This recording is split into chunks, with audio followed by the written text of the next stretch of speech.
Yo, good morning everybody, and here we are back at Lagundri Bay, Sorake Beach. We're calling this day 5.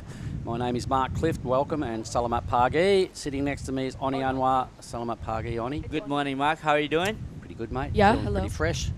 Now tell me, it's a different looking ocean today. You've had a surf. You want to tell everyone how it is out there? Good morning, everyone. Today I went for a quick surf before the event start, so it's exciting. It's a lot bigger. You know, all the surfers getting the waves, so no complaining today. So it's a bit really solid. You know, you gotta get that medium-sized one to actually hit it. Otherwise, the set one is just like Too bumpy? just solid. It's a big wall. Yeah, some big waves there. What do you reckon the biggest sets are? I've seen some chunks. Yeah, I mean, like size-wise, probably like 5, almost close to 6. Oh, I reckon every bit of 6, bro. Yeah. I reckon I've seen a couple a little Yeah. bigger even maybe because Yeah, Cool. I mean 6. Yeah. and you know when they come in and when they start to stand up, they kind of just lurch, and getting into them is pretty tricky. So we're only a few minutes away from the first heat of the day. How bad is the bump out there? Is it a major issue? Not really, because the first wave kind of cleans it up, and then the second wave is better. So you can go like big bottom turn today, not as the last couple of days. That's small, and now it's a proper big turn surfing today. So I'm really excited to see. And then when it's come to set, when you're it's kind of like beneath sea level when you're waiting for that wave to come, and like whoa, and it's so. Yeah, all right. Yeah. Well, day 5 is about to start shortly, but yesterday was a ripper as well. It kind of got better all day. The surf kept jacking up, the wind backed off. Towards the end of the day, there were some huge highlights that went down. So let's have a quick little squiz at the package from yesterday's highlights. Check it out.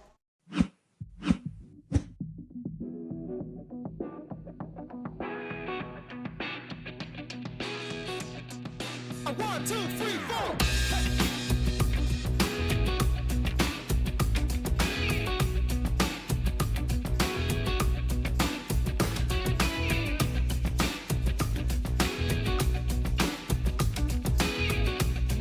Yeah.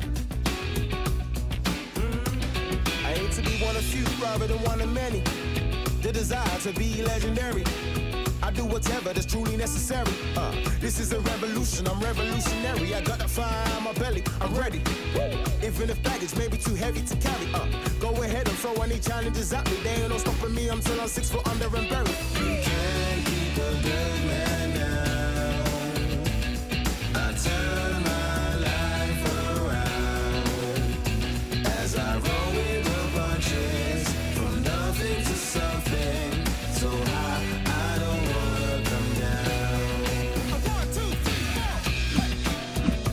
All right, and here we are, everybody, back to some live action. I think we have Suri Jabrick standing right down there on the shore's edge to give us a closer look at the conditions this morning. So, Suri, are you there?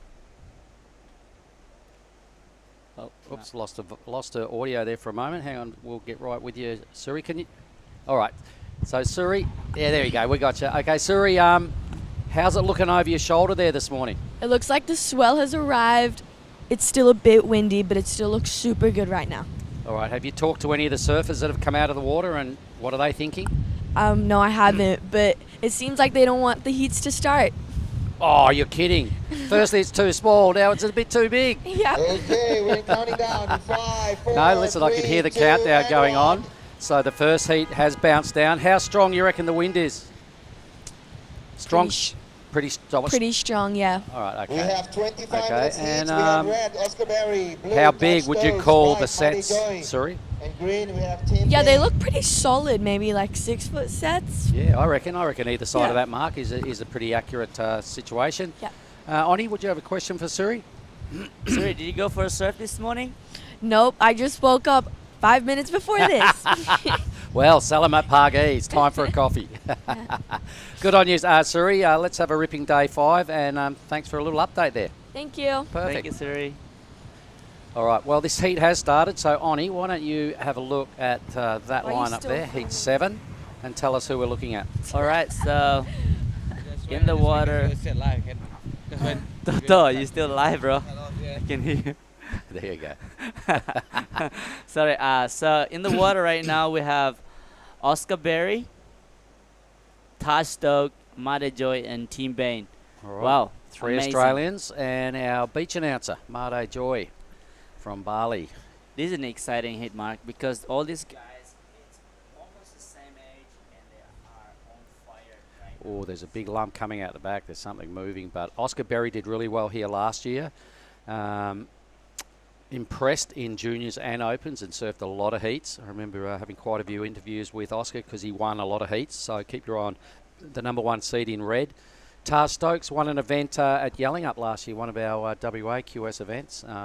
So he knows how to win at this level. Made Joy, fresh off some beach commentary duties, is out there. He's a shredder. He got up this morning and had a stretch up here where we're staying together. And so he's ready to rumble. And Tim Bain, not sure, I don't know a lot about Tim Bain, do you? Yes, Tim Bain is from Sunny Coast, All right. and all the boys there. Tim Bain is actually just been in Indonesia, right? No, not Indonesia, Bali. Hang on, look at these things, Oni. They're packing some water, you guys. For the crew online, you know, like this is pretty mean surf. And given that bit of breeze behind it, there's a lot of push coming into the bay today. There's some double ups, and when these things connect and double up, there is so much. They are so thick. They're they're seriously about a foot or two of water, a foot or two of wave at the back, with about a 10-foot face. So it's all water. All air. Here we Yeah. Okay, Oscar Berry, first wave of the morning. Boom, huge hit. Nice drift across the top. Really good control and commitment. All right, so I'm tipping already this is going to set a bit of a scale now for the judges. It was one committed turn. Big wave. Lots of frothy stuff out there. You can see the size of the last set just kind of demolished the lineup, but he dealt with it pretty well. Oni, you're telling me you brought one board, or a board's the same size. What size are we on today? What is it? Actually, I brought 2 board. Yeah, but what size is your regular? 5'7". Are you surfing a 5'7" today, brother? Nah, 5'9". Oh, that's a big almost step got up. you. There you go, 5'7". Yeah. 5'9". Okay, putting your big fins in. Yeah, I got the nice Geordie feature fin. It's really nice. Yeah, it's really slidey. Oh, it's nice. It's really hard to do like big turn out there because it's so big and lumpy. But that turns look easy for us. But when you're out there, it's pretty hard to do. Yeah, well, he actually hit the lip. And Yeah. that's not easy to do. You know, there's a lot of force coming down at you. If you get the timing just a little bit out, you're in for a beating.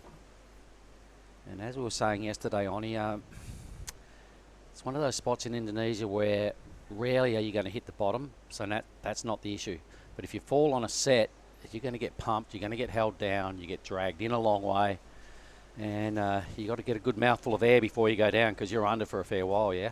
Yes, you gotta learn how to hold your breath and get used to getting smashed by the big sets. There's going to be some beatings today, I'm tipping. I don't like to put a mocker on it, but I can sense there's going to be some fiberglass in 2 pieces and some people swimming for the channel. Now, tell me you're going to use a caddy, Oni.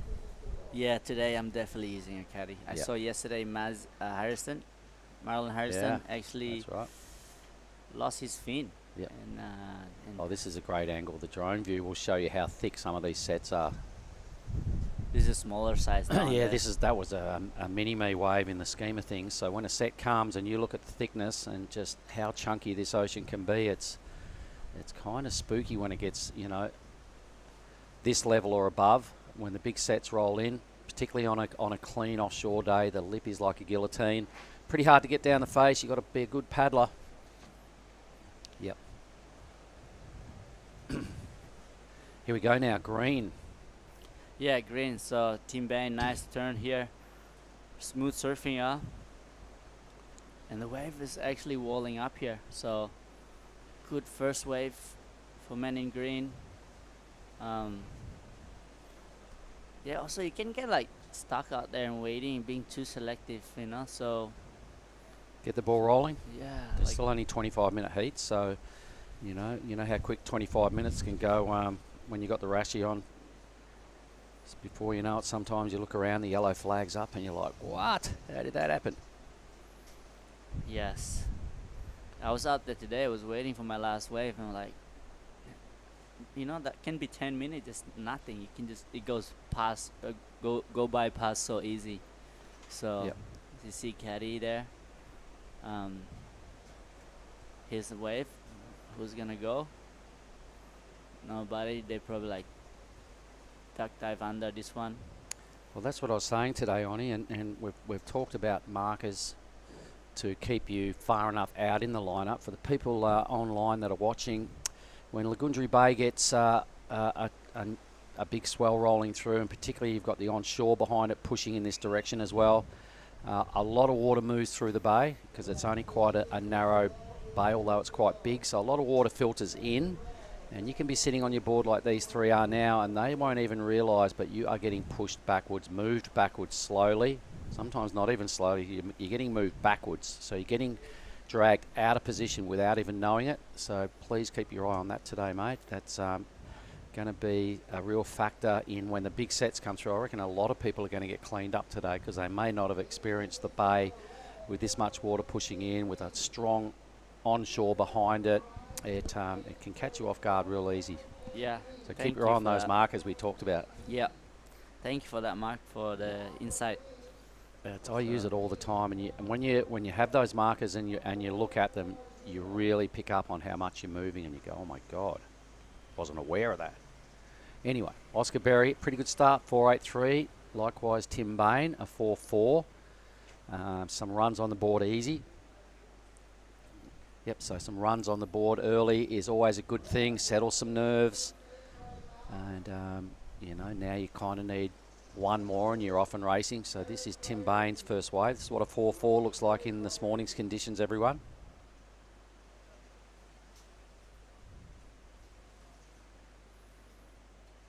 Yeah. So plenty of room to move in the scale. I did see some real clean 3/4 size waves this morning that people were getting 2 or 3 big hits on. So the judges would have been watching all the free surfing and gone, okay, yep, we've got to keep a handle on it. That first hit from Oscar, pretty good, but there was a fair bit better than that going on during the free surf. So keeping it real, keeping the scale, plenty of room to move. Check out that dude. Has he been out fishing? Whoa, good luck. It's pretty close to the shore, no? Yep, they go and park up. Oh, they generally go and park up near the keyhole, a lot of these boats. Yep. Yep, and take a bit of refuge in there. I think one turn for the Oscar Berry is bigger score than actually Team Bain got. Well, he kind of hit the lip. It was pretty good. All right, there's definitely something moving out the back now, you guys. So for all the crew that have clocked on here this morning, welcome, and Salamat Pagi. White's having a sniff at this thing that's moving in. I think he's going to pick it up. Yeah, this is exciting. Here we go, Mate Joy. What he's going to do, his first wave. Looks like he's on a step up right here. Whoa. Wow. And look at this one behind as well. So a little bigger, the boys. Somebody's in position, so dropping into this one in blue. Nice wave for Stokesy here. This is probably the biggest wave we've seen ridden in competition out of the 4 rides. So they're all going to be on the scoreboard. It pushes into the channel. It hits a whole lot of chop and bump. I reckon you're correct, Oni. I reckon the 1/2 to 3/4 size waves are definitely the ones you want to be hunting. Yeah. Those big ones just move off the reef really fast and hit the chop that's coming in across the bay. Wave selection at absolute premium today. There's 10 minutes already off the clock, and we've had 1 wave each. Where's the paddle battle? Here you go. First wave from Mate Joy. This nice carve right here. But then... See, and this was the first wave of the set, so there's some bump. Yep. And this was a big one. So have a look at the size of this wave now. And still plenty of lump and bump. I think that set just moved a little wide. Still probably the better waves this morning. Look like the ones that are breaking a little deeper, but they're the 2nd or 3rd wave of a mid-size set. Quite high tide this morning. You can see the water pushing right up against the walkway. Oh yeah, that walkway was pretty gnarly today. Here comes Rio. Almost got washed Rio off. White. Let's have a look what heat he's in. The next heat. Oh my goodness, how good. Heat 8. Let's have a look who's in that. Rio White, he's getting ready. He's just picking up the red. Rashi, Made Mahendra. So Dera, the other beach announcer, is on. Oh, and here goes Made Joy. Part of the Earth Island team as well, a bit like yourself, Oni. Yep. So Mother Joy is actually changing quiver today because the wave's a bit bigger. So we've been talking about last night. I'm gonna win this heat. I'm gonna win. So same Madedera also in this next heat with Rio. Yeah, Rio White. I'll tell you who else is in this heat. This is a tough one. Caleb Tancred and Iko Watanabe. Ooh. Hey, hefty heat. Whew. Good It's luck, a gentlemen. QS 5000, so Yeah. I'm not surprised. Oscar Berry, wave number 2, trying to put a number to match or sit alongside his 483. That was a nice jam in the pocket, a smaller wave. Gets a couple of turns in, controls that well, the big fella. A third hit out there in the channel. He might opt for another cutback here. The wave's still steep enough to stay with it. Really well surfed wave for Oscar, and now out he goes. Did you like that, Oni? Yeah. It was nothing vert, but actually he had enough to put himself extend the lead. Well, when we see the front on view, the replay, you can take us through that, but I reckon it's going to look pretty good. Timmy Baines added a second score, a low number. Made Satriawan, Made Joy, his owed a number, his best wave. Stokes' was only a 2.43 for his first effort.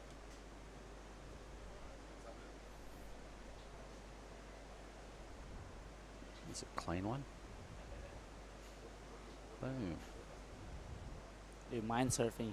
Well, last night was the most crowded I've ever seen this lineup. Yeah. Here we go. You take us through this, Oni. Yeah, I like how the wave size is a bit big and nice turn right here.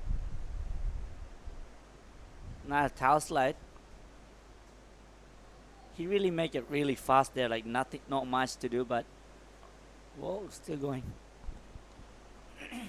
A confident attack right there from Oscar Berry. First 2 turns to me look pretty good. Oscar's wave is in. It's going to be the best wave of the heat.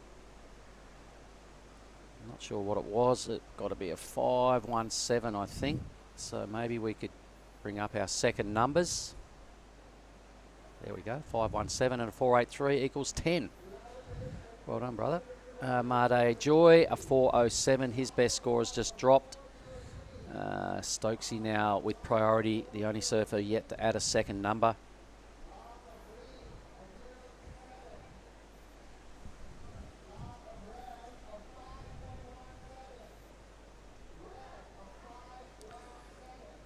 Minutes remaining, so these heats are going to tick by pretty quick, mate. This is a much different ocean to yesterday, and the 25-minute thing.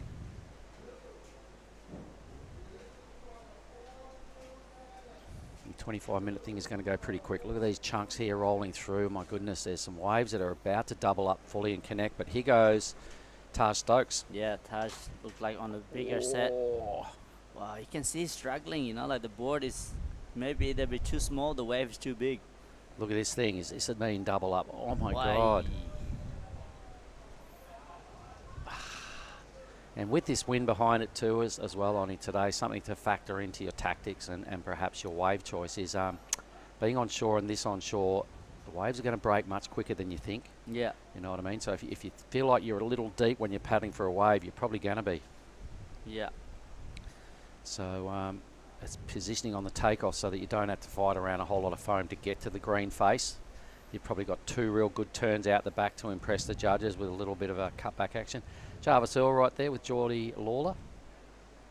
Here we go. This is a sick wave. Nice. Come on, Mate. He's a good fella. He's part of the work team. He travels up here with the ASC team as one of our beach announcers. He's a young fella.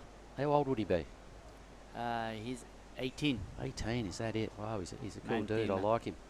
Good inclusion into our travelling party of officials. Nice little wave now for Oscar. Yeah, Oscar. Wow. Oscar actually in first place right now. That is nice vertical turn for Oscar. Even that 220 when he falls already a good score, I reckon, for me. Yep, well, he'd be trying to improve on a 4.83, so it's a Mong King. It's going to be close. It's on a bigger set.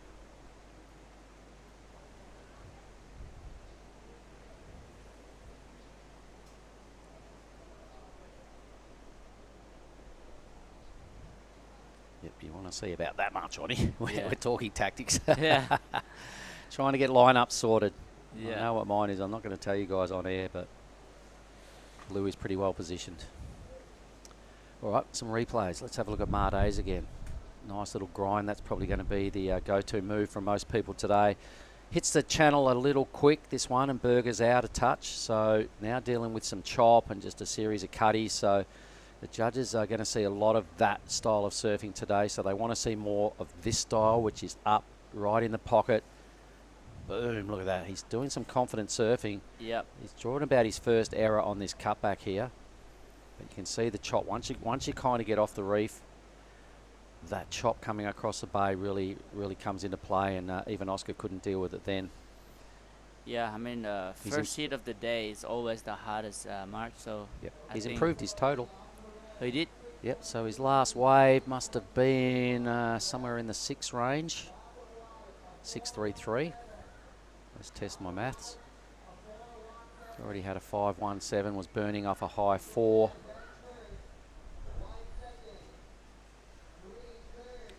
We can get our second numbers, we'll see what that score was, but I think it was a 6.33. There we go. My maths is all right. Didn't wag every day at school. Did some maths. Marde's improved his total, an 8.20 two-wave total. Leaves him chasing a 7.33 for victory. Tim Bain, 3.80 needed to get out of third, and Stokesy hasn't really clicked yet. He needs a mid-5, so he's still in the hunt. He's just got to get his absolute best wave in the next 7 minutes. These heats, you really won't see the wave counts we saw yesterday. A lot of extra paddling involved today with the ramp up and the conditions. A lot more water pushing in, so your paddle outs are going to be much harder on you. You're pushing into a current all day today to get back out. It's going to be tiring.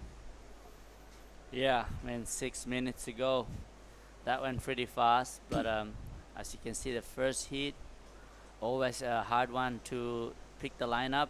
I'm sure the next heat and the heat after will much better position for the wave selection. There's some lumps coming, brother. This thing's going to be quite nice. Look at the next one's really going to bang onto the reef. But let's watch blue. Taj Stokes needs a 5.77, folks. So at least he's got up there and kind of tagged the lip. In the pocket again. That was huge. Come on, Stokes. He winds up the windows. Still winding, and he's hung in there. So a little moment where it was in debate whether he was even going to make that, but he did a good job to hold on.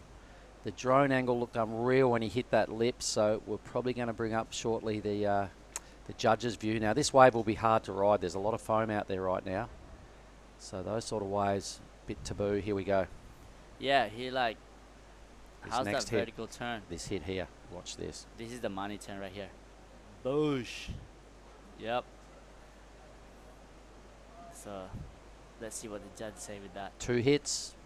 His best wave easily. Could potentially get the number he needs. Green now. Timmy Bain. He needs a 3.8. Not sure what he did out the back there. We'll probably catch up with another look at those rides shortly.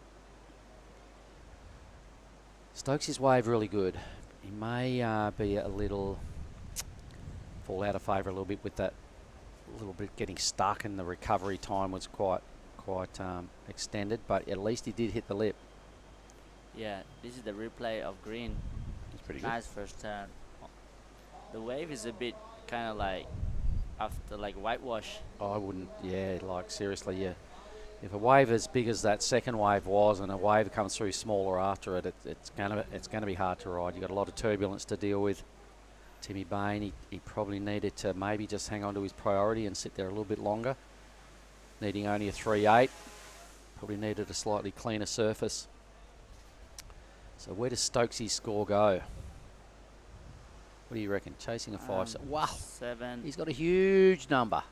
7.83.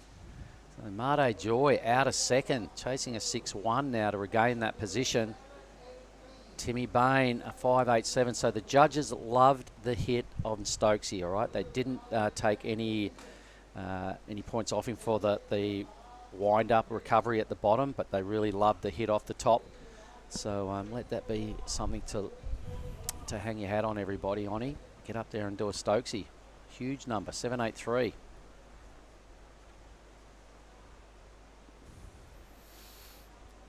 Yeah, that was a big score. So Taj Stokes putting pressure for Mother Joy and Team Bain for second place. And he only need to replace that 2.43. I think that's gonna be doable. What is it called? Doable or possible for Doable. doable? So white and green has to go beast mode right here, and 3 minutes left. Yep, and as confirmed, coming up in the very next heat, Heat 8, Rio Wider. So for the crew online, he's got a tough heat. Dera is coming up next with Caleb Tancred and Iko Watanabe. Tough heat. They all are at this level, but for me, it's got some serious contenders in it.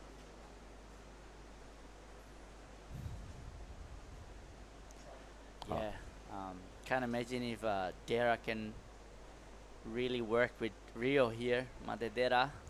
I was talking to him last night. If he had got a chance to beat Rio, he will have a big contract from Quicksilver apparently. Oh, all right. Okay. Oh, team riders. Yeah. Okay. So I'm sure Fraser might be watching down there in Bali, and the crew in the head office. yeah. Good morning if you are. Enjoying our start of our workday. I can see we've got this whole round we're going to run out, which is 10 heats, Onnie. I can see more happening this afternoon.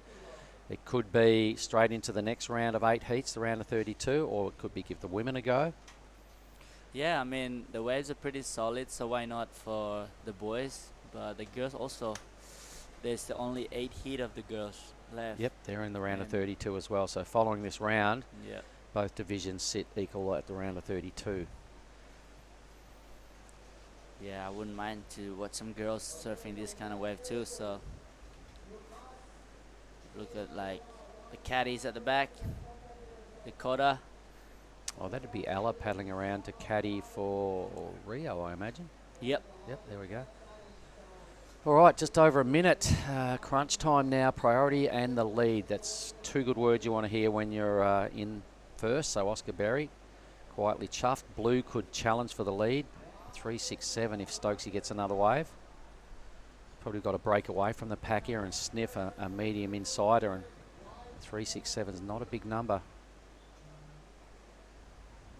It's probably exactly what he's going to do. Where is he? Yeah, this is him. Have a look at this, Onnie. Take us through it. This is Stokesy. looking for 3.67. Oh, okay, so for me, that smaller wave, the judge might not reward unless he goes crazy on this kind of wave. He's done some good surfing. He's done some good surfing, a smaller wave, but so what? He had to do it. He was in 4th priority. There's no point sitting there with the boys. He's given himself a chance to win this heat by catching another wave. Although it was a smaller wave, it was clean. A couple of hits out the back, did some work out wide. Definitely replaced that 2.43, but Oscar, he must have got a wave as well behind Taj. Yep, he did. So that heat is over. This is the score that will determine first and second. I think he goes pretty close because they were 2 good hits. Yeah, like a half-size wave in today's conditions, but the surfing done on it was pretty good.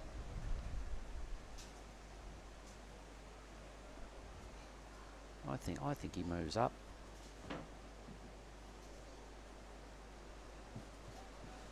all right. So I guess He does. A 3.73, so Scores in. just gets it. You can see there's 0.06 separating him and Oscar Berry. So Stokesy in the blue first, Oscar Berry in the red second. That's over and out for Heat 7, Heat 1 of the day. And we'll throw it on out and get back with Heat 8.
All right, we are back live again for the QS 5000 at Nias Pro. So, yeah, I mean that last heat. Congratulations to Oscar Berry and Taj Stokes. Currently in the water right now, we have Rio Waida, Made Mahendra, Caleb from Australia, and Iko Watanabe from Japan. So we have my brother here with Billy. Hi, good morning, Billy. How you Good doing? morning, Oni. Fantastic to be here, and what a heat to come in. Rio Waida. Been looking forward to him surfing all week.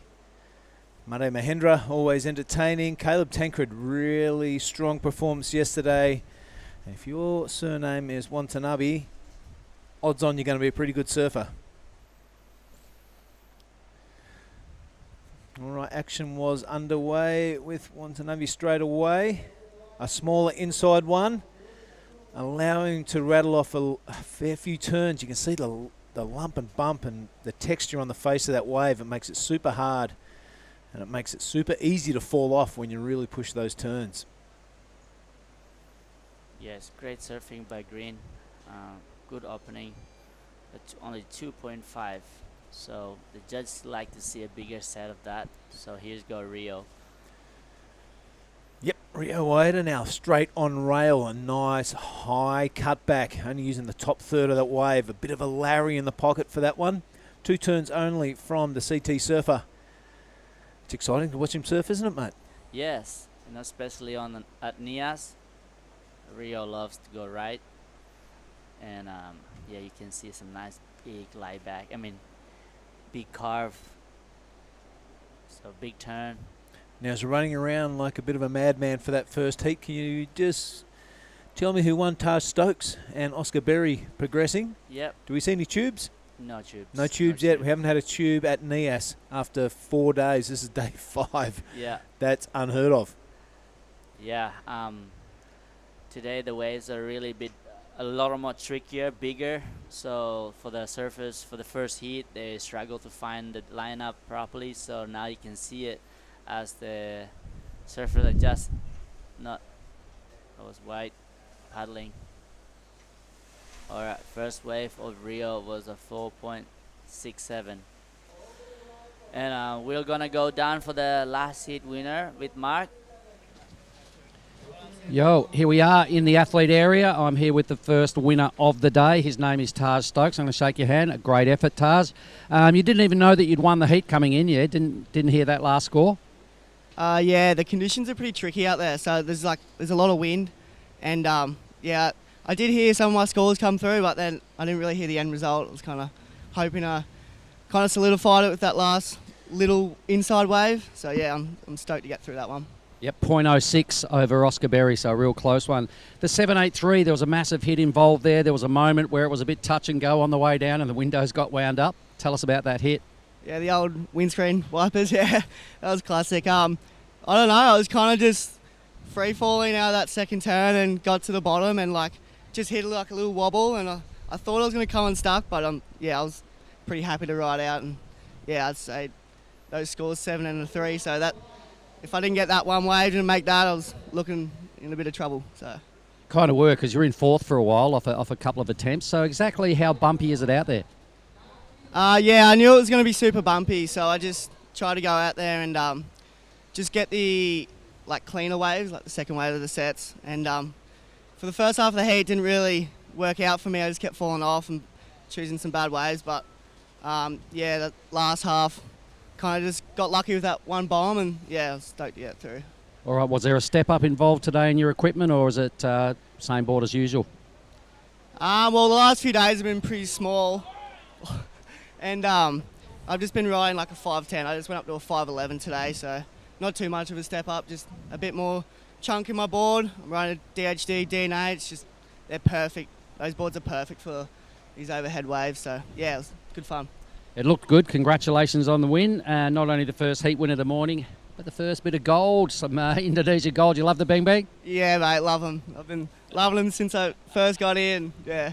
Wrap your hands around that. Good on you. Thanks, Taj. Congratulations. Back to you guys. All right, thanks, Mark. Very well done. And Taj Stokes looked like a UFC fighter with that crew cut and the goji. Yeah. Looking really fit. Yeah. And, well, it really paid dividends. That was a massive drop after his that 7.83. Well, while that was going on, there was a few waves ridden, a really quick in and out from Made Mahendra. Rio Ida went for a big roof ride and came unstuck coming down. So surfers of that calibre find it tricky out there. It is tricky. Yeah, it's tricky, but then Iko Watanabe also got a good wave there. So we're waiting for that last go of green. There you go. It was a 5.5. Iko straight into the first place right now, putting Rio in second, looking for 3.34. That was the second wave of the set, wasn't it, that Watanabe got? It was a bit smoother. Yep. And not as much texture on the face. Have a look at Rio now. He goes straight up on top of the roof. Here he goes, skates along, and boom, free falling face first into the depths. Yeah, it's a tricky wave, that one.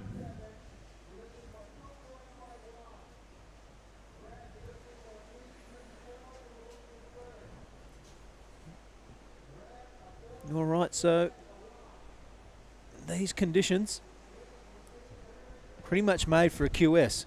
You've got no choice but to go out. We can't wait until tomorrow. We've only got a certain amount of time.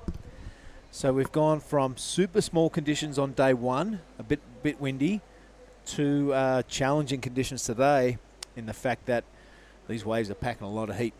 And if you fall off on one of those sets, it's a really long paddle around. You're probably looking at a almost half the heat to get out back out to the takeoff position. Have a look at this one. Yeah, a lot smoother on this one. What did you like about it, Oni? Yeah, how smooth his turn. That's a vertical turn into this one.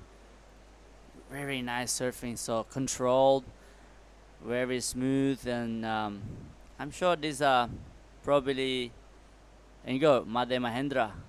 Yeah, Mahendra now on his second wave. He's going to get a bit of a score because the first one was a quick in and out. Beautiful style on the Balinese lad. I like that surfing. Yeah, a couple of turns. We'll see how he goes. Throw a lot of power and spray, so yeah, I think judge would like that one. Okay, Watanabe now, 5.50 for that smooth operator on the inside wave. I liked it, Rio Ida with a 4.67 next to his name, but it is the Japanese surfer out in the lead. Caleb Tancred and Made Mahendra with the work to do. Requirements not massive at this stage of the heat, Oni. A 5.17, the biggest of it. We're still waiting on a score for this wave. Watching a replay now. Made finds a little piece of white water to belt and wrap. He got a little bit stuck up on that second wrap, didn't he? So the judges are going to be super critical going to round 3 of the men's. They'll be starting to look for little hiccups, little mistakes. And we'll see how critical they will be on that. First priority sits with the Australian now, Caleb Tancred. Really strong yesterday. Haven't seen him in big challenging waves yet, so the proof will be right in front of us very soon. Yeah, Caleb's been around for a while now, so it's good to see him back here surfing in the QS 5000. And the last wave of Madedera was a 5.13. Javers Ale doing some push-ups for his heat.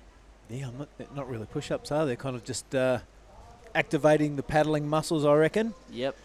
He'll be spewing that the camera's on him.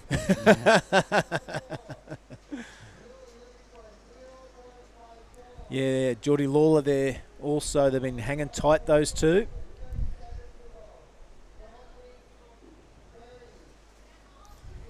Yeah, they're like travel buddies. Yeah, both absolutely ripped too.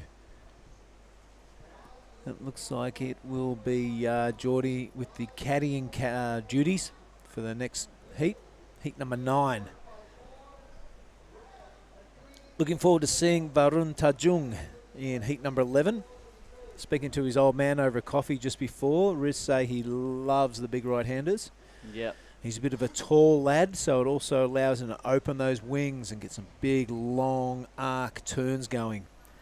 As opposed to those little beach breaks where you've got to kind of coil your body up and keep the short arc surfing going. It's hard for taller guys.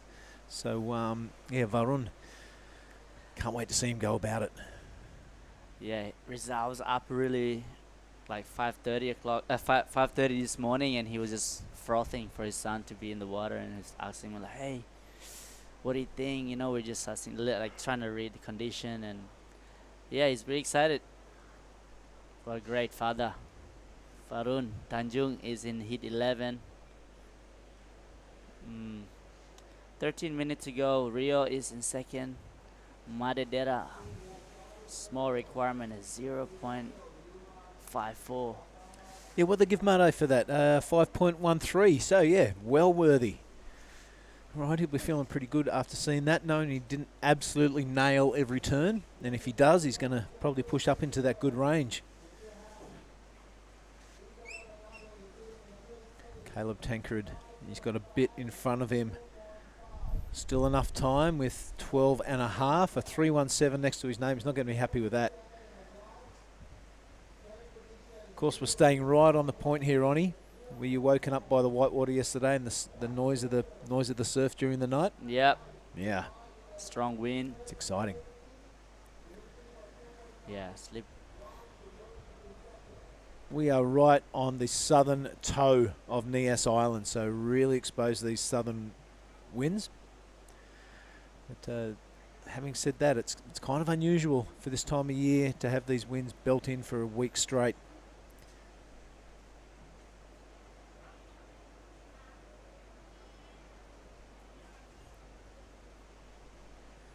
Also, the noise yesterday, I noticed, Oni, the production crew up there singing karaoke. Aha. Absolutely, giving it a couple of wonder walls. Sam and Nate showing the rest of the field how it's done. Rio wider now. Here we go, Rio. Everyone, check this guy out. Nice first turn. Wow. Yep, the beautiful style of the Indonesian surfer, of course, on the CT. You can see straight to rail work, isn't he, mate? Yeah. There's no mucking around. It's so fantastic to see him doing what he's doing around the world. Really captured the world's imagination when he qualified. It wasn't just the Indonesians getting excited. It was just about every surfer that's ever visited Indo. They were in his corner. And let's have a look at Caleb now. A big floater into the face of that wave. Handles it beautifully. So this is more like it from the Australian. Rattling off a few turns. I love the way he started that wave. And I love the way he went for that big airdrop into the face. We'll see what the judges make of those two scores, but we are owed one from the surfer in red and the surfer in white. Yeah, I like the surf of Caleb. So it's really smooth and mature. So I think that would be a good score for him coming.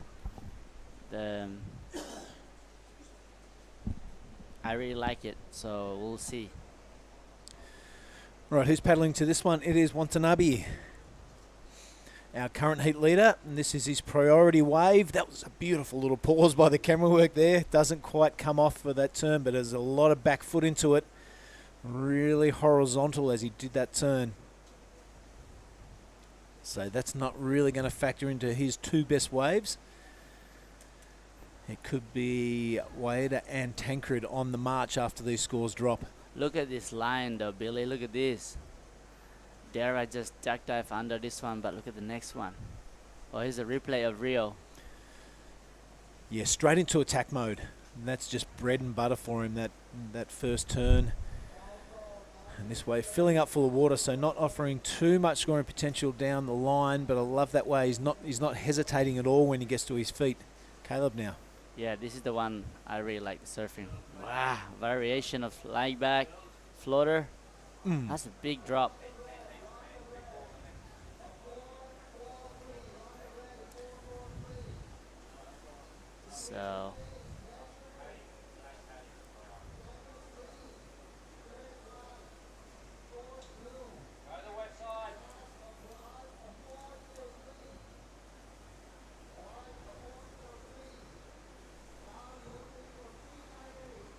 So Rio Wider is straight in front right now.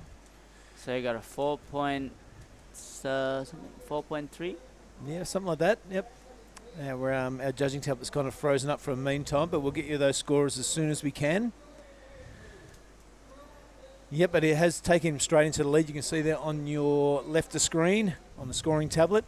So it is Rio Waida with a lead at the 8-minute and 20-second mark. Still waiting for that score from Caleb Tancred. Oh, there it is.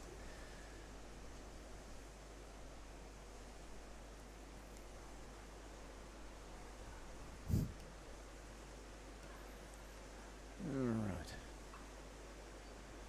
So just run us through those leaderboards there, Ronnie, while I try and get things going here. Yeah, so there's Rio first place right now in the water, and Eco currently in second. But the priority is held by Blue Madedera. So Madedera only got one wave, so we need to wait. Second wave, 2 waves, sorry. So he's been patiently waiting for the backup score.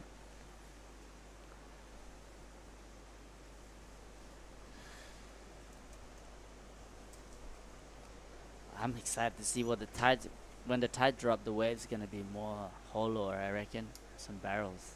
Could be some a few beatings going on Yeah. today, you think, Connie?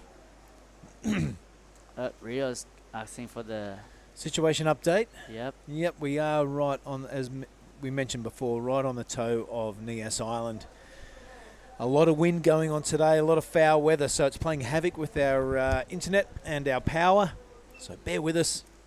We'll get you the information to you as soon as we can.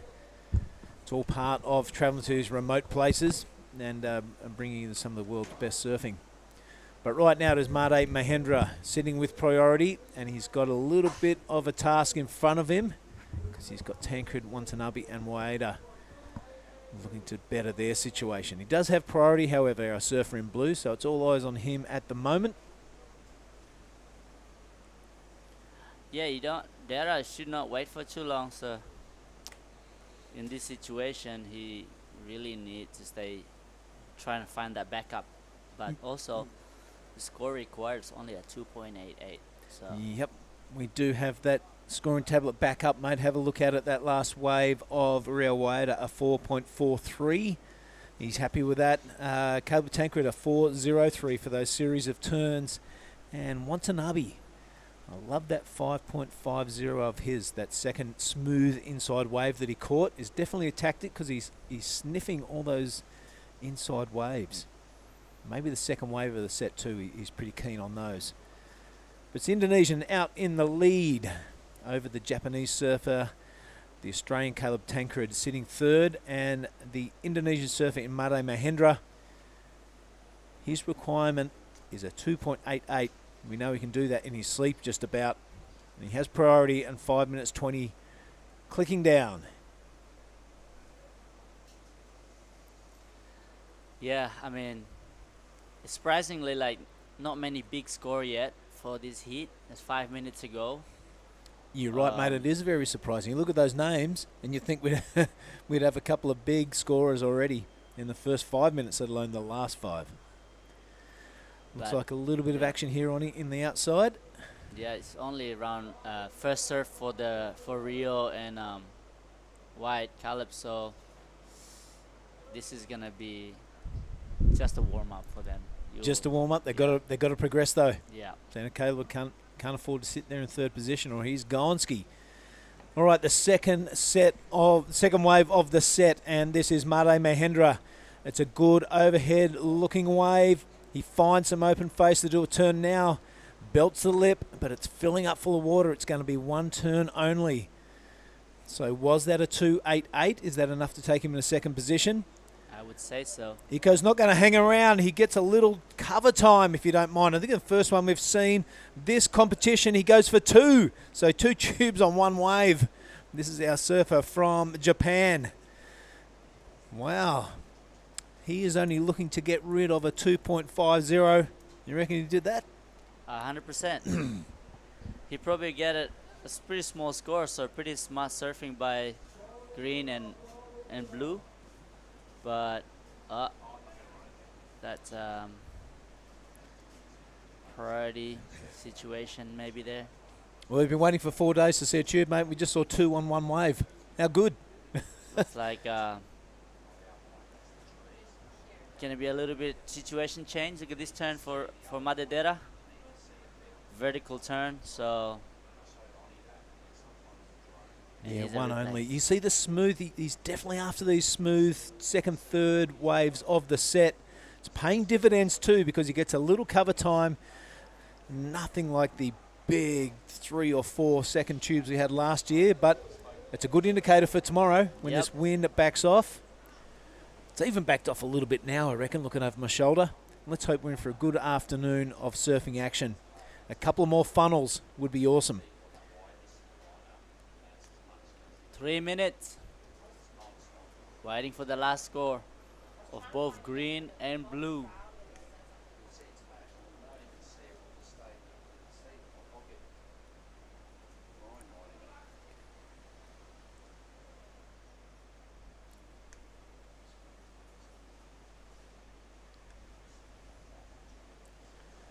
Yeah, so Caleb got the priority now. So over Rio Waida as that last wave. There's a paddling kind of like priority thing, so it's changed priority. Yeah, 2 minutes to go and things are getting a little bit scary for Caleb Tancred. Slipping down to 4th now. He does have priority. Try and look for his requirement.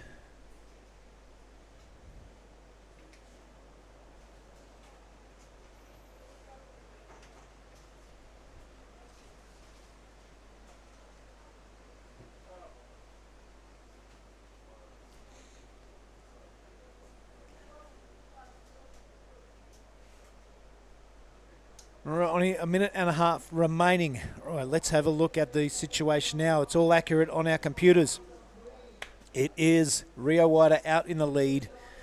He's not safe by any stretch of the imagination because the requirement from Made Mahendra, who's gone up to second now, is only a 3.97. So the two Indonesians, 1 and 2, you're loving that. Oni Onwa has a massive smile on his face. Caleb Tancred only needs a 4.61 and he has priority. So this could get really interesting as we're just entering the last minute of this heat number 8. Yuko Watanabe has surfed a great heat and he only requires a 3.13. He's all the way down in 4th priority though, so it's pretty much all eyes on the Australian. 45 seconds, I reckon that's time for about one wave, maybe a sneaky second one. And guess who is in second priority? It's Rio Waida. 30 seconds. Oh my god. Oh my goodness, we look over our shoulder. Things are getting tense in the commentary booth. Oni Onwa is fist pumping for the number 1 and 2 position belonging to 2 Indonesians. Will it be the Japanese and the Australian packing their bags and going home? There's only 15 seconds. There looks to be a few lumps on the screen. You can see it at home. Caleb Tancred, he needs to go on anything he can. We're looking at a 5-second countdown now. I don't know if he's going to make it in time. This is going to be heartbreak for the Australian because, look, we've just heard the siren and he's just standing up. I don't think that's going to count, Oni. Yeah. God, he only needed a small score and he's gone to town on this thing too. It's a good-looking wave. 4.61 was the requirement, but we'll leave that up to the judge. No, they've already gone to the next screen, so not standing up in time was the Australians. Congratulations, 1 and 2 to Rio Waida and Made Mahendra. Wow. Boil over. While I say sayonara to Oni Onwa, go get a coffee, wake up a little bit, buddy. Yeah. We're going to cut to a break, and we'll be back with more action from the Nias Pro 2023.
Rightio, wherever you're watching around the world, welcome back.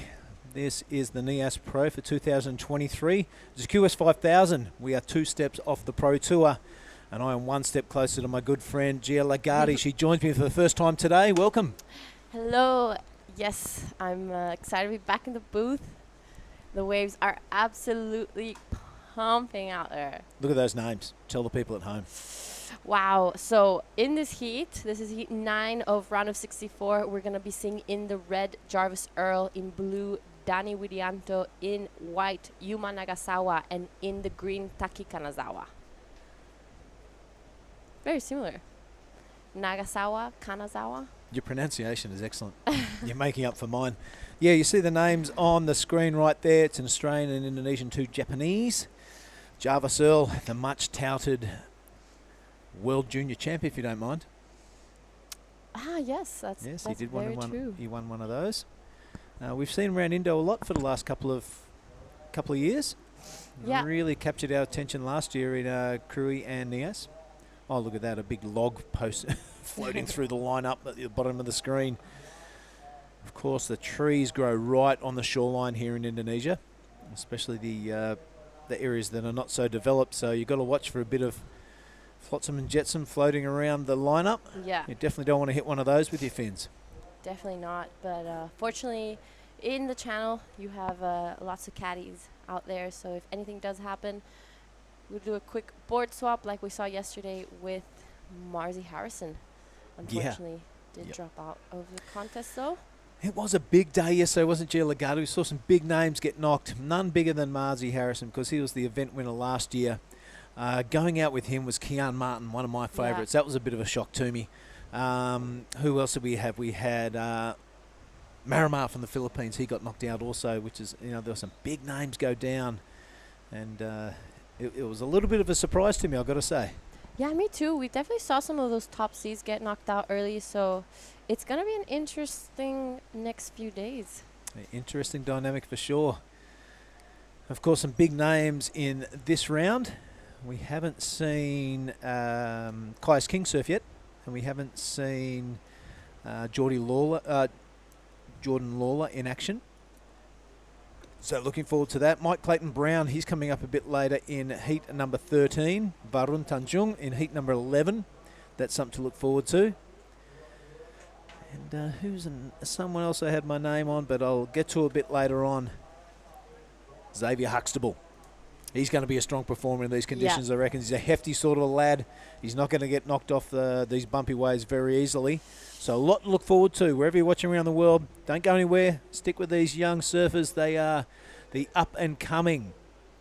They're the developing surfers of the regions of Australasia, Oceania, and Asia.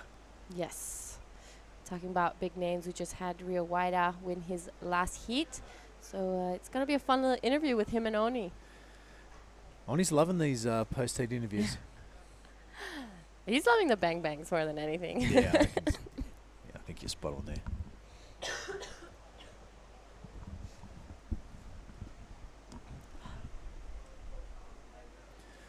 All right, sleepy affair so far.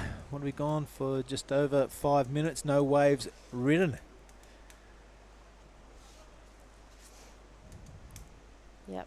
Dani Widianto, wow, he was ripping in those first couple of outings in the Pro Junior. Here he goes now, the surfer in blue. Goes high, he goes handsome. Pulls that one off with no problem at all. The young lad from Halfway Board Riders is going to belt it again. He does. A lot of fluidity and continuity about his surfing this morning already. Yep, and right behind him is Taki Kanazawa. Just we see him pull off, see if he did anything out the back. But Dani, that was a really, really well-surfed wave. Jarvis Earl now, the Aussie, a big deep bottom turn. That's usually indicative of a good-looking top turn. That was no exception. This one filling full of water. Will it offer another opportunity before he has to pull out and paddle up? No, it will not. So it's pretty much all the score will come from that one turn. This is Yuma Nagasawa again, a beautiful opening turn, and sets it up for this second one as he takes it vertical, gets a little bit stuck over that lump on the face, but manages it really nicely. as he does this open-faced carve. So, scores for all 4 surfers in this heat. But as we wait for those scores to come in, we're going to take it down with Oni and Rio. All right, ready? All right, everyone. Good morning. So we're at Nias Pro Kiosk 5000. You know this guy? So how was it out there, brother? Very tricky, and I know there's waves a lot bigger than yesterday, so there's definitely opportunity. Just our second hit of the morning, it's always hard to surf in the morning, so but got the job done, 4 and 4, and I'm stoked to make it through. Perfect. Yeah. So it looks a bit tricky and a bit bigger today. So what was your game plan for the next round? 8-point total. I thought I don't need 8-point or 9-point wave. I thought I just have to get 8-point total and then try to get better 10-point, 12. And I don't know, the other guy got higher score, but they couldn't back it up. So I think I did the better game plan. I did the job down, so I'm stoked how I did. Right. That's a calculation for Mr. Rio Waida. So I guess you're gonna have a few more bang bangs for you today. So we have the this for me or for you? Well, I gotta win this one for my next hit. Hey, Oni, Yeah. can you ask Rio if he has been passing on any of his CT knowledge to the younger Indonesian surfers here in Nias? Okay, so I got a question for you. Have you passed any knowledge for the younger Indonesian surfers? What do you mean, like in this event? Or? I mean, any for the Indos, for the team Indo, or any guys that you are in Indonesia?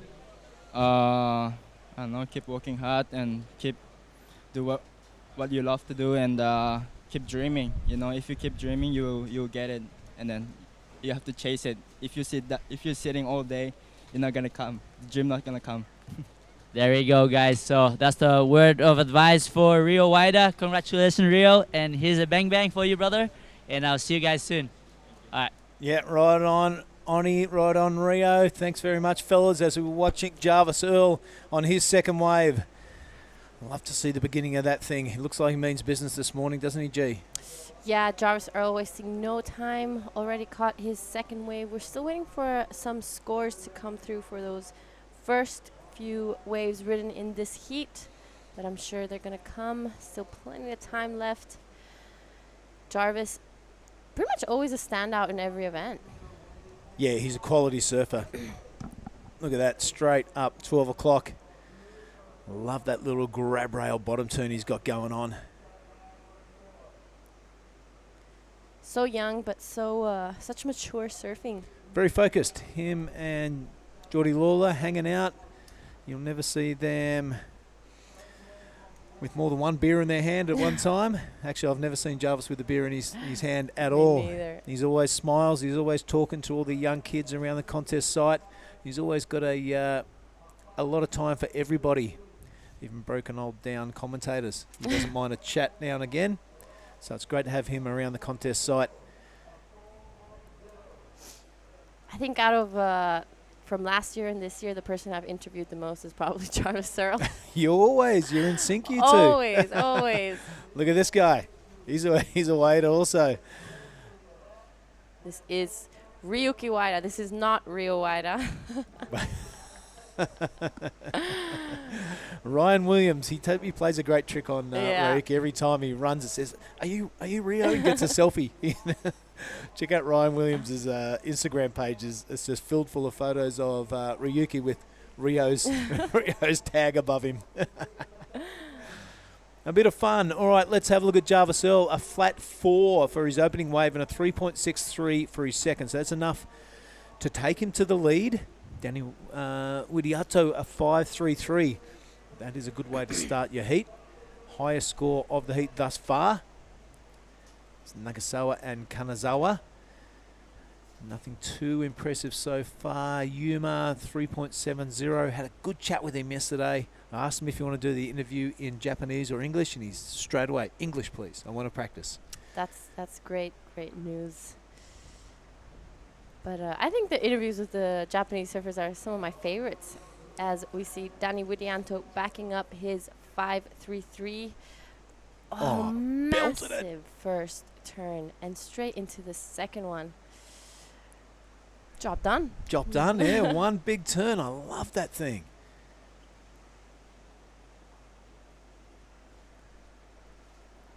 Danny Widianto, I think, has. I think today, this event, he's really shown me like how much. I knew he was always a great surfer, but he's really incredible. He is incredible, and so is this young lad, Yuma. Medium-sized wave for today's conditions, but manages to squeeze out a couple of turns nonetheless. Nagasawa now will paddle out and take his turn in the priority train. Right now, Taki Kanazawa holds priority. He's already a couple of small scores under his belt, and Jarvis Earl sitting out there looking dangerous with second priority. Yeah, Danny Widiato, I'm glad you touched on that, because I have seen him kicking around the beaches of Kuta and Legian. You know, everyone's always playing around and mucking about there, but he looks really focused here in Nias. It's a long way to come from Bali. I think it's 3 flights or something like that, and a bit of a drive, and he's thinking to himself, why come all this way and just kind of flirt around the edges? I'm going to have a good crack, and I'm going to focus on my surfing. He's done that so far. This is Taki Kanazawa. A good first turn, sets it up for this second one. Unfortunately, the wave kind of flattens out, so he manages to carve it open, and he's gonna try see if this wave gives him a little more, but it just gets wiped away by the whitewash. Oh, Jarvis Earl goes straight up to 12 o'clock there, G. And this wave is looking like the one he's been waiting for, because he's managed to squeeze out 3 turns in a real short distance. Jarvis Earl. Yeah, we've seen some massive sets come through today. Like, I'm talking gnarly, big double ups. A couple of those you might pretend that oh, my leg rope's not on properly. Oh, I didn't see it. You go, bro.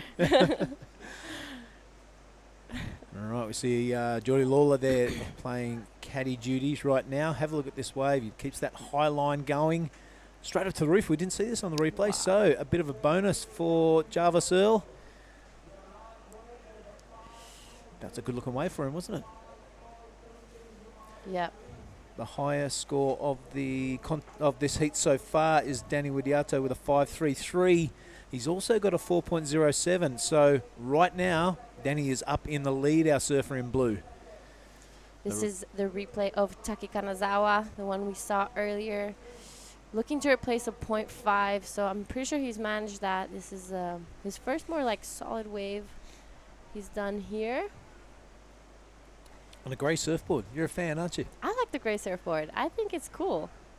It's different. 100% is different. I've always wanted a black surfboard, but it's too hot here for the black surfboard. So They're all the rage. Ty Graham's crazy for them. I love them. I think they look really cool. Yeah, he likes them because they're black, and it's the same colour as his nation's rugby team, the All Blacks. Speaking of All Blacks. Here he is, Elliot Parata Reid. Here's the crowd favourite. He's old man bringing the mana. And Elliot absolutely loving his time here at Nias. He's staying about 10 feet away from our commentary position. So unbeknownst to us, he could hear everything we're saying, even though he wasn't watching the telecast. So let's not go riding off Jamal and Elliot Parata Reid, because they're a couple of scary looking dudes and they're right next to us. Here he goes. I wonder if we wear that hat for the entire heat. I tell you, he's a character around the place, him and his old man, but he can really surf. Yeah. I tell you what, you wouldn't want to have him in your heat. Yeah, I saw him put together a couple of really nice heats in Cruise. Yeah. So that was fun to watch. And there we have it. Jarvis Earl. The last wave came in at a 7. So that definitely pushed him straight into first and being the best wave of this heat for now. Yep, Jarvis Earl getting the job done. He was just looking for that wave where he could do more than 1 or 2 turns. He found it, and that's what is the result, is that 7. Highest wave of this heat. Close behind him is Danny Widiato 5.68 his requirement. That's just above his best for this heat, and we know he's well capable of putting that in his scoreline, no worries. I'm actually waiting for a score to drop from Danny, but I think that was that little fall-off that we saw on the replay. Yuma Nagasawa, he's capable of big things. We saw that yesterday, and a 5.70 is not a massive ask for someone of his caliber. Just a tick under 8 minutes remaining. It's the Australian out in front of the Indonesian. The Japanese surfers with the work to do. What will be the result? This is heat number 9 of the round of 64 of the men's. It's a blustery old day here at Lagundri Bay. Delivering though, this thing is a machine.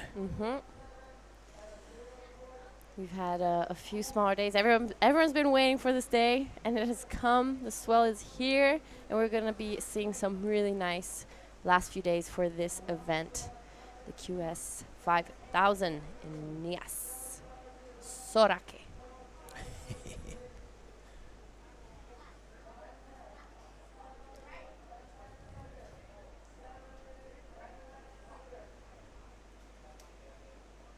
So yeah, coming up in the next heat, this will be heat 10. We're gonna see in red Hiroto Arai, in blue Axel Kuroda, in the white Elliot Parada Reed, and in the green My boy, Jackie Thomas, the male model from Jackie Margie's. He's actually from Yelling Up, but it doesn't rhyme. Been a super solid performer through the free surfs. He I'm going to be honest, he counted himself as unlucky not to take the win yesterday. He wasn't 100% convinced of his scoreline. And we had a little chat, and I said, don't let that change your approach to your heats.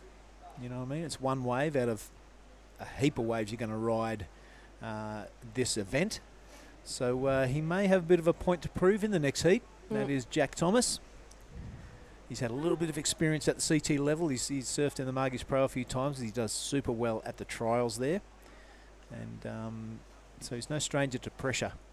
I think these conditions really favor him. He's a bigger lad. Yeah, Yep. he's a solid unit. He, the West Oz has so much power as well, and when I was there, it was really windy all the time. So I guess he must be used to it. It's a windy place, I tell you. That's why it's called WA. It's windy, eh? It's right down there, where the Southern Ocean meets the Indian Ocean. And it does play into the hands of the wind gods quite a lot. There we have it. The Tanjungs. Varun getting ready for his heat. Check them out. Their bodies are exactly the same. Copy paste. Big long legs. Yeah, we'll be seeing Varun Tanjung in heat 11. So exciting stuff. It's going to be another big day of competition. We're reaching the last 5 minutes of this heat 9. No waves ridden just yet, but I have a feeling we're going to see another set come through and another few scores. Yeah, look over my shoulder, and the yellow flag is going up. We're kicking it old school because the PA is struggling to get out into the lineup. Okay, Kanazawa, he's not struggling. On that grey board, getting the business done. A couple of good-looking turns. His requirement is right there on the screen at 6.23. I'm not sure if that wave's going to do it, but he's got 4.5 minutes to get out the back and give it another go. Yeah, he's only looking to throw away, was looking to throw away a point something, but his last one came in at a 3.17. Here we go. I like that finishing. Yeah, it was very easy. It would have been really easy to get knocked off your surfboard there. A lot of white water in your face and a lot of turbulence around your fins. So, yeah, he did really well to hang on there, Takai.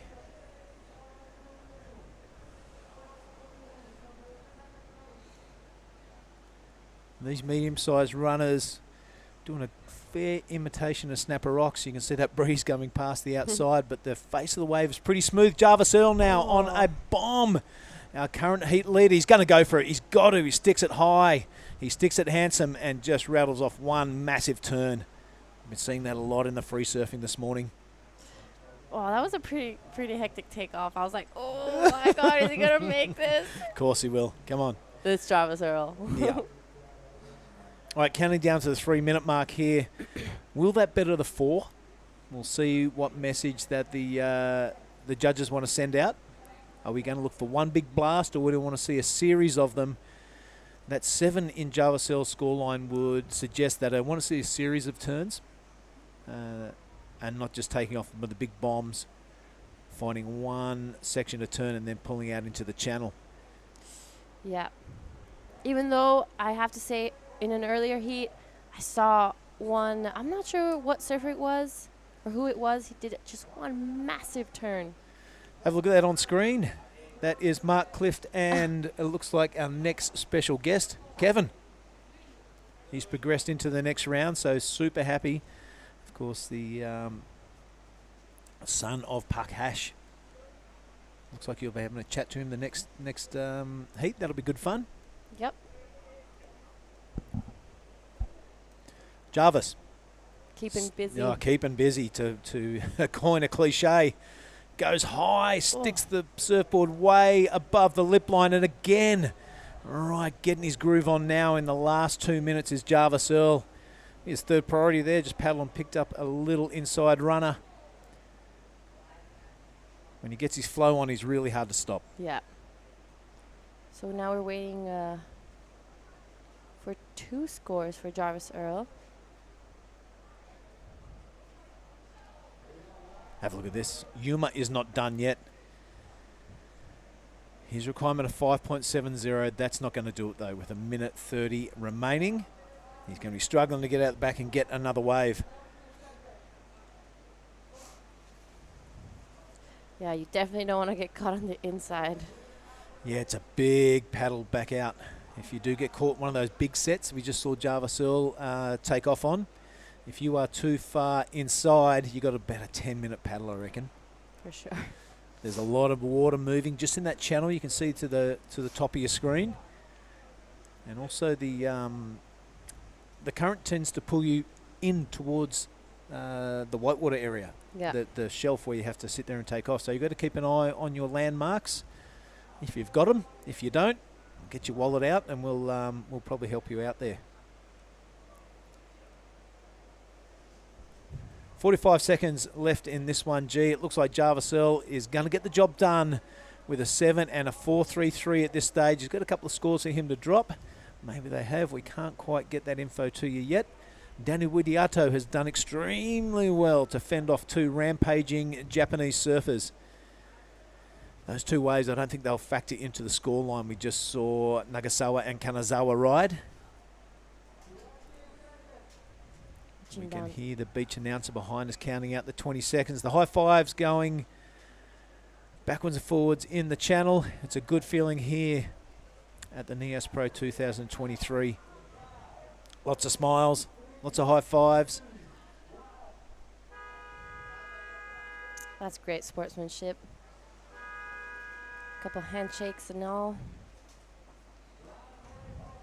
Rightio, well, that is done and dusted. Gia Lagarde, I hope you enjoyed that. I really enjoyed calling it with you. We see Jarvis Earl just getting a taxi ride in to the beach. We're going to take a break and hear from our supporters. It's been a fantastic morning's action so far. Don't go anywhere, folks. Stick around. This is the Nias Pro 2023.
All right, everyone, welcome back to the Nias Pro QS 5000. Here we have last heat walking out, and in the booth with me is Mark, Clift, and Kevin. Wow. Kevin, wow. Yeah. All right. So we're now watching, what is that, Heat 10.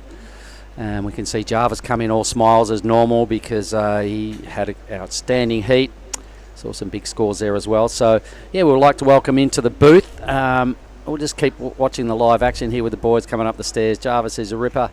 Kevin, do you like watching that man surf? Yeah, he really good surf. What's the best part about what he does, you reckon? Consistently good, huh? Yeah, consistent good. His backhand was good, big turn, and consistent. Yeah, man. Well, he's a world junior champion for a Yeah. reason. Tell me a little bit about that heat, Giada. I missed most of it. I mean, we saw Jarvis post up some massive scores. He got a 7 on his second or third wave, and he was just keeping busy on the inside. Danny right behind him, unfortunately. Both our Japanese surfer Yuma Nagasawa and Taki Kanazawa couldn't really find the rhythm out there, but they surfed a great heat.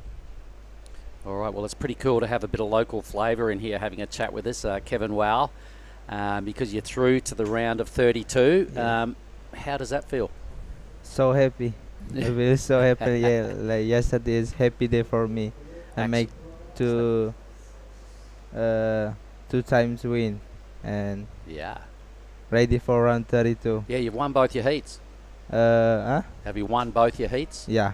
There you go. That's a And good stat. For next round is Rio, maybe one hit. You are one hit, maybe wanna fight again. Yeah. So that The was next round. Axel Carota there, ladies and gentlemen, on his very first wave of the heat. This is Elliot Parada Reed. Look how smooth this wave is. Big L just gets launched out of the lip and deals with it, no worries. He's been here a lot of times, Elliot. I love his act. He's a real classy dude and a real funny character. Who we got here, G? Right behind him is Jack Thomas on his backhand. A nice first opening turn, and unfortunately just falls off. It looks like he caught a speed bump on the way. Yeah, that just came out of nowhere. He looked really solid on his feet with that first hit. Jack, of course, out of the Yelling Up area, so all the boys on the west side, Salamat Pagi, and I'm sure there's a lot of his buddies down in Yelling Up watching this heat. And the other surfer involved in this heat as well is Hiroto Arai. He's in the red, so he's the only surfer without a wave. Does pick up top priority. Tell us, Kevin, a little bit about today's conditions. This condition was the wave's good, but the wind not really good. But How hard is it to ride a wave like that when it's windy? big turn, yeah. We don't want much bottom turn. If much bottom turn, we are not really go in the lip. You make take good wave. This wave was good. That was much cleaner, wasn't it? Yeah, much clean. All right, you would have seen Elliot here a lot of times. Do you like the way Elliot surfs? Yeah, I like Ellie. Kiwi. Yeah. All right. So we're waiting on some numbers, 3 scores to start to get a bearing on, none of them were a complete fail. It was all pretty good. This is our surfer Hiroto Arai with his opening wave in the heat 10 of today. Just one turn and decides to pull off. Kevin, yesterday in all your heats, all the beach was like screaming and cheering. Can you hear them from the water? Little bit. I so happy to when I hear that, and the local family make me big support. I'm like that. Okay, so what we'll do really quickly, ladies and gentlemen, let's hear from Jarvis Earl, who's down there with Billy Hangen. Over to you, Bill. Yeah, thanks very much, Mark. I am with Jarvis Earl. I tell you what, we'll get in the sideline because we're looking at the action replays of heat number 10. It's pretty good viewing. Now, mate, you first of all, congratulations. Second of all, you got a 7 in your scoreline, and that was kind of from a medium-sized runner, and it allowed you to do 3 or 4 turns. But then you got that massive bomb. Is it hard to stick to your game plan and get those runners instead of just out there and chasing the big ones? Yeah, it's definitely like really fun waves, but tricky to surf a heat. So I kind of just tried to get a bit of both, a few sets and a few like runners, and worked out in the end. So yeah, I'm stoked. Yeah, righty on. Well, you're a familiar face. It seems every round we interview you a couple of times. You're travelling with Geordie Lawler, is that right? Yeah, that's right. Geordie was just out there caddying, and for me, he's been doing it in the Pro Duo as well, so it's been a big help, and he's coming up later in the round, so keen to watch on for him in the channel and, yeah, caddy for him. Righty on. Days like today, those bombs are quite... They're a lot larger than the little medium inside runners. Do you take a step up out there, or are you just the same thing in case of a snappage? I've been riding a pretty similar board like the whole event. Like the swell filled in really quick yesterday afternoon, but I just hopped on like a 1 inch step up. It's a Channel Islands Fever round tail, and it's been feeling good, so I'll probably keep using that for the rest of the event. Mate, well, whatever you're riding then, yeah, stick with it, because you looked absolutely fantastic out there. It seemed the longer that the heat went on, the more continuity you got in your surfing, and you looked a lot more comfortable. Is that the case? As they go further into the draw, do you feel more comfortable? Yeah, it's always good to get like that first heat out of the way, and you start to feel more comfortable within each heat. So yeah, hopefully I can keep it going through the next round. All right, well done. We know the real reason you're here surfing in Nias, because you get a bang bang when you win the you win your heat. But this is Java Searle, folks. Keep an eye on him. I've got the feeling he's on a bit of a roll. He certainly is, Bill. Thank you, mate, and well done, Java Searle. Down there, the boys in the athlete zone. That was a good question about the surfboards. What would you be riding today, Kevin Wow? Maybe I use 5.7. You're saying that's your step up, yeah? Yeah, that's my big board, 5.7. Even with big wave, I use 5.7. You were saying before as well, Yeah. even when it's 10 foot, no worries, Yeah. 5.7, yeah? Yeah. Whoa. Wow, so Gutsy. brave. Yeah. It's small wave is 5.6. And we're also having a chat about the conditions and the waves and what sort of wave you would like to ride out there. What would you be chasing today if you were in a heat right now? What sort of waves? Maybe I choose 5.7 the board. What And sort of waves? Would you a be wave- going the biggest ones, the smallest ones? What sort of waves would you be looking for? You saying you like the big ones? I wait big one. I wait for big one and double up. All right, big double Yep. ups. Hiroto Arai now. I'm pretty sure this is wave number 2 for Hiroto. This is a much better effort than his first wave. So I think we're owed a couple of scores from Hirota. Elliot Parada-Reid, meanwhile, is chipping away. We have no scores on our laptop, but we can see some stuff's going on here. There's Elliot again, and there's our scores. So the best of them so far, Elliot's got a 5.17 and a 4.17. Jack Thomas into second via a 4.4 is his best number. We still owed a score for Axel and a couple for Red. How big are we calling it today, Kevin? The surf? What size? What? How big is the surf, do you think, in your estimation? Would you be calling it 5 foot, 6 foot, 8 foot? What is it? Maybe 6 foot. There's some 6 footers? Yeah. Yeah. It's 6 foot. So how Maybe- has the season been here in Lagundri Bay, mate? Have you had some big swells? Big swell is last of July until end of 1st August. That was big swell. Is the replay Giada? Yeah, this is a replay of Hiroto Arai. I think that was a really well surfed wave. In the pocket, you know, he didn't do anything crazy, just trying to get those first 2 scores. So smart surfing from Hiroto Arai. Yep, his first wave was only a 2.17. We now still have 2 scores to come from Hiroto to see where he's positioned. We got another one from Al. So Kevin, all right, so Kevin, here we go. We're about, there he is, everybody. This is what he looks like. Kevin, wow, how old are you? 19. 19. Yeah. And how long have you been surfing the point? When did you start? I started surf in the point when I'm 12. All right, okay. Yep. So I 7. start surf is 7. Okay, all right. Yeah. Okay, so tell me, how big have you surfed this wave? Maybe around 10 until to 12 foot. Yeah. Oh, when was that? Heavy. Yeah, I bet Yeah, it was heavy. Yeah. I don't doubt it, one little bit. Yeah. Tell me, over all the years, tell me, have you, who has impressed you the most with international surfers that come here for big swells? There's a lot of them that come for the big swells. Give me some names of the best surfers here when it's big. When big wave. Yeah. Nathan Flores. No, all right. Yeah, 2019 they are big, get big wave, and Lucas Rivera. Oh yeah. Yeah, Okay. that's get big wave. There are only three people in the water. No way. Yeah, Whoa. yeah, super heavy. Yeah, yeah, yeah. See a lot of broken boards here on a big Yeah. swell, eh? Yeah. Are they your favorite surfers to watch here? Yeah, What about the local boys? Who do local boys maybe Anton. If Yep, big I wave, yeah, we Anton. Anton's crazy. Yeah, crazy. We spoke with Legend. Antonius Ducky Yeah. yesterday. He was in here. He was our first person we interviewed. Let's stay with the live action now. Hirota Arai. He's in fourth. Needs a 3-3-1. Oops, just hangs on to his second hit. Nice little wrap now just to hang in there and probably sign off. Yep, so that's the end of wave number 3. Actually, wave number 4, I think. So Elliot's still with the best number, the 517. No big scores have locked into this heat just yet. The 517, though, generally a bit of a keeper in what we've seen this morning. Working on burning off a 417.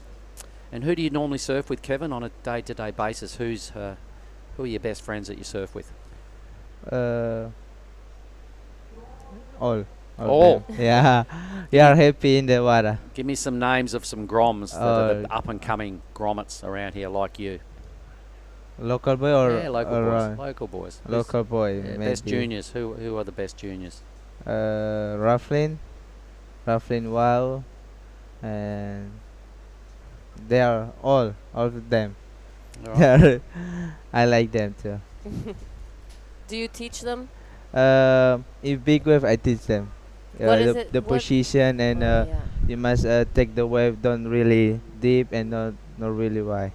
You must go in the middle. If different condition, different condition, you go more deep. You wanna make a long barrel, you must go to deep, and you can choose the wave like double up and the most biggest.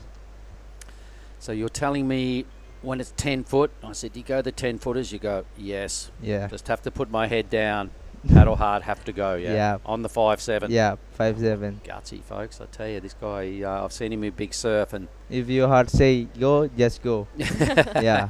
I've seen him, and he just goes. I've got to tell you, he's a bit of a maniac. And what about you, Kevin? Who taught you all the tricks out here?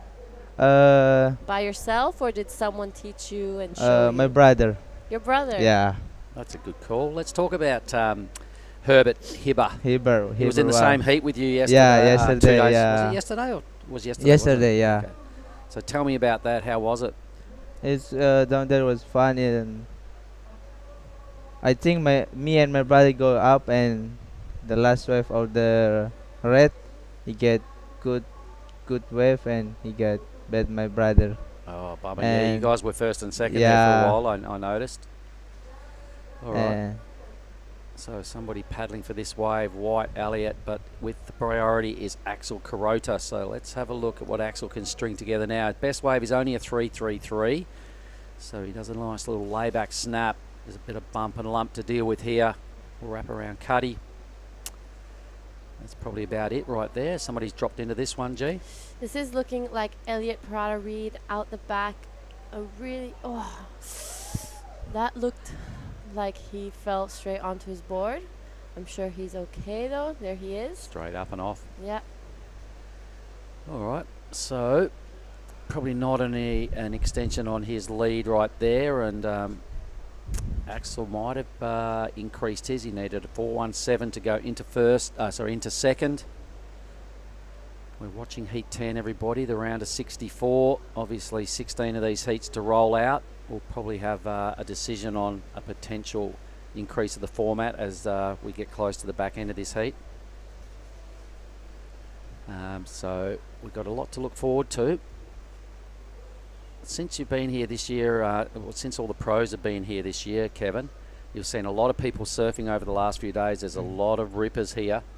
Who are some of the people that you think that person's doing the best or that person's doing the best? Who do you like the most out of the people that are here? real wide. Rio Wider. Yeah. Didn't think about it. Yeah, didn't Yeah. okay. Straight, real wide. Yeah, Alright, Rio so Wider. probably a bit of a no-brainer, that one. An Indonesian's most famous surfer right now. Who else? What other surfers do you look at and go, man, that person's ripping? uh, There's a lot of shredders here. I forget the name. Okay. Yeah, but if I see them in the water, I like them, but I forget his name. Okay. Sorry. That's all right. There's a lot of good surfers here, man. Yeah, It's, a lot. It's a lot hard to them. put some faces to the performances sometimes because there's been a lot of shredding go on over the last few days. Tell me about your dad's business and where you guys live, the Hash and Family Surf Camp. Tell us about that. Is very happy. My father is good, good papa. Support me and my brother and family with my sister, my mother, and like this year it's good business with. Yeah. So what about this? While there's no waves being caught, give us some names of the ladies that work in the kitchen because they work pretty hard. yeah. Who are some of the kitchen staff? Give us their names. My mother, Elvira, Elvira, Moody, Endang, Greta, Inaori, and my uncle and my brother. Yeah, that's it. Yeah. Well, you guys pump out a lot of meals. There's a lot of surfers that are having, all the ASC team are in there having meals every breakfast, lunch and dinner. So you guys are doing a really good job. Yeah. Here comes thank a you. sweet looking wave. A nice medium-sized double up for Double Jack up. Thomas. So the West Siders at home are watching JT. He's got to get around this section. He does. Is there anything left to hit? There is. Oh, monster. It's a One pity turn. it took a long time to get to that section, but that was a huge manoeuvre. Did you like that, Kevin? Yep, that's good turn, big turn. Big turn up and over the a falling section like that. Pretty hard to do. Needed a 3.1. Do you reckon that was at least a 3.1, Kevin? Maybe. Mungking. Mungkin, yeah. Okay, let's just stick with the Mungking. Here's the replay again, G. Wow, that was a really solid wave to take off on. And here, this is such a great turn. You see the section lift up for him, and that was big. I think that's going to be a 3-1. It was pretty solid. Yep, Scores he in and he make it. moves up. So it was a 3.53. So he's now less than half a point ahead of Hiroto Arai in the red. Hiroto does have priority though, and he needs a 4.14. Even Axel Kurota in the blue, third priority, needing a 4.6. Boys have got to make the most of these next 5 and a bit minutes. Even Elliott would be feeling a little dodgy. Has not done really his best surfing, although he's in the lead. The 5.17 is about the difference in this heat. Here goes Axel. This is Axel Kurata on a good-looking wave. That was a huge first turn, and unfortunately just falls off. We're reaching the last 5 minutes. He needs a 4.60. Yep, probably just laid it back for a bit too long. Okay, who's got priority? Red must. He does. Hirota pulls the trigger. Wham, big hit right out of this, mate. He does. Still got more to work with. Tidy little grind. Maybe something else out here. Big wrapping cutback would be nice. He does. He rebounds off the wash. Good work. Get back out there. He's still got 4.5 minutes. Enough time to get another wave. Here goes Jack Thomas. Here we have Jack on his fourth ride of the heat. Not sure what he did out the back, but I guess we'll see.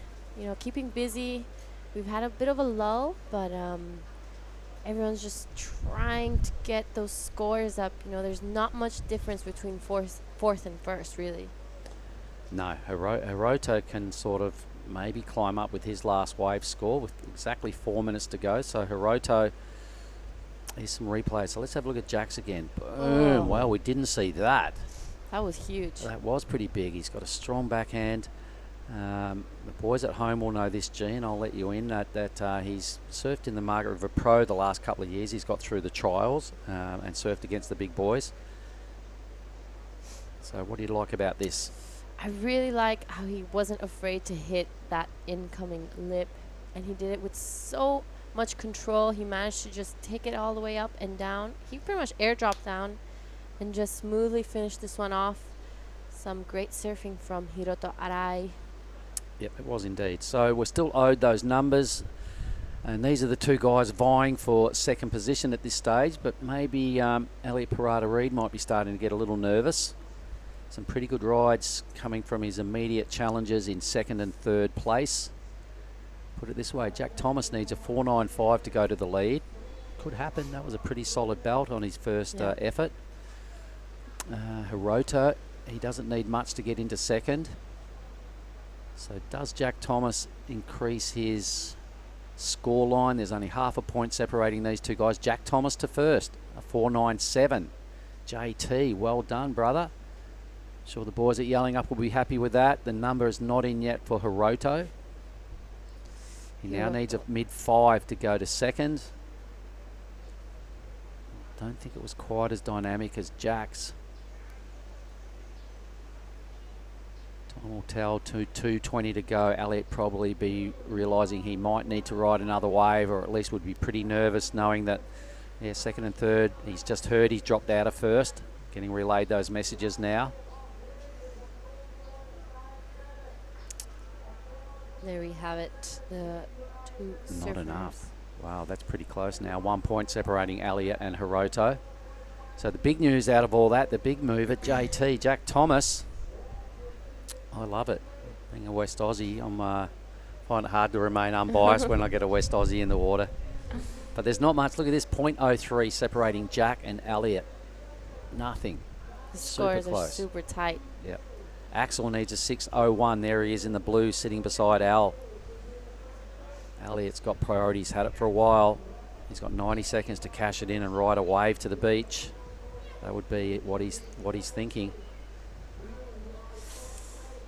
Oh, I'm sure Elliot is trying to find Hiroto Arai, see where he is, and staying close to Axel Kurata because, well, in this situation though, Axel's looking for a pretty big score, so I'm sure Elliot is looking for Hiroto Arai to stay close to him and make sure he doesn't get the opportunity to get a 4.82.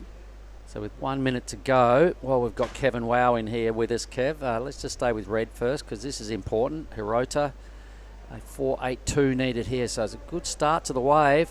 That's very helpful. Elliot could be in danger. He's got a third strong section. Okay, I'm going to ask you, Kevin, as heat's about to finish and you're about to boost out here and go back to work in the restaurant. Yep. Was that a 4.82 that he needs for second? He will make it, that one. He will make it? Yeah. All right, so Kevin. That's good then. Tell us, did you have fun in here, sitting in here with me and Giada? Yeah, that's pretty very cool, fun, isn't it? yeah. All right, would you like to quickly give a shout out to your dad and the crew at your family business, the Hash and Family Surf Camp? Go for it. Just say hi to the gang. Hi, thank you. Yeah, that's it. All right, well, either way, this is a pretty close heat. We've got a score to come with 5 seconds remaining. It's a brutal way to finish a heat. It's one of those real clutch heats. Elliot's wondering what's going on. Green's wondering. Hands are up. Nobody's sure really what's going on out there. It must be pretty hard to hear. Hiroto goes to first. You should be a judge. Well done, Kevin Wow. So Elliot Parada-Reed dips out. You saw him splash the water in disgust. Oh my God, what a way to go. So we're going to have a break and Giada's going to go down and have a chat with Hiroto. Thanks, Kevin. Yep. Yoo-hoo. Thank you. Cheers, guys. See you shortly. Yep.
Righto, welcome back here, everybody. Live action, Heat 11, the round of 64 of the men's QS Lima Rebu. It's a big deal. It's only the second event on the Asian regions, and ripping straight into it. It's one of the boys out of Bali. Yeah, Farun. Wow. Good start. You can see Rizal in the lineup. He should be a little bit out of the competitors area, but yeah, look at that. The Farun paddling really fast, trying to get that priority back. Well, look how close that heat was, everybody. Wow. There are the results. Elliott went from first to fourth. He dipped out by .03. Jack Thomas into second. Hiroto arrived last wave heroics, a 5.67. Axel Kuroda out there in fourth position. Gnarly heat. You should say Elliott had priority for probably 10 minutes, the last 10 minutes, and couldn't. So he waited. He waited, Too and long. then the boys went up a place, and then he dropped down into second, and then fourth. I think he was in fourth or third. Got the nod and went straight to first, and Elliott down into third. So this heat here, exactly. Do you want to let us know who's in the heat, mate? Well, in the water right now, as at 22 minutes to go, Rio Inaba from Japan, Farun Tanjung, the son of Rizal Tanjung from Indonesia, and Ben Lawrenson from Sunny Coast. He's one of my good friends, and Kai King. He is from Byron Bay. He's a good surfer here, Mark, and so two regular footer and two goofy footers. All right. Nice one, mate. Thanks for the insight. And Kai's King, we know in June when we went to Cruy, runner-up to Morgan Siblick. So we've had, this is only our second Australia-Oceania regional event, QS event. He got a second there at Cruy, so he's here hoping to add a few more serious points to his total to try and become a Challenger Series surfer again in 2024. Yeah, here you go. Wide, Rio Naba, first nice turn into the next one. Look at that spray coming out of this thing. Wow. Amazing surfing. And then this is another great backside surfer. Ben Lawrenson. So I've heard some big raps from this guy, and you can see he's going upside down himself. So the goofies would probably be pretty inspired by, well, this is the replay of the wave that Varun got. So I didn't see that Ben had also caught that and took off deep. So Varun got up there and smashed it a couple of times. That was a really good wave, given the fact that Ben did a couple of turns before we even got to Varun, who then got a couple of turns. Yeah, I mean, all the surfers beside Kai King still waiting for his opener. So Kai King waiting for the proper good wall waves so he can get a good score. He got priority right now, so he's feeling comfortable. Well, as I was alluding to a moment ago, I think a lot of the goofy footers coming up in these next few heats would be mighty inspired by the Jarvis Earl performance. Did you see what Jarvis did in his heat? No, what happened? Oh, he just smashed it. Some of the stuff he was doing, got a 7.5 and a 7. So, wow. The highest two-wave total of the day, and really jammed hard in the pocket, went upside down at every opportunity, mate. I think his 7.5 was just basically 2 turns. Yeah. But seriously attacked a mid-range wave right in the pocket. And for me, I've put that on our day's highlight reel because it was pretty sick. There was a lot of hooting and hollering going on down there in the athlete area. Here goes your boy, Caius. Yeah, Caius opening up with this wave. Let's see what he can do. Looks like a small meetup. Oh, okay. Well, the wave selection wasn't that great, but he's probably just want to get on his feet and to feel what is under that board. Maybe just want to feel the wax and everything, so I just want to stay busy. Yep, that was an interesting wave choice because it took him a little while to pick up that wave and then looked totally uninterested from the word go. Yep.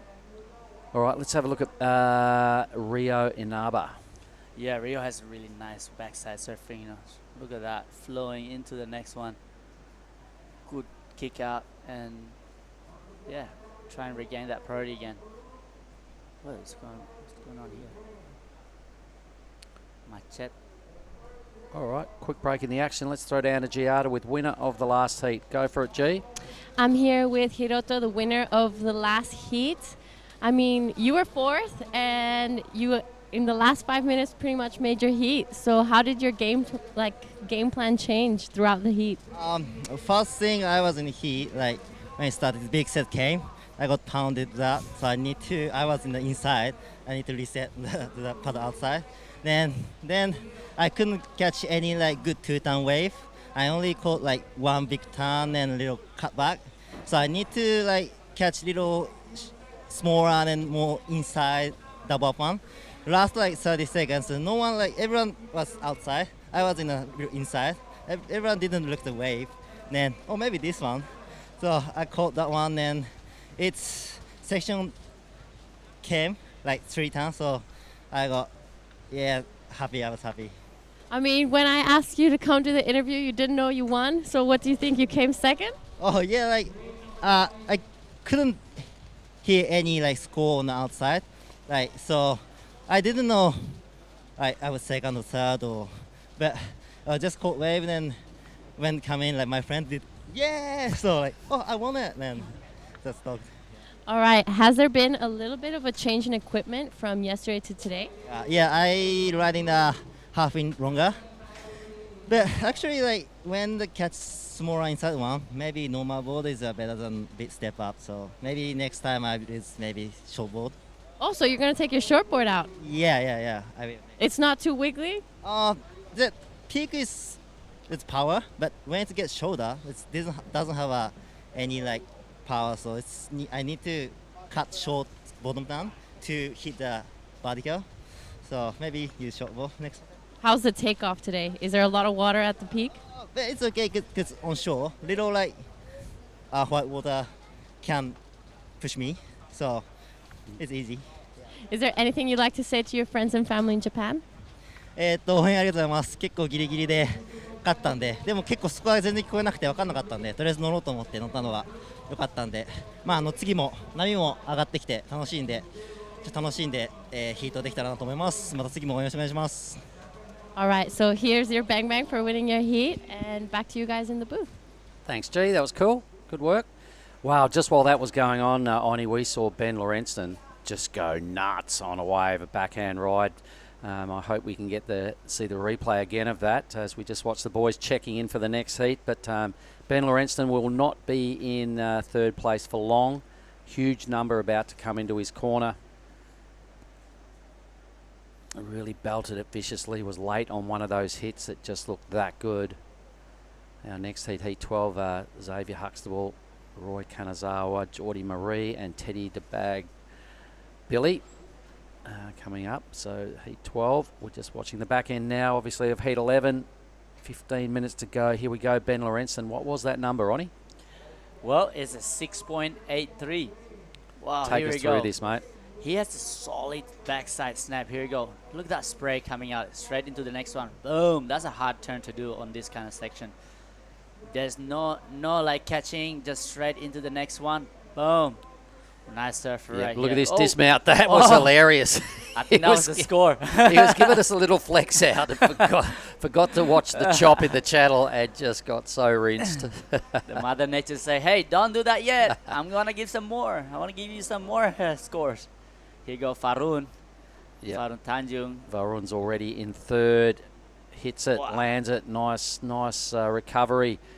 And could not capitalise on the next section. A little late to the party, but we just saw all the Indonesian boys sitting down there together with Teddy Billy about to surf his heat and watching Varun's effort. There they are. There's Tippy, our main man there. That's Teddy in the green rash vest. We got Rajo, Rakeko Barrel, Westernhurst, KK, all the young posse. Yep. Take us through Kaiser's wave, mate. Kaiser's is taking it easy right here. That was nice second turn. Unfortunately, the wave is not really offering him that much of a opportunity to hit, so his wave selection need to get better. So his wave choice isn't good. Yeah. And he's looking a bit too relaxed. I reckon Bang Ong, highest king. Yeah, so wake up, let's get into it. This is a big deal, these heats. He goes Ben again. Boom. Tidy crunch, plenty of speed to the next section. Little bit of a mini move out there. This is a little better. Still finding a bit of lip action here. And he goes, all right, 3 turns, enough's enough. Trying to burn off a 2.67, and that will happen. So Ben, great bit of tactics there just to add to his 6.83. He'll have another respectable backup number. Varun is owed a score. Same with Ben. Approaching halfway mark of the heat. Yeah, Farun, here we go. This should be a second wave for Farun. How's that airdrop right there? That's a hard one to land. He's been practicing that one, but unfortunately he got stuck behind. And here go Kai's King. Yep, so Kai's for me, like, that wasn't a bad whip. And then after that, he just looked like he wasn't really that stoked with the wave. Got a little mini catch there on the inside rail and flicked off, just looking like he was unimpressed. So, you know, he's waited a long time. This is day 5. It's his first surf. Get into it, Kaias. Come on. Runner up at Cruey. We know he's got a lot in the tank, so I want to see it. Yeah.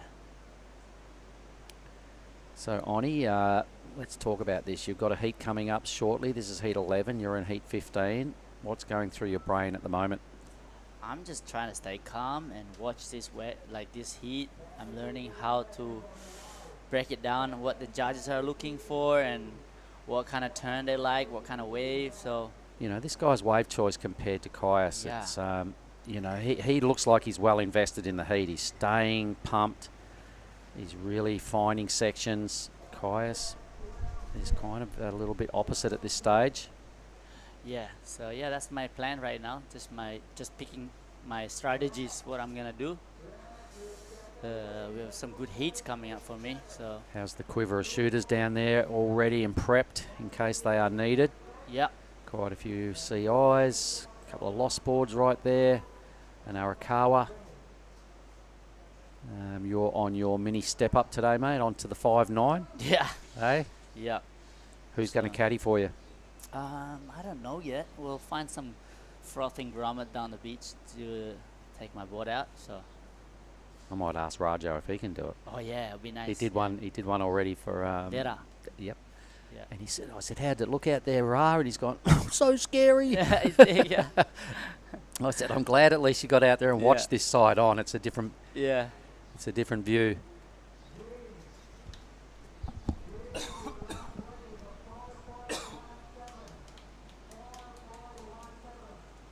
Yeah, looks waves are actually starting to get pumping right now. So there's more wall that you can just nice huge carve. Well, the tide's dropping, so it's starting to bowl out a bit more. Yeah.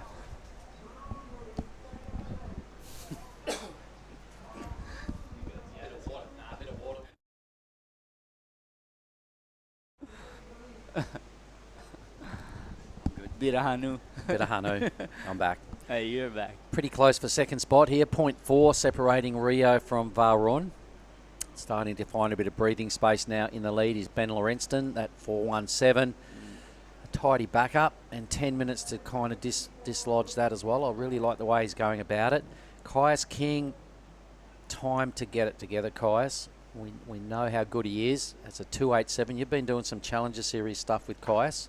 Yep. Tell us a little bit of insight about what sort of guy he's like.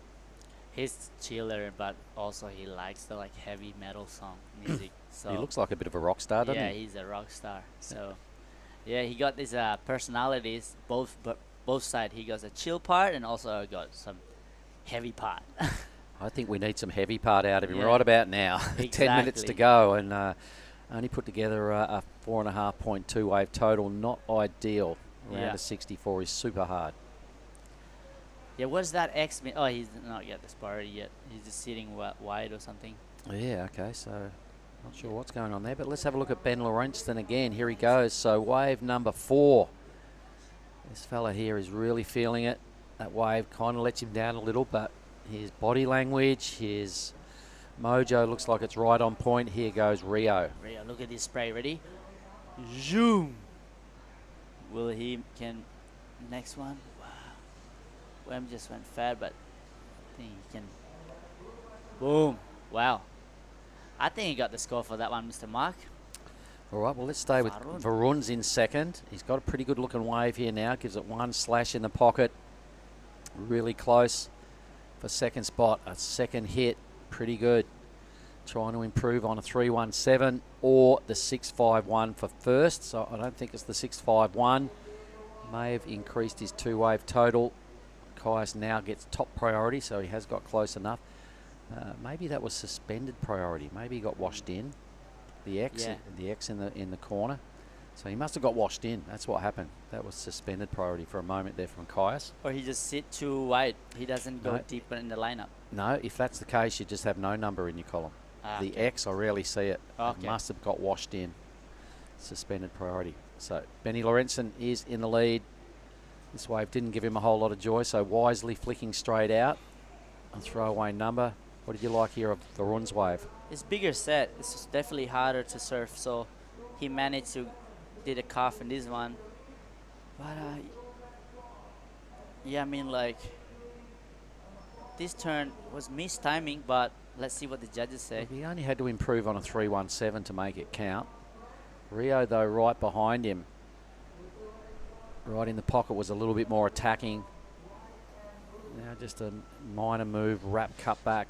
The wave really peters out, but he does get a bonus section down there, and he sends the chook feathers flying. So a mid-range 3 is what he needed to get rid of Varun. Well, not sure. Leave that with the judges. Geordie Marie, 9-point ride yesterday was pretty impressive. Best wave of the event so far. Yeah. That's him out of South Africa, ladies and gentlemen. His third time he's been at this event on it, and his track record shows a first and a second. Wow. So he's coming back for that, or? Yeah, he said he kind of wasn't going to, but he said his dad entered him. Oh, yeah? So he's gone, oh, well, all right, I'm in, and there's a swell, so off he come. Ben Lorenzen now. Oosh. I really like how is this turn. Way. Timing. So, he's catching a lot of waves too. He's staying real busy. Benny's already kind of like, I don't think that would be any better his score. What do you reckon, Mark? Maybe not. Oh, there's Hash. So we just spoke with Kevin Wow, and that is the big boss there at the Hash and Family Surf Camp. Checking out all the action. He'd be quietly chuffed. Let's have a look at Caius. No, he doesn't pick it up. He's only had 2 waves for a grand total of 4.54. 6 minutes. He's got to turn this around pretty quick smart. He needs only a 5.63. So although he hasn't done a whole lot, he catches this wave with priority, and blue drops in on him. Varun. Oh my goodness, Varun. He must have read it wrong, and you know, he wouldn't have dropped in on purpose, but he must have just read the wrong read on the priority board. It was a good looking wave, and he just wanted it. So did Caius. Wow, that was a moment. That's going to have a huge bearing on this heat. The result just but I think they cut the priority board is maybe missed. Well, let's have a look at this. Red's got priority at the. That was. No, I think Varun got the priority. I think we just missed it, everyone. Maybe we will have to wait and see if we get that. All right. Well, prior to them standing up, maybe our tablet here wasn't refreshed. We'll hear and we'll know shortly if there's a call. But really close now. 0.2 between Rio and Naba, who was in second. Varun needed a wave because he was in third. 4.5 for Rio's last. A little improvement. That's what got him into second. But there's nothing between him and Varun. 0.2. Caius desperately needed a wave and needs a good wave. He now needs a mid-6. And if we don't hear a situation, then Varun was correct. 4.8. 4.83, so he goes back to second. Now I've got about a 0.83 advantage over Rio. So definitely knew he had priority, because I haven't seen any calls on interferences. There's G, there's Kailani, there's the boys. Rajo with probably his third ice cream in the morning. There in the bottom of your screen. Tippy in the middle. Who's that there next to Tippy? I don't know. He's actually meditating. There's Weston, there's KK, there's Shia. Here comes Suri. There's Rio. All the Indonesians hanging together. Giada and Kalani as well. Just viewing Varun's heat, paying a bit of homage to him. And Teddy's coming up in the next heat. Oni Anwar coming up shortly. Oni starting to stretch, starting Yeah. to loosen up. I'm excited. Just beat Ben Lorenston. Here he is again. Let's watch this, Oni. Yeah. So his clear tactic is to go these mid-range waves and belt them, and go crazy on them. Overcooked that move a little bit. So what? For me, he's picking good waves, Oni. Yeah, he knows. I think the tide is dropping, Mark. So it's definitely that wave selection is gonna be. It's easier Yep. to select any wave, It's but bowling. There's more waves now that are bowling out, is what I'm seeing, No, as it's Nias opposed to the Surfer. higher tide this morning. It's only 9:30 here in Nias, everybody. We're only at, where did we pick this up? This is heat 5 of the morning.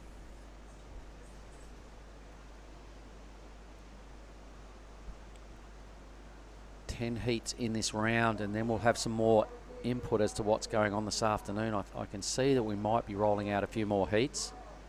10 heats in one day is probably not enough to keep us in a really good stead for the last 2 days.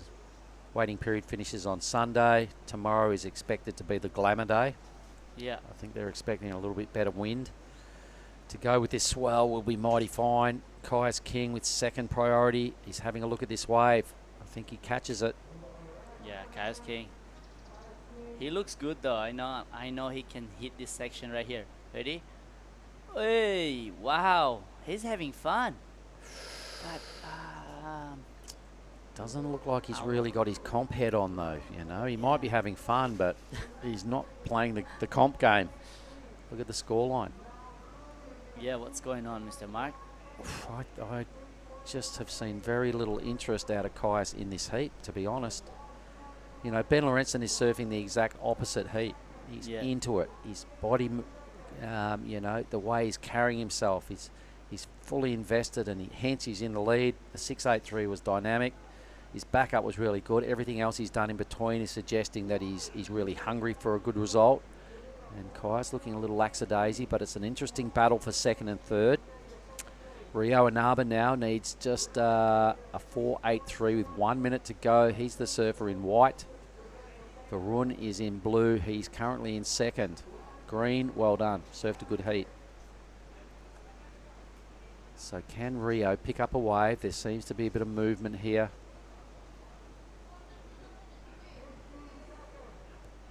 "50 seconds. Can hear the beach announcer.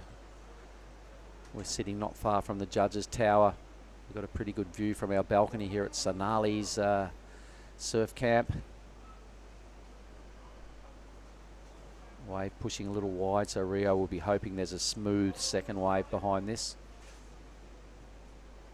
Here goes Kaias. Yeah, guys in the steeper wave. Wow, what's going on here? He's really not pushing. Is he okay? Maybe he's injured. I mean, that was a nice hit, but it was out wide. 13 seconds. Oh yeah, I to think go. he's back. Yep, you can see it. He's There had to be a reason. yeah, There he had told to be me. something going on. Yep. You like Oh see there. man, I feel sorry for Kaias. Yeah. Rio Inaba, wonder what he did out the back. This will be important because we didn't see anything apart from this last little bit here, a bit of fluff where there's no scoring going on. He needed the 4.83 to get rid of Varun. No idea what he did out the back, Oni. Heat 11 is done and dusted, so here goes White's wave. Good wind up here. Belts it tight in the pocket. Needs to do it at least again. I'm not sure that wrap's going to cut it. And didn't get much more after that. I'm not convinced he moves up a space with that effort. Yeah, I mean, sorry to say, Kai's King. Kai's no show injured. time for me. For Kai's. Hopefully he gets a good checkup on a physio. That injury must have happened while he's been here. Well, he had it been a long time already. It's been years and years. Oh, really? Yeah. Got a sore back? Yeah. So a long-term injury that's just flared up and Yeah. and really bothered him in that heat. So, gee, that's a pity because I loved what he did at Cruy. Yeah. Really enjoyed watching him surf and compete. So here he is here. He got one nice turn here and then Because you can see that section is offering. I think he just don't want to push it. that like was a nice turn there. Boom. Boom, that And was then after it, you could see him having back issues. He's Yeah. like, oh my God. right here. Yeah. Wow. Yep. Wow, that's a pity. So, Even this kickoff right there, but All right, so that's the end of Heat 11. Back shortly with Heat 12. We'll just throw to a quick break.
Right, so we are back live again for the QS 5000 Nias. You can see the man in the screen, just Ben Lorenzen just smashed that heat.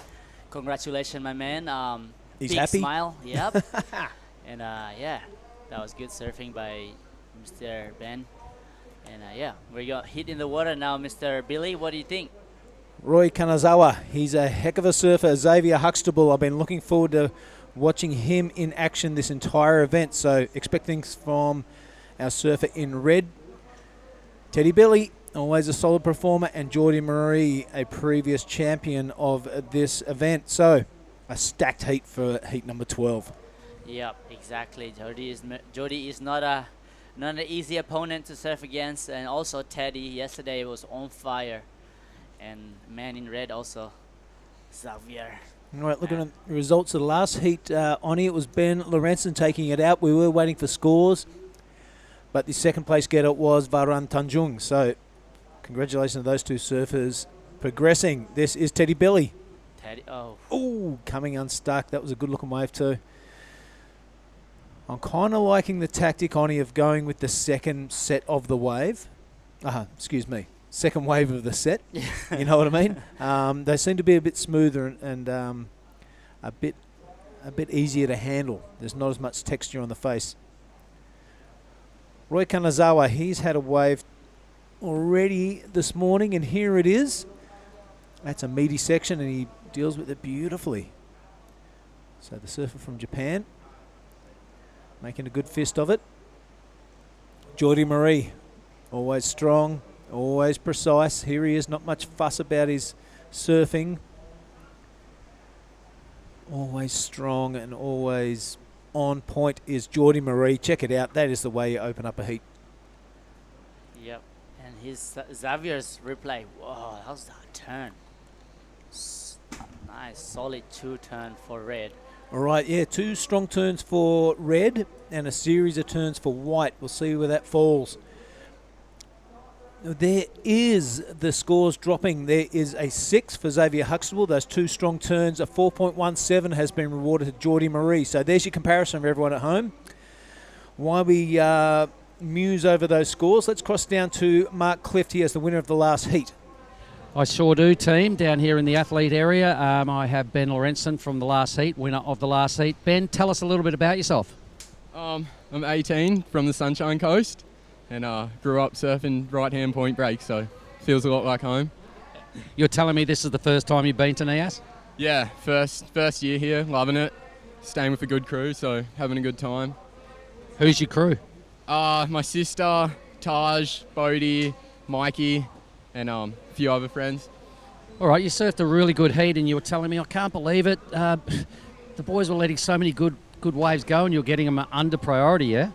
Yeah, I found like the second wave of the set was a bit better. Like the bigger ones sort of pushed pretty wide, so yeah, a couple of them that I got did push wide, but found a fun one, so stoked.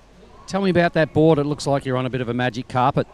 Yeah, it's a 77 sharp eye, shaped at the board lab. Goes really, really good. Just feels really in sync with my surfing. Like I don't really have to try too much. It just all flows. You look like you're in sync, mate. That was a great heat. Now, listen, you've probably got some friends at home watching. What about a shout-out to your clan back on the sunny coast? Yeah, shout out to the crew at home watching. Yeah, thanks so much, guys. Appreciate all the support. You guys at home might be a little jealous. Look what you get for winning a heat here at Nias at a ripping heat like you just had. A nice, tasty bing bing. Well done, and I'm going to shake your hand. Well done, Ben Lorenzen. Thank you so much. Cheers, gang. Back to you, Oni. All right, that was a good heat for Ben Lorenzen from Sunny Coast. I'm sure all the boys from Sunny Coast will be cheering for him right now. And yeah, we're in the water. We got the scores are in. For Jordy Marie, was his first wave was a 4.17 and a 1.93. So he put him in first place. Currently in second place on a single score with a 6.00. So we'll see. Yeah, early days in this heat, Oni, it is Roy Kanazawa. Always dangerous, especially when he's got priority. He can take whatever wave he wants. Right on cue, here he is. Deals with that first section beautifully. And the second one a bit more critical, a bit late to the show, and comes unstuck. So one turn from the Japanese surfer, and this is Teddy Billy. Yeah, Teddy has been looking sharp lately, so these waves look more wall in a section, you know. So what can he do? It's a couple of carve. I don't know if the judge like that, but he'll get the score. But he's like this man. He's the vertical turn. Yeah, Xavier Huxtable, powerful surfer. The Victorian liking what he's seen all morning. He's in the athlete area cheering on his fellow Aussies. Now it's his time to get out there. He already owns a 6. That will be his backup score, I'm betting. It's Jordy Murray, the South African, out to an early lead, and he holds priority. Roy Kanazawa, an uncharacteristic fall on that second wave of Roy's. You'd back him every time to make that sort of a turn. It's probably testament to the conditions out there, Oni. They're a bit powerful. It's a bit wild. It's not your beautiful, perfect Nias today. But you got to knuckle down and deal with what you got. Now, guess what? Like this guy, there's a wave and has some section, so there's not much to complain about. Everybody, the swells picked up. Good variety in Teddy Billy's surfing there. And always full throttle is this guy, Xavier Huxtable. That first turn was to die for.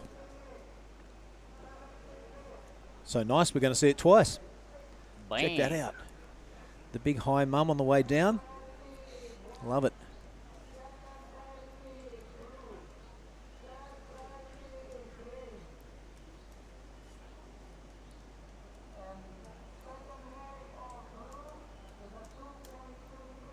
The waves that are in for Teddy was at 3.5. Blue was at 2.23. And we're waiting for red last wave. Second wave of red. Looks like a good score too here. For that one nice turn, I think judges actually like it. We'll see. There's 2 more judges to lock in.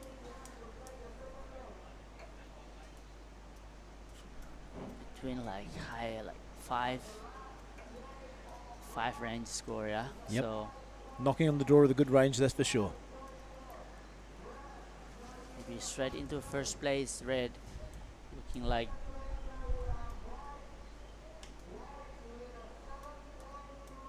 Sheldon. Next heat, hit 13. My fellow friend from the Gold Coast, Surface Snapper Rock. There you go, 5.4 for last of red. Put him straight in first place. Jordy Marie got the priority with 15 minutes remaining. There's 7.27 required for Jordy. Wow, so like that's just the best thing when Xavier putting good score on board like this. We put all other surfers like Jordy Marie yesterday put a 9-point ride in the board, so it's not gonna be that hard for him. I'm so excited to what Jordy Marie can do. Yeah, we're waiting for the answer from the South African, but it is the Australian. Xavier Huxtable out to a pretty strong lead. 15 minutes remaining in this one. 5.40. He's back up to his 6. I love it when he starts to get on a roll, Xavier Huxtable, because you know we're going to see some really entertaining surfing. All right, it is the surfer in white with priority. Everyone a little bit too deep for this one. We've kind of been alluding to the lineups you've got to have. That current does pull you in towards the impact zone and towards the reef, so you've always got to be alert.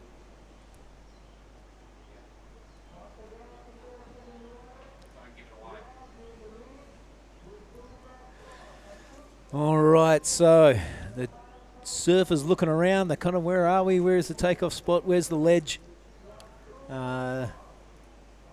They'll be knowing that they had drifted in a little bit too deep. No big deal for Xavier Huxtable. He's kind of looking for one of those waves that slips under the rest of the field. Maybe he'll pick up a runner and better that 5.40. Geordie Marie looking to really get his high-scoring wave under his belt. Roy Kanazawa, we know he is capable of anything. He's got a really good record here on these QSs around Indonesia.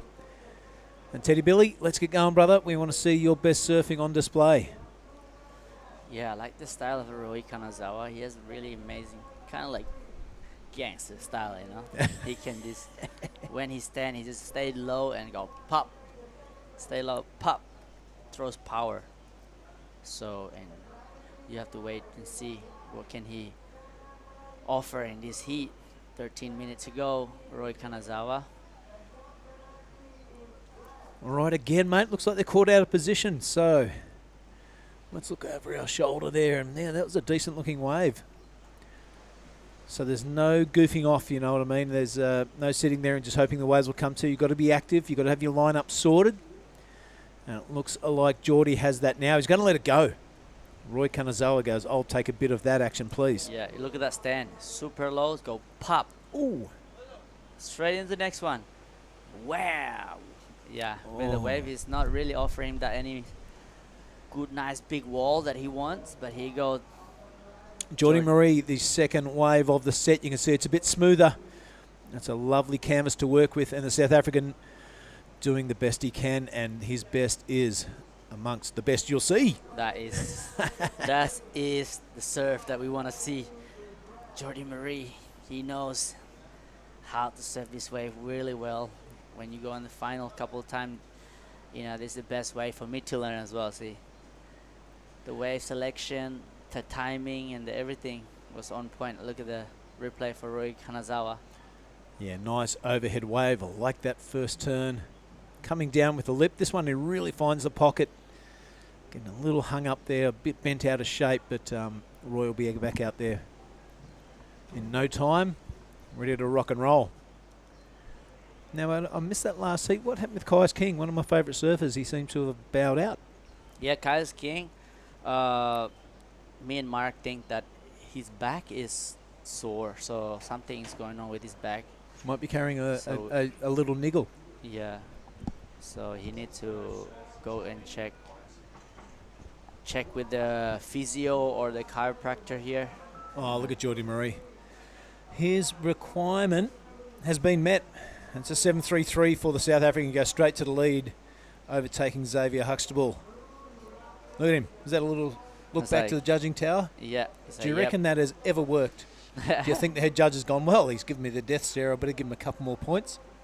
No, I think more the testosterone is like, it's like, give it to me. Like I love seeing it. I reckon there should be more of it. It's entertaining. Yeah. Right, your boy now, Roy Kanazawa. He's got that low, powerful stance. He's been nailing the first turns, and this time he does well on the second. So 2 consecutive turns for Roy Kanazawa. Probably his best wave, and Xavier Huxtable releasing the fins, not quite pulling that one off.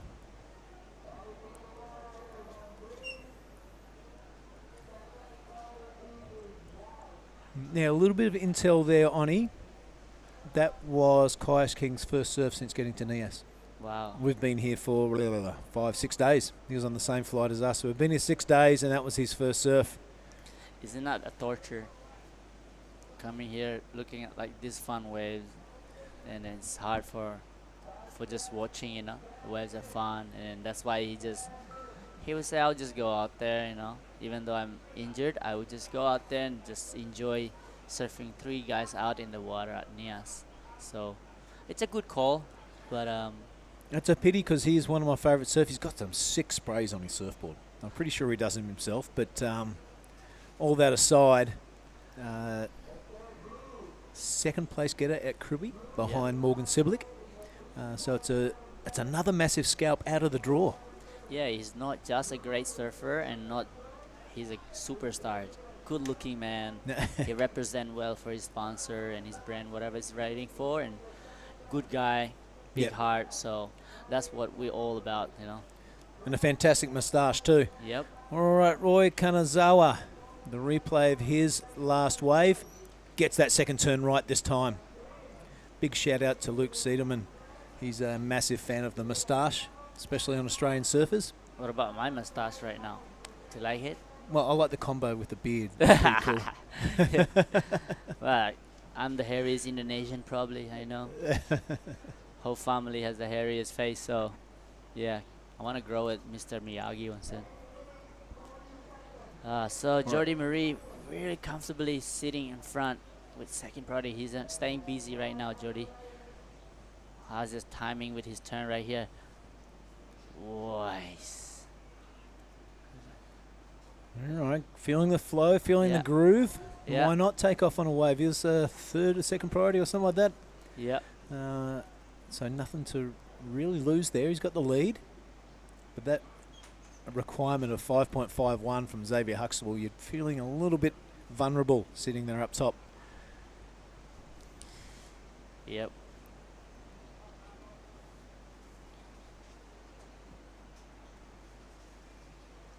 All right, check this out.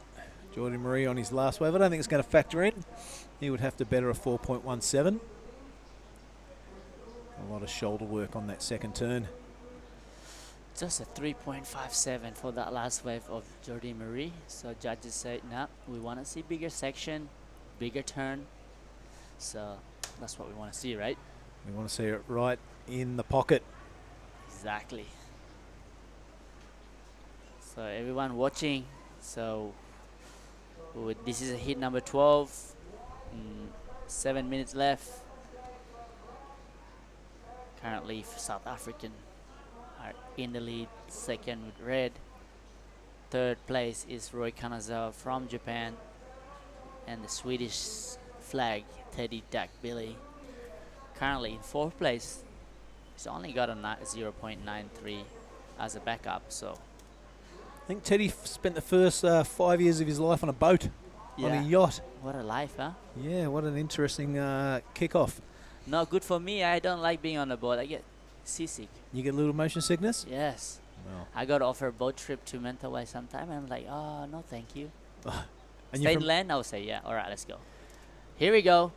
Currently in first place, staying busy. He knows that his backside attack is dangerous, but unfortunately the wave's not offering for Mr. Jordi Marie. The waves are looking fun. Look at this one. Oh, I'm mind surfing this thing. He's got Teddy. Teddy looking for a 7.9. Will this be a 7.9? Nice first stand though. Will this wave wall up? Yeah, it's kind nice lie back right here. Doing that on the inside. You think it was going to double up, but it doesn't. Xavier Huxtable now ripping the top off that one. I wonder if that was his first or second turn. Doesn't matter. Let's keep concentrating on the back footwork of the Victorian. The Australian looking hungry. A 5.51 his requirement. Always exciting when he gets to his feet, as is this guy, Roy Kanazawa. A nice wrapping turn, a little bit out on the shoulder.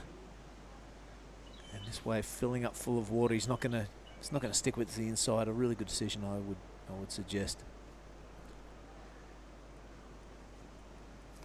Yeah, 5 minutes to go. So 5 minutes after to go. this, Waiting for scores from every surfer too. Yeah, well, Teddy was already replacing that 0.9.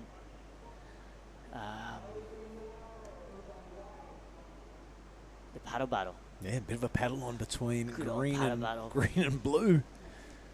Jordy Marie sitting out the back going, go for it, boys. Expend your energy. I'm out here looking pretty.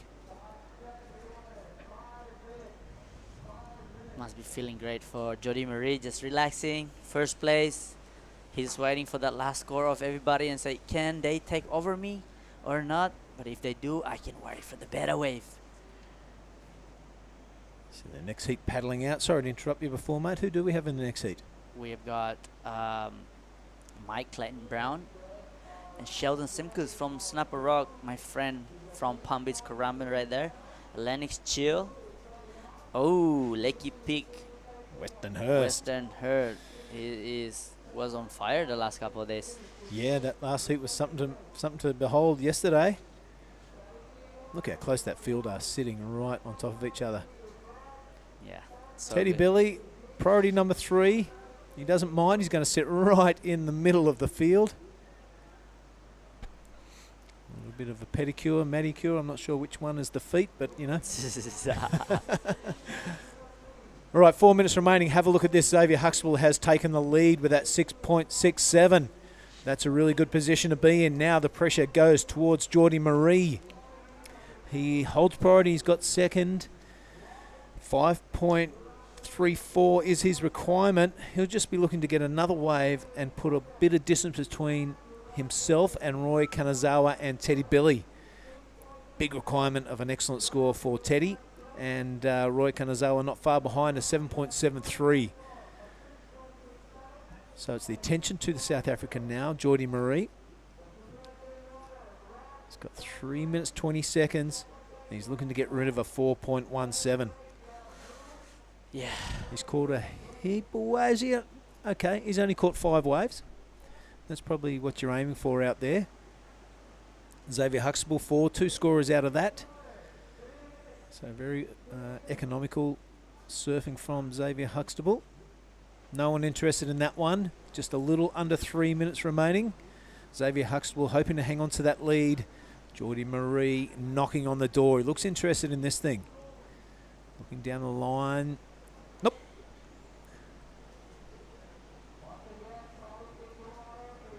Yeah, I think the waves are slowing down as the tide drops down. That wind lock's it's backed off a little too. Yeah, for my heat it'll be perfect. You're coming up, are you, Wani? Yep.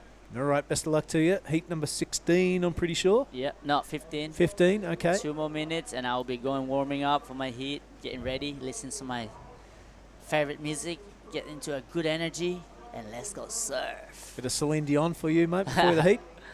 Yep, look at this set. Who got on this one? Nobody. Such a waste. In free surfing, everybody be hustling for that wave. Everyone hungry. Have a look at this. We don't want to keep banging on about it, but that current is pulling a lot of the surfers, a whole field in, and they're missing the set.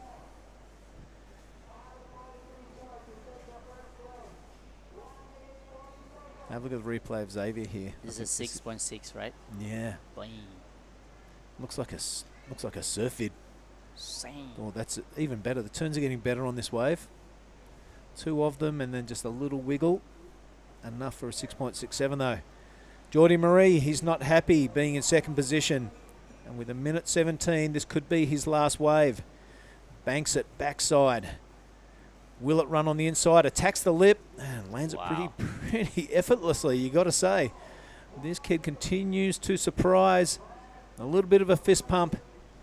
And Xavier Huxtable not going to sit around waiting for that score. He wants one of his own. So less than a minute is the first and second position holder coughing up priority. Teddy Billy needs a big 8. Way. I would do the same too. Can land it off. Yeah, there's no use getting a 4, was it? He needed an 8, so he had to go big. Roy Kanazawa now the priority holder. Yep.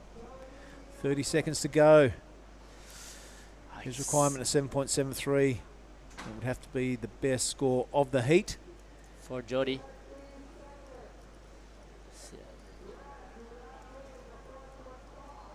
4.5 for red does not factor in. Waiting for scores for white. And just that minor one from green in Teddy Billy.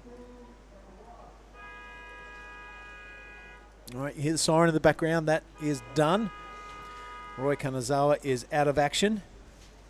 We are looking at the score line of Geordie in the white. His requirement is a 5.34. Everyone playing along at home. If he gets that, he'll take first position. I think it's around 8 or something, yeah. All right, well, we're waiting for that score. I'm going to let you go and prepare for your heat on the Onwa. Best of luck, buddy. Thank you, Billy. Boom, boom. I'll see you later. Everyone watching around the world, we're going to cut to a short message from our supporters. Stick with us. This is the Nias Pro for 2023. Hope you're enjoying it.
Welcome back to Lagundri Bay. I am joined by Gia Lagarde, and we've got the news for you. That last wave from Jordan Murray was enough. He takes out that heat win over Xavier Huxtable. Commiserations to Roy Kanazawa and Teddy Billy. They will be joining us on the beach to catch all the action, but well done to Geordie and Xavier. How about this heat, Giada? Yeah, this is heat 13. In the red, we're going to be seeing Mike Clayton Brown. In the blue, Sheldon Simkus. In the white, Lennox Shell. And in the green, Weston Hurst. Wow, they don't get any any easier, do these heats? Big names in each one now. Let me put a 1 next to Jordan Murray's name and a 2 next to Xavier's. Well done to those two. Mike Clayton Brown, I'm looking forward to his performance. You can see the names up there on the screen. Sheldon Simkus, I haven't seen him for a while. And Weston Hurst, of course, a massive, massive heat total yesterday. Yeah, I'm super excited to see Weston Hurst and Lennox Shell in this heat. Of course, MCB and Sheldon, but I definitely have a few of my favorites, I think. There we have Lennox Shell taking off on his first wave in this heat on his backhand. Bit of an opening turn, sets it up nicely for this second one. Grabs the rail, and there we go. That was more like it. A pretty big finisher. Yep, some solid turns on a smaller looking wave. But I think it's worth a roll of the dice. Get your feeling going, get your groove going. See if the judges do reward it.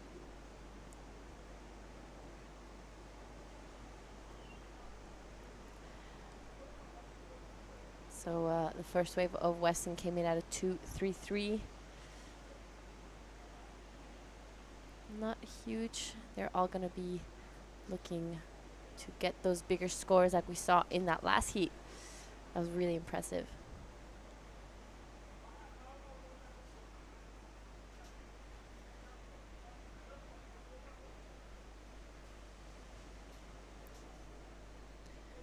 So we will be finishing this round of 64, and then we're still waiting on the call to see who we're going to continue with. If the ladies are going to head out, or if we're going to continue with the men. Yeah, it's going to be interesting. But right now, let's turn our attention to the water because this is MCB, a favourite here in Indonesia. He's been hanging around a while, and he loves the right-handers here at Lagundri Bay. All right, his opening wave. Looking good. Bit of a round of applause for Bodie Williams in the channel, super caddy, and also fellow team member of Team Lavina. I wonder if he got the tattoo as well. He got the tattoo too, yeah. That's nuts. That's radical. All right, Lennox Shield opening ride, a flat 3. Enough to take him into the lead. It's early days in this heat though. Yep, 20 minutes left in this heat. So the judges sending the message, Giada, that was a smaller wave, some impressive turns. However, they want to see the same sort of turns on a big critical wave. We'll see how this one fares for Mike Clayton Brown. Just a little bit better, a 3.50.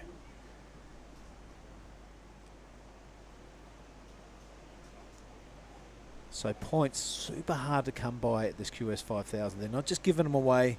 You are 2 steps off a Pro Tour, off the World Tour. So, you really got to earn your points.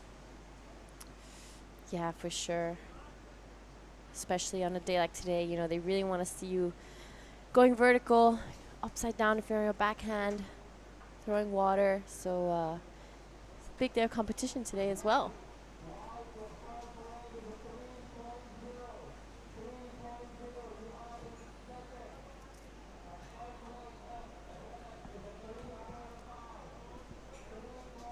It's looking like it's cleaned up a little bit compared to this morning. It was super, super windy when we woke up, but it looks like it slightly died down, so a few nicer walls. A little friendlier. Hey, a little bit more user-friendly, you're right. We woke up this morning, it was pretty hectic. Saw some big wipeouts during the free surf. There's a pack of about 50 surfers out there. A lot of double and triple drop-ins. The heat before the contest starts, all rules are out the window, really. And we saw a whole lot of carnage. We were sitting there having breakfast and our morning coffee. But things have calmed down a little bit now. Maybe an indicator for tomorrow. Sitting there with Luke Studer. He's predicting offshore winds tomorrow. If not offshore, very light sideys. So we'll see how we go. I'll go with that because that's good news. We gotta stay positive. But we have the swell here. Now we just need the wind to cooperate, and then it's gonna be very, very similar to last year.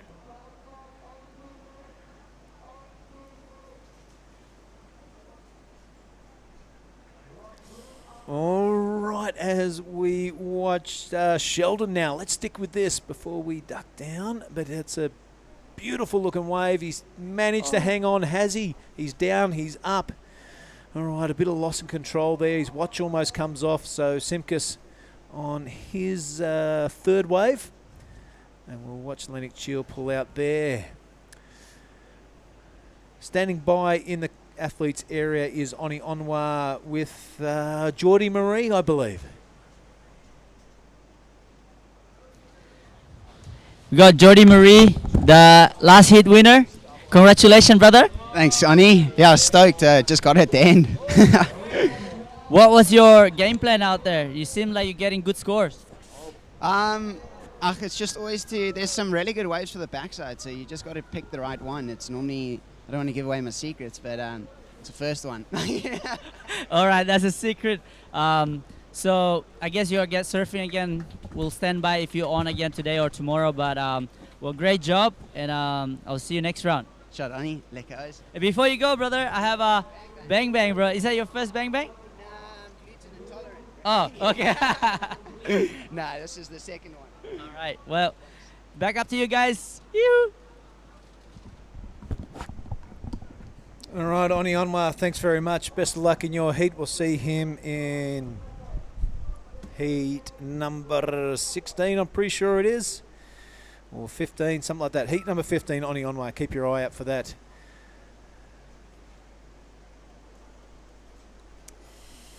So while we were in the interview, a score dropped for the last of blue, a 3-6-7, pushed him into the lead, but not for long. Scores are still pretty low, you know, very similar.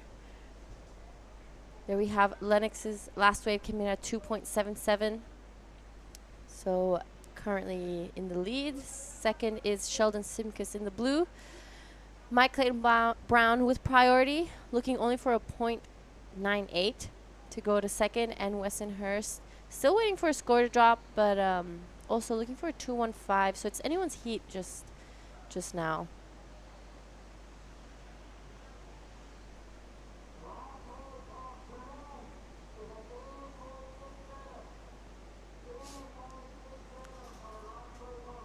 You know, talking to some of the people around around town. Yeah. Everyone's been taking out different equipment today. Yeah, do you take out two of the same board? Do you take a step up? It's always the question that's kicking around everyone's mind. That's why it's great to have a coach and a good support crew. And, of course, one of your friends that wants to paddle out there and be the caddy. We watch a series of replays here. It's Weston Hurst who's gone to the lead. His best wave is 6.33. He's looking for a backup. Here is the solid performer from Lakey Peak. That was a fantastic surf right in the pocket. It looks like that 6.33 is going to come from that first turn because he only managed to squeak one more. No, a little cut back there. So we are watching a replay. And, yeah, that was a super impressive first turn. That was massive. Yeah, kicking that into the good scoring range. Yeah, the first big score of this heat is 6.33, and rightfully so. With big set wave, he took it, no fear, bottom turn straight into the pocket. That was a really, really well surfed wave by Weston Hurst, straight out of Lakey Peak, living in Bali. Living in Bali. His old man Troy caught up with him just the night before we got on a plane to come here. Big shout out to you, mate, if you're watching. I'm sure all the rest of the gang there in Bali are huddled around a TV somewhere, catching all the action, cheering on their mates.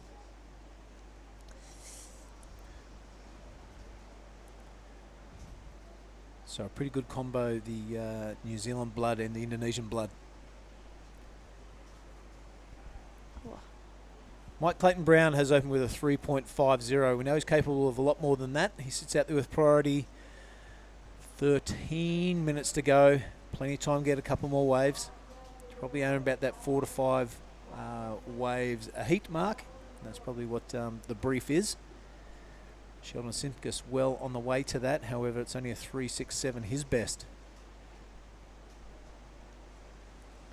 It's been hard to bust into that excellent range today. The judges being very miserly. Yep. They want to see some big maneuvers on some big waves. There it looks like Weston just taking a look on the inside. He's going to want to replace that 2.33. You know, all the other three surfers are super talented. He knows they can easily get it. So he's under priority. And here we have it. Mike Clayton Brown cashing his priority in. Huge first turn, and he's gonna try to get around this section, and it looks like he does. Hits for that second one and pulls off. So we just got the message, and it looks like we're gonna be heading into the women's round of 32 straight after this round of 64 of the men's. Yeah, women's surfing action, 8 heats of 30 minutes each. So, Gia Lagundri, you're on. I'm on. How was that turn from MCB? That was super impressive. Even better at a second look. Yep, rightio, finding the pocket there a couple of times. That is going to be his best wave for sure. There it is, a 4.67. So Mike Clayton Brown climbing the ladder up to second position. 11 minutes 20 remaining. Weston Hurst still hangs on to that first spot. However, 4 is the requirement for MCB, not too much. Lennox Shield and Sheldon Simkus. mid-range scores required there as well. So, hey, coin another cliche. It's anyone's ball game at this stage. Yeah, scores are tight. The only wave is at 63, but I'm sure we're going to be seeing some more waves come through as we still have 10 minutes and 40 seconds. You know, it doesn't seem like a lot of time, but you can catch quite a few waves in 10 minutes. Yeah, you're right, you can. Maybe not so much on a day like today, but but 10 minutes is you can do, the heat can completely change. Well, we've seen it happen in the last minute today already a couple of times. Elliot Parata-Reid knocked out in the last minute. I wasn't too happy, neither should he be. Get a heat like that slip through your fingers, super frustrating. MCB now, continuing along his merry way, but that turn not coming off. He's looking to better a 3.50. He's not going to do it on that wave. Just clicking under 10 minutes now. Lennox with priority. And a mid-range requirement to take that position off Mike Clayton-Brown.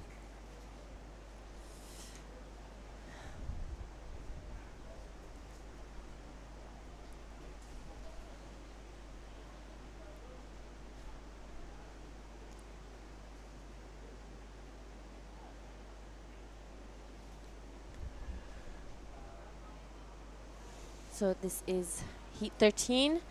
After this, we're going to be seeing Rinta Oto in the red. In the blue, we're going to see Takuto Ota. In white, Tully Wiley. And in the green, Rafael Castro. Look forward to that one, G. Let's turn our attention to the live action. This is Lennox. He needs that mid-range score to progress through to the next round. He's going the right way about it. A bit of a smaller wave, but some handiwork nonetheless. We saw MCB's first wave of 3.50. It was kind of very similar size wave. We'll see if they rate the work over that first wave of reds. So waiting on scores for Lennox Chill. Here we have Sheldon Simkus, trying to replace a 0.8. He's done it. Pretty much. Looking for a 4.51 to go into an advancing position. This is looking like it's going to be a pretty good score. So he must be feeling pretty good after that. Yeah, 4.51, his requirement. He may have done it. Weston Hurst going upside down. He is on a roll. He's on fire, the young man from Lakey's. Well, feeling pretty good about himself, and so he should be. He's got the lead. He's looking to get rid of a 2.33. I reckon he's done that.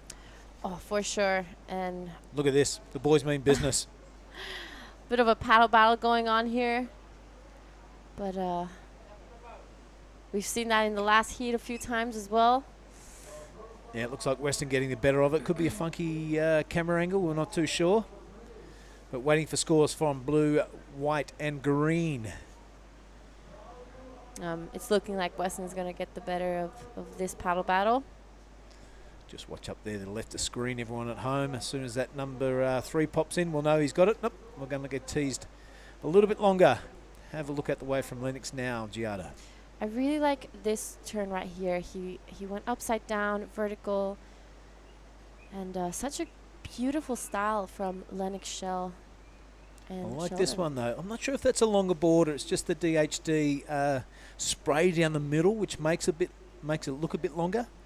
He's doing a great job of throwing it around, is Sheldon Simkus. And right behind.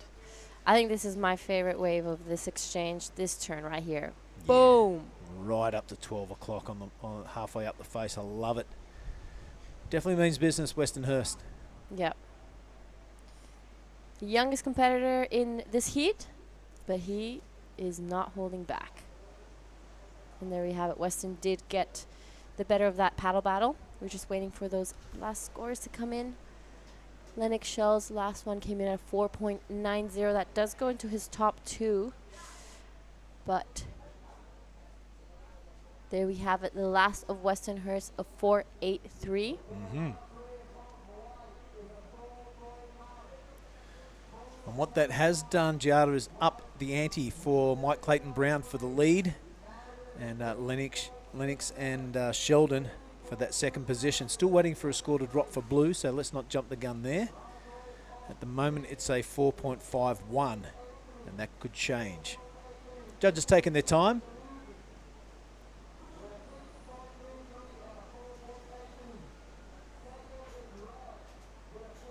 Most of the time, that indicates that they're liking what they see. Yeah. Or they're sitting on the fence. Well, let's not hang around and find out. Let's have a look at it. This is Sheldon on the next wave of his campaign, which is wave number 4. He's got his groove on. He's throwing that DHD around. A big fan of spray that time. I'm not sure if they're going to call that complete or not. Well, that was looking like it was going to be a pretty good score. Yeah, yep. Oh, how's the advice from the channel? Get out there again. 5 minutes remaining. Yep. He's like, one more. Paddle, bro.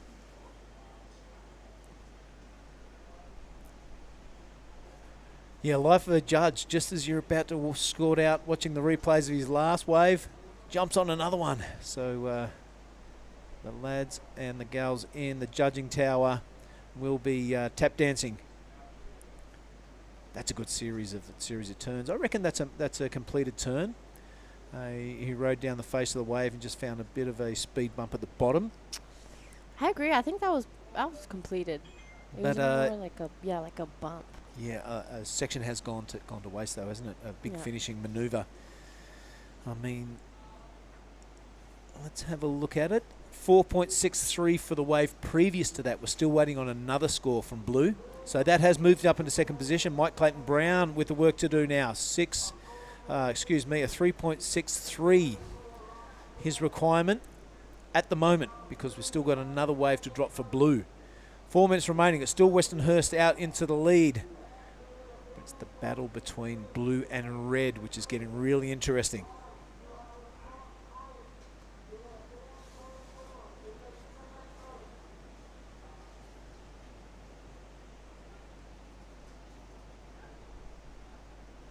Right, that 4.63, just a smidge under the second score for Westernhurst, which was that 12 o'clock blast that we've seen. So the message is clear from the judges.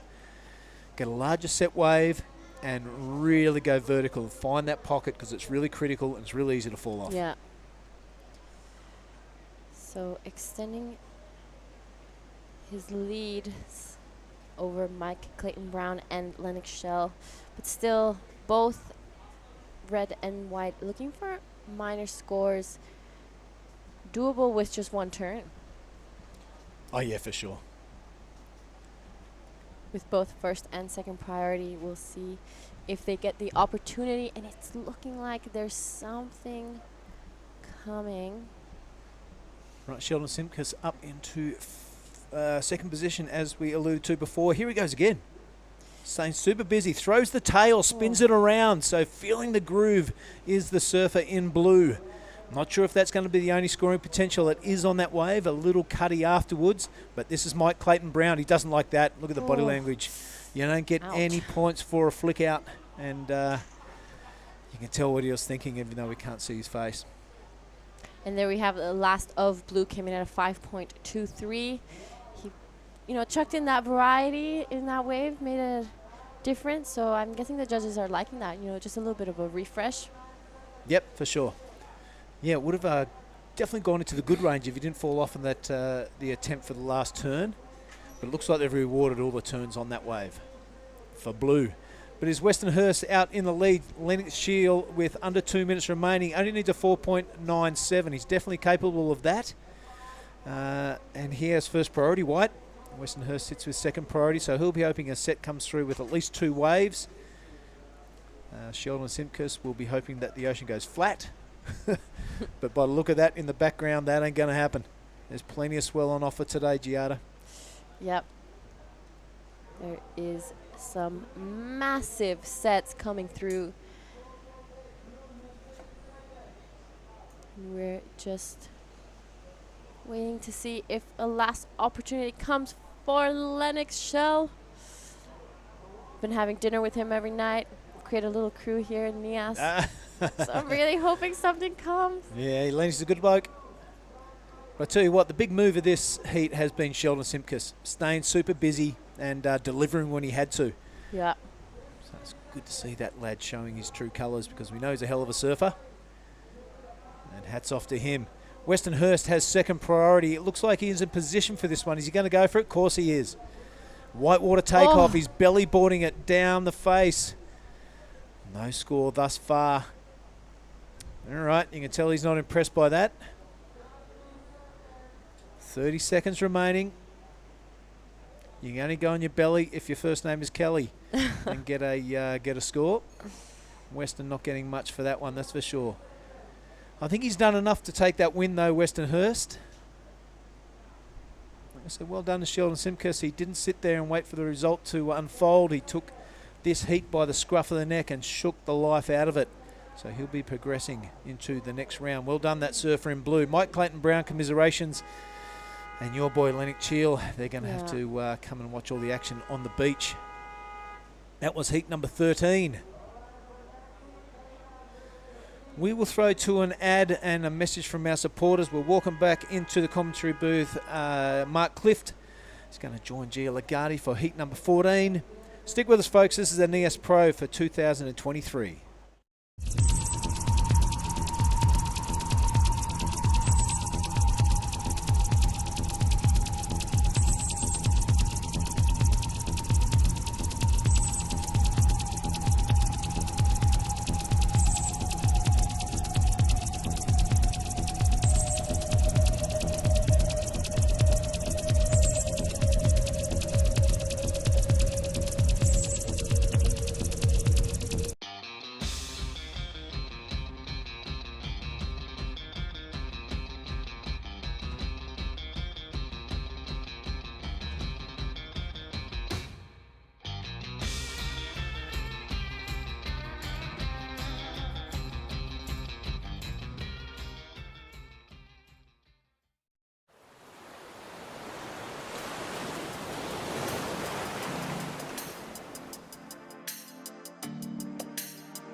All right, everyone, welcome back to the Nias Pro QS 5000.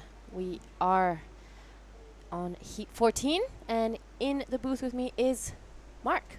Yo, g'day G, and here we go, guys. Look at this, heat 14, Rinta Uto out of Japan in the red. His teammate, Takuto Ota in the blue. Tully Wiley, huge performance the other day there in white, and Rafael Castro, the American, in green. Tully, an 8.83, one single wave the other day for the highest single score, the second highest score of the event, right behind Geordie Marie. Wow, we just see the boys copping that one on the head. There's some big sets out there, G. There are some massive sets, and they're all just getting swept to the inside. Well, the tide's still getting lower, so they stand up a bit quicker. They're probably going to start breaking out a little more. There's a lot more steepness to them than what we saw this morning. So once it starts pushing back in, and we are going to be doing the women's round, luckily, and I'm stoked they've gone up to 30 minutes, but once it starts pushing back in, there's probably going to be even more waves, G. Are you psyched? Are you ready? I don't want it, that's the reality of this. You're out there, you're going to take a bigger board. Are you ready? Yeah, for sure, I'm ready. I'm a little nervous, honestly, but all right. I think the nerves are going to help me, stay active and get one early, settle the nerves. Exactly. Just take off and kind of feel it out. And if you're getting belted like White is, you've got to basically head to the channel. Yeah. It's really hard to get straight out. Too much water pushing in. Get to the channel first, and go the long way back around, because it will turn out to be the quicker way. Yeah. I remember last year I definitely got a few really big sets on the head and had to do the whole Yeah, look, if you're in there getting belted like White is, you might as well just accept that you're going to end up in the channel. So just get there as quick as you can. Honestly, I'll just catch the whitewash in and go around, I think. Yeah, quite often, you know, sometimes I take the lazy approach and I just, you know, when I'm having a free surf, catch one in, regroup, walk around, restart through the keyhole. This guy's got a lot of paddling in his immediate future, whoever that is in white. It's Tully Wiley. So this is heat 14, everybody. We've got 2 more of these heats to roll out before the women's round of 32 get to go this afternoon. 8 heats of those. You're in the first one, G? I am. I'm heat 1. All right. And you had a surf this morning? No, not this morning. Okay. So what's on the program after you boost out of here after this? You're going to go home and have a stretch, or yeah, what I'm do you going to go back to my place and I have a really good view of the waves. Just kind of warm up a little bit. My knees... I don't want my knees like popping out or anything. And then watch the heat before mine and then get out there. Use a caddy? Yes. Rotes is my caddy. He's one of the local boys down here, Rotes Wow. And he was my caddy last year, this year as well. I just sent him the message. I was like, hey, man, you want a caddy? We'll see if he accepts it. All right, so let's throw down there to Billy. And I think he's got young Westonhurst with him. Go, Billy. I certainly do have Westonhurst with me, Mark, and a massive heat result yesterday, heat total, a good win today. Brother, you are on a roll. Yeah, super stoked. Get to surf Nias with like 4 guys out. Big and like fun, but hard conditions at the moment, but hopefully it gets better, and stoked to make it to the next round. Mate, you seem to be on a bit of a mission. You're not shying away from the big sections to hit. Is this part of your game plan, or it's just the way you surf? It's just the way I surf, I think. I like to hit big lifts and big waves. I love big waves, yeah. Yeah, right on. Well, I think Mark Cliff has a question for you. We'll fire away, mate. First of all, just say to him, Wa'ura. Say that. Wa'ura, all right, it's a local terminology. Ask him if he gets nervous going up against the big boys. He's only the younger person here. Does he get nervous? All right, so it's Mark Clift asking the question. Do you get nervous going against these older surfers? Because you're still quite young. Yeah. No, not at all. Because I got nothing to lose, and I know they're like thinking and like, oh, I'm not gonna make it, and they get scared for sure. But at the moment, I'm still young. I got nothing to lose, so yeah, feel confident. Mate, I am loving that attitude. Now, of course, you're from Lakey Peak. You're hanging out in Bali these days. Anyone you look down that camera and say hello to back in Bali? Teman-teman di Bali, keluarga, terima kasih sudah support, and keep supporting me into the next round. You. Westonhurst has got a big future, and he's also got a bang bang. Yeah, well good done, on you, buddy. Billy. On your Put it Weston. there. Yep, well, back to you guys. Unreal, thanks, Billy. And Weston, that was a great answer. I got Yeah. nothing to lose. He's 15, ladies and gentlemen. Recently turned 15, just last month. So I really like that approach, dude. I got nothing to lose. People don't expect me to be, winning and getting big results. It's probably one of his first big-time 5,000 events. And boy, oh boy, he's really stepping up. So this heat is a 0-all draw, as you can see at this stage. The boys got a little clobbered by a major set that rolled through, and all kind of got a little bit rattled and washed around, and so it's time to regroup. They're surfing less than a 20-minute heat from this stage. Yeah, this is it's gonna be a tough one for the boys. I would be pretty rattled if before I even caught anything. I just got swept all the way in, but I'm sure they're okay. No priority yet. Yeah, no one has caught a wave. I'm sure they're back out there. It's calmed down again, so we'll be seeing some scores. Hopefully some big scores come back through. I'm quite excited to see Tully Wiley after. Me too. I missed out on yesterday's performance, but I want to see today. It all happened in the same heat. He got some big numbers. Weston got an 8.17 of himself.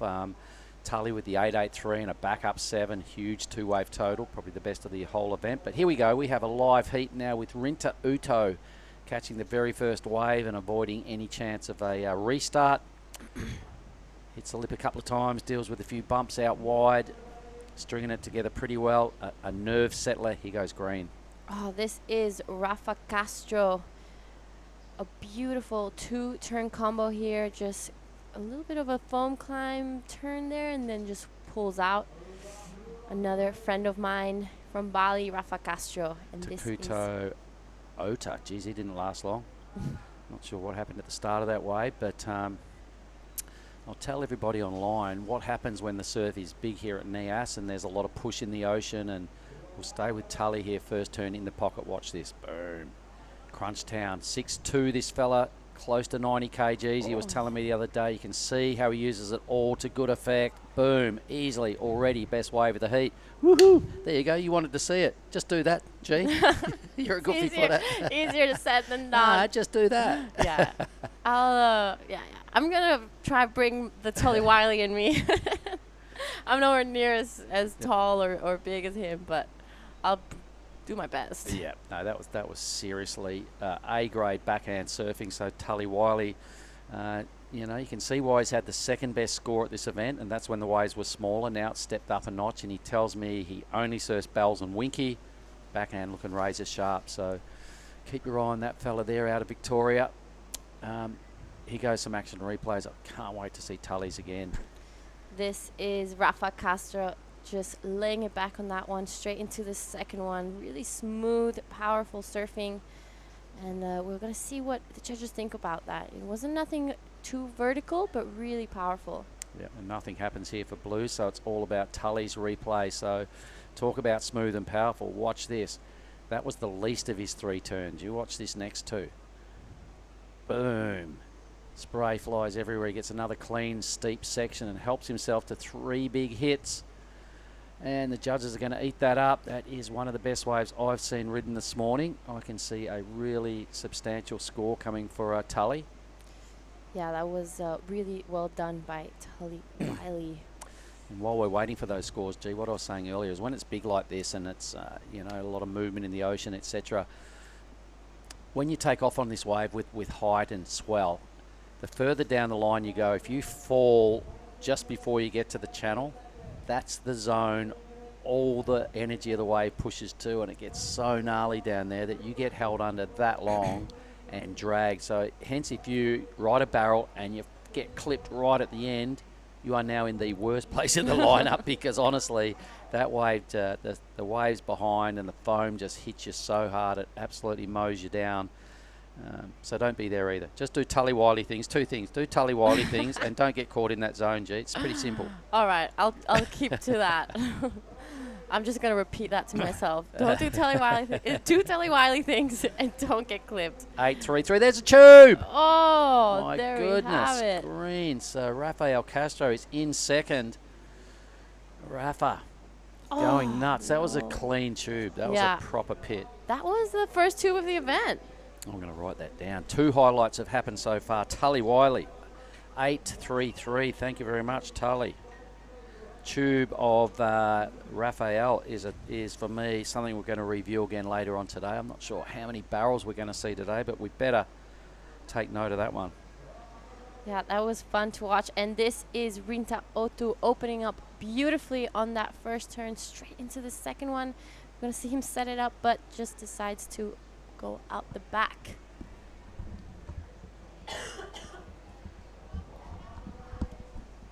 This is Tully Wiley again on his backhand, opening up, sets it up for this one. Oh and my God. boom.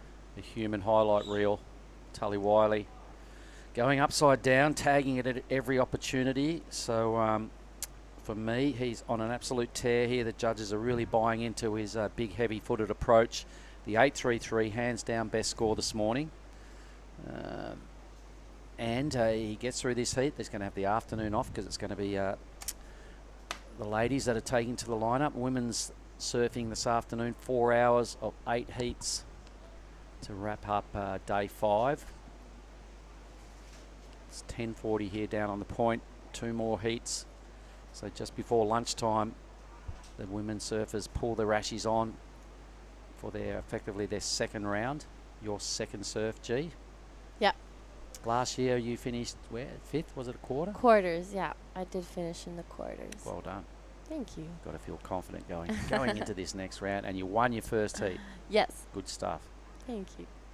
Yeah, very different conditions, first heat to now, but it's all right. I think it's all about having fun, I think, for me. I'm a little bit like Weston. I don't really have anything to lose, so. Just get out there and do it. Yeah. Make it happen. So a little bit of inspiration from the young lad. Okay, so the tube ride of Castro's was only a 5, and I reckon that's fair enough, but I've taken note of that because I'd love to see that again Later on, we're going to have put together a highlights package towards the end of the day, and we're going to roll out what we're calling our top 5 waves of the day. So right now, Tully Wiley is BOG in the highlights sheet that we're writing down. Jarvis Earl's performance also in Heat 9 was pretty epic as well. I remember what BOG means. You taught someone next to me yesterday. It's best of ground. Best on ground. Oh, best on ground. He goes, Tully, speaking of BOGs, that wave wasn't it. Best on ground, it's a footy term. So when people play football in Australia, you know, Australian rules football is played on an oval, and the person who has played the best out of both the teams is considered BOG, best on ground. Anyway, we digress. Takuto Ota now, he's only open with a 0.5, and that's not much better. And right behind him, Rafa Castro opens up a beautiful carve. I love how he uses an entire rail of his board, you know, to just really push it all the way down. Great surfing from Rafa Castro. Spends a lot of time in Mentawais. Oh, okay. Yep, I see him up in the Bukit a lot when he's in Bali. He lives with his family in the Uluwatu area. So definitely someone who's comfortable to these bigger conditions. Yep, and with 10 minutes remaining in this heat, our next heat, we're going to have a special guest, Tippy Jabrick's going to come in and help me with this. So the head of the ASC is going to come and give us some words of wisdom and talk us about the association and putting events like this on and all the good things. He's a wealth of wisdom, so looking forward to having a chat with Tippy shortly. So Takuto Ota, nothing's really clicked at this stage. A 163 2-wave total is not ideal, far from ideal. Here we go, green in the next heat is looking like Alfonso Correa. Alonso, the Peruvian surfer. I'm super excited for him too. And Dos Santos doing some caddying duties for him. Yep. I mean, that's not a bad idea from Annie to be able to watch a heat from the water. Yeah. Get a feel for what it's like out there. Maybe you can still go caddy for Ronnie. He's in heat 15. I'll just ask someone to bring my rash out. I might as well just stay. Sure, they got a spare. There's Oni getting ready for his next heat. Out of Lakey Peak. Obviously surfing in the blue rashi. His first appearance here at this event. It's taken 5 days to pull the rashi on. Well, 4.5 days to get the rashi on. He got a 5th here last year as well. It's his first Asian region event of the year due to the fact we've only done one previous. That was at Cruy and he didn't go. Yep. Oni said, I was asking about his boards. You know, I like to ask Oni for a little bit of advice sometimes just before I paddle out. And because, you know, he's been in this game for so long and he has so much experience. And he said that he's actually keeping his board the same. Well, that's because he only brought 2. He brought a 5.9 and a 5.8, he was telling me. And he said, I'll just use bigger fins. I said, really, 5.9? Yeah. So he's watched enough heats now to know what are the better waves. And we watched Ben Lorenston's heat earlier together, and he picked all the nice medium grinders and just teed off time after time. So we watched that, and I said, just those ones. He's like, yeah, got it. Yeah, I actually don't think those big ones are the best ones at all. So Tully's back up a 4.93, already with a 13 plus 2-wave total, really strong, and lots of time to work on ditching the 4. I'm tipping that's going to happen, and some. Rafael Castro, a 5 for the tube. The backup is respectable, needs an 8.27 or upgrade the 4.33. This is the tube again. That would have been a really fun ride for Rafa. Well, we haven't seen much of that. You Yep. know, and the fact that the tide is dropping, and that was like a half-sized wave, but it was just one that hit the reef. Tide's doing it favours, got in a good spot, and just knew that was going to happen straight off the takeoff. So a good read there from Rafael. Although it's only a 5, I liked it. Nice tube. Tubes never go out of fashion, particularly here at Lagundri Bay. It's what everybody wants to do. The 2 Japanese surfers with a little bit of work to do. Red needs a mid-4. And unfortunately for Blue, he needs to boost into the excellent range and put together the highest scoring wave of the day. 8.2 the requirement. I better just message up Tippy and remind him. He's here. Oh, perfect. Nice. Have a chat with him shortly in about 6 minutes' time. So Oni Anwar coming up in the next heat. He's taking on Jordan Lawler, who's been hanging out with Jarvis a fair bit. He goes our true brighter Rafael. This is Rafa Castro, the Brazilian, surfing under a American flag. I'm not sure why, but I need to ask him that soon. He's Peruvian, did you say? No, Rafa is Brazilian. Oh, Brazilian. Alonso is Peruvian. Okay. Got my South Americans mixed up. That was a quick up and down for Rinta. Yep, this heat just running on 5 minutes 40 seconds, and currently it is Tully Wiley in the first with a whooping 8.33. And you know what the good news is? He's got priority. Yeah. Yes, so good for us to watch. I'm excited. I really do hope he gets another one of those waves. Yep, so Tully trying to improve on a 4.93. The big fella, the pressure's off with that 8.33. He has a huge advantage here. Surfer in second, chasing an 8.27 to track him down, my goodness. And the two Japanese surfers still with a bit of work to do.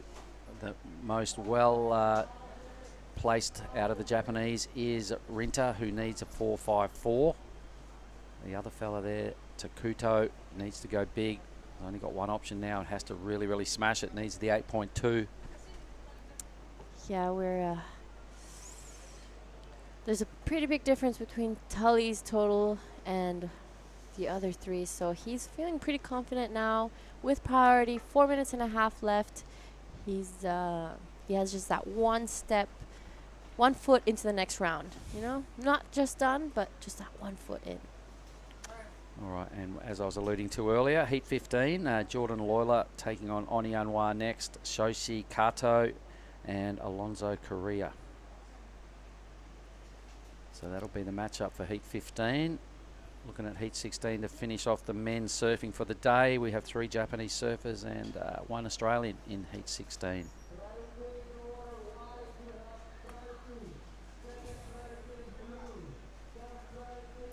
Tully, good news. Here he goes. Boom.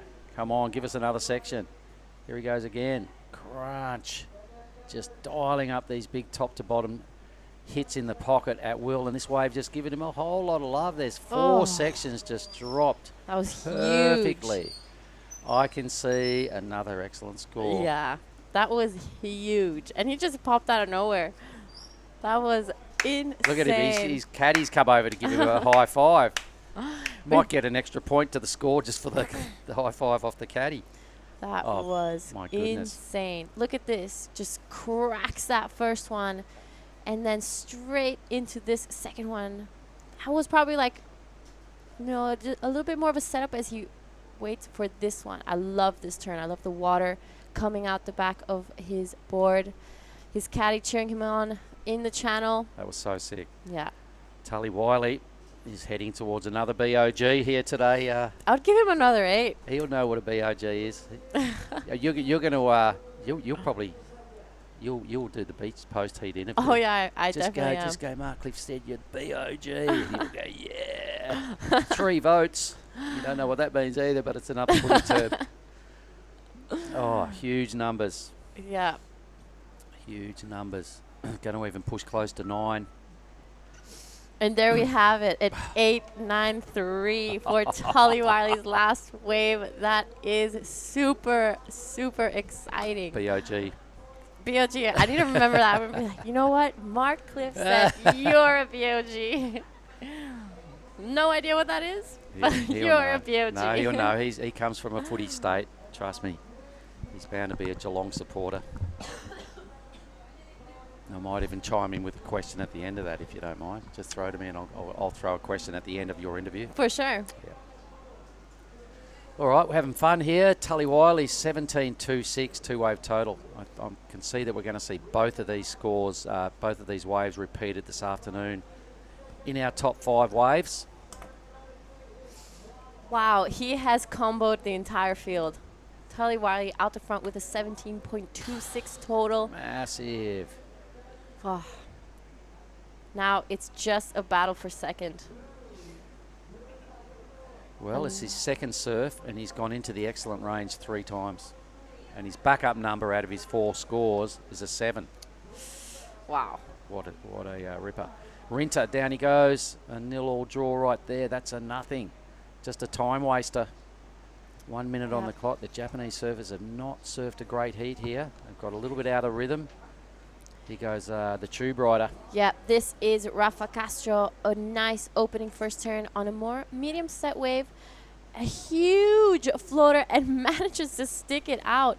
That was a massive turn for Rafael Castro, trying to extend his lead. He wants to replace a 4-3-3 before Rinta Otu or Takudo get another chance. Tally Wiley just he's bringing it in. a little bit of a victory lap. Yep, for sure. He's probably thinking, what time's the footy on?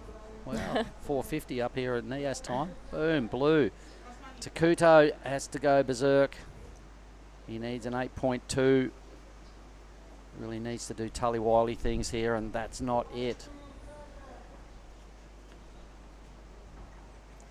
Yep, we're reaching the last 10 seconds of this heat, and it's looking like it's gonna be Tully Wiley, well, definitely, and Rafael Castro into the round of 32 here at the Nias Pro. Great heat. That was very entertaining. Have fun with that post-heat interview with Tully, and just keep throwing football things at him. You probably don't know too many of the footy I things, know but nothing. throw the BOG. But you are in. I'll you are right there in my ear, so Yep, you can tell me a yep. few things. I'll give you a few little hints of what to say. All right, so we'll go to an ad break. G's going to go have a chat with Tully, and we'll be back in a moment.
And welcome back, Lagundri Bay, Sorake Beach. We are on the southern edge of Nias, West Sumatra, and we are now looking at Heat 15. I've got a special guest here with me, the chief of the ASC. I'm going to welcome in and shake his hand. Tippy Jabrick, welcome to the hot seat. Hey, Bunga. Oh, sorry, Mark Cliff. How are you? How are you, Mark, today? I am Mark today. I'm Mark most days. Yeah. No, look, Heat 15, would you like to take us through? Let's just have a look at this maybe on it. Tell us who we got in this heat, mate. Yeah, so on this heat, we have, one of the highest seed, I have to say, Jordan Lawler. He's, like a regular campaigner from Australia. And then we also have Shohei Kato from Japan. And one of, the most furthest surfers that we see here in this event is from Peru. Is Alonso Correa, and also the center of the universe, Lakey Peak, represented by Oni Anwar. The center of the universe, I like that. Yeah. I thought it was Leguiam Beach, mate. Years ago, you told me that was your favourite wave in Indonesia. I still remember that. Yeah, it was. It was, okay. So good times, good fun. Geez, Tully Wiley, so explosive in that last heat, mate. Did you like that performance? Yeah, I have to say, this condition, it's big, Hello? it's raw, a lot of power. So Tully Wiley is just perfect for this condition. 6'2", 88, How are 89 we, kilos, he was telling me standing? yesterday. So he's putting it to good use, yeah? Oh, yeah. And picking good waves. I don't know, even though in a smaller day, a couple days, Yesterday. Yeah, yesterday and also the other days when on the free surfing, he's still dominating even though it's that small. You know, he's just I don't know how old is Tully, like mid-20 something. Another question I'm going to Yeah. ask him when, Yeah. when G gets in his ear. But maybe because he's the biggest dude in the lineup, that's why he's getting the most waves. Oh yeah, he's pretty big. It's solid. Yeah, he's really big. And he's telling me yesterday when we had a little chat that he only surfs bells and winky, so his backhand is red hot. Here's a replay of Jordan Lawler's first wave, right in the pocket. Yeah, a la Tully Wiley, so all the goofies taking a tip out of Tully Wiley's book. Yeah, I have to say, here we go. This is Oni Anwar. Nice spray right there. You know, that's his signature move right there. You know, with a lot of whip, a lot of spray out of the water. And we'll see what is the score going to be on that one. So talking, this is going to Green, be okay, Alonso. Alonso Correa. So upside down, couldn't quite control his second move, so the error comes. 21 minutes still remaining. So Mark, I have to say, the surfer that opened the door for all this backside is actually Jordi Marie. Yes, the Yeah. 9-pointer is still stacking up as the best wave of the men's round so far. So, look, Tully's gone mighty close twice. Mhm. He's got 3 scores in the 8-point range. So, for me, he's what we call BOG, the best on ground. Yeah. Giada is about to have a chat with him. So, let's throw down to G and Tully in the surfers area. All right, I'm here with Tully Wiley, the winner of the last heat. That was a huge heat total, but we did see you get really smashed just before you caught any waves. So tell us a little bit about your heat and what was your game plan and if it changed. Yeah, I normally try to start with the inside and start with a good wave within that kind of first 5 minutes. And I kind of thought we were in a good spot, but the swell's picking up really fast, and all of a sudden we just had like a 5-wave, 6-foot set on the head, and it was just kind of turned into survival mode. And I kind of got out and everyone got washed in, and then there was just one more that got me. And then I ended up kind of getting back out last, and I was pretty puffed as well, so ended up getting like a really nice wave, and just kind of composed a bit and just tried to breathe. And I couldn't really hear the scores, so it felt pretty good. And then got another one, which is fun, and then kind of just waited with priority for one more, and it ended up being a pretty good one as well. So yeah. All right, I don't know much about Australian footy, but Mark Clift is continually saying you are the BOG of the situation. If you, He knows what it means. Ask him. Do you know what that means? Best on ground. Best on ground indeed he is. Giada, ask him who his football team is. I bet it's the Geelong Cats. So he's asking about which football team and if it's the Geelong Cats. Yeah, go for the Catters. I love Carlton though as well. We've got a mate playing tonight, so good luck to him. And yeah. All right. Well, Tully, is there anything you'd like to say to your friends and family back at home? Yeah, just hi to my family. I've been away for like almost 4 months now, so miss you guys, and Ram and her family as well. So be home soon. Just got to make a few more heats. All right. I did bring your bang bang, so congratulations, and good luck for tomorrow. Unreal. Back to you guys. Good fun. Thanks, G. And well done, Tully Wiley. He's a good sort, and he's full of good vibes following a heat like that. Here goes Oni. Take us through this, Tippy. Yeah, Oni currently sitting in second right now, but still a couple more score waiting for Jordi Lawler there. Looks like that one stuck behind.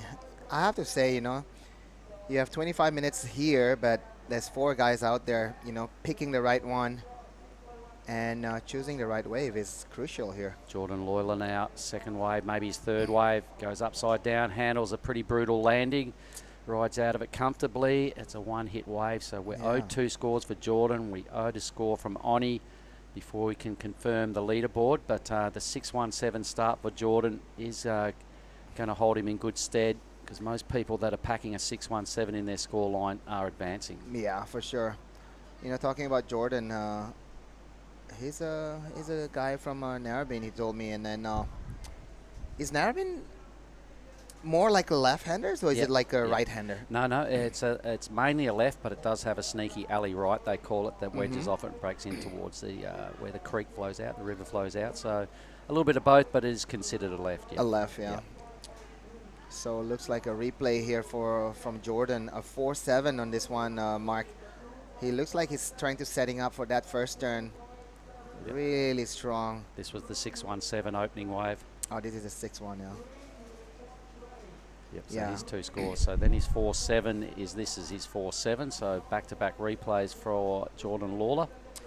Yeah, I think Jordan really understand what the judge is looking for, you know, like super critical top turn like that. And it's, you know, the judge like give him a 4-7 for one turn. Shoshi.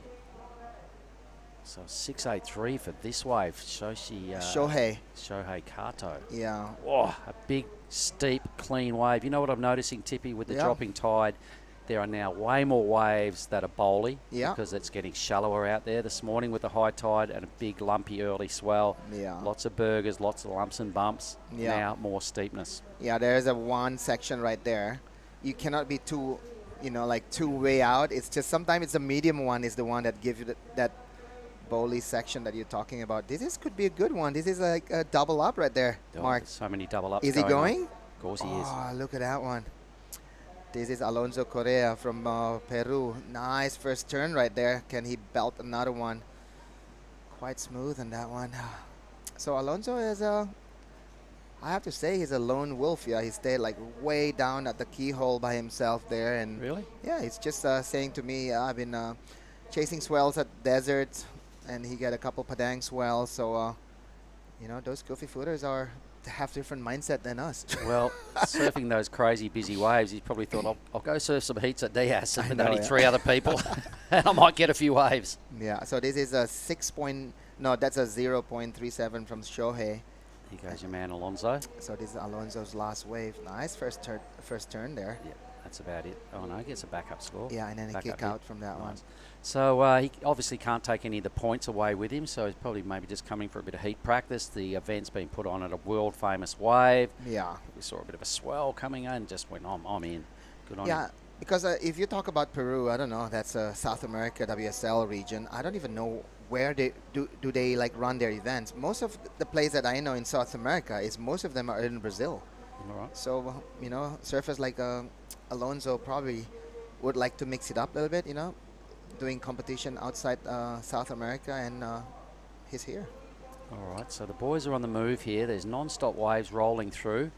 A lot of wave energy pushing into this bay really drags the surfers back to an inside, you know, sometimes almost 2 inside if you don't keep your eye on your markers. But these little waves that are sort of starting to double up are absolute gold. And here goes Jordan Lawler. Yeah, so Jordan currently sitting in the first. He just want to make sure that 4.047 is out of his number right there. And can he hang on this one? This is the burger area that we're talking about. But sometimes it gives you one more section right there. Right on cue. Yeah. And looks like he's just going to kick out on that one. And at the back, we see Oni. Yeah, so this was a useful wave for Oni because he's already got one tidy snap away. The second wave of the set, he decided that enough's enough right there. He hasn't got anything better than 3-3-3 at this stage. So just exploring the lineup, Yeah. trying to stay busy and trying to catch up a little bit to white and red. Yeah, I have to say, like, the other 3 surfers have, you know, like mid-5 and high 6. That's actually a good keeper. Oni right now with a 3.33 as his highest score. He need to start working. Yeah, got to stay in touch. Yeah. Yeah, I have to say congratulations also to Oni. You know, he's having a new family right now. Yeah, he's with recently new son, become a dad. Yeah. Yeah. Noah's right now at home in Bali, probably at BGS having a coffee where his dad's. Ooh, inside track here for Shohei. What do you like about this wave, Tippy? Yeah, I like this wave because he's racing on it and he fully committed on that one, but unable to stick on that aerial. Yeah. Speaking of airs, did you catch Dakota Walters yesterday afternoon? Last heat of the day. Yeah, I checked the footage from Ryan last night. It was crazy. Alonso. And here we go, Alonso. Yeah. Another goofy footer, you know. Oh. I have to say How did he make that? The goofy foot are just taking advantage of the situation today. It's big. It's you know, throwing all those top turn. Yeah, he likes it. I can't believe he made that second turn. He was so late to the party, completely swallowed by foam, and handled it. That wave climb was almost a That was kick out. difficult. Almost a kick out. Maybe that's what he was trying to do. It got stuck back up. I know. That stayed with it somehow. Yeah, let's Watch check this it again. out. So his first turn was solid. This is like super vertical. I have to say this is going to be a good score for him. And after that, this is the wave climb. Boom, right there. He's just stick, you know, his leg, his back leg looks solid. He's really back-footed, really waiting for that section to come to him rather than, you know, making it. Yeah, He revving does it, himself up. yeah. That was solid fist pump. He liked it. He felt it. Tough move, you know. It didn't look super dynamic because there was no spray or anything, but degree of difficulty on that second turn, that Yeah. foam climb was, you know, we haven't seen much of that today. Yeah, I have to say one of what the judges are looking is actually commitment, because you need to be committed to throw any strong maneuver on this size of a wave. Yeah. So we're owed a score. We're owed a couple of scores, I think, before we have a clear leaderboard. I think he needed Alonso's score is in. I think no, there's one more to come. He needs only a 3-4-4 to go to second. For sure, he gets that. He's already put together a 5-7-3 there. His backup was pretty low. He wasn't far behind Shoshi, and the requirement is pretty minor. So I think he moves straight into second. Yeah, he could move to first. He also could move to first. Yeah, You're right. Yeah, correct. He's not far off a first placing either. Yeah, because Jordy, his second highest score is see, here we go, first place. The lead. Yeah, Good 5.83 and a 5.73. So Alonso last wave is his highest score of 5.83. And the judges must have appreciated that vanishing act in the foam and the reappearance there. That was mighty tough. Yeah, and now putting Oni on a little bit of harder situation. He's looking for a 7.5. Yep, 10 minutes to go. Yeah, 7.5. I don't think Oni should think that as a one score to go. You know, he need to, you know, maybe if he go big, but. So basically, Yeah. something better than 10.87 to overtake Jordan. Yeah. All right. So a couple of, 5 and a 6 would probably do it, providing that Jordan doesn't improve his 4.7. Tell me the Asian Surfing Cooperative, mate, and the Asian region. This is only the second event, but we've got a few more on the near horizon. Would you like to tell us what's coming up? Yeah, after this event, we have one more QS 1000 that we're going to do in a new area in Papua. So it's a new frontier. We want to show to the whole Indonesia that surfing is not only Bali or Java or Sumatra. You know, Papua also have this specific region of like solid swell. Also, last year we went there to do some event and survey the area, and the local government want to push it into like one day. Also a QS 5000. They wanna show it to the world. They want to have a double sanction also one day. And what about after that? After that is crazy, mate.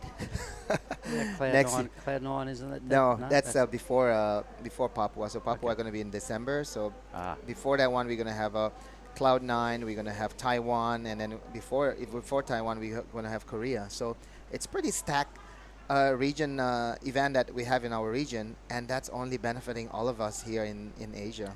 Let's have a look. Somebody's decision time, and Jordan Lawler with second priority cops a bit of foam on the back on the takeoff, but it doesn't bother him one bit because helps himself to a huge hit. Kind of missed a really nice second section there. You'll probably realise that. Yeah. He's trying to improve on just a 4.7, so he decides to stick with this thing.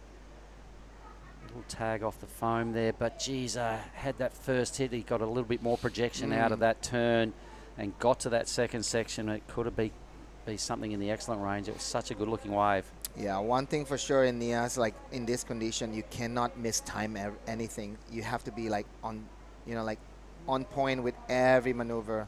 And Shohei looks like he's like having a little runner right here. A bit stuck there, but one thing for sure, the wave here, you need to be. Let's have a look at Oni. Oh, that's a nice one. That's his signature move you were saying before. Yeah. Kind of running out of steepness, and wow, offers him only one decent scoring opportunity there. Yeah. One thing.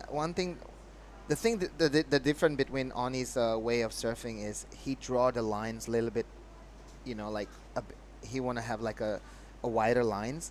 He need to go a bit more radical and more vertical, just like all these goofy footers.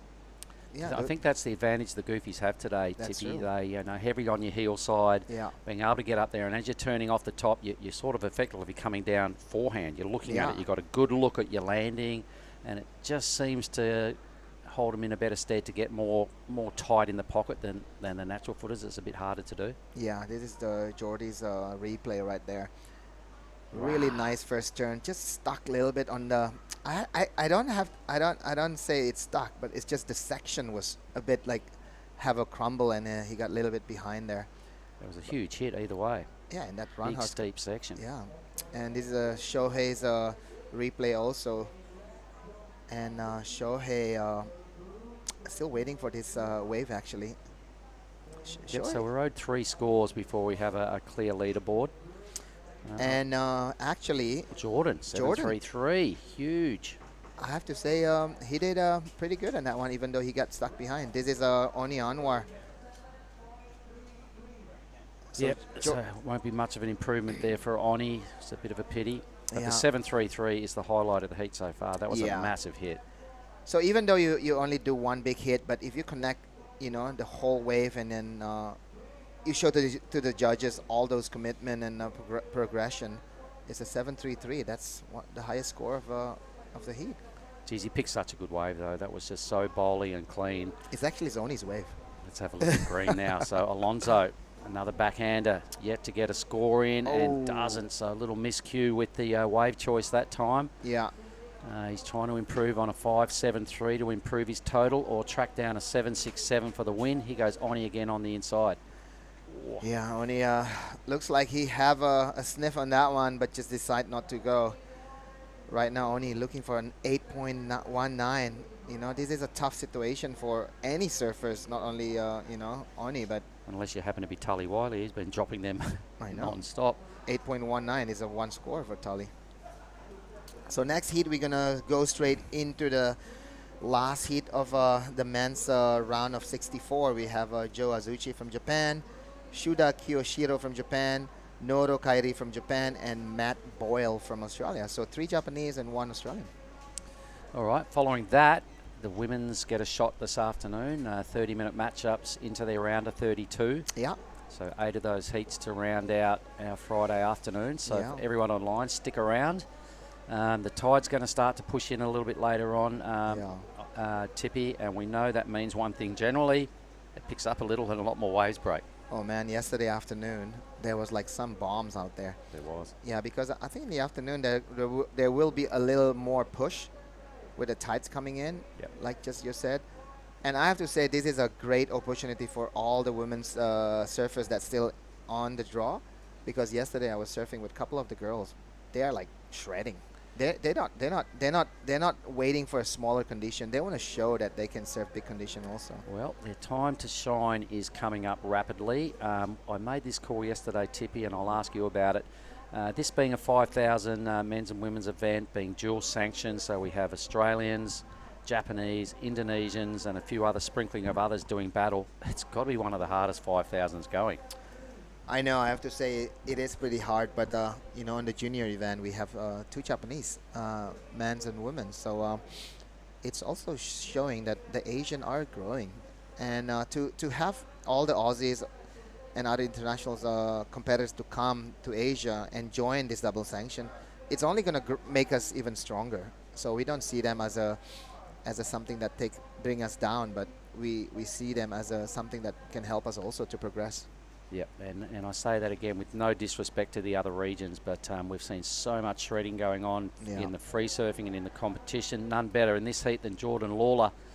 Let's see what he can do this time. Continues on his merry way of just smashing huge backhand Rios. A 3rd section presents itself now. So right up there in the pocket again for a tidy jam. Says that's enough. Trying to improve a 6.17 to increase the lead. Yeah. Potentially has done it. It was a pretty good looking wave. Yeah, we can see from his body language, if you can see on the replay, he takes his time, he takes his bottom turn really, you know, like everything just under control. As you can see here, this is what you know, a comfortable surfers are surfing their heat. Everything is just perfect timing, nothing, no mistake at all. So Jordan Lawler, if that's going to be a better than his 6.17, looks like not, is a 4.83, so it doesn't change any situation. Oh, okay. So Shohei Kato from Japan, currently sitting in 3rd, looking for a 4.73 to move Alonso Correa from his 2nd spot. Nice floater there from Shohei. Can he do another one big hit right there? Oh, just don't fall off. Wow. Good finner. It was a good finner, but it drew the error.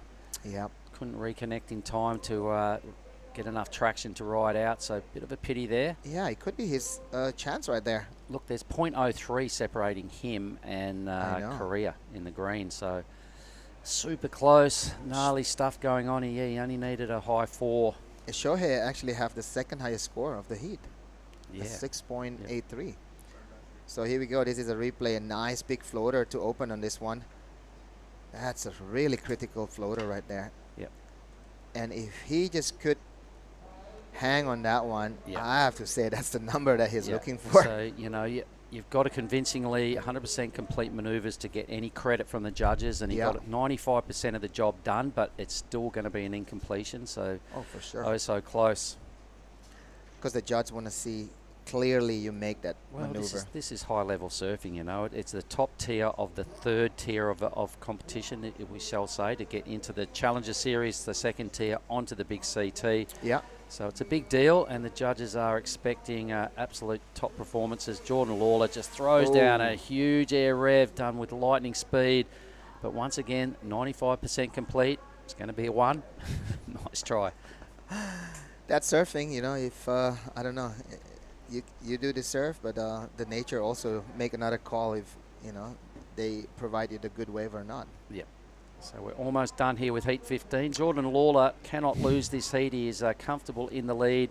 Super close between Green, who's holding it down by .03 over Shohei Kato. Oni Anwar has not had a brilliant time out there in the lineup. He'd rather reset the clock and try this heat again, I'd imagine. Oh, Alonso Correa taking that priority right there. Could be making it open now for Shohei and Oni, even though they need a big number, but still, the door is open. 5 seconds. They've got to be, Oni has to be on the wave behind this to have any chance. I'm not sure. Nope. Looks like nobody on the wave behind. All right, so we'll throw to a quick break, and we'll be back with heat 16 with Billy and Alex to have a chat.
This is the scene at Lagundri Bay. We're back live. My name's Billy Hangen. This is heat number 16 of the Nias Pro. There are the results right there. It's Jordan Lawler taking out that one over Alonso. Commiserations to Mr. Kato and Mr. Anwar. They will have to come and join us on the beach, but a good heat nonetheless. Also have the news that we are joined by Alex Hontoria. He is the tour manager from the ASC. Welcome along. Thank you so much. Thank you so much for having me here, Billy, today. There he is. This is Alex. I'm Billy. In the background is Lagundri Bay. Pleasure to meet you guys. All right. So, Alex, you are the tour manager for the ASC. What does that entail? Well, basically, what I do is make sure that the events are happening with the rest of the crew. When the event is on, make sure that the event can run smoothly. That's basically my part of the job, yeah. Well, I can say you do a fantastic job. I only met you at Crewy. This is only our second time together, but Big props to you, sir. You do a great job and you work really hard. Much in the ilk of my good friend Justin Magix from Surfing WA. You're both like 8 foot tall and you both never stop working. So keep up the good work. We really appreciate it. Mate, who is in this heat? Can you run us through the names? Yeah, here we have Matt Boyle from Australia. He just got a wave, actually. It was an up and down, I believe. John Asuchi, who actually is placed second on the Asian rankings at the moment. From Japan, Kyoshiro Suda in blue, and then as we can see now running, Kairi Noro from Japan too. Yeah, it is the march of the Japanese surfers again. We keep talking about this, but especially the women's ranks, the Japanese team is very strong. Yep. And today hasn't really been their day, the Japanese team, but the Australians coming to the fore. But they're super impressive to watch, aren't they? Great to have them around the contest site, and I imagine very little stress to deal with. Yeah, you can see that there's a really solid Japanese generation coming now, both men's and women's, dominating at the moment the Asian rankings, and well, the event is full of Japanese all around. Okay, Joe Azuki, we're opening with that 4.50, the best of it so far, albeit this heat is very young. Matt Boyle, haven't seen him in action yet, so a very minor score on the board there. Don't know much about him. This is QS 5000. You know, you get to see fresh faces, and look at this one. Great looking wave. Suda up through the roof, stabs it, wraps it around, gets a little bit stuck on that cutback. This wave emptying out into the channel. It's full of water, not much screwing potential now. So he'll head back out to the takeoff position and join the queue for the priority. Meanwhile, Joe Azuki is going absolutely bananas on this right-hander. That's a good-looking set wave. The judges have been rewarding that.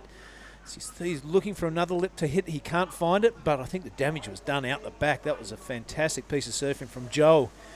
Why we just enjoy that piece of goodness. Let's cross down to the athletes area where Mark Clift has the winner of the last heat. I think it's Geordie Lawler. You are correct, Billy. Thanks very much. And Alex, it's nice to be down here, and it's good to be having a chat with this guy because Jordan Lawler, I'm going to shake your hand. You just blew up. Great heat. Yeah, it's really fun out there. I think it's really suited to goofy footers out there at the moment. So, yeah, had a lot of fun. A bit inspired by Tully Wiley's performance? Yeah, I didn't really catch much of his heat. I know he got some good scores in that. But, yeah, he's ripping for sure. And Jarvis, I've been caddying for him as well, and I've been watching him from the lineup, and that's been crazy to watch too. So, yeah. Speaking of crazy, let's talk about that one huge hit on that big steep wave, and you got like a 7.83, but that must have felt good because that was a gnarly section, and you tagged it really nicely. Yeah, I don't know. The past sort of like week, I've been trying to work out these sections out here, and it at the start was really tricky, but I've sort of worked it out pretty well now. And yeah, I sort of just committed to that section. I knew if I went around it, wouldn't have much after it. So sort of just hit it early enough where I can get projection out from it and did a bit of an airdrop. And yeah, stoked they scored it because it was fucking hard to ride out of. Far out, that was hard, he said. Listen, you're rolling with Jarvis Earl. Are you hanging with any of the other Aussies? Yeah, hanging a bit with Leno Chell too, another goofy footer. But yeah, we all sort of hang out and do all that together, so yeah. All right, well, a great heat is always rewarded by a bit of currency up here in Indonesia. It's a big bait. Do you like these little suckers? Yeah, I've been having probably 3 of them a day, so yeah, only need to buy 2 now. There you go. Thanks, Jordan. Shake your head again. That was a great effort. Back up to you, fellas. Cheers. All right, thanks, Mark. A little potty mouth in the interviews never goes astray. Good on you, Jordan, and enjoy that bang. You really deserved it. That was a great heat. All right, a couple of ways ridden while that interview was going on. Matt Boyle banking a 1.63. He's not going to be happy with that. But Joe Azuki continuing along his way with an 4.83 rather. A heat total of 9.33. So is the Japanese surfer out to an early lead. 18 and a handful of seconds remaining in this one. It is Karai Noro sitting with priority. He has the white jersey on, and he only has a requirement of a flat 6 to take that first position. Been enjoying the action today, have you, Alex? Yeah. Actually, well, this morning it was kind of windy. We have seen that now the conditions are getting better. Waves are still great. Hoping for the next days better conditions, right? Yeah. Tomorrow's looking very favourable. Here we have the wind replay. playing ball. Have a look at Joe Azuki now. Love that vertical attack he has. I believe this is a 4.83 he got, yeah? Yep. This is the 4.5, in fact, Alex. Just a replay of that. This is the 4.83. It's got a beautiful low centre of gravity, hasn't it? That first turn is to die for. Love it. Yep. Really solid surfer. This is one we got a bit excited about before we crossed down for that post-heat interview. And why not with turns like that? That is something to get excited about. We can see conditions have calmed down a little bit now. A tour manager and a contest director will be breathing a sigh of relief. There wasn't much on offer the first day of contest here. It was windy, it was really small. Conditions continue to improve. Halfway through yesterday, the wind abated a little bit and the swell started to pick up. It was really noisy trying to sleep last night, so it must feel pretty good to at least have some swell on the radar. 100%. You know, it's a QS 5000. We have also juniors, so the show must go on sometimes, right? Here we have Giada. Come to the booth. Right. You'll see Giada up in the women's round. I'm pretty sure it's next. Yeah, round 32. Getting the paperwork. Yep, round of 32. And we'll see her in action. Can't wait to see it. Giada, she will be in the green. Now, it's a pretty cool accent you've got going on there, Alex. Where do you come from? Tell everyone at home a bit about yourself. Yeah, actually, I'm from Basque Country, which is the north of Spain. That's why you can really feel where I'm from sometimes. Pretty strong accent. We're a community. Maybe you know Basque Country because of Mundaka. Yes. Yeah, a really good, long, left-handed, the best one in Europe, I will say, and a place where we have really great surfers too. It's just too cold to live there anymore for me. We can see sets non-stop coming through. Some of them deeper, others not that much. What do you believe, Billy? Which ones are the right ones to choose? Well, today we've seen a bit of a pattern that the second wave of the set has been the smoothest and a bit more user-friendly. So a lot of the good scores, just knocking on the door of the excellent score, has been those second waves of the set. However, the really excellent scores have been those big banging sets where it looks super dangerous. Every turn's really critical and you can fall off at any second. That's what's garnishing those excellent scores. But you really got to pick them because a lot of them really shoulder out into the channel and don't offer that scoring potential. So in answer to your question, a whole lot of people going the second wave of the set when they hold priority. Yeah, when you're out there, it's really a matter of where you position yourself. So sometimes you think you're in the right spot and a big cleanup set comes and your plan is over.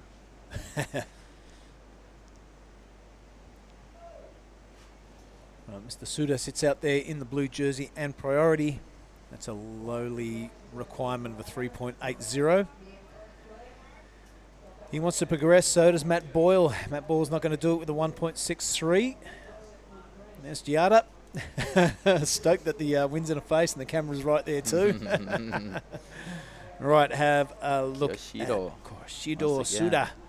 He is a priority holder, and that just a case in point right there, Alex. That first wave of the set, a little bit bumpy, a lot of texture on the face, but it has stood up on the inside. Did you like that business? Yep. I'm really seeing the backhand surfers feeling comfortable in these conditions. Also, all of them are great surfers, but they can really hit on the right spot. And yeah, we have seen a few advancing in through the next round, even the conditions are challenging, right? Correct. Let's go for the replay. Yeah, nice deep bottom turn. A lot of people are having trouble dealing with that first section, but he does it really well, and you can see there's a few little speed bumps on the face there. Yeah. As he lined this inside section up. It's quite steep, quite critical. A bit of a free fall down into the flat face. That was a difficult turn for sure. Yeah, and that last one a bit of nothing, but yeah, his best wave for sure. At the moment he's only banking a 2.90, so you think he will progress. It's a 3.80 is the requirement. Yep. So he might take that second position off his countryman in Kare Noro. There he's waving his hand, wants to know what's up. He certainly does that. A 5.03 is the score for our surfer in blue, Mr. Suda. Yeah, jumps into second now. Asuti. on the lead with priority, and he's paddling for that medium-sized one. Let's see.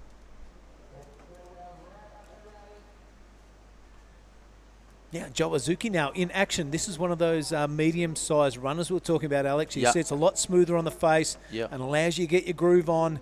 Joe not completing that ride, so he'll be out the back trying to better that situation. Yep. Matt Boyle, I don't know what's happened to. He's just picked up priority now. Second priority is out there, which is great. We can see that everyone's bringing caddies. We have seen a few broken boards this morning, bottom place. Yeah, and also a couple of different sizes too. Yeah. You know, you have your step up out there, and you got step up's too big, give me my normal board, and vice versa. Yeah, Jawazuki here. Beautiful. Ticks the box right there on that first turn. Yeah, go for it, mate. Talk us through it. Second one perfectly positioned also, and third one almost. That will be a good combo actually. And here's Matt again. Kinda struggling a little bit to find the right one. Yeah, a bit like Oni Onwa last heat. We know he is a hell of a surfer, Oni. He just couldn't find the right canvas to paint those lines over. So he'll be joining us in the commentary booth a bit later. We'll give him a couple of heats to get his act together, because it's super disappointing when you get knocked out at this stage of the contest. I had a few words with Kian Martin. Let's talk about this after we see Matt Boyle's wave. A pretty bumpy wave. Pretty bumpy wave. He managed to get a couple of turns out. That was a good one. Yep. And kind of this is where we joined him. So a couple of turns. That's definitely going to be better than his 1.63 it is. It's a 3.60. So that has narrowed his requirements to 4.38. There's still 11 minutes left. Heaps of time. You can see his pedigree, though. They were really good turns. Yeah, you were mentioning about Oni. I also saw Kian yesterday. Both of them, last year, they make it through the quarterfinal, I believe. I think it was the semi-final. They compete together last year. And Kian Martin came third here last year. Yeah. So, I was talking to him. He's super upset. And I've known that little dude since he's a little kid. I was getting upset talking to him. You know, it's like one of your kids has just lost their favourite toy or something. I don't know. But, having a good chat to him last night. But it's encouraging that it means that much to them. And they're not just going to, walk away and go, well, I'm a sponsored surfer. It doesn't really matter. Yeah. That's definitely not the case. They are super invested in this QS 5000. They have dreams of making it onto the World Tour. And now that one of the people from Indonesia have done it, Rio Waida, everyone else has the belief that they can do it. And I'm backing them. Yeah. I believe it's a really great moment now for surfing in Indonesia. Having Rio there is giving a real hope to all this young generation, upcoming young generation, into believe, into work hard, and you can really see how hard Rio works for his dreams, and he's fighting there. Oh yeah. Yeah, it's a valid point you make, mate, because Indonesia have always had fantastic surfers. Yep.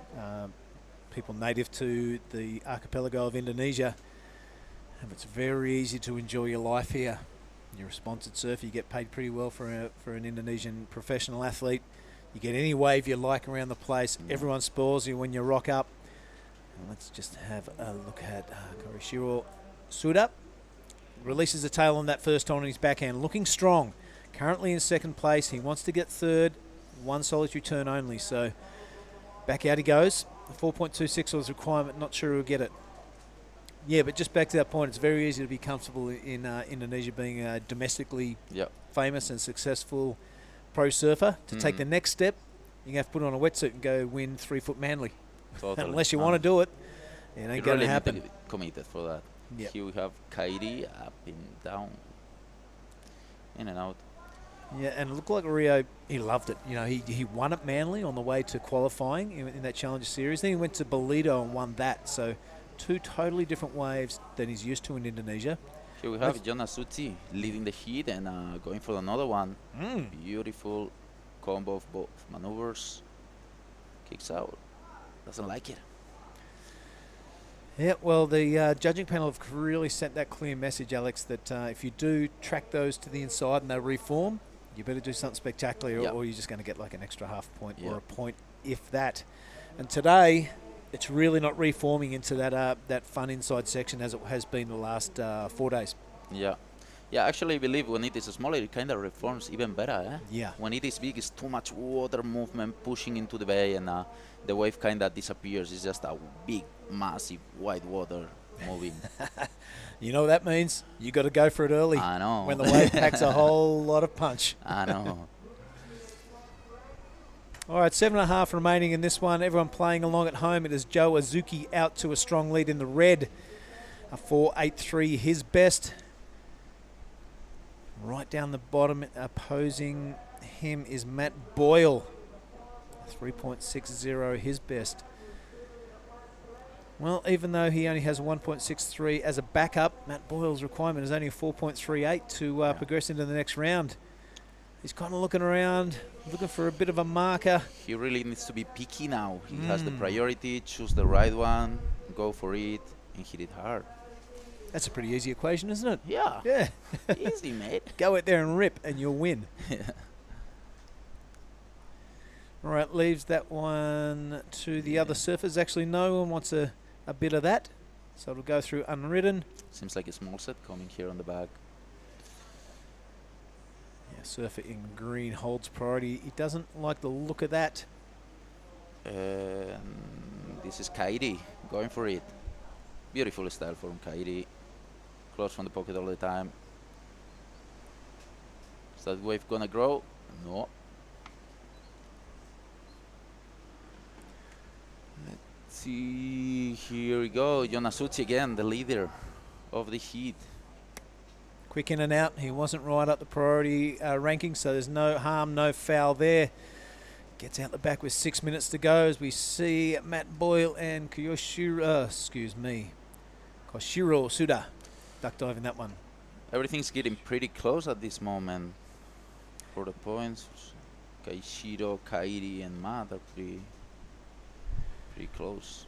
Always, mate, in the last 5 minutes, Yeah, everything gets more changed. intense. Yep, we've seen a couple of buzzer beaters today, and a lot of elation and a lot of disappointment. A lot of happiness too, for sure. When there's disappointment, there's happiness from all that.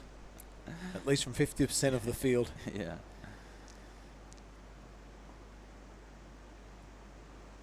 So conditions expected to improve tomorrow, Alex. You must be looking forward to that. Yeah, we have checked the forecast, and actually this afternoon it already looks a bit cleaner. I'm speaking about the wind, so hopefully tomorrow we wake up with no wind, because these last days has been blowing hard. My goodness, it has. You're right. Yeah, full day from early morning till the afternoon, even during the night. And yeah, we expecting better conditions, even maybe better on Sunday for the finals, hopefully. Oh, final Sunday, that'll be fantastic if we can do that. Maybe I should not say that. Keep the secret. Yeah, well, we will choose the best conditions, that's for sure. And as we know, Indonesia, well, that's Matt again, choosing his wave. Yeah, Matt Boyle, he needs a good score. A 4.38 is his requirement. He really gets his groove on in this one, the Australian. He's been quiet, looking to replace a 1.63. I'm pretty sure he's done that. 4 minutes and 13 left on the clock. If we look over his shoulder and somebody else is riding a wave, so the pressure mounting on the Australian. He kicks up there. He's got 4 minutes to get another one, but that's more like it. On the back. Looks like Joe Azuki, he's keeping super busy, and he's finding these inside runners. But as you can see from that wide drone shot, this thing bowling, he hits the lip and comes unstuck. Wow. That was gnarly. Definitely going for it. As Joe Azuki's got the lead, it doesn't matter. You still got to throw everything you can at that lip that pretty much wants to snap your surfboard in half. You never know with these guys. Sometimes it's even more difficult to keep the lead than to get into the lead. Yeah. All right, mate. So after this round of 64 men's, we are going to go into the round of 32 of women, slated for 8 heats. Yep. That is, they'll take about 4 hours. That's it. Being 30 minutes. Being 30-minute heats. Well, will that take us into about 4 o'clock? Yeah, we've been running all day today, since early morning. Oh, why not? Look at the bank of waves that everyone's caught in this heat. Yeah. Look at that thing rattling on God. through. That is a heat winner, to coin a cliche. but look at all the hittable sections on there, Alex. That's what we're after. Yeah, everyone that has ever surfed Lagundri Bay here knows the power of that wave. It smashes you. We have seen even surfers before, like, not even trying to duck dive, just throwing the board because they knew what it was coming. Yep, well, all ego is out the window when you're in a contest because you just want to get out the back quickly. Yeah. You know, who cares if you throw your board or not. Matt Boyle, we are waiting on a score from him. This could have a bit of a say in the rankings for this heat. He's only got that 3.60 as his best score. I'm pretty sure he's going to eclipse that with his last effort. 4.38 is the requirement. Oh, Kairi, full committed on that one. Denaro going down to the depths. Wow. Maybe that was the runner we saw on the camera before and couldn't resist. We saw a lot of that stuff going on the free surf this morning. We all have that friend, right? And when they see a closeout, they need to go for it. They got to go for it. They got to go for it. Couldn't resist. All right, still waiting on that score from Green, Matt Boyle. He'll be anxious to find out the result. Will it catapult him into second position? Yep. If it does, Kishiro Suda has priority, so he'll have 1 minute and 30 seconds, 1.5 minutes to answer back. So, as it seems every heat, it's going to come down to the last minute. Judges having a good look at this. There's Jackie Thomas. Pretty sure that's next door right here. Yeah, I believe it's next door. Elliot Say hi, Parada Reed. Right, 1 minute remaining. Matt Boyle is forced to wait for this decision. This is a great place to focus surfing, right? To come on a surf trip, to come with friends. In between surfs, you just chill, just eat donuts, coconuts. Well, not those guys because they're elite athletes. But anyway. We're lucky, we're lucky, we're lucky. All right, let's turn our attention to the scoreboard because, Alex, it's Matt Boyle with the excruciating weight. Yep. Was his last wave enough to take him into first place? And the 4.38 is the requirement. Down to 30 seconds. Shiro out the back with priority. I'm sure he wants to improve his position and up the ante on that requirement from Matt. Yep. It's only 15 seconds remaining. There's a bit of lump and action in the ocean. Let's see if we can see our surfer in blue. He is the one to watch. Here he goes, up and down. I'm not sure that's going to improve. On the 2.90, Matt Boyle gets the score. And it's Have over. a look at this. It's over. It's not over yet. A 5.33, Matt Boyle's best score. We are still waiting on a score from Kiyoshi, from Mr. Suda. We only saw that last turn. If that was the only turn in the wave, not giving him much of a chance. And no, it hasn't come in. So Matt Boyle, well done. Sitting in fourth position until the last 3 minutes of that heat. He has managed to progress along with Joe Azuki. That heat is done and dusted. Congratulations. Wow, that was crazy. Very entertaining, wasn't it? All right, so well done to Joe and to Matt Boyle. They will be progressing into the next round. I am going to say thank you very much, Alex, for joining me. Thank you so much, Maybe we'll Billy, do it for the again why this contest is running. Please just we are going to take a break. There you are on screen. We are going to take a break and get a message from our supporters. Stay here, buddy. And wherever you're watching around the world, this is Alex, and we'll be back after a message from our supporters, the Nias Pro 2023. Let's go. You.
Welcome back, everybody. That is the men's round of 64 dusted. Let's get that heat draw, put it under the desk, and let's have a look at the women's round of 32.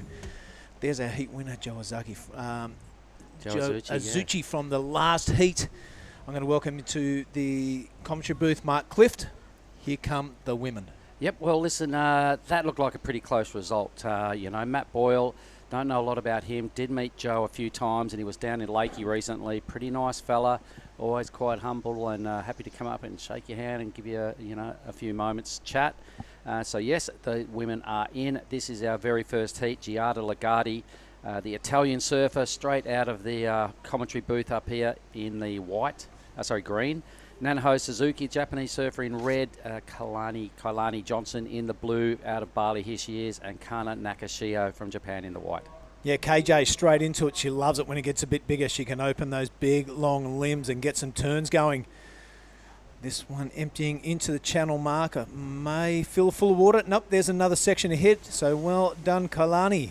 Yep, good start. That'll release some nerves. I'm glad they boosted up to 30 minutes as well, Bill, because we're going to be rolling this round out into the incoming tide that's going to have a fair bit of push.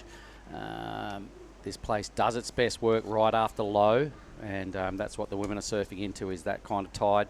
So it's probably going to get more waves. It's going to be pretty much almost the pick of the day. So the women could be licking their lips going, there's going to be a lot of opportunity out there this afternoon. This is Gia's first wave, 350. Giada Lagardi. Boom. Yeah, that was a nice hit. So let's have a look at our highlights reel at this stage. We are going to have a look at our 5 best waves of the day. I might have to add another one here, which will be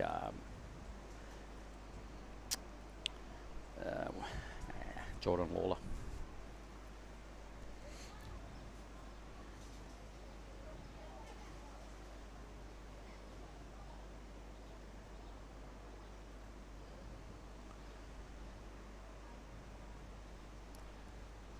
Right, round of 32 is getting down towards the pointy end of the contest, and you can see by the calibre of surfer in here. Nanaho Suzuki, super dangerous always, Mark. Yep, she is a gnarly competitor. She's done a few rounds through the Indonesian tour over the last couple of years, and I remember that name because she's impressed me a bunch of times. So Nanaho is the top seed in this round. The second top seed would be Kailani, coming in the blue Rash Vest, and Kana and Giada moving through that very first round of 40 the other day. So it's been a couple of days since the women have grabbed the rashies and had a go at it. So this is their time to shine, and the ocean is providing a plenty of opportunity, mate. You've probably got to duck and weave around some of the bigger sets, but there's a whole lot of joy in the mid-range. Mids to three-quarter size waves are looking really strong. I think you're spot on there, Mark. And hey, while there is a little bit of a break in the action, we're going to cross down to Alex. Big He's Al. got the winner of the last heat. Go for it, mate. Hey guys, I'm here with John Asuchi. First of all, John, congratulations. Great hit. That was a difficult one. Let us know, how was the conditions out there and how you were choosing the race? Condition is so big wave. Set to come in big wave. Yeah. Yeah, we definitely seen like a few cleanup sets. It was kind of difficult to choose which one was the right one. What was your strategy? One more, please. Yeah, your strategy on the water. You were choosing the big ones, the small ones, the medium ones. Which one is the good wave? Medium wave. So good wave, yeah. Yeah, okay, that's his secret. Yeah, we already tell him. So now, if you just want to say something in Japanese, maybe? Yeah, Japan. Yeah. You want to say thanks to someone in Japanese? そうです。あんまりいいの決めれなかったんですけど、とりあえず勝てたんで、また次明日しっかり決めて勝ち上がります。Thank you. Okay, John, thank you so much. And before you're leaving, I got something for you. We got a bang bang for full energy. Thank you so much, guys.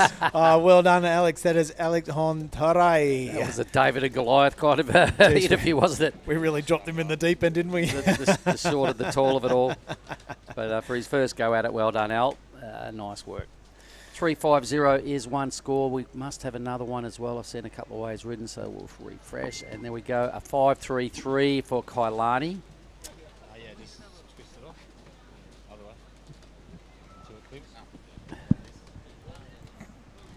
Heat one. You can see the conditions have improved since this morning, mate. That wind's pegged back a bit. Barely any white caps out there. It was kind of a good 15 plus knots this morning, and I reckon that's trimmed back to maybe about 10 or 8 to 10. Yeah, definitely, mate. It was pretty blustery when we woke up this morning. I gather you got up early and went for a swim? I did. I had a stretch first, a swim just to get myself ready for a long day. And these chairs can be a bit punishing on your back and your hips, so trying to do the stretch every morning. Got to taste the salt water every day, so it was down there for a quick dip. Have a look at Freya there in the athlete area, just stretching up and getting ready. Absolutely dominating the free surfs in the first couple of days, catching everybody's eye, including Luke Studer. He's a hard man to impress, but he was super impressed with Freya. You see a lot of hard work has gone into that body and the machine, so she can crank out those big turns. Yep, she said in one of our post-heat interviews that stretching doesn't cut it for her. She likes to do strengthening exercises and she's that still sort of young, stuff.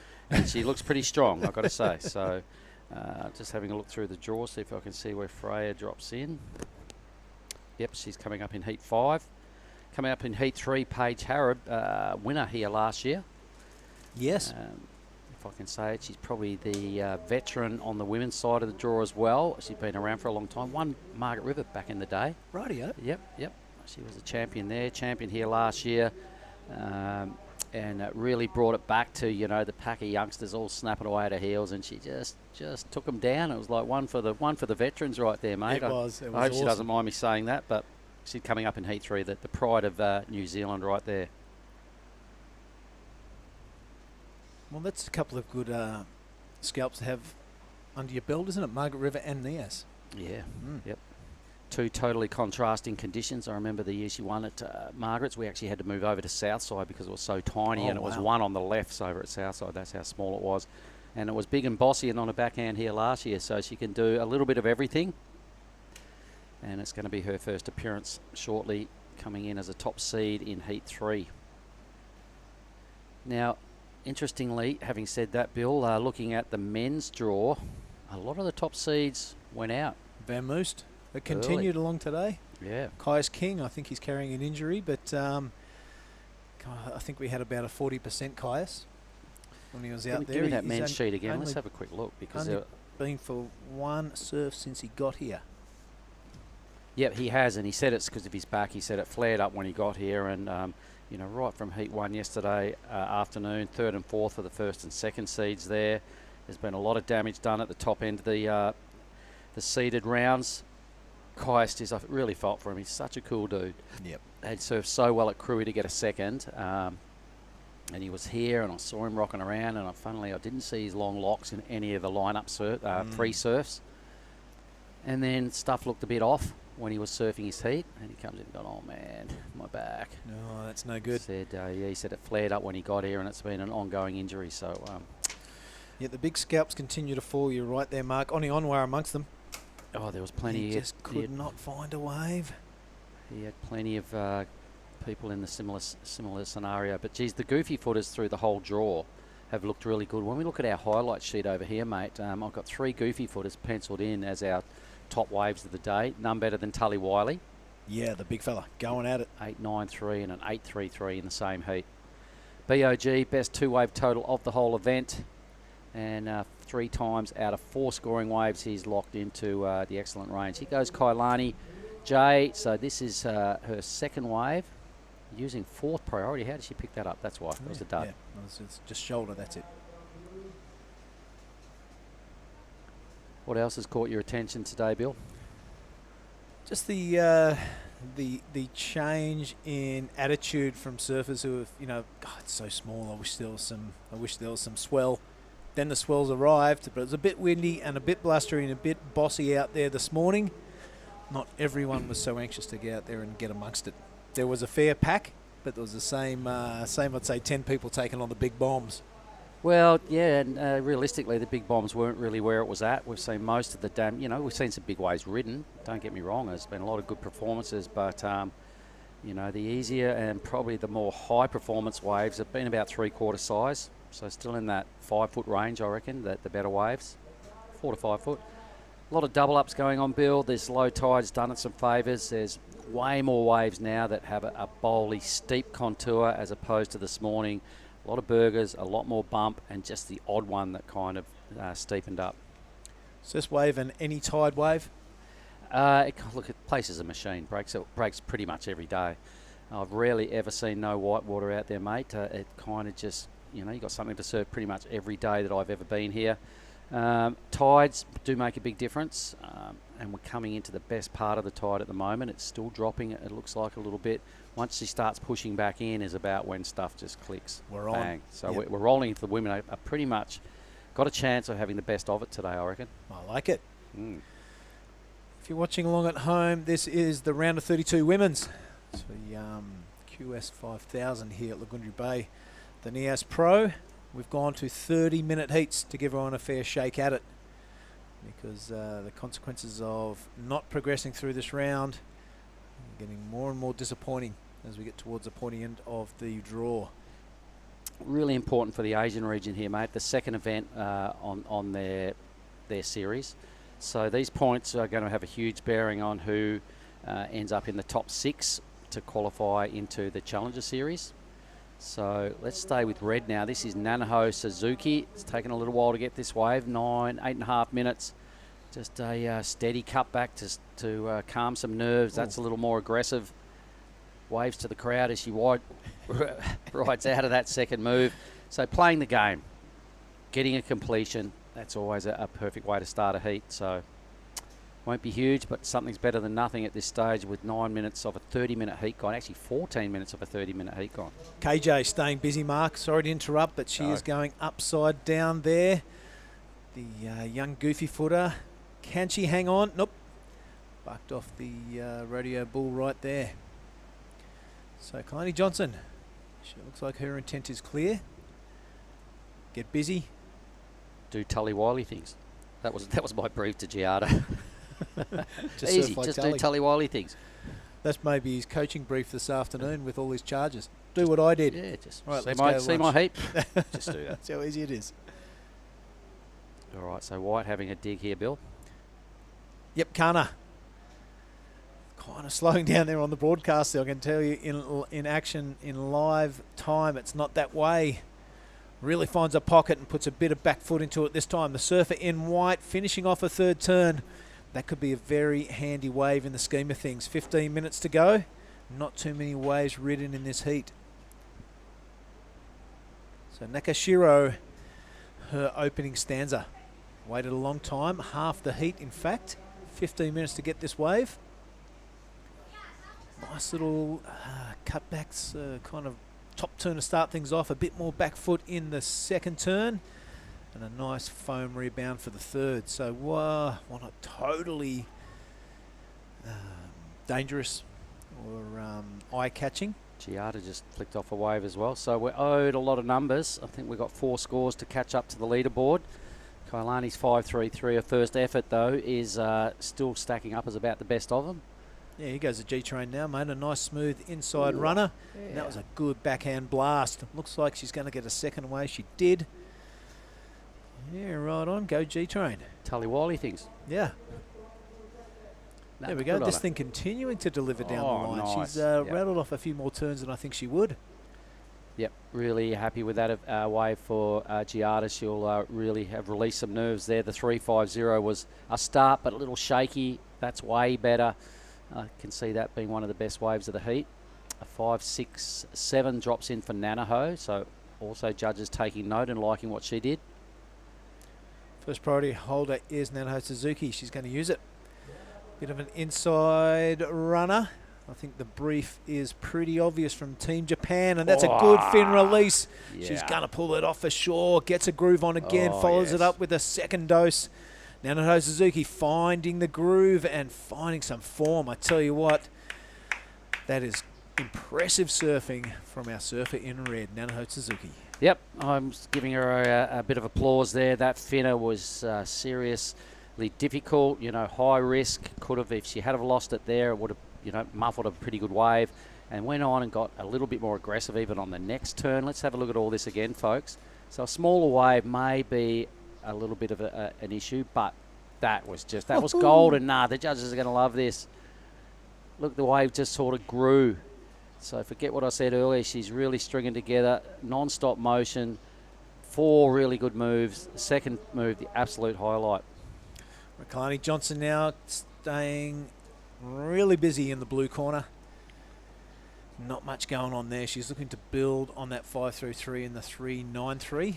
Haven't seen the beginning of that wave. I'm not sure it will have any bearing given where she's pulled off there. Well, that was a huge fin release from Nanaho. It was almost a no-hand air, really, a no-grab air, the way she probably got the whole board free, really, not just the wheels. Sick. Great. Loved it. Okay, this is it again. So the drone was right there to catch this. So here it comes now. This is a good fluffy section. Whoa. Boom. A really solid release there, and just rode out of that. No fuss into another heavy hit, Bill. The judge is going to love the no downtime. Hectic bottom turn into a big hit right out there in the channel. Really well surfed wave. Congratulations, Nanaho. Yeah, bit of heckers, bit of reverb. Bit of everything. I liked it. I can see a big score. She's easily going to go into the lead here. Whew. That was a great way to kick off. A good heat here going down to boost into the women's round. Well, yeah, wave number 1 from Suzuki already a 5-6-7, knocking on the good range. Yep. I reckon this next score will be at least 2 points better than that. Mark Cliff putting his neck on the line. Where is it? Is it in yet? It's not in yet. Yeah, it's in. No, it's not. No. Nanaho, red. Not in yet. Still waiting. Gia Lagarde. Gia's put together a 6-6-7. Yeah, taking the lead. And I reckon Nanaho's was probably better than that. Not as big a wave. Better surfing. I'm so gun shy of guessing know, scores I after know, Jackie Thomas yesterday. I know. I just kind of had to throw it out there just to see. While waiting for that score, Mark, let's look out the back, and it's a priority holder, Kalani Johnson. The goofy footer looking for a deep bottom turn. There's a bit of bump on this face. It's the first wave of the set. And you can tell it's really hard to handle, not user-friendly at all. The body language is, what have I done? I should have waited for the second one. I'm going to stick with my call, mate. I'm going to stick with that. Judges will love it. You know, we don't see a whole lot. We haven't seen a whole lot of real fin releases today from a forehander. You know, Yep. backhanders have been getting the wheels out in the pocket, looking pretty tidy. That was a legit kind of no grab, half a board out of the wave, straight into another heavy blast. Talking about Nanaho's wave, I can see this maybe going into our top 5 page there in our highlights. And the what's working in your favour, Mark? The judge is taking a long time. They'll be comparing that wave probably to Giada's 6.67. Seeing if it's over that or it's under that. So there it is. 7.1. So Oh, well done, Mark Cliff. Well, it was just a big score, and I could easily see that being the best wave of the heat because whew, it was just damn good. Thank you, judges. 7-1, Kailani's last ride in the replay.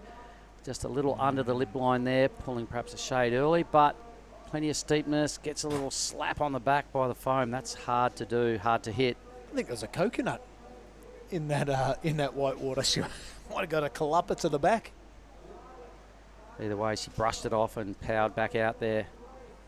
So Nanaho Suzuki in the lead, a 7-1 and also a 5-6-7. 12-7-7, 2-wave total. Looking pretty good. G, a nice bounce back with a 6-6-7 to confidently improve her chances of stepping into the top 16. Back up is a little low, now needs to improve on the 3-5. Kailani's picked a couple of dud waves in her last 2 efforts, but she does have a 5-3-3, which is a good number. They've all got a good number, Bill, to hang their hats on. They've all got to now back it up strongly because this is turning into a really, really competitive matchup. Kana with a 5-5-3 is also well positioned, no second wave. Really, really strong way to kick off the women's, really. Yeah, With such a competitive four-way duel going on here. Yeah, a little sleepy start for the first 5 minutes, but everyone's really come alive now. There's only, 8 minutes and 20 seconds remaining. Nakashiro still in a good position, even though she's only got that one wave. Somehow she's got second priority.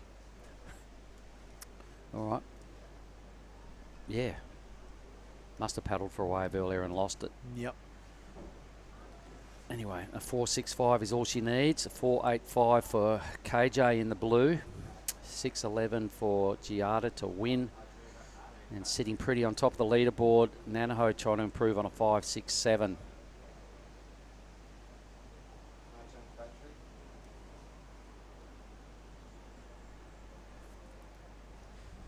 How many times have we said that, Mark? Nanaho Suzuki looking strong.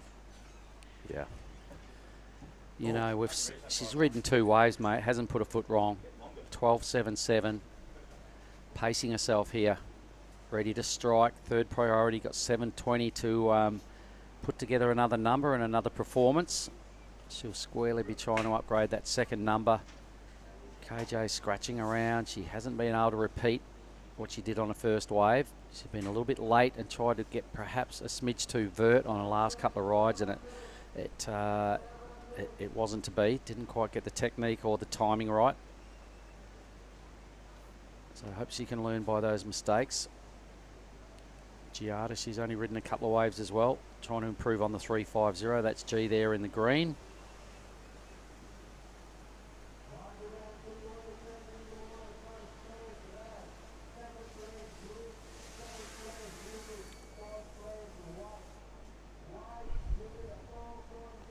Hoping we can get Oni Anwar into the booth up next. And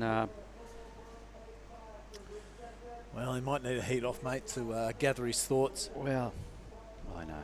But we're running a bit short on troops in here. Both our fellow commentators surfing heats. That's one of them there in the green. It was pretty good to have Alex in there, AC Tour Manager. Get his insight into the way things are running. He's pretty happy with it. I'm glad you said what you did too. I heard you say that he's a hard worker. He certainly is.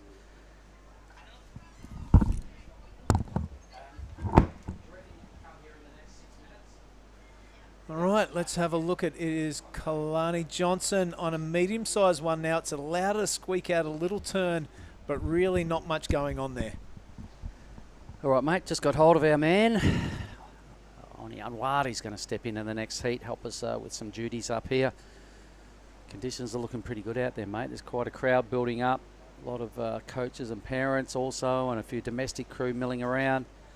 It is Friday afternoon. We're going to roll into a banging music fest down here over the weekend, mate. They've got the biggest stack of speakers, as you know. Oh, there's been some great bands. Once they turn them on, they rarely turn them off.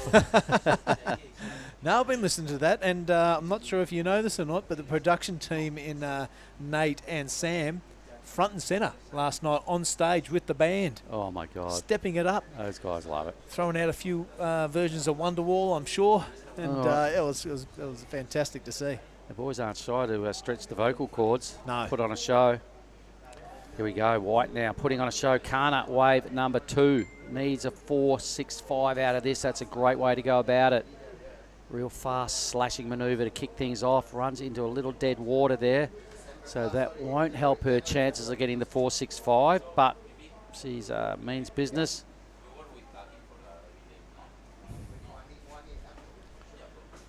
Yeah, Nakashiro, her second wave. Oh, those 4 minutes and 25 seconds remaining. That's a long time to wait for 2 waves.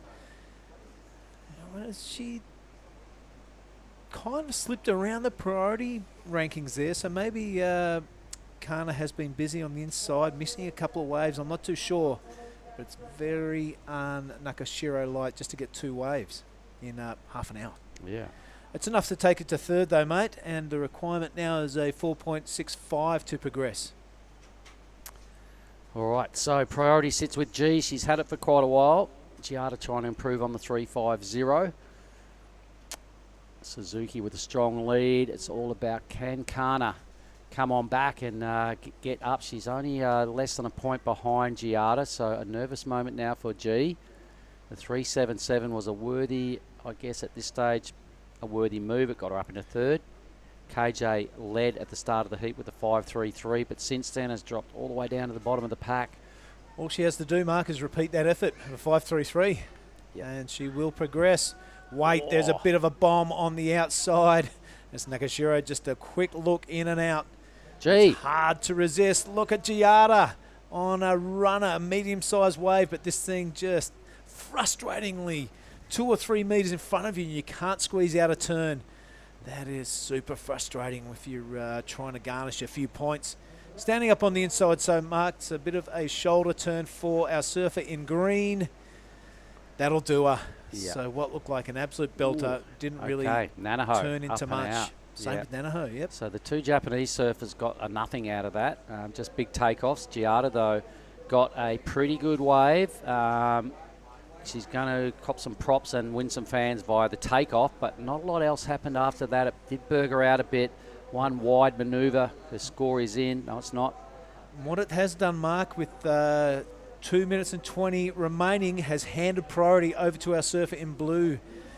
Kalani Johnson, her requirement is a 4.83. You can see it there on the screen.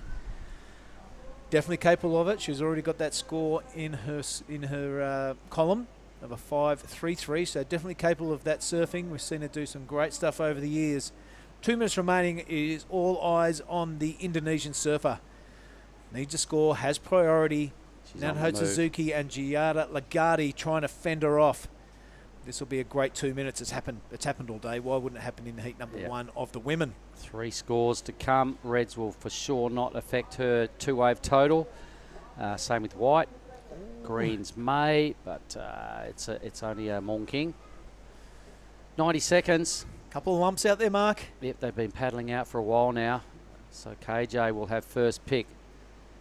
90 seconds. White wants this one. So Kana Nakashiro. So let's stay with this once again. She looks down the line. It's a bit burgery. Judges aren't impressed with stuff like that. So good decision by blue. Remains in third. It'd be easy to panic and pull the trigger on that one if you're a priority holder and you need a score. But here she goes now. The goofy footer loves to grab the rail and get a big deep bottom turn.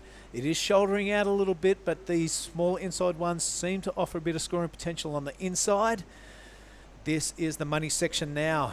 Cranks it around. The requirement is a 4.85. Nothing eye-catching yet, Mark.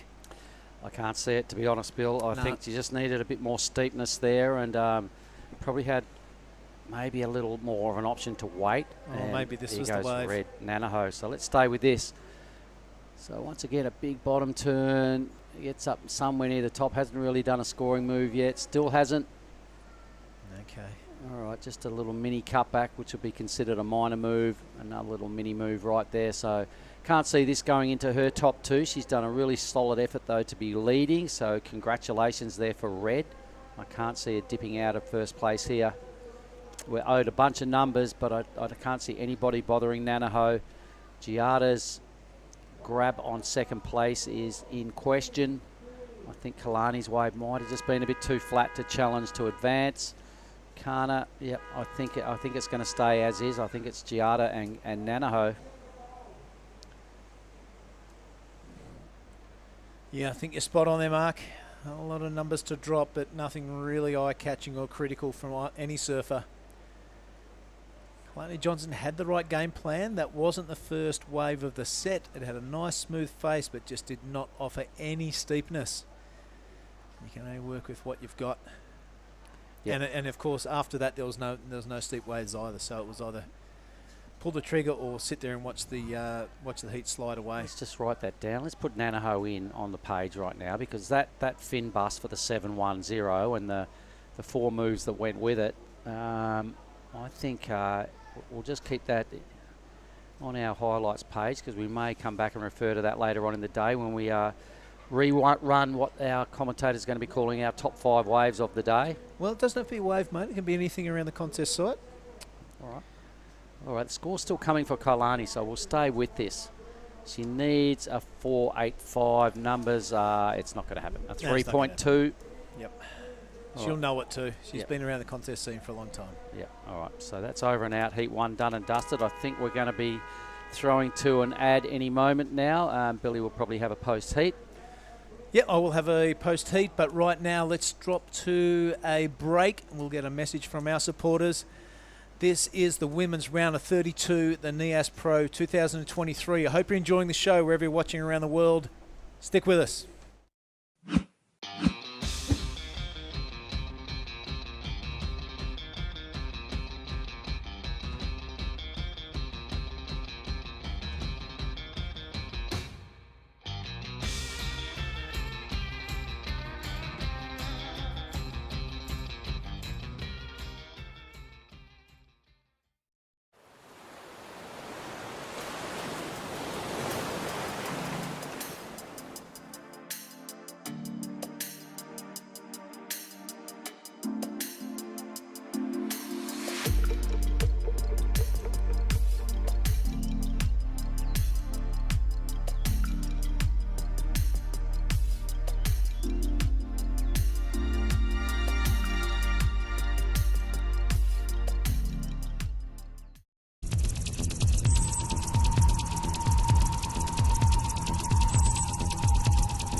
Okay, good afternoon. It is afternoon. I just had to check. This is Heat 2, the women's. Lydia Cato.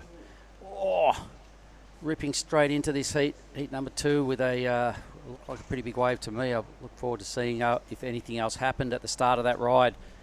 It was big, it was clean, it was looking really strong. So this is Rina Matsunaga in the red.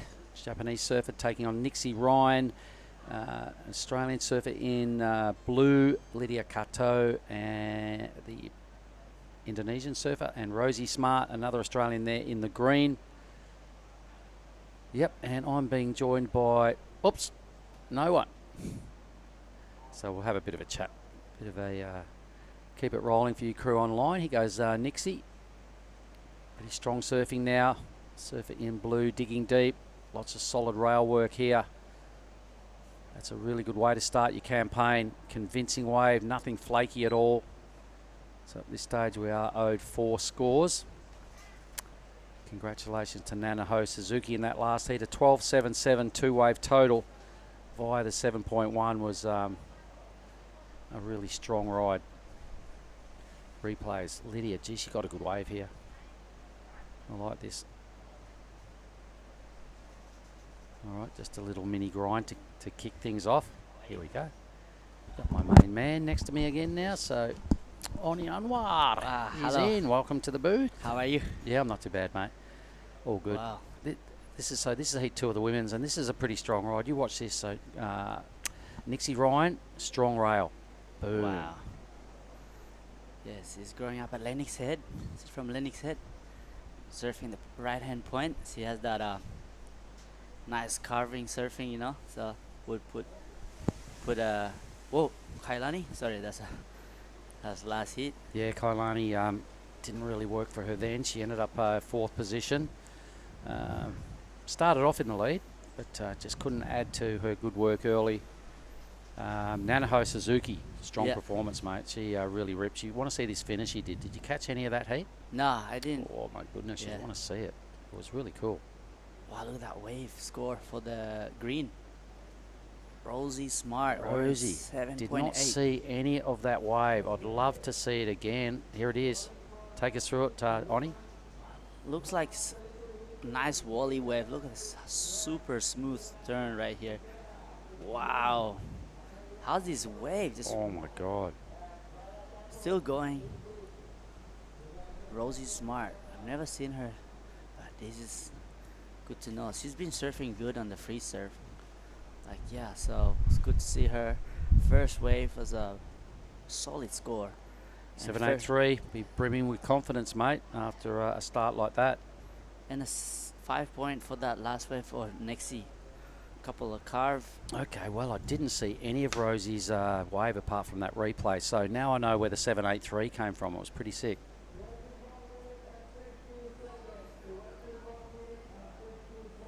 All right, so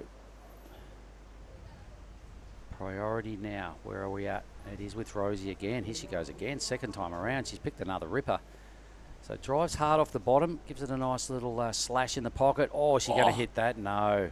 Have to bail out. She was just too late to the scene. That would have been maybe a board snapper. So wisely, early on in a heat, just a bit of preservation there and just punching through the back. I like that she's going for it, though.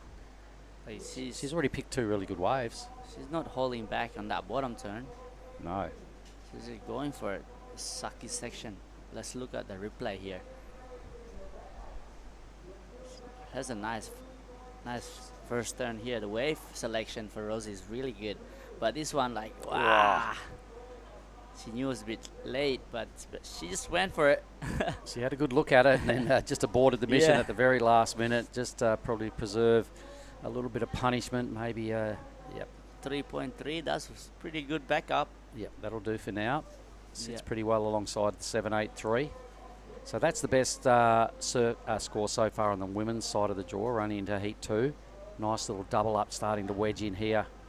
Red having a good look at it. Rena. Looks like she's got some bump to deal with here though, so it didn't really clean up as much as anticipated. Pulled the trigger on it and the thing just kind of got a touch of the wobbles through it. So a bit of bad luck there for Rena. Yeah, and my fellow team Indonesia, Lydia Kato, is currently with Purdy right now. She has a 2.53. She's been surfing really good, leaving halfway. She picked a really good wave, mate. You should have seen it. It was so sick. But once again, a bit like Rosie, she got a little bit late on the second kind of hit, and the lip's already coming down, so she ejected as well and just had to get off that thing.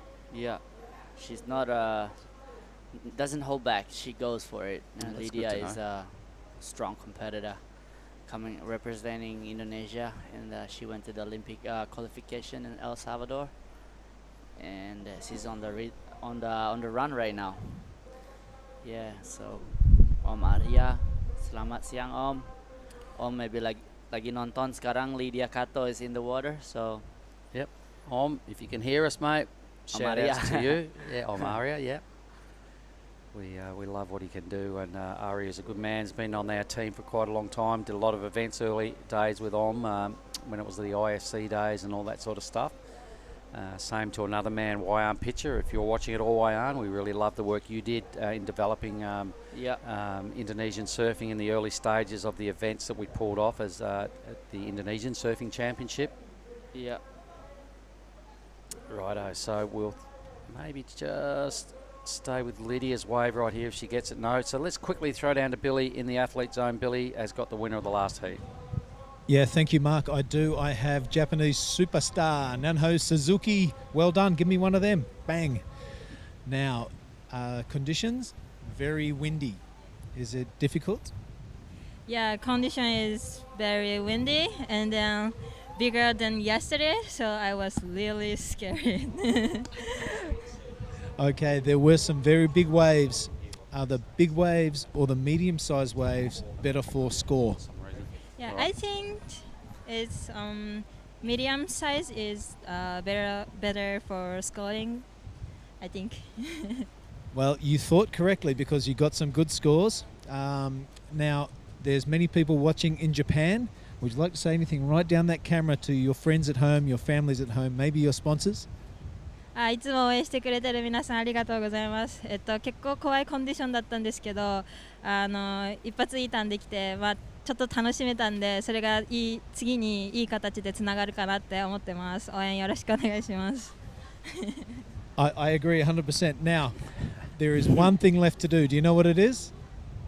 Bang, bang. That's right. Here it is. Well done. And again, give me another little fist pump. I really like the way this surfer goes around a business. Nanaho Suzuki, keep that name and remember it because heck of a competitor and a great person to boot. Back up to you guys. It looks like she loves the bang bangs too, Billy. So she was pretty eager to get her hands on the tasty treat.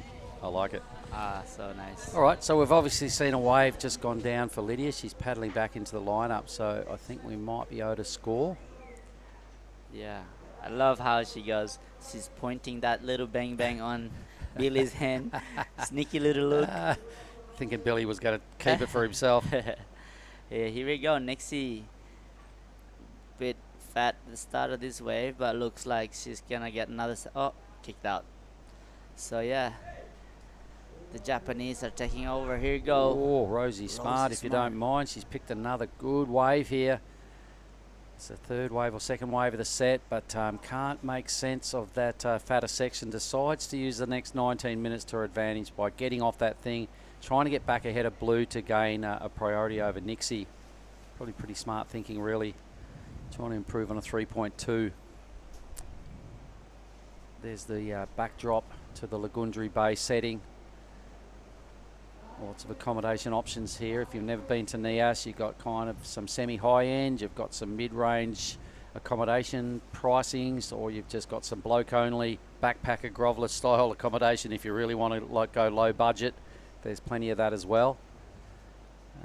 Lots of eating options as well. If you've never been to Lagundri Bay, well, you're probably one of the only people that haven't. It attracts a huge amount of campaigners here on world famous wave.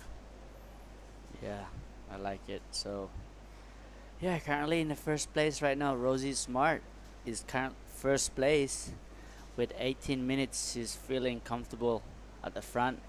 Has plenty of time, Mark. So yep.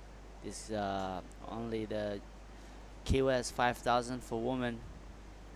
Next year, Ryan looking for a 6.14 to go in first place. Rena. There you go, Rena. Currently in fourth place. Wow, looking for a 4.71. Can she make that first 10? Was nice. This wave looks like just runs off. Looking a little shaky on her feet there. Yeah. Not a lot of confidence in that performance. Yeah. Maybe couldn't find a smooth enough water to dig a rail and really get into it. So Rena will remain in fourth spot. Yeah, She may have done enough to get over Lydia, but it was still not that convincing a ride. Yeah, still plenty of time for Rena to go back at the back, and here's the replay. First 10 is nice. I like that first 10. That was a bad turn. So not a 4.71, I don't think, but it will be put her in third place maybe. That may take her up to third. Yep, Yeah. I kind of forgot about that first turn. Thanks for the replay. All right. Rena, one slash in the pocket. Inside wave now approaching for Nixie Ryan. It's her on the pink board. Needs to get around this bit of fluff, and the thing just burgered out a bit too quick on her, so maybe just take off a little deeper or move up a little bit there, ladies. Make the most of that first bowl section. Definitely enough waves rolling through to be perhaps a bit more adventurous, and kind of, you know, when you're getting some low numbers, it might be time to reassess a tactic, maybe go a little deeper, try something different. Yeah, it's good to adjust your game plan when you're in the water like this situation where the waves a lot are coming in. You have so many options to do. Whoa, look at this option. No other option but to duck dive. Yeah, so 16 minutes. That's a good plenty wave. of Look time. at that. Wow, that's what we're talking about. Oh my God, there was a barrel. There was a full-blown barrel right there. We're going to see more of that this afternoon, Oni, because the tide will turn any minute, you know, momentarily. It's going to push in more waves. The fact that it is still quite low, we're going to see a bit more of that bowling action. We're probably going to see, hopefully, someone get well slotted in the back end of these remaining 6.5 women's heats. Because I think they're going to kind of get the pick of it here today. You find most of the locals will sit on the beach and sit out a morning surf and wait and wait and wait, and then right after the low, you see them waxing up and getting ready and going, right, let's go. Yeah. Here you go, Lydia's paddling. She's on a priority. Looks like a nice little bowly wave. Wow, nice. Looking for 4.31. That's definitely the score she needed. Way. Oh, well done, Oof. you. Whoops. Okay, let's have a look at red now. So Rena did move into second. I don't think that wave is going to help it to moved into third, sorry. That's not going to help her much that wave, but she's not far behind Nixie Ryan right now, because the score for that other wave with that one tidy slash in the pocket was a 4.27. So that did move her out of fourth into third. Now needs a mid-range 3 to get up and challenge Nixie for that all-important second spot. But a lot of stuff can happen in 14.5 minutes. I know Rosie Smart will be stoked. She's banked that 7.83. It's the best number on the women's side of the draw today. She'll be really eager to burn off the 3.3. Lydia Cato, she needed a 4.31. I'd like to see the replay of that again to just give it a tick of approval or not. Oh, we got some pisang goreng coming in, Moni. Did you order those? Yes. I was like, feel like something. Some fried banana. Yeah. All right, there's the replay of Lydia's. So it was one nice turn in the pocket. Got out wide here.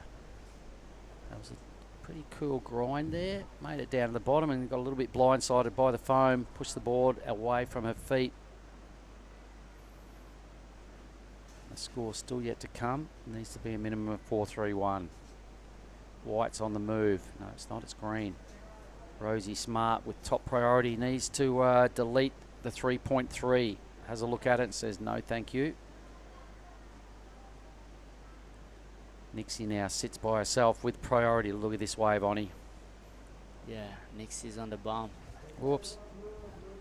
That's not the bomb that we're looking for.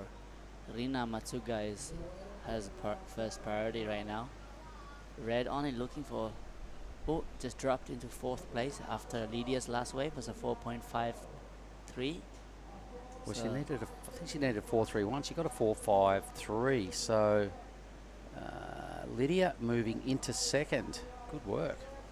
Go Team Indonesia. Yay. So she's out of 4th into 2nd. So it's really, really close. If you have a look at those numbers from 2nd, 3rd and 4th, there's about half a point separating 3 surfers. That's just how close it was. So a little bit better than the 4.31 needed for 2nd. And got it. Yeah. Yep. 3rd, 4th, 2nd, 3rd and 4th is leaving on the edge. Yep. They don't fully take over as Rosie Smart is taking over. Yep, Rosie 7.83, a brilliant way to start the heat. It's held her in really good stead. If she didn't have that, it would just about be a neck and neck draw for 2nd spot. But she's got a bit of buffer zone. She's a clear 4 points ahead of the others. 6.61 needed by Lydia to win or improve on the 3.40. Extend that 2-wave total. About 12 minutes to go here. Oh, this could be a nice inside double up. Look at this thing starting to wall up.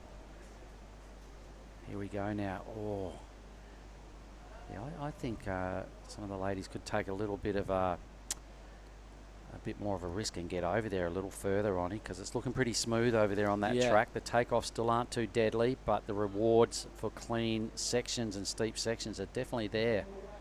Here goes Red now, so Rena in 4th. Boom, solid hit. Still got a good wall in front of her. Do it again. Wow. She does. Give us a cutback just to sign things off here. Boom. And that'll do, she says. Look at Nixie. Yeah, Nixie's on another bomb here. She can throw big turn. But will she get another section here?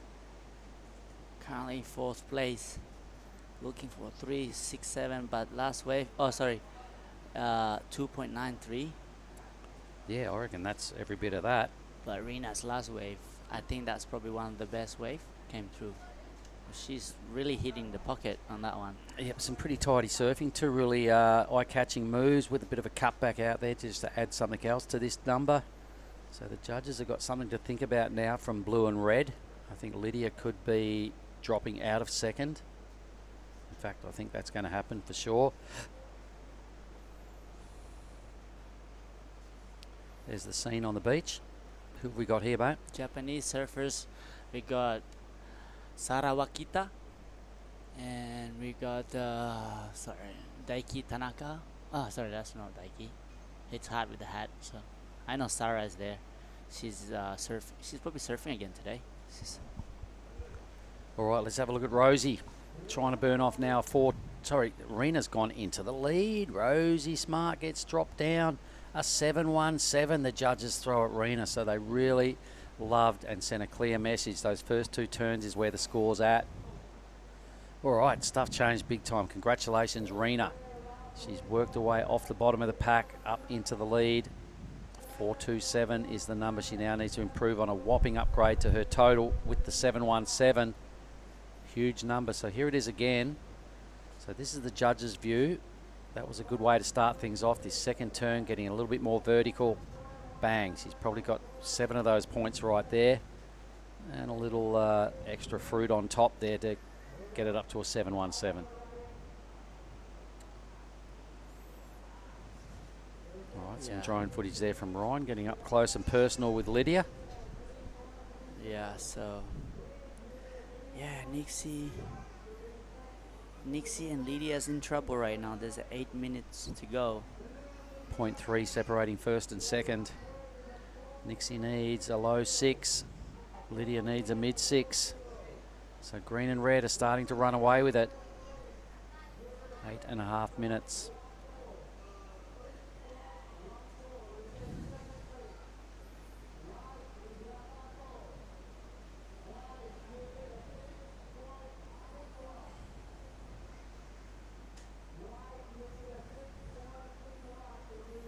Oh, this thing might turn into something. He just said Waves are A little starting further to out, a little close. further inside, and we're going to see some better opportunity to get some big scores. Where are we? Everyone's heading wide. There must be a bomb rolling through. There it is.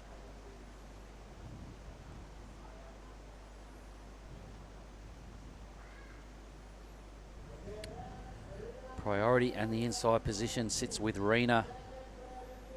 427. So, Oni, you've been surfing with everybody this week. There's been a lot of people in the lineup during surfs. You would have no doubt seen a lot of the young ladies surfing. For you, who's been catching your eye the most with their performances?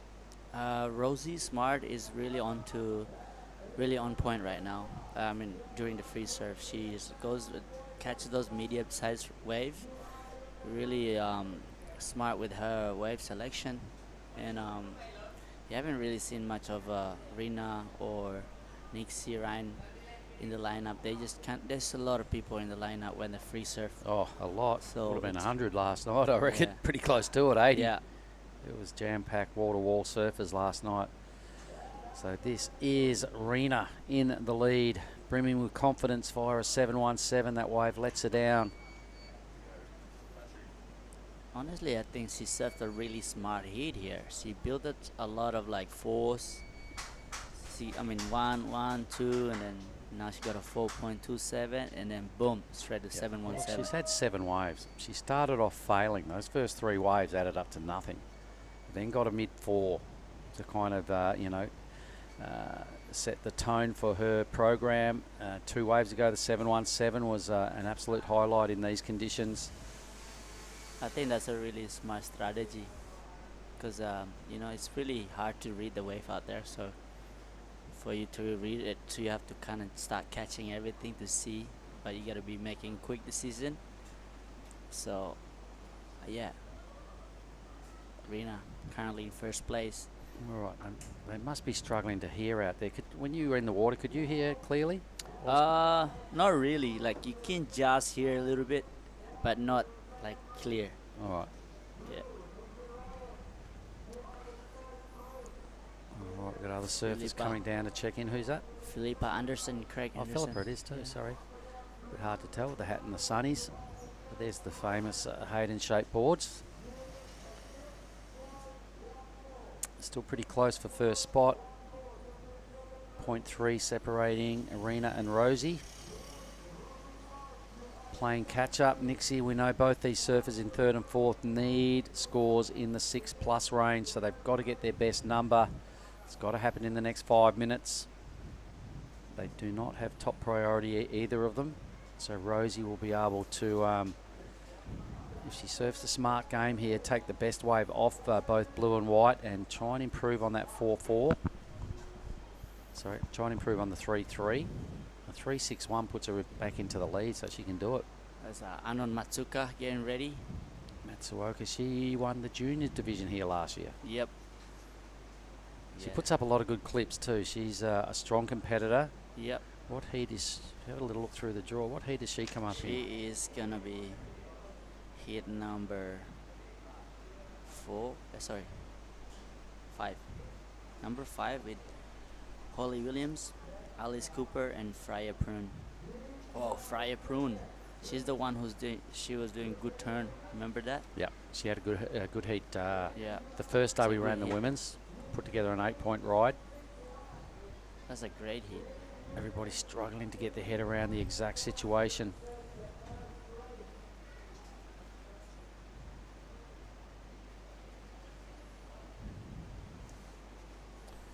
So a bit of downtime here at the back end of this heat. Everybody's probably got one more opportunity to improve their situation and their totals. And Nixie and Lydia really need to do that. They've got to pick a good wave. A 6+ ride. Something really solid's got to happen to get that number.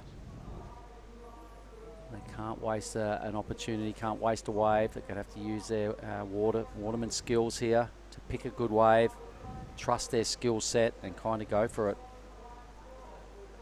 The 2 surfers that have already busted into the 7-point range, so a pretty strong performance from both red and green.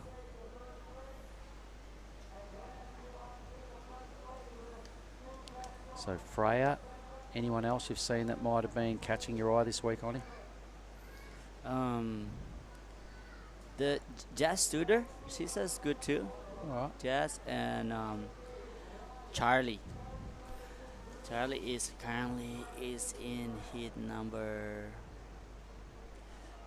4. Yeah, Charlie that one. Charlie Haitley, is it? Yeah. Lydia's on. She's done a turn. Needs a big 6. In fact, needs a 6.5. Just some smooth, controlled surfing. Perhaps not risky enough to get the 6.61 that's needed. Didn't really see the start of that, so perhaps we'll have to rely on the replay to give us a better idea of how close she goes to the requirement. 2.5 minutes. Things are getting away now for Nixie. Here's this wave of Lydia's. So Lydia looking for 6.61. That first 10 was nice. Wow. So the judges will probably have to think about the replay again. Look at the replay again. Yep, it was a really good first turn. A little Yeah. bit cruisy after that. No steep sections, but did do a couple more scoring moves after the first hit, which you Yeah. liked, yeah? Yeah.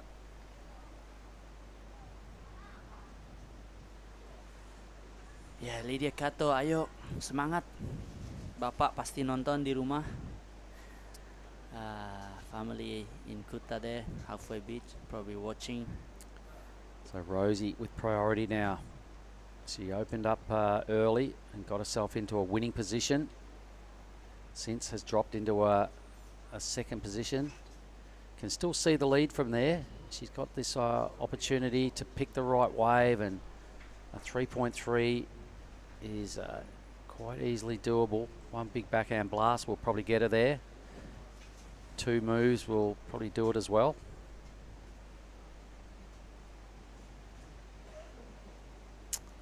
Satu minute lagi.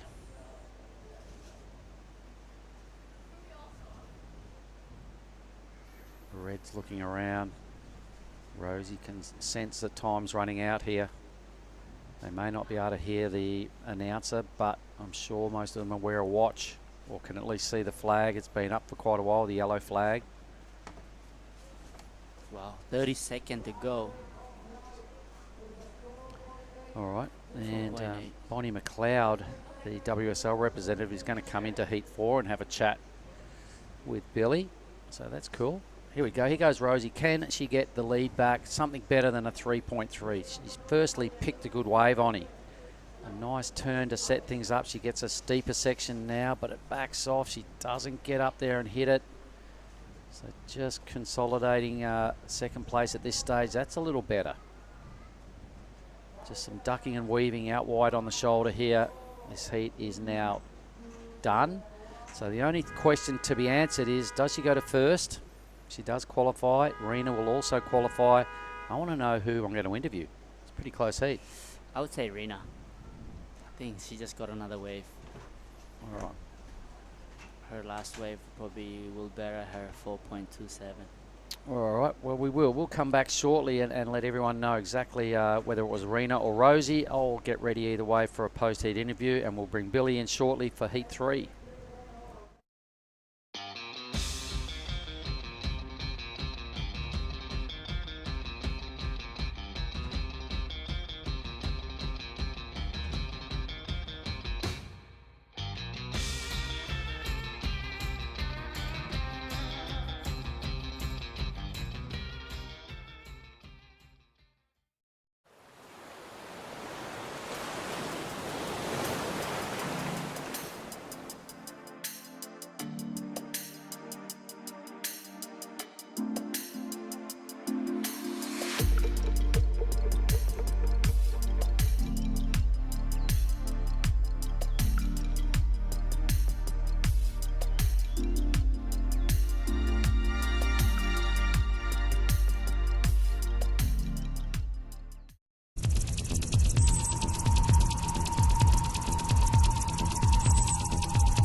All right, everyone, we're back live again for the women's QS 5000. Yeah, it'll be at Nias. We got in the water right now. We got Paige Harb, Mirai Akeda, and Emily Burke, and Raya Campbell from the Gold Coast. But that last heat was a really great heat. The winner of that, Rina Matsunaga and Rosie Smart. The winner of that last heat was Rina Matsunaga. And yeah, let's watch some more hits here, Mr. Billy. Yeah, good to be with you again, Oni. And what a cool heat to come in on. Mirai Akeda in blue, really going at it on this good-looking wave. Already rattled off a couple of good-looking turns. Finding the pocket on that second one too, that was really eye-catching. Now just a series of cutbacks. Now surfer from Japan in blue. Good way to start your heat.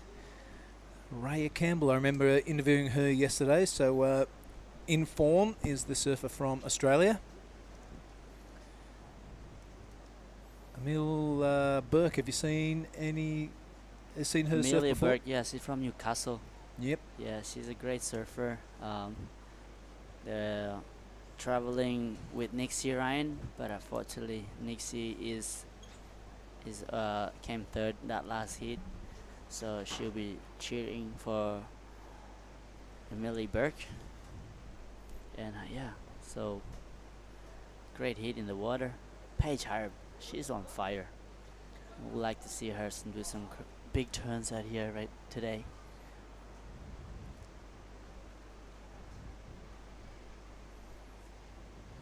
Yeah, this is heat number 3 going down in the women's round of 32. That 6-point ride for the first wave of Mirai Akeda. Yeah, I hope there's a replay because there's a couple of eye-catching turns in there, some really smooth faces of the wave. Yeah, I think that was a nice surfing by Mirai.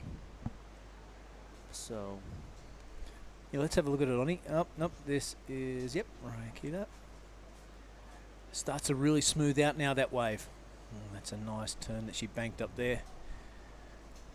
All right, so the bulk of that 6 points coming from that turn, I would imagine. These ones just a little bit of cutback action.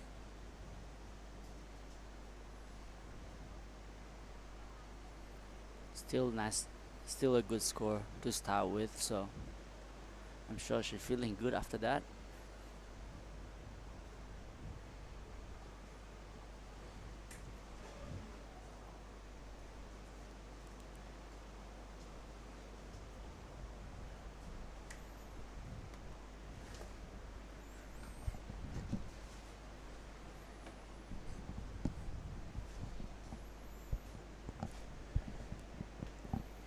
All right, action continues. This is Paige Harab, the defending champ, if you don't mind. Banking one off the top. The goofy footer not afraid to stick it to the lip. She does so there. This is going to be a really good score, I reckon, Oni. That second turn, especially straight up in the pocket. What do you think? Well, I'm not surprised. Paige Harb, she loves to go big on those heavy section. Yeah, last year I was watching her surfing here. I love her backside. You know, her timing and how committed her backside, as we're gonna watch her replay soon.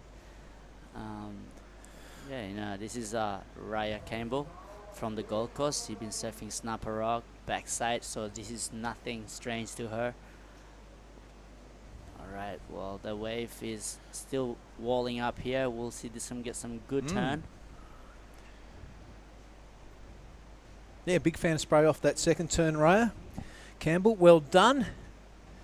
So squeezing out a couple, it's not a bad way to open up. We'll see if it comes anywhere near that 6, which is already banked by Mirai Akeda.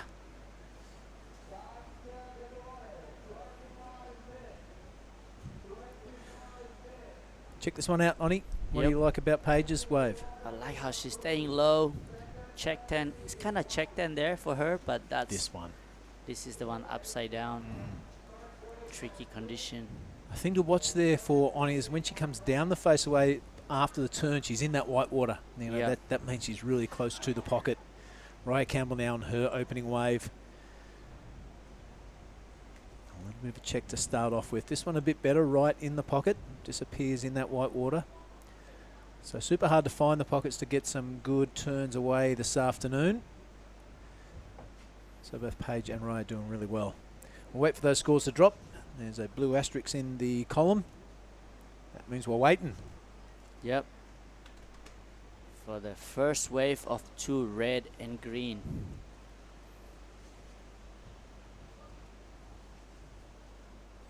Ooh, look at these numbers. For red as an 8.5. Wow. So, Paige Harp, like I said, is doing her thing. First wave already putting that numbers on. Yeah, look at Paige Harab there on 8.50. Why we give everyone at home time to digest that. Let's duck down to the athletes area where Mark Clift has the winner of the last heat. I certainly do, boys. So thanks, Billy and Oni, down here with Rena from the last heat, winner. You're just telling me you've never been to Nias before. So what do you think? Do you like it? I like it. I love Nias waves. They're pretty good, aren't they? Pretty big today. Was it a real challenge for you, the size of the surf? Yeah, so big today. Yeah. So You got a 7.17 in that heat. Happy with that score? happy, so happy. Yeah, it was good wave.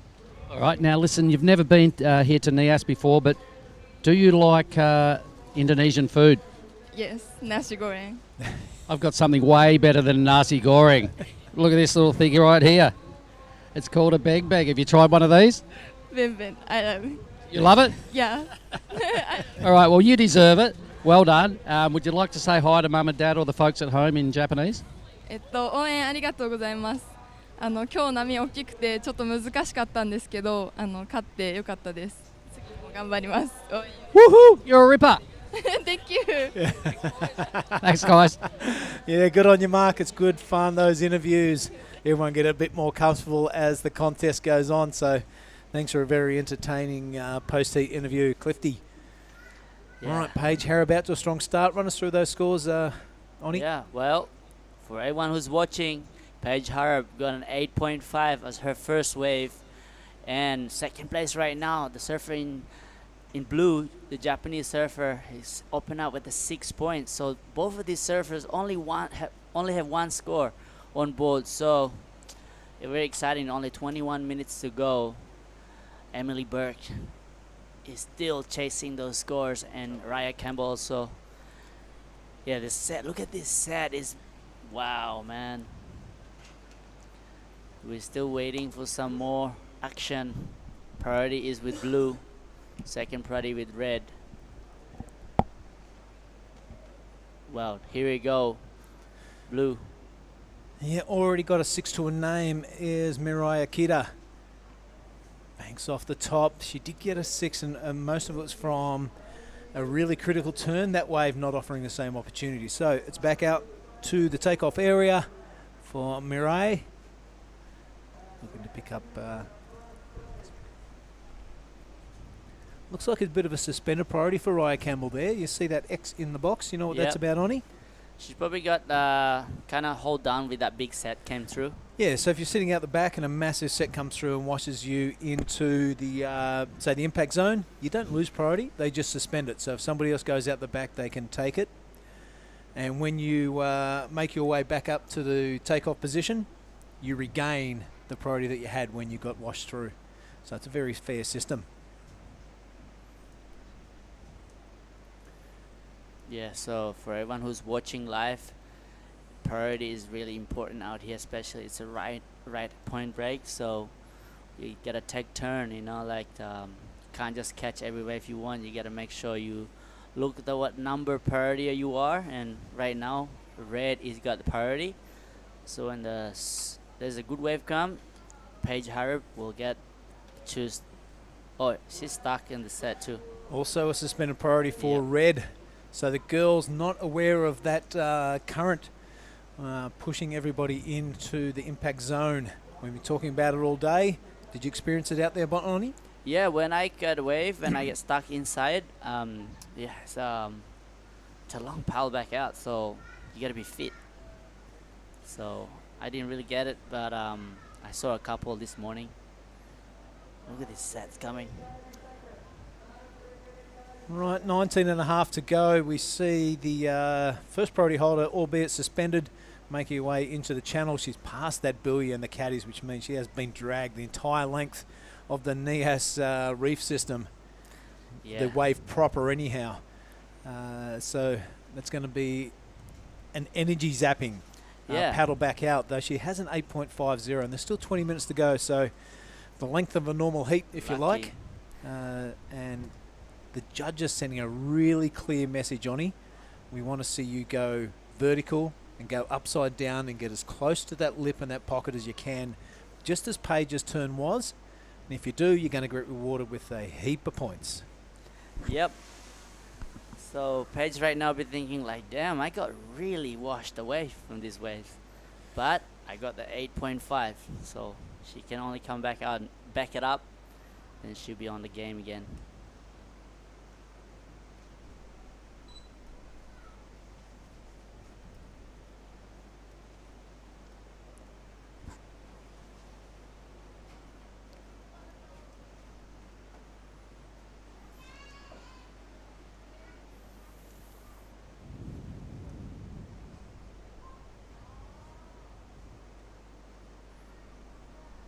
So yeah, second wave of Mira Ikeda is 2.5. She's still in second place, looking for 2.51. Raya Campbell sitting on third place, looking at 4.84. Emily Burke. There's not much great score yet. It's a 0.93 and a 0.73. Yeah, you're right there, Ronnie. Her requirement is 7.57. At this stage of the heat, with what are we looking at, 17 and a half minutes remaining, that's probably better done in a couple of waves. You know what I mean? There's plenty of time to do that. And when you break it down to 2 waves, it's a lot more achievable. 1.66 her heat total. Have a look at the first and second position holders. Look at their heat totals. Yeah. Exactly the same. One is made up by 2 waves and one is made up by 1 solitary wave.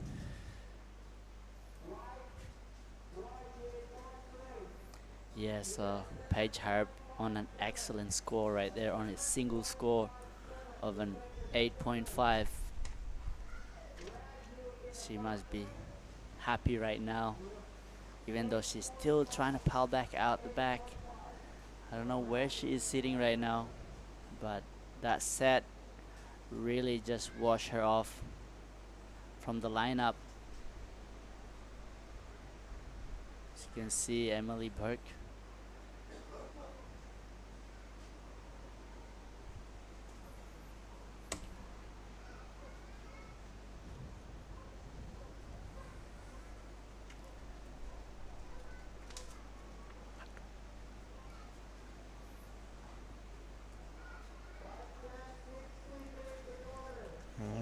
That is time check, and it is 16 minutes.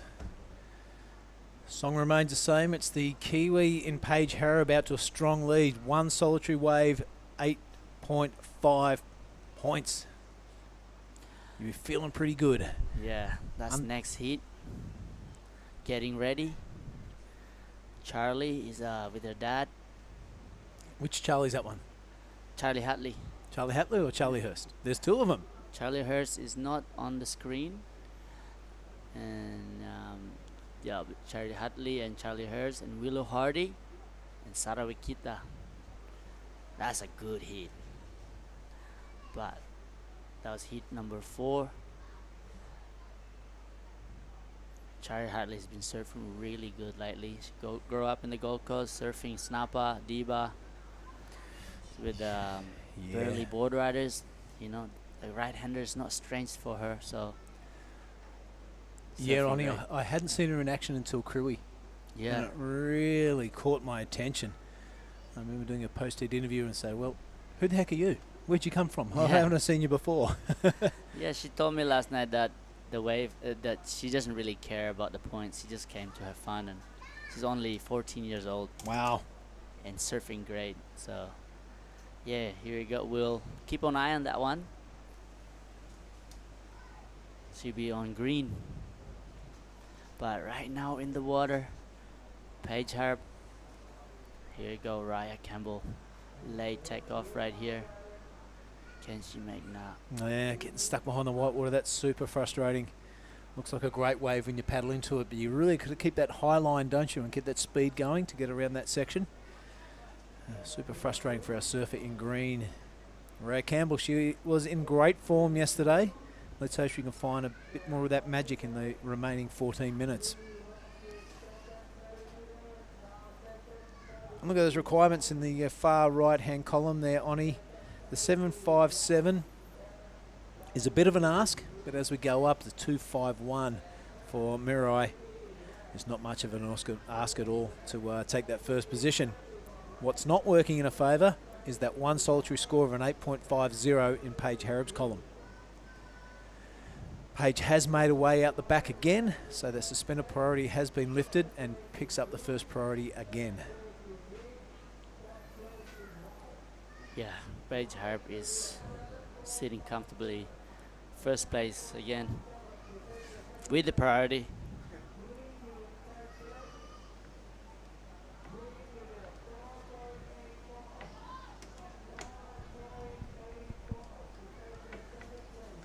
I wonder what kind of requirement what Mirai Ikeda needs after Paige Harp get her second wave.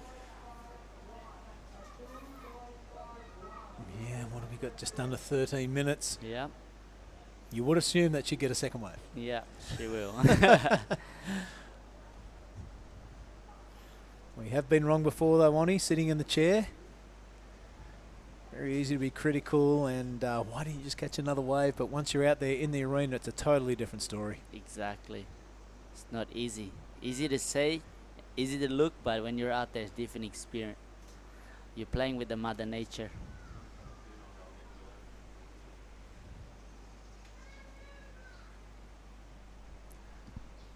So after Nias, Oni, where does the world find you?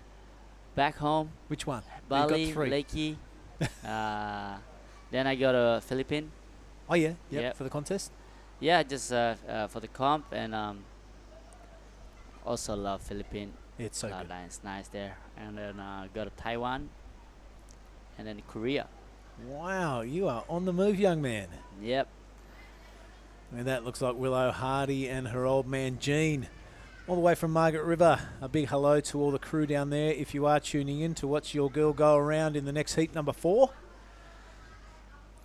Yeah, always Willow a strong Hardy performer. surfing good this morning. So I was free surfing with her in the morning. She was throwing some big turn. So I'm excited. Here we go. Back up. Wait for red. Oy. All right, so even the best are coming unstuck in these conditions today. There's always a couple of lip lines offering when you're going up for that top turn. You know, Yeah. if you pick the wrong one, you're going to get stuck and you're going to get hung up there. If you pick the lower one, there's a chance you're going to get belted. So it's just a go for it type of fare today with these bossy conditions. All right, Paige Harrob, however, there are 2 waves in her column now, a 1.13. Yeah. So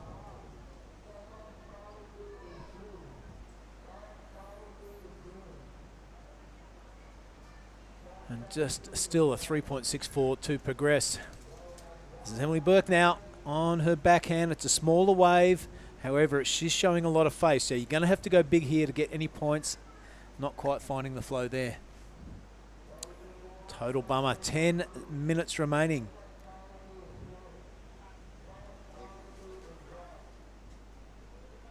Still plenty of time for Emily to get out there and get a couple of waves.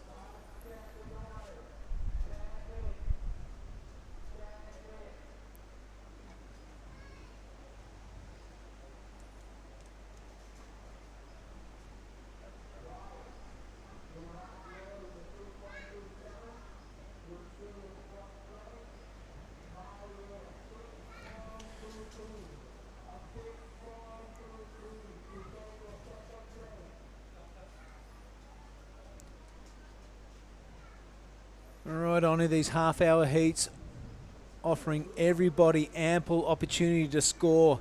And this is our second place getter. That's a hell of a turn from Mirai Akira. Really cranks it back now and doesn't quite handle that foam rebound, but one good turn nonetheless. Her requirement of 3.64 at this stage, that could be enough. It looked really impressive, but it was from the drone angle, and we've been fooled by that before. No, actually, I will agree with you. I think that will be enough for how nice critical that first turn is. Yep. So she'll probably go in first place, but Paige also still need to better her 1.13, so I'm sure she'll get this next one coming. But look like Raya Campbell up and riding. What she's gonna do. Nice first turn, throw a lot of spray. Yeah, wow. Nice surfing here. So only looking 5.97. What do you reckon, Billy? That Well, I'm score? going to compare it to her first wave, which is 3.67. And that was kind of banked off one half-decent turn in the pocket. That wave then had a couple of really good turns, so I wouldn't be surprised if it went a point and a half, maybe two above her first wave. It's a medium-sized one, but it is offering a bit of lip and a bit of face to play with, and that was a really good opening turn. This was more indicative of her first wave, and that garnished a mid-range 3. So one would assume, at a big risk, that it's going to go above that score.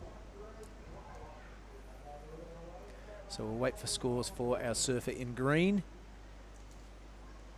And look at that, our surfer in blue has taken the lead. So Mirai Akita has got herself a 5.83 for that turn that we liked. And here it is from the front on. Yeah, nice and high. Completing the turn way in the top of the wave in the lip area. So that's what the judges are eating up. Yeah, she does really nice turn on that one. Only one turn, but it's really what's called critical. Yep. All right, so to get to first, Paige Harrop requires the 3.33. Very capable of doing that. We'll wait for that score to drop for Raya Campbell. A 5.97. It's not out of the realms of possibility, but we'll have to wait and see. Yeah, so Raya just got a 5.43. Now she need to look for 4.21. It's pretty 6 minutes ago.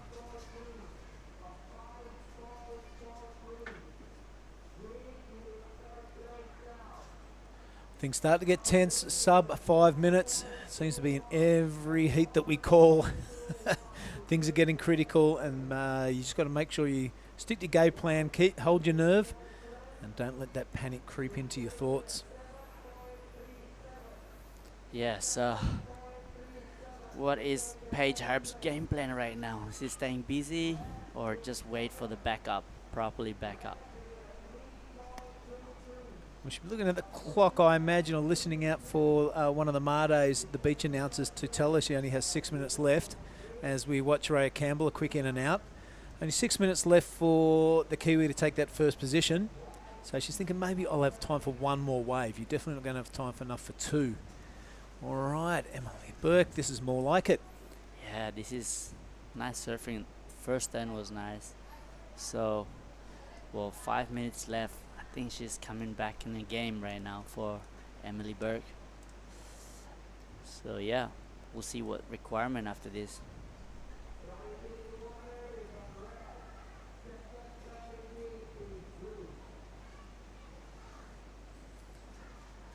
Priority goes to first, red, then blue. Here we go, the replay. Yeah, first time I've seen her in action, and okay, I'm going with you, Oni. A very good surfer from Newey. A couple of really good turns. Definitely going to be a best wave. You're looking to better a 2.27. I think she did that in the one turn. So I'll see Emily as a 7.37 is the requirement to go into that progressing position. That is a bit of an ask from that wave, but definitely will increase her heat total. Raya Campbell now. Replay of her last wave. I like that turn. This one was pretty handy also. Bit mid-facey, but still a bit of spray going on. And to start that turn really early allowed her the flow through to the next section. So well done, Raya.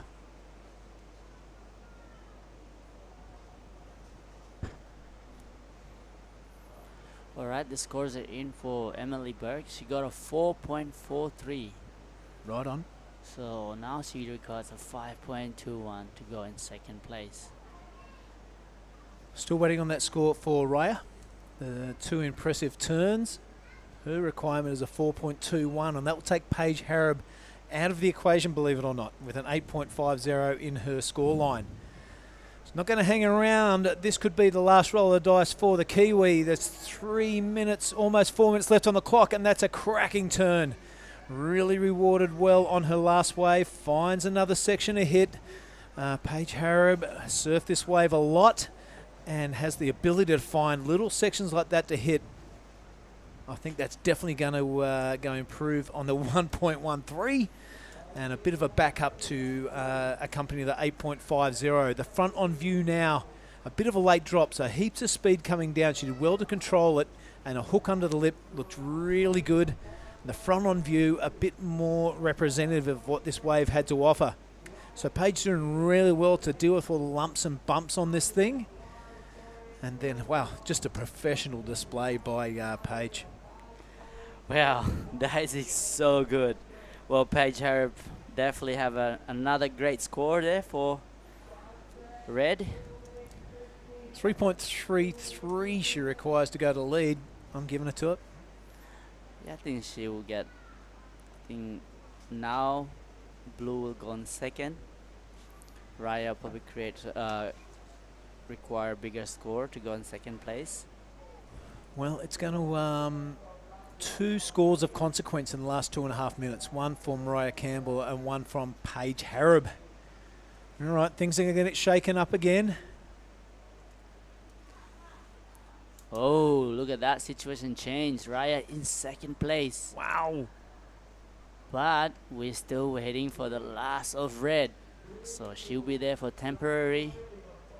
What score was that from Raya Campbell? I can't quite see over the desk. She got a 5.17. 5.17. Okay, good for those 2 big turns. So it did go above her previous score.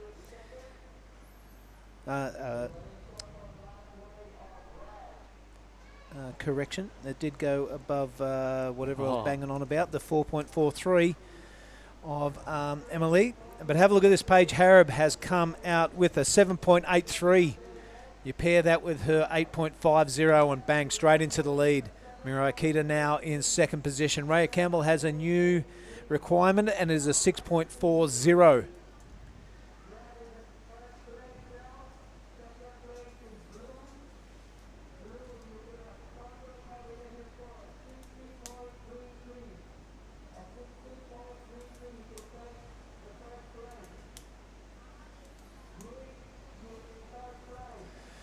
All right, so let's turn our attention with 1 minute to go. It's Raya Campbell with the work to do. The priority holder, however, also has second position. I imagine she'll be playing a bit of keepings off, making sure Raya doesn't get another wave. Actually, look closely there. That looks like her in the white water in the impact zone. So making a beeline for the inside and hoping a small runner will present itself or only she can catch it. Raya Campbell, not a bad tactic with 44 seconds to go. Yeah, so blue doesn't even know that she's in second and Raya required a score because right now she just put her hands up. She can't hear. But yeah, so there's no wave, so I don't think she needs to really play the tactics. Either to sit on green. 6.4 required by Raya. 10 seconds. Wow. Look at Paige putting everyone in combo land with those 2 waves. All right. Well, that was a great hit for Paige Harab and Mirai Keda. Yeah, it was, mate. Very entertaining heat. That is done and dusted. Willow Hardy, a couple of Charlies and a Sarah are up in heat number 4. That seems to be underway already. But in the meantime, we are going to take a break. We'll hear a message from our supporters. Stick with us wherever you are watching around the world. A very special guest in Bonnie McLeod coming up for heat number 5.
Welcome back, everybody. You're looking at Lagundri Bay. We are here on the southern tip of Nias Island. This is heat number 4. I am joined by WSL Tour Coordinator Bonnie McLeod. Welcome to the commentary booth. Thanks for having me, Billy. No worries. Is this your first time going around this way? It is my very first time. All right, there we are on screen. That's Bonnie. I'm Billy. And we really appreciate you helping us out. It's great to have the insight of a WSL head honcho here at Nias. We're joined for heat number 4. Just talk us through those people on the next heat. Yeah, we've got Sarah Wakita in the red, Willow Hardy in the blue, Charlie Hurst in white, and Charlie Haitley in the green. Charlie Haitley in the green actually capturing my attention at crew. I've never seen her surf before, but an outstanding surfer. Sarah Wakita opening up her campaign for this heat. A 0.57 next to the name of Willow Hardy, a score to drop for Sarah, and a score to drop for Charlie Hurst. So a couple of Charlies in the draw. Have you been enjoying your time in Nias? Yeah, it's been amazing. My first time in northern Sumatra, but it's been incredible here, and it's incredible watching the women out here today. I know a few of the women were excited to get out there this afternoon, and I think it really puts the round of 16 in a good spot tomorrow as well, taking advantage of maybe some lighter winds in the afternoon by getting their round of 32 done this afternoon. Yeah, right on. Well, we have seen the conditions change. We woke up this morning, there were some big bombing sets coming through, a lot of people going down the gurgler in the free surf. As the conditions change, do you have any hesitation at all at sending the women out there? No, not at all. They all look very capable and up for the challenge. I think it's one of the biggest advantages of having these co-sanctioned events. This sort of wave is really different to what we get on the east coast of Australia, and I know the Aussie region surfers love coming over and taking advantage of the challenge of the waves and the competitors from the Asia region, and same for the Asia region competitors coming over for the Central Coast Pro and Surf Fest in Oz. It's definitely one of the benefits. So those two contests are co-sanctioned also? Mm-hmm. Yeah, okay, yeah, it's good return favour. Yeah, you're absolutely right. I've been asking all the women if they were keen to get out there this morning or watching the men. I was like, bring it on, let's go. So absolutely no problems there at all. Willow Hardy, just that minor score of a 0.57, and Charlie Hurst with the best of it thus far, a 3.50. These half-hour heats allowing plenty of opportunity for girls to get the campaign going. So whose decision is that? You and Ty Conigan put your heads together and decide to come up with a 30-minute heat, and who's going to go out surfing? Yeah, it's definitely a team effort. We've got, ASC, we've got head judge Ty Conahan, and then also support from the APAC region back home with Will Hayden-Smith and tool manager Ty Sarati, so it's definitely a team effort. Yeah, no Ty Sarati this year. He's pretty famous when he's around here. All the locals know him. But have a look at Sarah now. This looks like her opening wave, still with the score to drop. These medium-sized one, Bonnie, have been turning into the scorers. Just lost sight of our surfer in red there. they're a bit smoother. Yeah, and for they, sure. they allow you to crank out a few more turns. You would have been seeing this in the judging tower where you're operating out of. So slicing the top off of that one. The Japanese surf is really precise, well drilled. And I was speaking to Matt Cadillac Crewy about the whole Japanese team and what he thinks of them. He goes, they're methodical. Yeah. That's a great way to describe team Japan. Very rarely they fall off. And we've got Sarah Ukita, who is just coming off the back of a win in India in the first QS 3000 we had there in Tamil Nadu. Yeah, right on. Well, let's have a look at a score, a 5.27. I was watching a bit of that online. Tell us a bit about it. How did it go down? Yeah, it was amazing. We actually arrived at the end of a national comp that was running, and so we definitely saw the closing ceremony there and the huge festival, and it just showed the potential of what the WSL event can grow into over there. But it's crazy what can change from event to event. I know Kian Martin, who came runner-up in the men's there, was knocked out in the round of 64, and Marlon Harrison getting knocked out when he was the winner in 2022. So it's crazy how much things can change. You're right. A lot of big seeds have gone down in both, especially in the men's draw. Yep. I've known Kian since he was a little kid, and I was pretty heartbroken when he got knocked out, to be honest. And Marzi's a great lad too, and so is Marimar, and the big names kept falling. While we're having that little chat, Charlie Haitley just went absolutely crazy on a good-looking overhead wave. Here's the replay of it now, Bonnie. Keeps that high line speed, now digs in for a good bottom turn, and that's a great hook under the lip. And this wave standing up, this one even better. A lot of board speed through that second turn. She knows she got the job done there, so out she goes. Look at that score. An 8.33 if you don't mind. Ty Conigan sending the message. We want to see big hooks in critical parts of the wave. And exactly what Charlie Haitley has delivered. Speaking of critical turns, this is Willow Hardy from Margaret River. One turn only. She's no stranger to big blustery right-handers. It's pretty much a bread and butter. Just as I pump her up, comes unstuck. Look at this wave for Charlie Hurst now. Wow, the Charlie's going absolutely crazy, and the wave getting the better of her that time. Let's hope she can get into the channel before that current pulls her into the impact zone. But wow, Charlie Haitley continuing to impress. Look at that big, deep bottom turn from Sarah.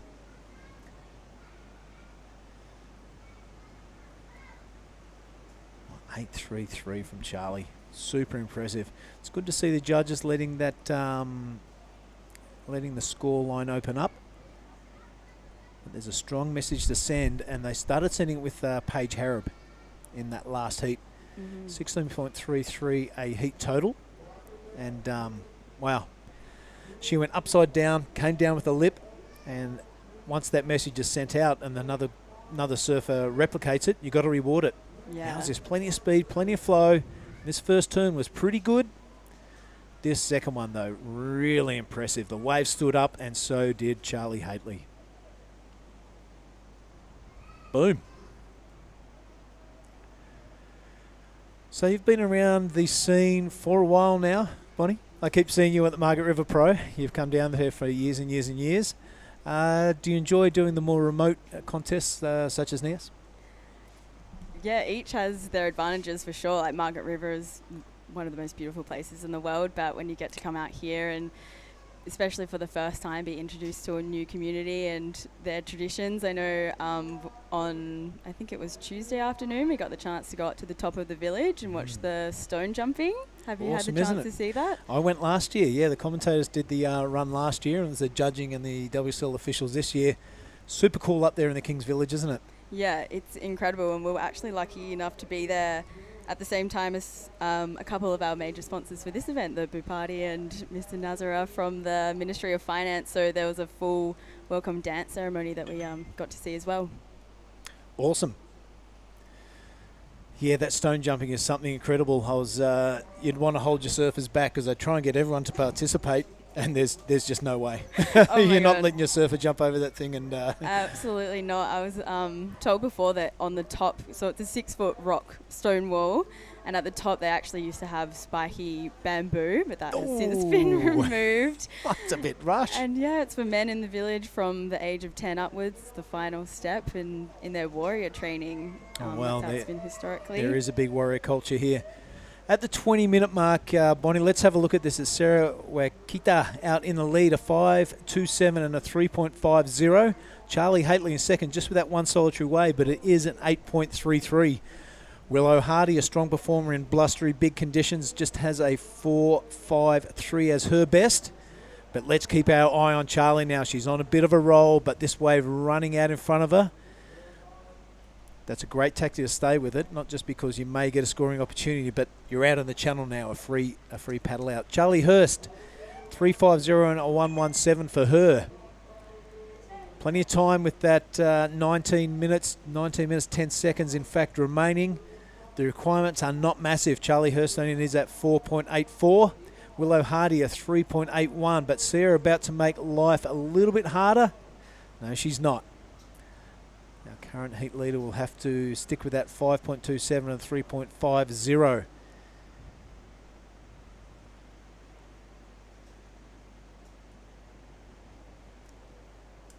So I've been bugging you for a couple of days to come up in the commentary booth. It's not that painful, is it? Not too bad. Not too bad. Maybe one an event. Yeah, I like it. We do lose a couple of people of our ranks when Giada and Oni are surfing. Yep, which is great. It's all part of the scene up here, and we love the local flavour that they bring. But we love you lending a helping hand also. Yeah, we had the same this morning with our beach commentators. We had to get Tippy to come and step in because we had Joy and Tira. He's good at it, isn't he? Yeah, he's good. Yep. Tippy Jubrick is like the Swiss Army knife. He can do everything. All right, Charlie Hurst sitting out there with priority in white. Her requirement has just jumped up a little bit with a 5.27.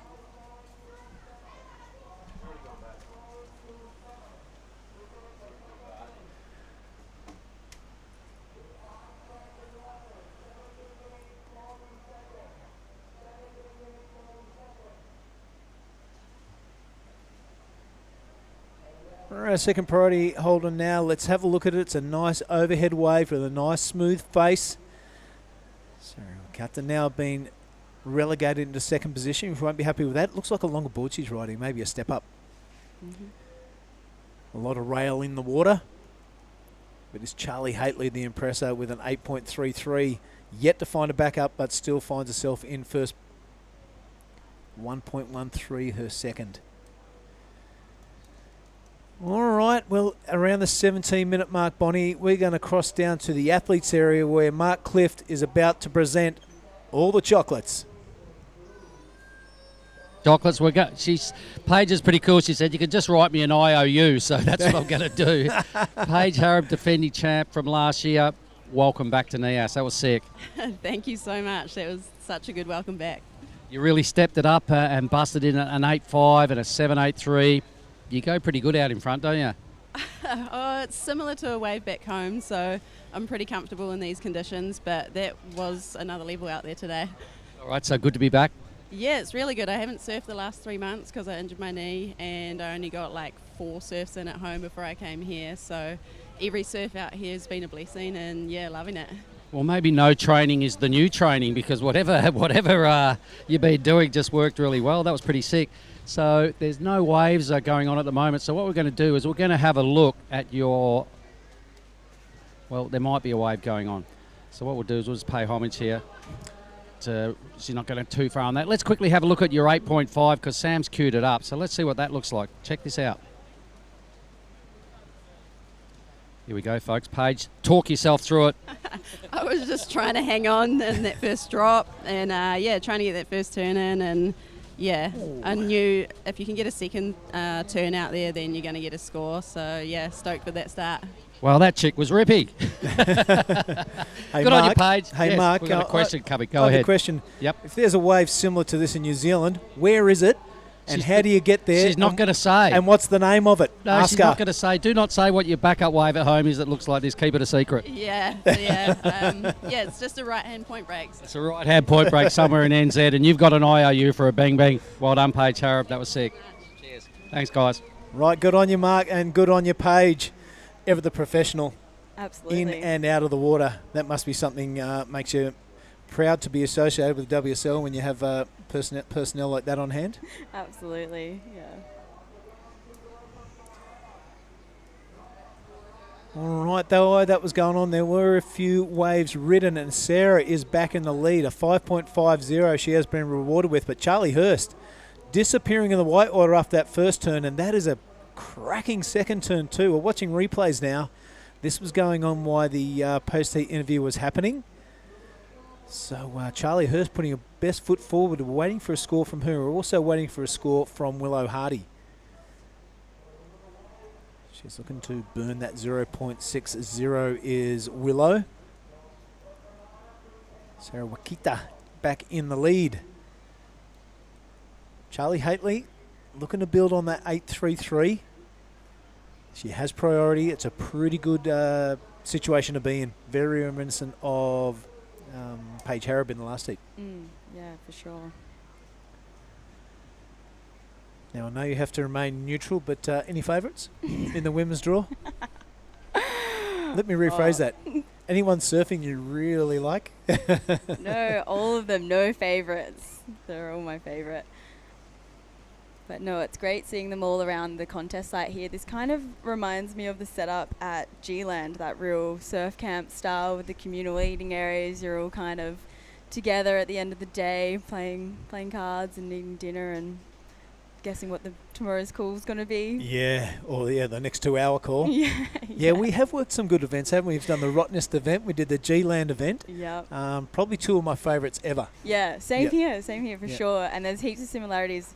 Even like our, I'm at Hash and we've got Elvira there looking after us. Yep. And it's just, the vibe is so good. I think everyone's jealous and wants to be staying there with us. Yeah, for sure. Yeah, we're here at Snarley's. That's the room there. It's not too bad.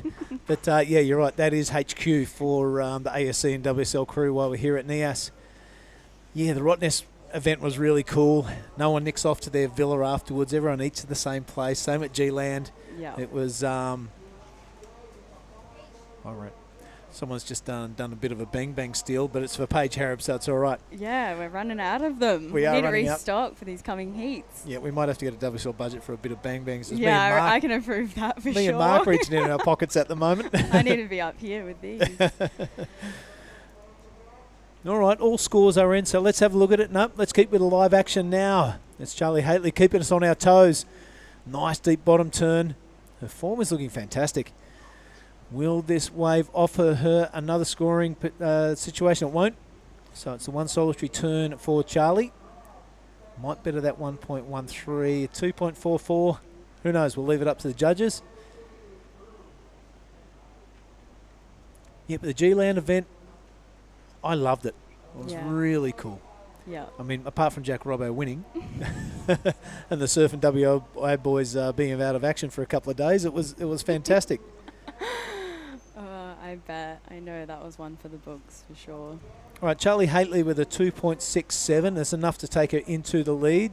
So Wakita, a pair of mid-range 5s. That's not a bad score line to have. And Willow Hardy, a pair of mid-range 4s. So her requirement is 6.20. Straight to her feet, straight to full speed. That's a really good indicator for the future of Charlie Haitley.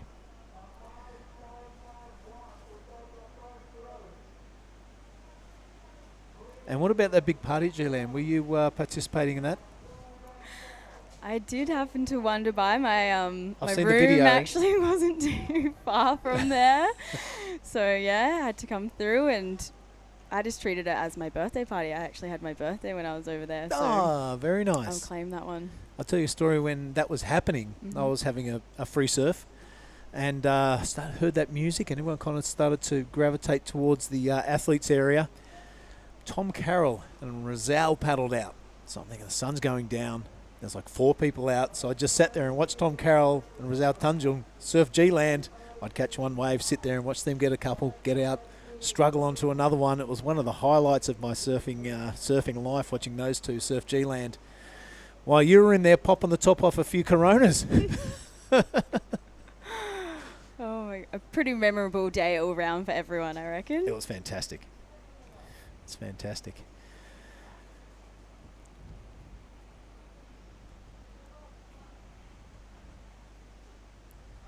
And what's your take on the state of play with Indonesian surfing? I mean, the hard work put in by Tim and Tippy and the rest of the crew at the ASC team there. You've got a second generation surfers like Garut Widiata now in the judging power. You're hopeful for the future of Indonesian surfing? Yeah, absolutely. It's incredible, and it's amazing also having the Rio here, the Waida brothers together, and just seeing those pathways and things that they can aspire to for sure are definitely being paved out.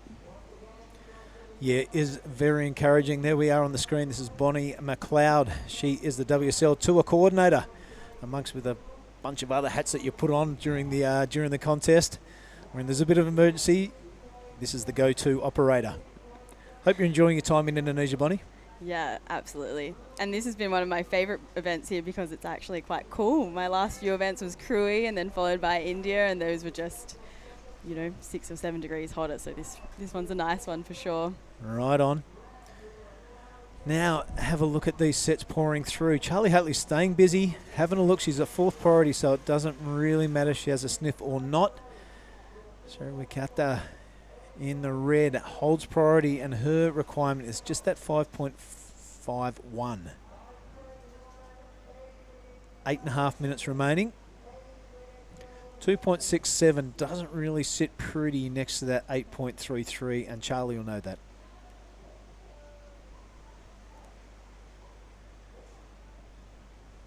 So it's your first time in Nias. I haven't been here pre-earthquake, but all this reef you see at the top of your screen there, that was all underwater. Oh, really? That's right. And let's go keep busy here. And this is Sarah. She's looking for a 5.27. That's a great bank off the top. Wraps that board all the way around a 180, and that allows her to attack that section. A lot of back foot into it. Completes the ride out. Deals with the lumps and bumps on the face. As we look out the back, and it looks like Chuckles Hatley. Upside down, the surfer in green. This one a bit smoother on the face. You can see Bonnie, and allowing that scoring potential. Check it out. The girl from Australia got that old school Billabong sticker on the front. It's taking me back to 1993. All right, we'll wait for those scores to drop and see if that makes any difference to the first and second position holder. I reckon that 2.67 out of Charlie's scoring column is history. We'll kick that to the curb. We'll just see how high Sarah's wave was, because it's super impressive from that drone angle. Yeah, for sure. Yeah, all that up here. There's actually a booth there. It's got some really old school photos taken by Mark Flint, who has a place down here. He's been here forever, and you can see the difference in the shoreline. It was palm-lined beaches all the way into the water. Really? And yeah, all this reef here you see in mid-screen, that was all underwater, and the wave was different. From what I hear from the guys who have been frequenting this place for decades, it had to be quite. The swell had to be quite a bit larger to get some good runners going through, but now it's a bit more shallower. It can be fun at 2 and 3 foot. Yeah. I don't think shallower is a word. Now it's more shallow. It can be fun at 2 or 3 feet, as well as it turns into an absolute board snapping, goofy foot swallowing monster at 6 to 8 feet. Sarah now, the front on view. This is what the judges are looking at. You would have seen them watching the replay. That was a good hook around. This second turn though, right in the lip, a lot of board speed, a little bit of a free fall out of the top of the wave. Impressive stuff, and the judges are eating it up because the 617 is the reward. This is the score to drop for our surfer in green, in Charlie Hatley. Couple of good turns. He's only looking to get rid of a 2.67, and it's the 3.34. I reckon this is the comparison that the judges are watching. So still waiting for that score to drop for green. Charlie Hurst now sits out there with priority. Her requirement, a 6.94, will have to be the second best score of the heat, but that will get her into a qualifying position. Of course, all that's going to change when we see the score drop from Charlie Haitley.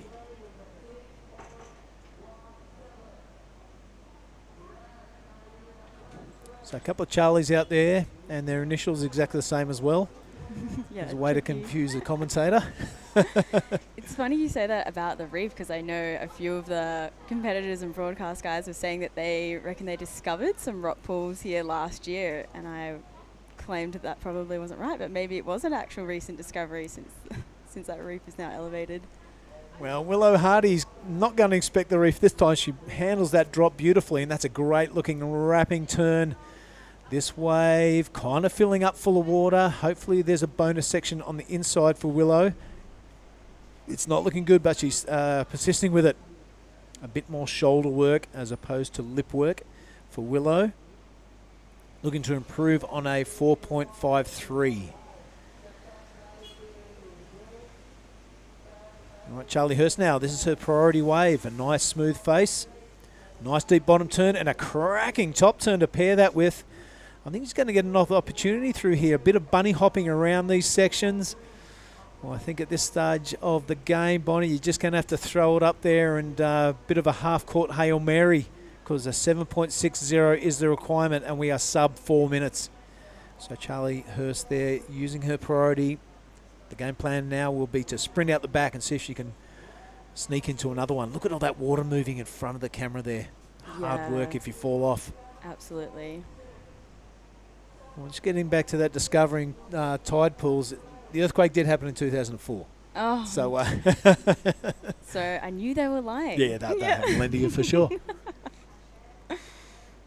But as we watch Willow Hardy on her previous wave, there is a lot to explore in the south of Nias, and that's the idea of the support from the government of Nias has given this event. If you're not one for the big hotel chains and everything laid on a platter and here's your coffee and your breakfast, and you're after a bit of adventure in your life, this is the place to come. There's heaps of trekking around the place and waterfalls to check out, jungle camps and that sort of business. If that's what tickles your fancy, get on down here. Nias Selatan, a great part of the world. Sub 3 minutes now. It's Charlie Haitley. A 5.43 is her backup. The most impressive 8.33 was her start. So well done, that young lady. So Ricards is keeping very busy. She already has 5 waves under her belt. She's hoping that a 6th wave will garnish a 7.60. That will take the lead. Willow Hardy only requiring a 6.47. And Charlie Hurst waiting for a score to drop. And there it is, a 6.54 is Charlie's new requirement. So 2 minutes to go, you have the lead and you have priority. That's a good place to be in, right? Yeah, that's where you want to be for sure. Would probably be feeling pretty good out there, I would imagine.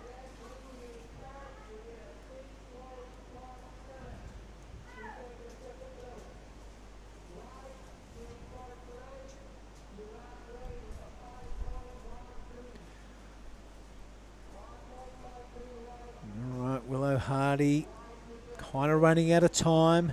Third priority holder clicking down to 90 seconds remaining. Her old man Jean and Willow spending a whole lot of time in Indonesia. That looks like her duck diving in the white water there. It is. You got to watch that current. It pulls you into the impact zone. Yeah, you definitely want to be getting over to the channel as quickly as possible and out the back. And you'll be looking those waves running through all that scoring potential. So I could be on that wave. Yeah. Getting through the heat can be super frustrating at times, competitive surfing. Highest of high and the lowest of disappointments. Yeah, absolutely. But any of these surfers, you know, they've travelled a long way and a little bit disappointing, but it's important not to get too far down on yourself because, you know, not everyone's cut out to do this, and to even get here is a massive pat on the back.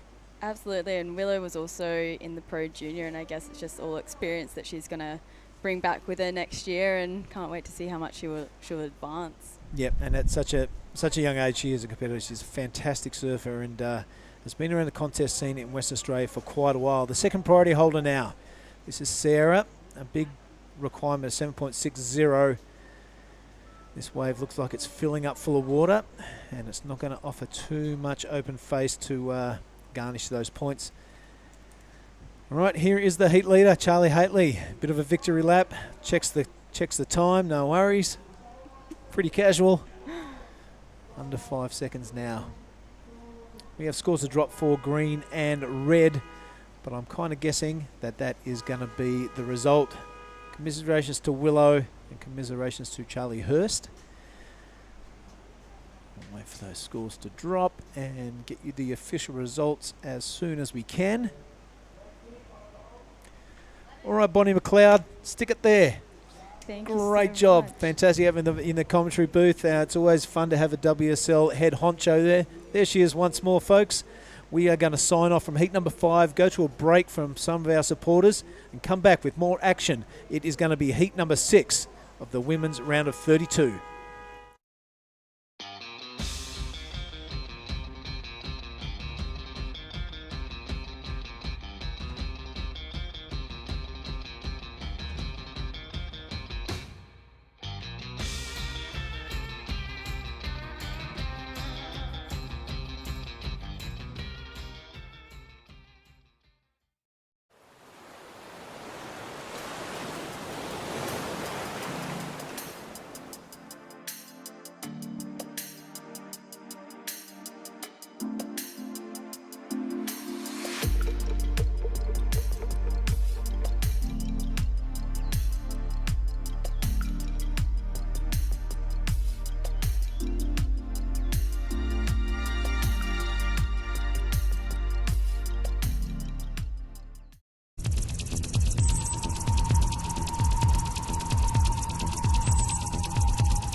Caught me with a mouthful of food, the back end of lunch, but we are back alive with Mark Clift and Giada Lagardi. A mouthful of food, but we're looking at heat 5. Gee, you probably got the same, that nice bit of focaccia you just got gifted. Yes. Pretty cool. Let's just get that a little closer right there. There we go. Who have we got in this heat?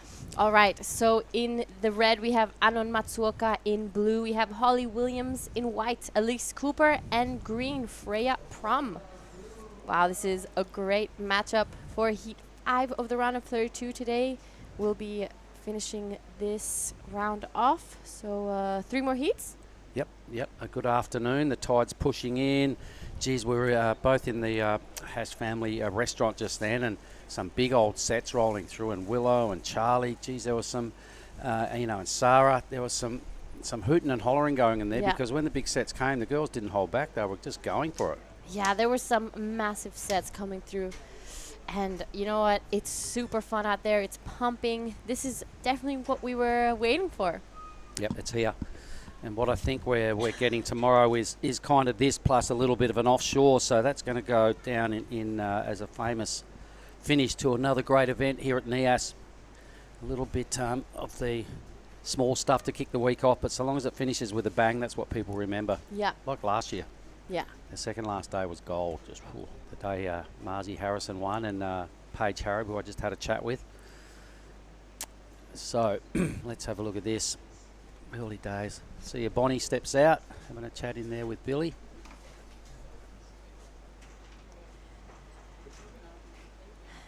Yep. 26:40 left in this heat. We've pushed it up to 30-minute heats. Yep. And that's a good thing too, because the afternoons, more waves tend to break, being the women's round as well, and just that, we're under no time pressure. 4 hours, why not? Just roll through a lazy Friday afternoon and for sure finish off another hectic work week for us. Monday to Friday, we're hard workers, G. Definitely. Yeah. It's a tough life. Surf in the morning, bit of work, surf late, Couple of coconuts with dinner. Off we go to bed. Get up and do it all again. Yep. So what about before you started working with us on the ASC? Did you ever do surf events as the other side of the fence and not the competitor? Actually, no, I haven't. Last year was my first year doing all this ASC stuff. Actually, never mind. Just before the pandemic, I was spending some time in Australia. I was doing the whole QS run. This was before everything became regional. And in the last event, there was a 10,000 that I didn't get on. But before I finish off with that, here's Anon Matsuoka on her backhand on a bomb. Pretty bumpy though. Oh. Yep, those bigger ones can tend to have that effect. This is a much better looking wave now, so Freya, just a nice tidy grind to kick things off. Another solid section. She meets it up there again and just going about business. A little double-handed layback there. Tidy slash. A fourth manoeuvre now. Gets a little bit more vicious with that, but the first couple of turns, a nice little bit of variety in that wave. Let's put it that way. It was pretty cool. And right behind her, Holly Williams did have a 0.9, but she's definitely going to be improving on that. Just taking this one down to the inside. All right, Holly's second wave. Anon's got a score to drop. Freya as well, a pretty good one. I'm tipping probably the best number to come through for Freya. She really strung together a well-structured wave with some variety, a couple of good top-to-bottom hits to kick things off. So I think full advantage in this heat right now to Freya. Yep. All right, so he did do a little bit of work back in the day, you were saying. It was just a one-time event. Here's the replay of Anon. Yeah, this was not much. That was about it for Anon's wave. Hits this bump, which is a bit unfortunate. Defending champ of the Pro Juniors last year. Here goes Freya's wave.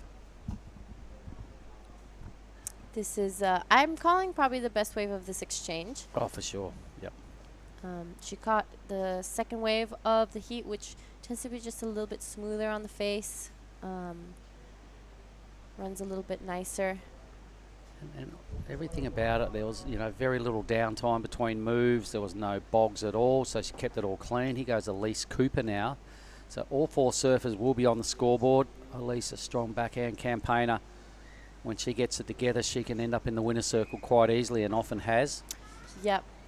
Elise being, she has won Crewy 1 year. I remember one of the QSs there. Yep, I think I had that year off. But Freya's number, really strong, 750. Really good work. So Holly's looking for her second score. Elise's ride was pretty good. Like to see it again on the replay, but I think she'll be in for the second best number of the early start to heat 5. And there we have it, Freya, a 7.5 to start off. That's a great score. And those first two turns probably got close to 6 of those points. Here goes Elise's wave again. So it had a nice bit of steepness and commitment to the takeoff. Nice jam right there. Just nothing major yet. Starts to find a bit more room to move here on the second scoring option. Not quite as steep and as easy to surf as Freya's wave was, but she did a pretty good job for a big lump of ocean. I'm tipping that, Holly's already got a 517 for her last wave. Maybe somewhere around there. A little bit under, here we go. The score's going to come in the high 3 range by the look of it. There we have it, a 367 for Elise Cooper's first wave. So the first exchange just happened. Freya taking the best score out of that one. All right, so well done, Holly, into second. And Billy Hangen does have the winner of the very last heat. So let's hear from Billy. Go for it, mate. Yeah, thanks very much, Mark. I am down in the athletes area and I'm meeting again Charlie Haitley. We met in Crewy and I had the feeling I'd be speaking to you again. And with surfing like that, I think we're going to be speaking a lot in the future. Now, tricky conditions. You seem to pick out the good waves though, and you open up with an 833. How was that? Yeah, I was not really sure what was going to happen. The waves are pretty tricky. There's pretty deceiving. They look good, but some of them aren't. I just, tried to wait when all the other girls got a wave and just waited for one that looked like it had some shape and just went for it. Rightio, we got a Charlie Hurst, we got a Charlie Haitley, both the same initials, both sponsored by Billabong, both on your backhand. Is just some sort of trick you're playing on the commentators, or what's going on there? Yeah, nah, she's lovely, amazing surfer too, and yeah, really great person. So it's fun to surf with her. Right on. Well, that was a super impressive display. I see you hanging out with some dude. Is that your dad, your coach, or what's going on? Yeah, that's my dad. He's amazing, so supportive. Very grateful to have him here. Very lucky. Yeah, takes me everywhere, films me. Yeah, very lucky. Yeah, you are. I tell you what, we are very lucky to watch your surfing because I can't help but be impressed. Very powerful, really great wave selection. Into the next round, what are you setting your sights on for this QE? Honestly, just heat by heat. Just try and not really worried about the result at the moment. Just trying to do my best in every heat, max out on the waves. So, yeah. Well, if you win a heat, you get a bang bang. There it is. So there's something else you can aim for. Anyone you want to give a shout to? Where are you from in Australia? I'm Gold Coast. Anyone from the Goldie you want to say hello to? Billabong, Burley, supporting me. They're great. Surfing Australia have helped me heaps. So the coaches there, my parents and my sister. Yeah. Right on. Guys, that's Charlie Haitley. I reckon we're going to be seeing a lot of this surfer in the future, so keep an eye out for her. Spot on. Thanks, Billy. Cool. Good work, and loving that. So she spoke really well. Good on you, Charlie, out of the Burleigh Head region. Terry Tapatis gave me a tip on her years ago and said, watch out for this one, Clifty. So thanks, Terry. So the 750, the best highlight of this matchup. Holly Williams has got a 517, which is some pretty good runs on the scoreboard. It's always generally been in people's top two numbers, the ones that have advanced. So she's got something she can build on there. Needing just a 2-3-4 to overhaul Freya at this stage, but probably needs something substantial to try and fend off Elise, who's put together 3-6-7, and Anon, who we know is a mean competitor, winning here last year in the junior women's.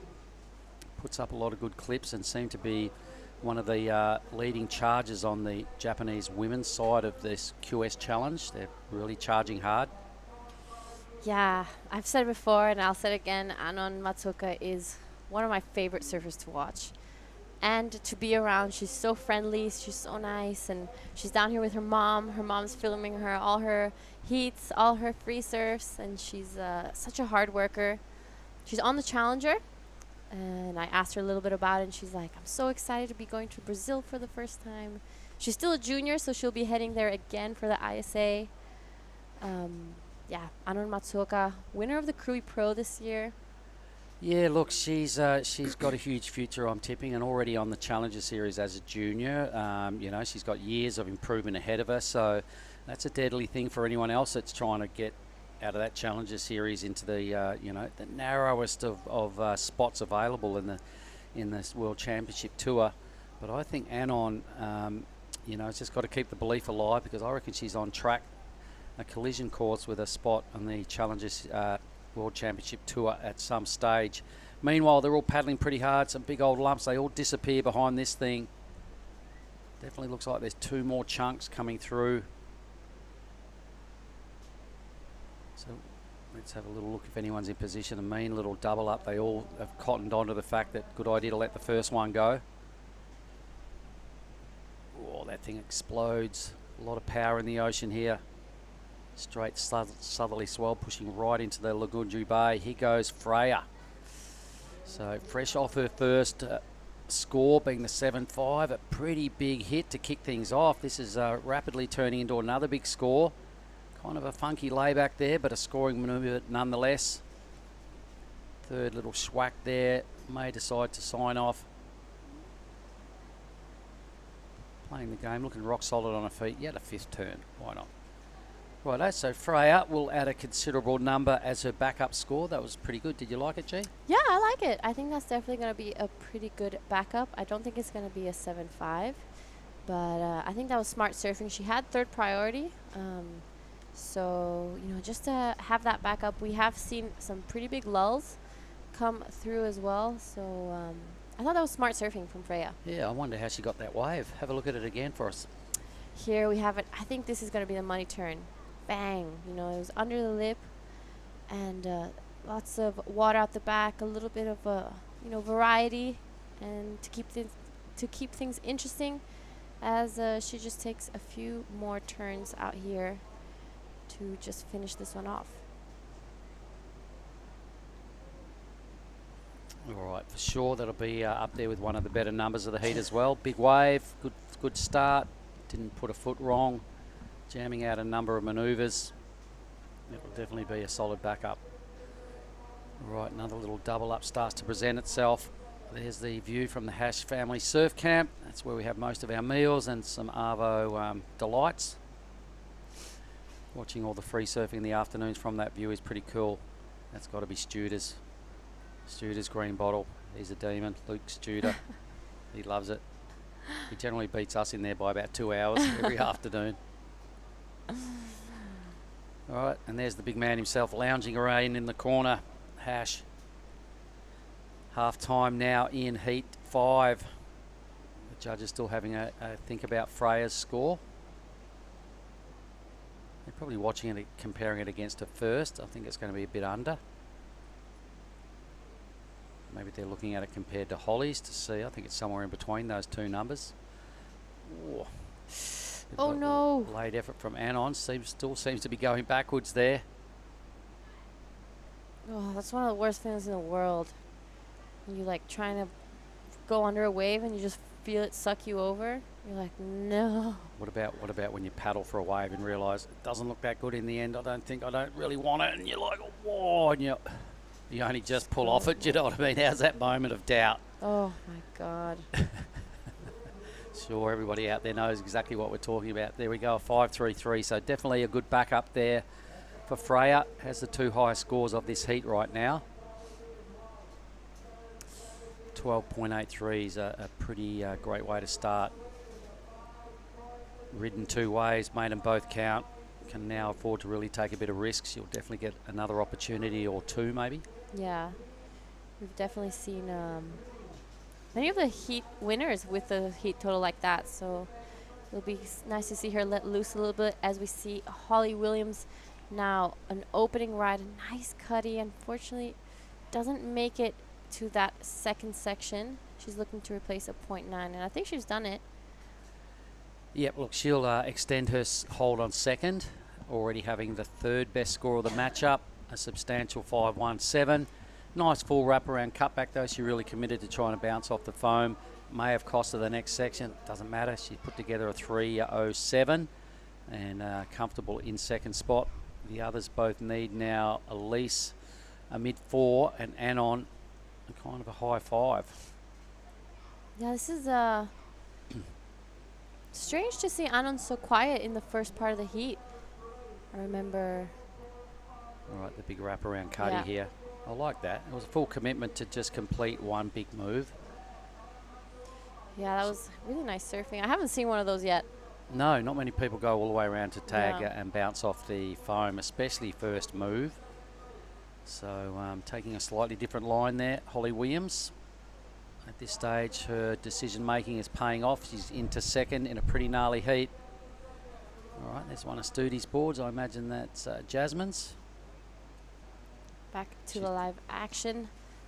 Elise Cooper on a wave, wanting to back up that 3.67.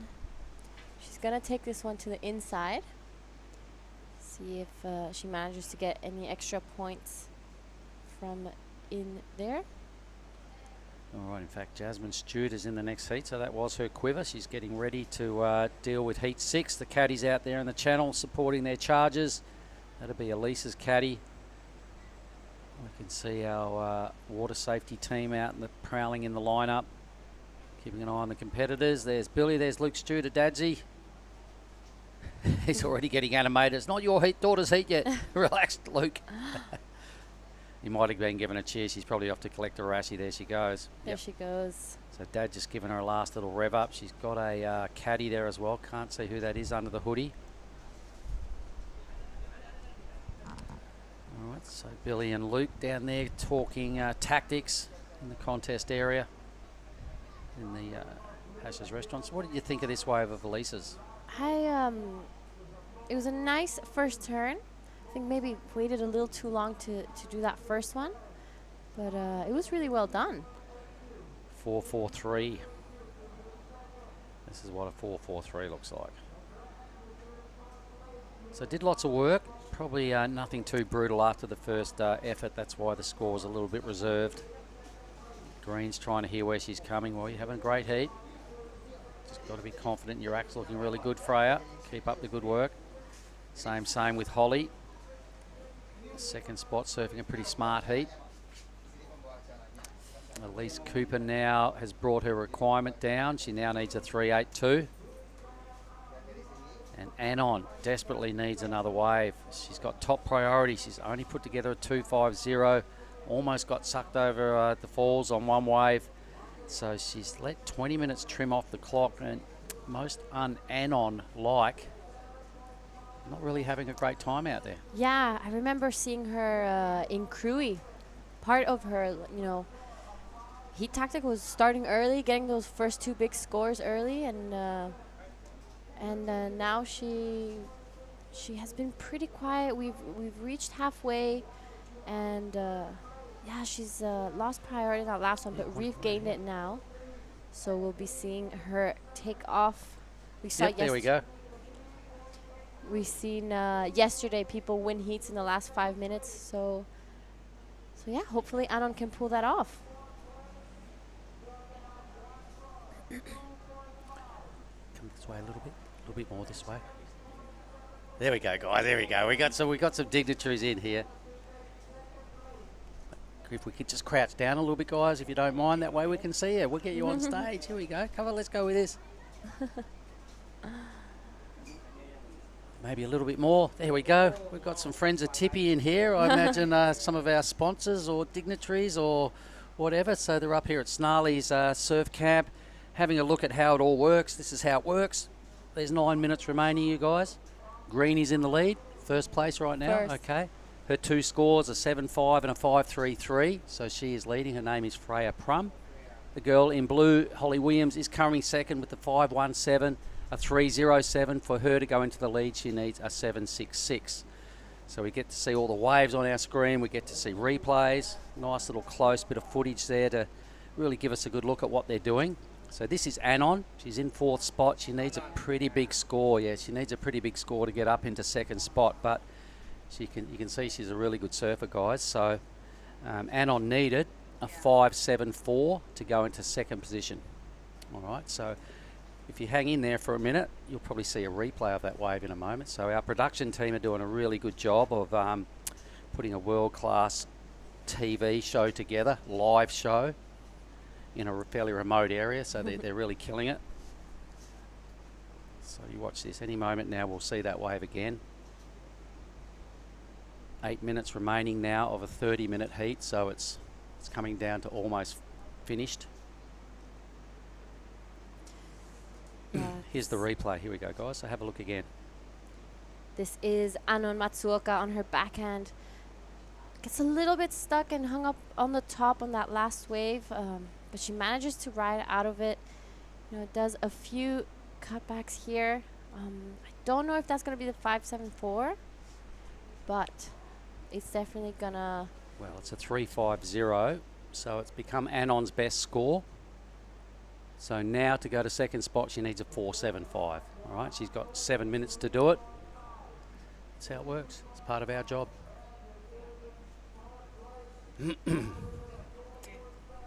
Thanks, guys. Enjoy your afternoon. Salamat jalan, salamat siang.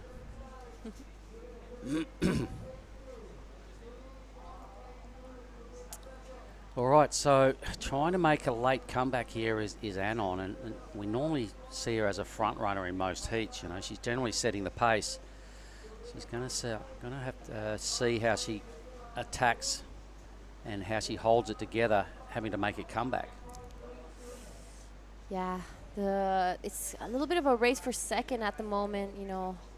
Holly Williams looking for a 7.66. She can definitely do it, but and she's gonna want to be improving on that 3.07, as Elise is only looking for a 3.82, as well as Anna on a 4.75. We know they can both do it. These are all 4 amazing surfers, but Freya currently with priority out in the lead, so she must be feeling pretty comfortable. Yeah, for sure. She knows she surfed a good heat. You can tell when you're hitting sections well and you're feeling comfortable, and most surfers know when they've ridden a good wave. There's Alvira, and they're in the Haas Family Surf Camp. Anon, finally looking like she's going to link this one up a little bit. That was a good first turn. Unfortunately, that wave just clips down on her. But I reckon that's her best turn of this heat. Yeah. Unfortunately, didn't get a lot else to go with it, so she's probably still going to need another wave. She's still got time, 5.5 minutes, so starting to resurrect her chances of getting through this heat. Yeah, it was just that one turn, but she's back out there. She's we're reaching the last 5 minutes. What's that, photo?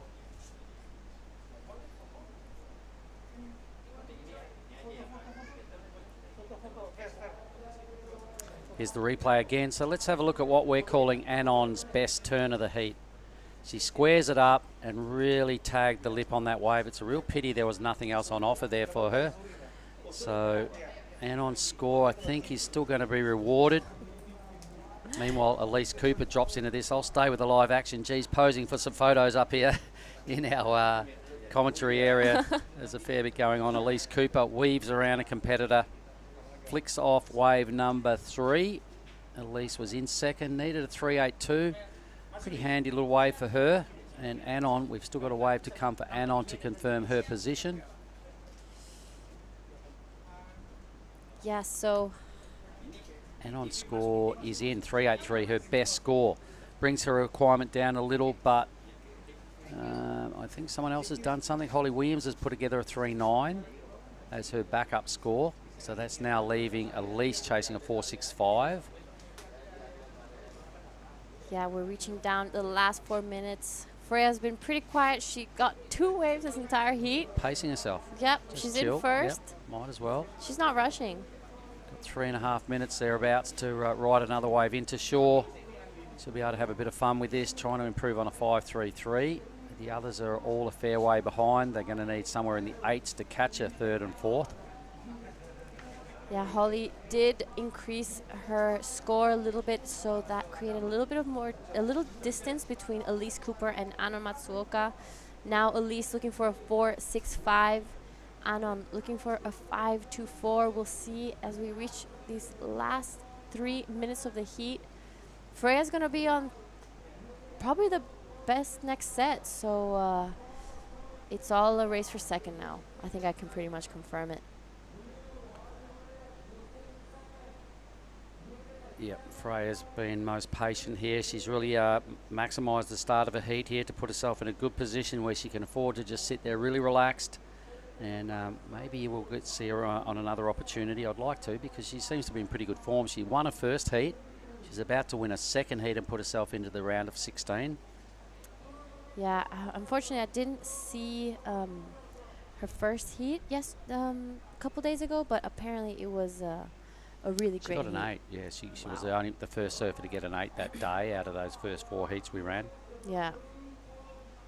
So it's been a pretty good run for Freya Pram here at the Nias Pro QS 5000 as Elise Cooper takes off on a wave in the inside. A nice first turn.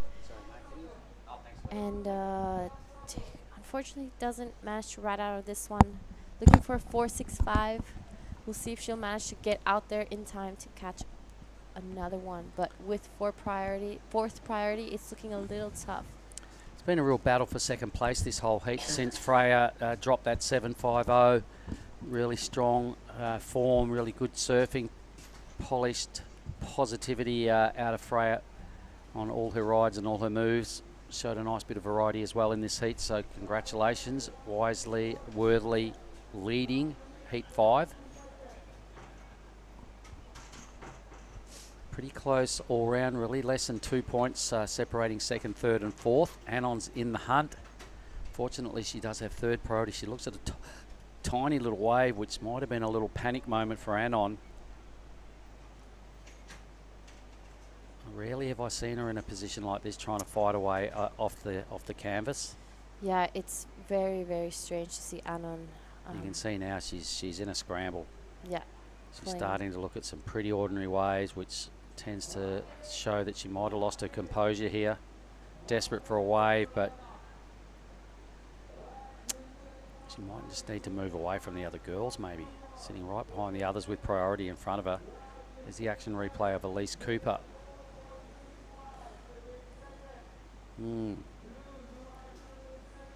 Well, here goes Freya. This is Freya Prum, the current heat leader. I think I can safely say going for a little bit of a victory lap here. Nice first opening turn and sets it up nicely for the second one. Unfortunately, doesn't ride out, but it is okay because we have 20 seconds left and she's far out in the lead. So Yep, that'll do it. She might as well go as Anon. This is the last opportunity. Needs a low 5. She's got to go big here. Got to get a good Anon turn going. Here we go now, starting to wind up. Is it a little too late for all this? On a sort of a mini wave. She just needs an average low score. Staying with it. It's probably going to be another one of these heats. This will be really handy if she can get up there and square off a good turn. Yeah. Does it again. Sort of getting her best moves though down here on the end of the wave. Still lots of surfing going on this wave to give the judges something to think about. It could be another one of these moments where we're going to have to stay with it and just see. We've got a few numbers to come, so this heat is not done with. I know Freya's score won't lock into her top 2. I didn't really see what Holly did. Anon, chasing a 5.24. Judges are throwing some pretty big numbers at this. Anon's going to get it. Wow, look at these numbers. I wasn't expecting that. She's really getting some joy out of this wave from the judges. Yep. A couple of hits on the inside. There was some quality surfing on this. They're calling it the best wave of the heat. Yeah. Lisa's looking a little nervous. Holly will be the more nervous person. She was sitting in second. Yeah, this is cool. So we are going to stay with this G. I might get you to maybe do the beach interview if you don't mind with somebody out of this heat, if that's cool, and then come back. What are we talking? Heat 6 next. I think Oni's about to come here. We'll get you to come back for Heat 7 if you don't mind. Is that all right? Or yep.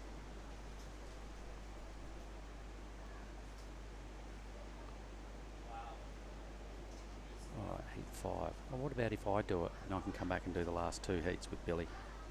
Is that cool? Yeah, sure.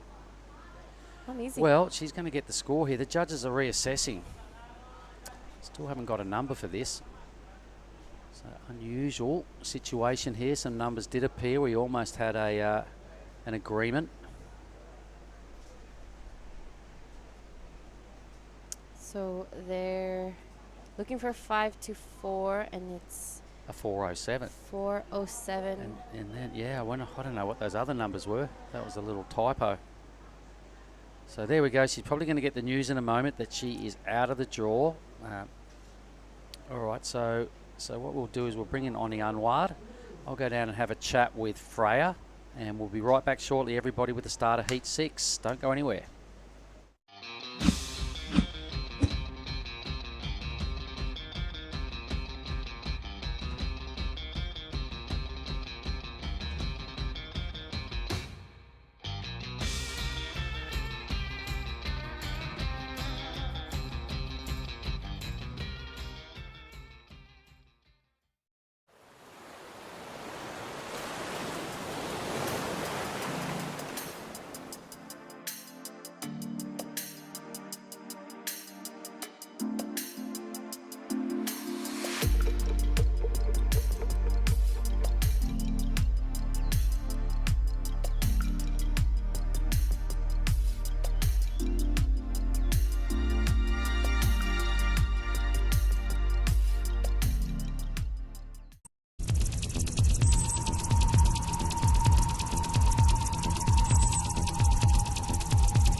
All right, we are back live again for heat number 6 for the women's QS 5000 Nias Pro.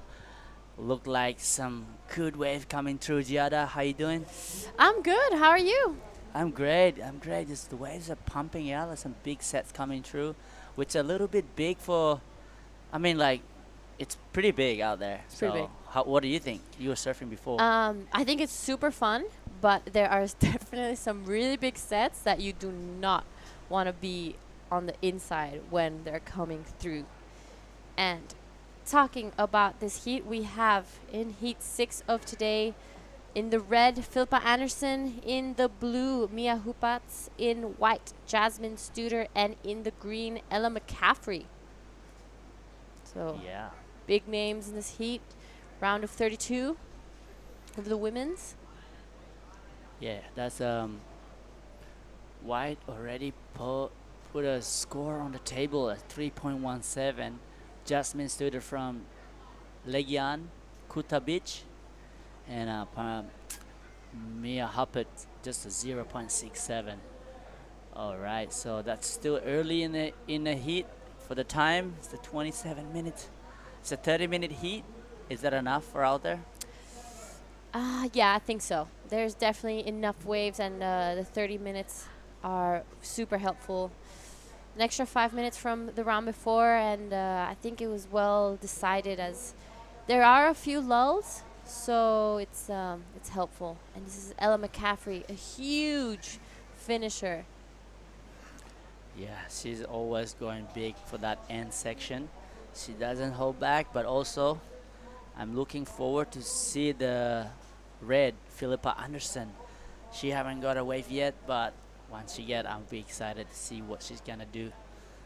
Yeah, me too. I'm super excited to watch Philippa Anderson surf, and I'm really stoked to be commentating her heat as well. We both have the same trainer, Ivan Villalba, Elite Surf Coaching in Bali.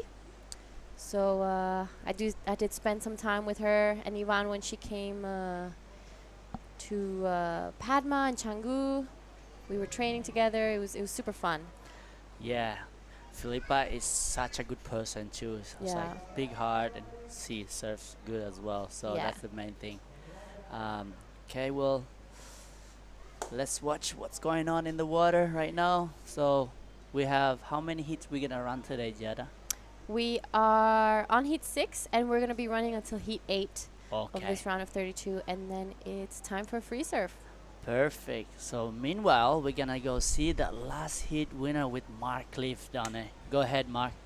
Thanks, Oni. Well, we certainly are going to see who the heat winner was, and it was Freya Prum. And Freya, great effort. You've got to be happy with your performance. Yeah, thanks, Munga. Starting with the score early is pretty much a dream, so they don't often happen like that, but I'll hope to continue that trend. But if it doesn't happen, you know, I'm in it for the ugly win as well, so yeah. There was nothing ugly about that. Everything you did was measured. There was no downtime. You threw in a nice bit of variety with all your different laybacks and swacks in the pocket. For me, that was just a very professional heat. Are you happy with the way you went about it? Yeah, I really am. I didn't try to overdo it. I didn't take any risks, really, and I still got some scores, and I guess that's when you pick a good wave, that can happen. So, yeah, that's a good way to go about a heat. It's just getting on a good one. And that's it. You don't want to give them everything too early in the piece. You know, there's still a lot of contest to go, and you said, you know, get through heats. That's what you've come here to do. That's what you've trained for. Is the training paying off when the conditions get tough like this? Yeah, I believe so. I think the biggest thing has been coming here early, and I've never really had an affinity with this wave. I couldn't fit my turns in, didn't really have much flow, but the time I put in is really starting to pay off to kind of manufacture a bit of a relationship with the wave, and I think positioning is key out there. Yeah, just catch those waves that break at a nice pace so you can actually do 3 or 4 turns is always wise. So we know there's more in the tank. You've got to be feeling pretty happy moving forward into the round of 16, knowing you can do even better than that. Yeah, I'm keen to hit the lip if the section presents, and I'm definitely even keener to get tubed if that's what's coming. But yeah, really happy with how it's going so far, and hope to be in it to the end. Congratulations. I reckon there's some tubes on offer tomorrow. You could be standing tall going woohoo through the famous Lagundri cave. That sounds good, huh? Yeah, I hadn't had a tube prior to this trip, and I got a little bit of a one in the free surf, but yeah, in a heat would be the best thing ever. So let's shoot for that. And I know Freya doesn't eat bang bangs because of the peanut thing, so I'm having that one. So I didn't forget it. Back up to you guys, Oni and Gia. Wow, Mark, that was my bang bang. All right, good job, Mark. Thank you for having that. Good job, Freya. So, what happening in this heat? So Ella straight into her first place with a 6.5, that big turn. Giada, that's nice. And Mia Huppet is currently in second place with third priority. Yeah, Mia Huppets has a 4.5. No backup just yet. And as we speak of Mia, there she is, a quick up and down. Unfortunately, didn't manage to ride out of that one. But 22.50 left, so plenty of time. It's not done just yet. Yeah, it's just plenty of time, and kind of like the show just kind of begin. So yeah, Mia Huppet just having a feel out there, not catching many waves yet, but that's her 4.5 in a 1.17. Just staying busy, but I'm sure there will be some big score coming. Philippa Anderson, first wave was a 1 point, so just a little warm-up wave. Like I said, just still plenty of time. Yeah, so here we have it, a few sets rolling through. We've seen some massive waves come through. This is Jasmine Studer trying to get around this foamy section and manages to stick it out. Here she's going to set it up for the first turn, and a little bit of a carve for the second one. She doesn't have a backup just yet, so we'll see what the judges think of that one. Yes, yeah, I'm so impressed with how improved a lot how Jazz Studer is already like in the QS 5000, and his Mia Huppet on the biggest set. Can she make it around in this one? Oh, that's a bomb. That was a bomb. Unfortunately, didn't make it. This is Philippa Anderson on her front side. Nice first open turn. This one's going to stand up for her. She does a huge hack to follow it up. She carves it open as this wave just gets a little bit flat on this inside, but she looks like she's going to follow through with it and pulls off. I like that. She surfed really well on that wave. Yeah. I think that's it's a good score for this one for Philippa Anderson. And yeah, she's traveling with Paige Harb, who has been dominating that heat before. She got like an 8 and a 7 or something. So I'm sure Philippa is not far behind, and she's want to do the same as her travel partner. Yeah, so talking about Jazz Studer, currently in third place right now, only looking for 2.51. Yeah, I'm sure Om Arya is watching. Thank you for Om Arya always supporting.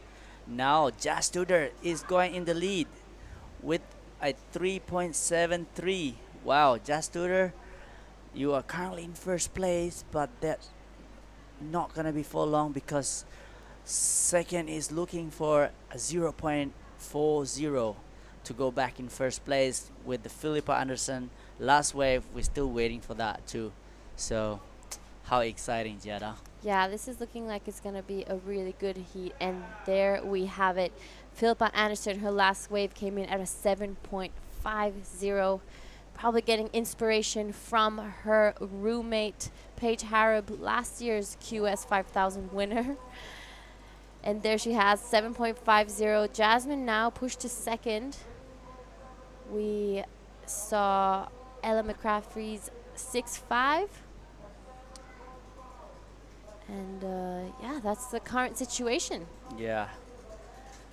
Thank you. It's only 19 minutes to go. Terima kasih kepada Om Arya dan sponsor kita Kemenpora juga mengirim tim nasional Indonesia di Nias Pro for supporting us here too. And thank you to TP Jabrik for the ISG.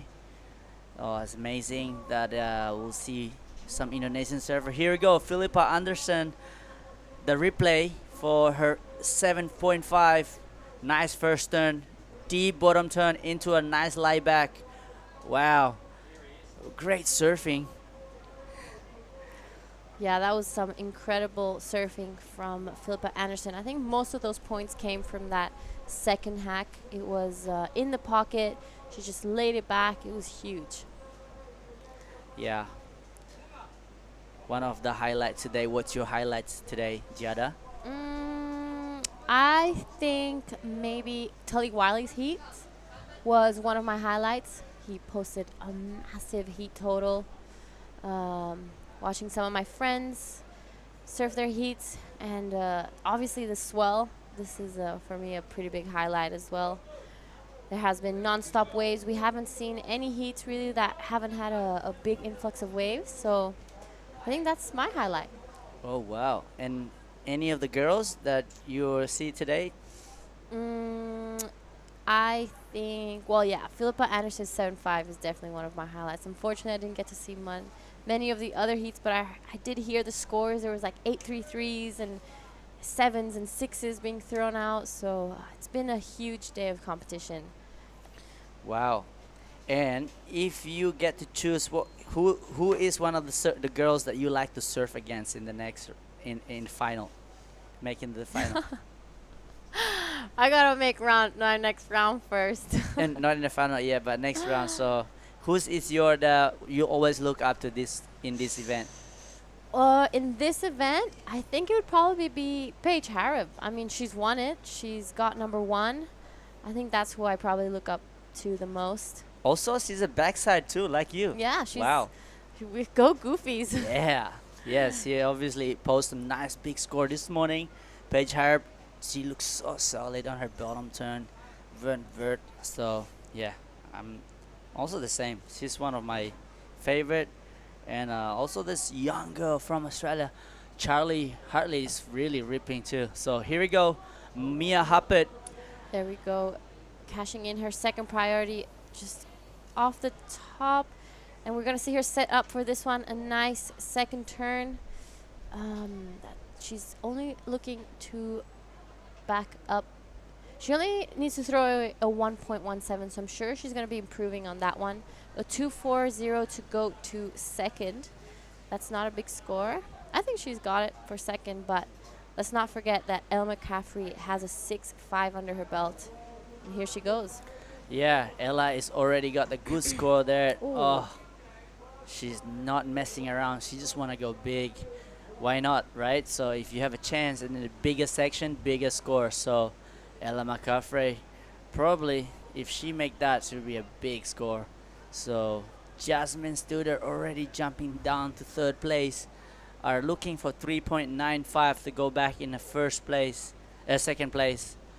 But Ella McCaffrey from USA is one of the dangerous opponent for all these girls. So my favorite is obviously Gia Gelati right now. I'm sitting next to her, so I'm still cheering for you because soon you surfing tomorrow, right? Tomorrow. Yeah.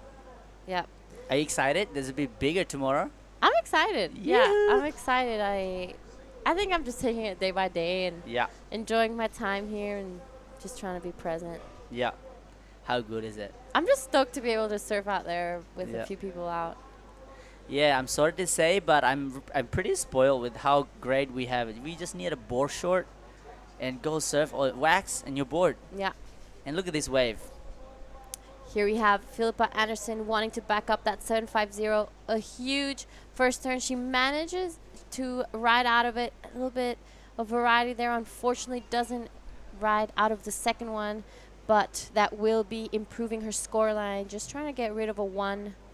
Mia Huppert's last wave came in at 3.77, pushed her to second, but Ella McCaffrey still sitting with that 6.5, only a 1.17 for backup, so she's definitely a dangerous competitor that we don't want to mess with. Yes, things are going up and down like a roller coaster right now because 14 minutes to go. The last wave of Philippa Anderson was 3.83. That extended her lead. Now Mia Happet only need a 6.84 to jump into first place, but third place Ella McCaffrey only need a 1.77, and Jasmine Studer with the priority, she need a 4.54. So plenty of time. She's just waiting and chilling, waiting for the wave. Looks like there's a big swell at the back. Can you see that? Yeah, that. When I was out there, every time I saw that wave break, I was like, oh, something's coming. See the man is walking there? See? Yeah. Don't get washed off, bruh. Trying to do some fishing or net fishing or find lobster. Yeah, the reef coming out. Even at the high tide, we always see this reef out. It never really tends to go completely underwater as we see in other places. It's like an Avatar, some island. Have you seen the new Avatar? I have. What do you think? I like it. I always like that. Those kind of movies. It's my favorite movie. Yeah, it's really Disney movie.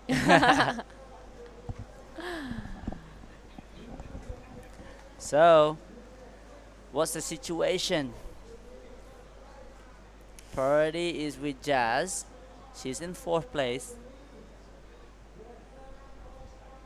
12 minutes to go. So it looks like Jazz did take off on a wave. We're just waiting for.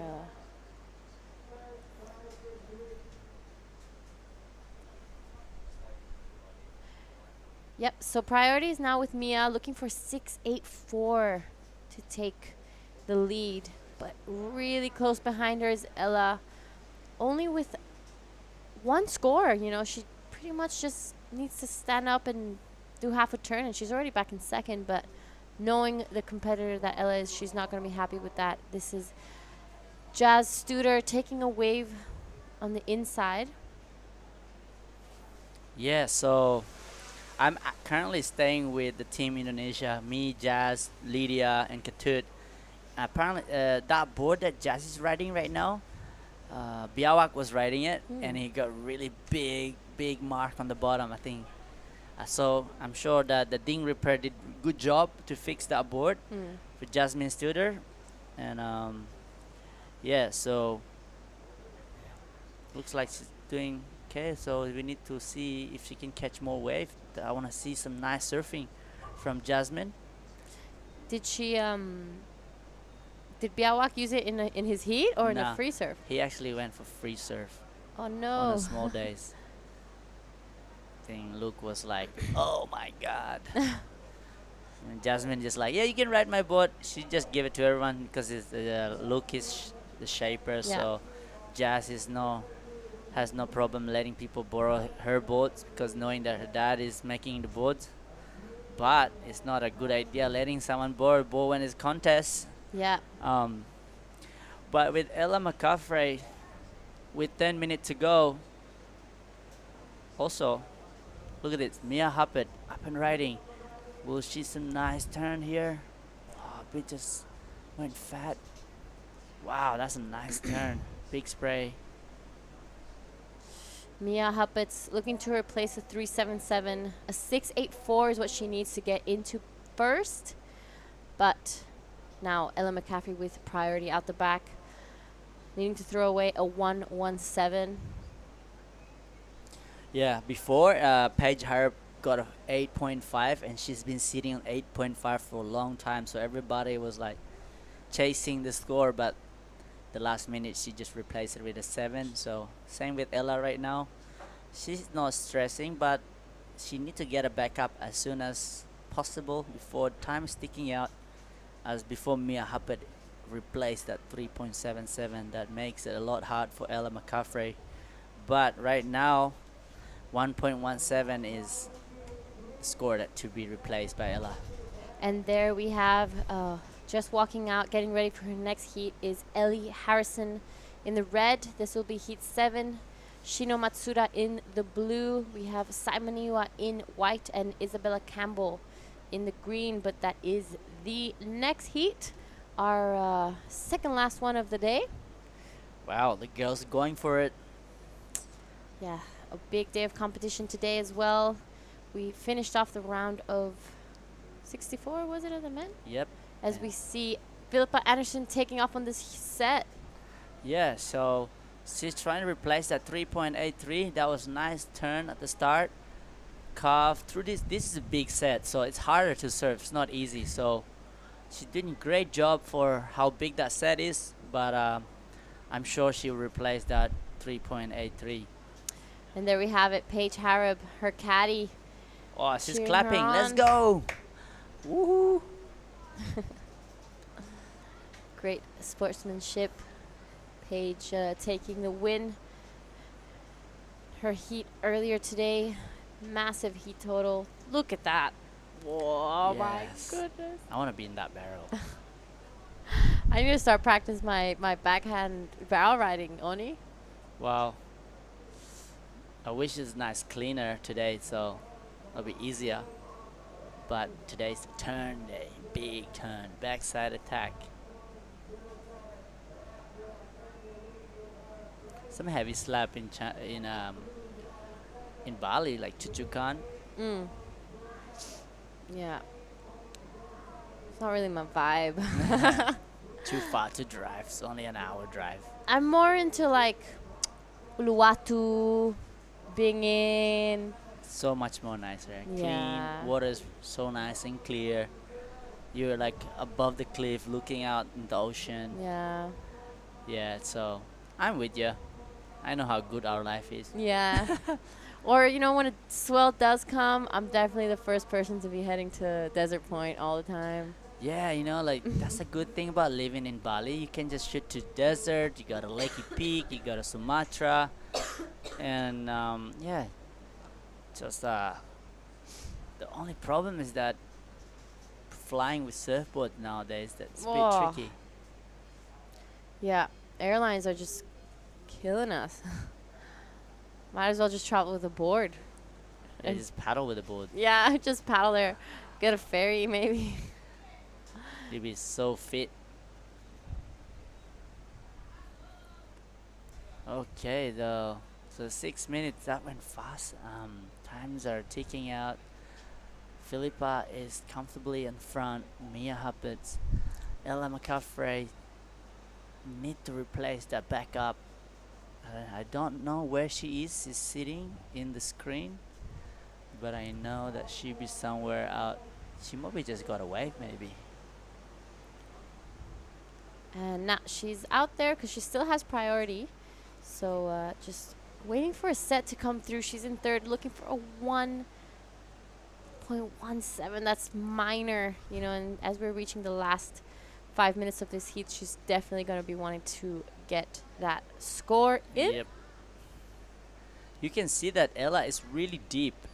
Yeah. So she's probably looking for those medium-sized range wave that coming like really deep. So you know she knows that, and I'm sure the sets are rolling in now. There's 5 minutes to go. Next hit is paddling out. The caddy and the surfers.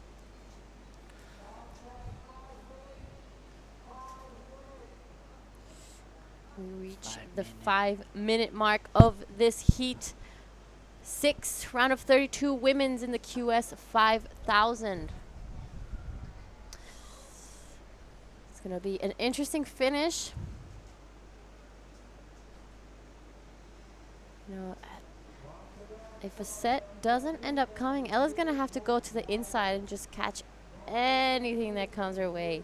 But the girls are paddling out. It looks like there might be something out the back. Philippa, 4th priority. We'll see what happens now. Yeah, I'm surprised that Mia Huppett's sitting so deep with Ella McCaffrey, because she need to replace that score that she has. Jasmine Studer is looking for the insider. She's paddling right now. Will she go? No, she's not. it's so easy to just let the wave go bypass because you don't see it. If you can see it right here, this looks like there's not a good one, but actually it's walls up, right?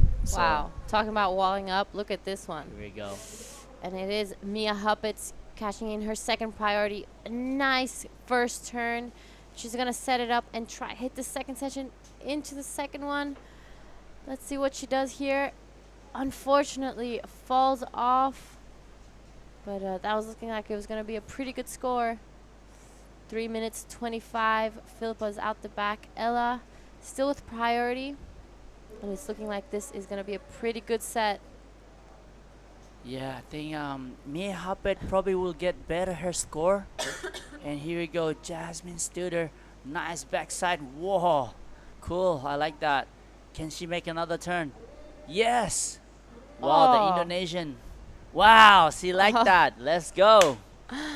Nice claim from Jazz Studer. I'm sure Aria will be stoked to watch that too.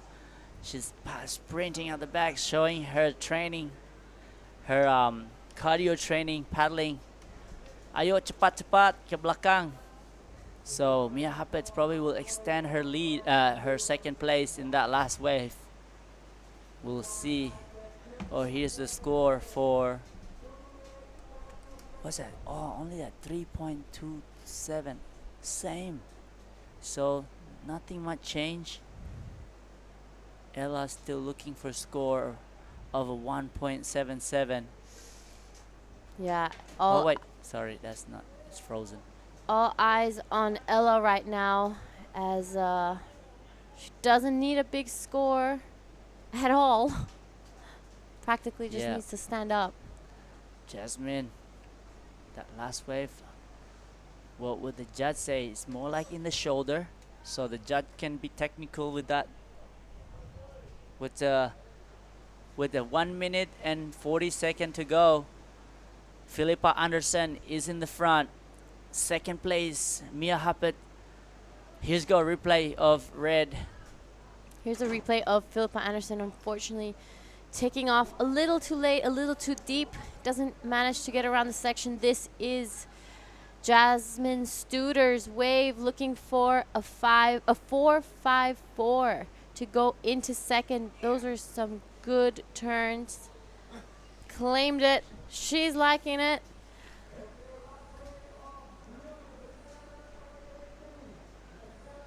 Wow. And last of blue came in at a 7 something. All right. There we have there it. You go. There we have it. Last of blue came in at a 7.83. Even though she fell, she still got a 7.83. That's how good the wave was. Yeah, so was a great surfing for the last 2 minutes there for Jasmine Studer and Mia Huppet. Made Ella McCaffrey require a 5.84 to advance. So that's still possible as she got the priority. Second priority with Jasmine. 22nd. Here you go, the paddling for green. Oh, she just missed it. Here you go, Jasmine. Oh. It's too deep, 10 seconds. Wow. Wow, last of Jasmine, a 6.10. Counting down. She was done. Here we have Ella taking off, I think just in time. She's looking for a 6.24 to get into that second place. It is a smaller one on the inside. She's gonna try to take this one all the way in. Wow. That was gnarly. What an exciting the last 5 minutes. All the girls put a real show. Ella kept it for a long time. She waited at the back, but Mia Huppet didn't take it anything, just going to replace a 7.83, and that is the show. Congratulations for Philippa and Mia Huppet. She looked for a 5.84. Just beat 2 score under 1 now. Unfortunate for Ella McCaffrey, did not manage to get that score at the end. It will be Philippa Anderson and Mia Huppets passing this round. Okay, well, we'll go for a break and see you next heat.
We are back. This is live action. It looks like Izzy Campbell paddling to the inside. I am joined by Oni Onwa.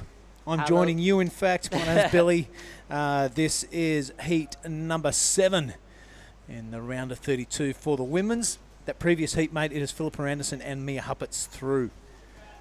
Yeah, Billy, Ella that was McCaffrey didn't get enough on that last yeah, wave. so it's gnarly because at the it was like 10 minutes ago, Ella McCaffrey was pretty much second, only recorded 1 point something, and Mia Huppet, I said, all right, I'm gonna go get a back up, and she got actually better her best score, so she extended her second spot, made Ella McCaffrey out of this event. So yeah, congratulations to Philippa Anderson and Mia Huppet. Here we go, red. Ellie Harrison. Yeah. Check it out, one big carve in the face there, but that will do it. We have Ellie Harrison taking on Shino Matsuda, and Sai Mawana, and Izzy Campbell from WA. So we have a couple of Australians and a couple of Japanese going head to head. And Oni, with the ousting of Jazz Studer, I think that's for it for our Indonesian women. Yeah, I mean, she put a great show. You know, she didn't give up until like 5 minutes ago. Ella was surfing good, and Mia Huppet, of course, the Philippa Anderson was surfing from the start. She just leading all the way through. Real and, professional display. You're exactly right there, Oni. Great experience for the young lady over there, for Jasmine Studer. For sure, she'll come back stronger. She's training really hard with the team, Indonesia. Daddy's there filming and coaching, giving advice for all of us, and I'm sure we'll come back stronger. Well, mate, it was a mid-range 6 or something like that, and a 3. So the takeaway for a young 14-year-old Jasmine Studer is that she has the surfing to compete with these girls. You know what I mean? If she got another scorer like that 6 that she's capable of, she's right there in the mix. Like Shino now, our surfer in blue, banking off the top, a couple of pretty attractive turns. Nothing too mind-blowing. So I'll see where the judges stick that in the scoring scale. Yeah, Shino is one of the Olympians already qualified for 2027. So great to see one of the Olympian here surfing in the QS 5000 Nias. So Ellie Harrison, also a really great surfer from Australia, and yeah, Sai Maniwa just posted 0.67. We're still waiting for first wave of Isabella Campbell. She also has a great air technique. She just went to stab high in Lakey Pig. He's just paddling right now, looking for a wave. Billy? Yeah, it's under the lip. It's a messy whitewater takeoff. Yep. Got a bit of timing issue there. The girl from Denmark, big blustery conditions, absolutely no problem for her. That's how Izzy kind of grew up surfing. Yeah. Her dad was a legend. I was seeing her a lot in QS in Australia, traveling with their van, the little minivan. So Yeah. that's cool. You know, the best thing to do in Australia is doing that. You know, that experience, best place. And here we go, white. Maniwa always finds the good sections and really deals with that one beautifully. Back to the drone angle now. A nice little wrapping turn, ends up under the white water, a bit more of a cuddy this time. Sticking with this thing and squirting a bit of a burnout before calling it quits. So Simoniwa, that is wave number 2. We'll see where it sits. It's definitely going to be better than the 0.67. I mean, like the Japanese surfers that have this really like low and nice compact and has, you know, the timing is perfect. And I love how solid they are in coming together here for every event. They have a team, they have a filmer, you know, as the Olympic was happening, surfing becomes next level now, for especially all the Japanese surfers. Here we go. Last wave of Shino Matsuda was a 2.7, push her straight into first place. Yep, the Japanese continue their march, Oni, and I've just got word. We have G. Lagundri down in the athletes area with the winner of the last heat, Philippa Anderson. All right, I'm down here with Philippa Anderson, winner of the last heat. Philippa, you were first from beginning to end. You had some great heat scores. Tell us a little bit about what was going on out there. Yeah, thank you. I don't know, you can hear, but you can't hear. You can hear like a voice, but I don't know. You can't hear it there. There's so much water moving, but I mean, I felt like I did 1 or 2 placements of some turns in the pocket, and that's what the judges are awarding. And then I paddled out, and Paige was like, "You got a 3," and then I paddled past Rio, and he was like, "You got a 7," and I was like, "I don't know what I got. Did I get a 3 or a 7?" So I was a bit like trying to just, after I think, Rio said at 7, I was like, okay, hopefully that was a 7. It kind of felt more than a 3, so I went with the 7, and then I tried to find the waves that were a little bit smaller to go vert, but I kind of cooked it. I pulled back on one bomb, and I just was like, oh, my brother's going to be calling me a bit of a baby for pulling back on that one, and I should have gone, and then I went the one behind, and I only did 1 turn. But yeah, my first time to Nias, so I'm just really happy to get through that one. Well, yeah, exactly. Your first time in Nias, and you're here traveling with Paige. She did win this event last year. And was there any words of advice she gave you before paddling out, or anything she said specifically about Nias? I think, obviously Paige winning last year was super cool. We always stay together when we travel, but it's just support. Like we're pretty much veterans here, so we just kind of back each other and just like we know how to surf. And her first heat getting a 7 and 8, that like fired me up a lot. So I'm glad I got 1 half score out there, but I still got a lot of room for improvement. All right, and I know you've been training with Ivan a lot this past year. Do you keep in contact with him, or how do you communicate? A bit of a bummer that Ivan wasn't here. We had him in crew, and it was super cool to have his guidance there. Luckily with technology, we can speak all around the world. So there's a few messages yesterday and today. I'm super grateful to have him in my corner. He obviously knows this wave well, so we just broke down a few things, and like I said, a little bit more room to improve, but first time to Nias, so I'm super happy to get through that. Yeah, I agree. Ivan is definitely my rock before any heat. Well, congratulations. This is your bang bang for passing that heat, and back to you guys in the booth. Right on. Thanks, G. Thanks, Philippa. Wow, Ellie Harrison going at it, for wave number 2 as that interview was going on. And who is this, Oni?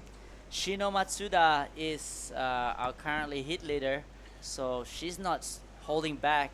She knows how hard this heat is.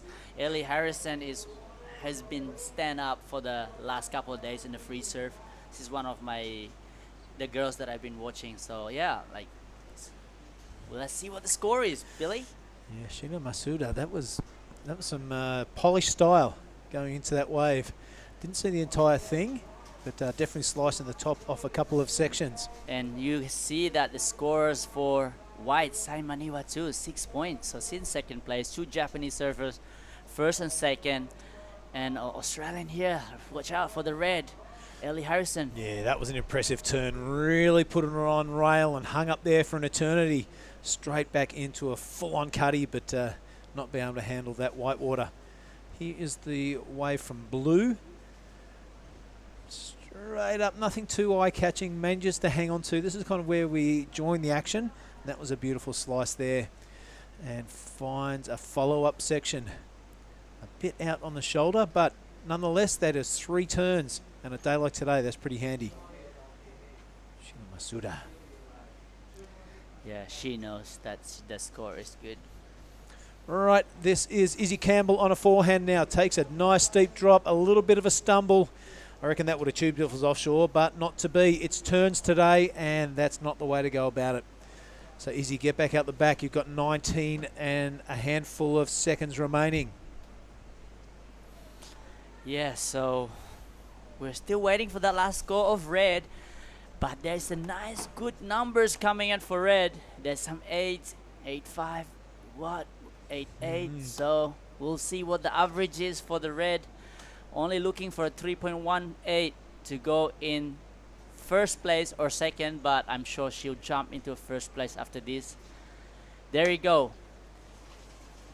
Oh, sorry, not in yet. So with one more judge are coming in, so stand by, guys. Whoever watching, this is exciting heat 7 of the QS 5000 for the girls. 18 minutes to go. More action out the back at Simon Niwa. Oni, I'm going to interrupt that waiting for the scores because there's a big hack going on under the lip as we speak. Looking to squeeze another one out. This wave running out of size and running out of puff, so it'll be the 1 turn only for Sai. Yep. And also the scores are in for red. Ellie Harrison is at 8.17, so she's straight into her first place. Wow. Wow. Shino Matsuda now in second place, looking for 7.01. Will that last wave of her will make her go in the first place? What do you think, Billy? I think this is going to be a great contest. It was Shino Masuda out to that early lead, and the best of hers a 4.67. That was absolutely eclipsed by the 8.17 from Ellie Harrison. Really tight rail work in the pocket. This is the resulting score. Check it out. Nice deep bottom turn, eyes off the lip. A little bit of a check turn there, so not much going on. This one, though, really sticks a whole lot of back foot to it and free falls down the face. Yes, he reminds me of John in WA. So same colour board. Yeah. Yeah, this one from side, just that one turn. Pretty good one. And a bit of a Larry layback. Puts the right hand in the face of the wave. And that'll do Sai for wave number 3. Still waiting on that score. So what a great day to finish off the surfing. The girls are putting the show for us right here. So still plenty of time, 16 minutes to go. Izzy Campbell haven't really got her feet up there yet, so still waiting to see what Izzy can do. Yeah, she hasn't got the show going yet. Let's hope she can get out the back, regroup, take a deep breath and say, all right, I'm going to surf a 16.5 minute heat now. Let's get going. She's capable of big things, a much touted youngster from Australia. Not only does she has a really good rail game, she has a bit of air time also. Conditions today not really favouring airs. We didn't see any of the men take to it. The wind is kind of over your shoulder or in your face as opposed to coming up the face of the wave.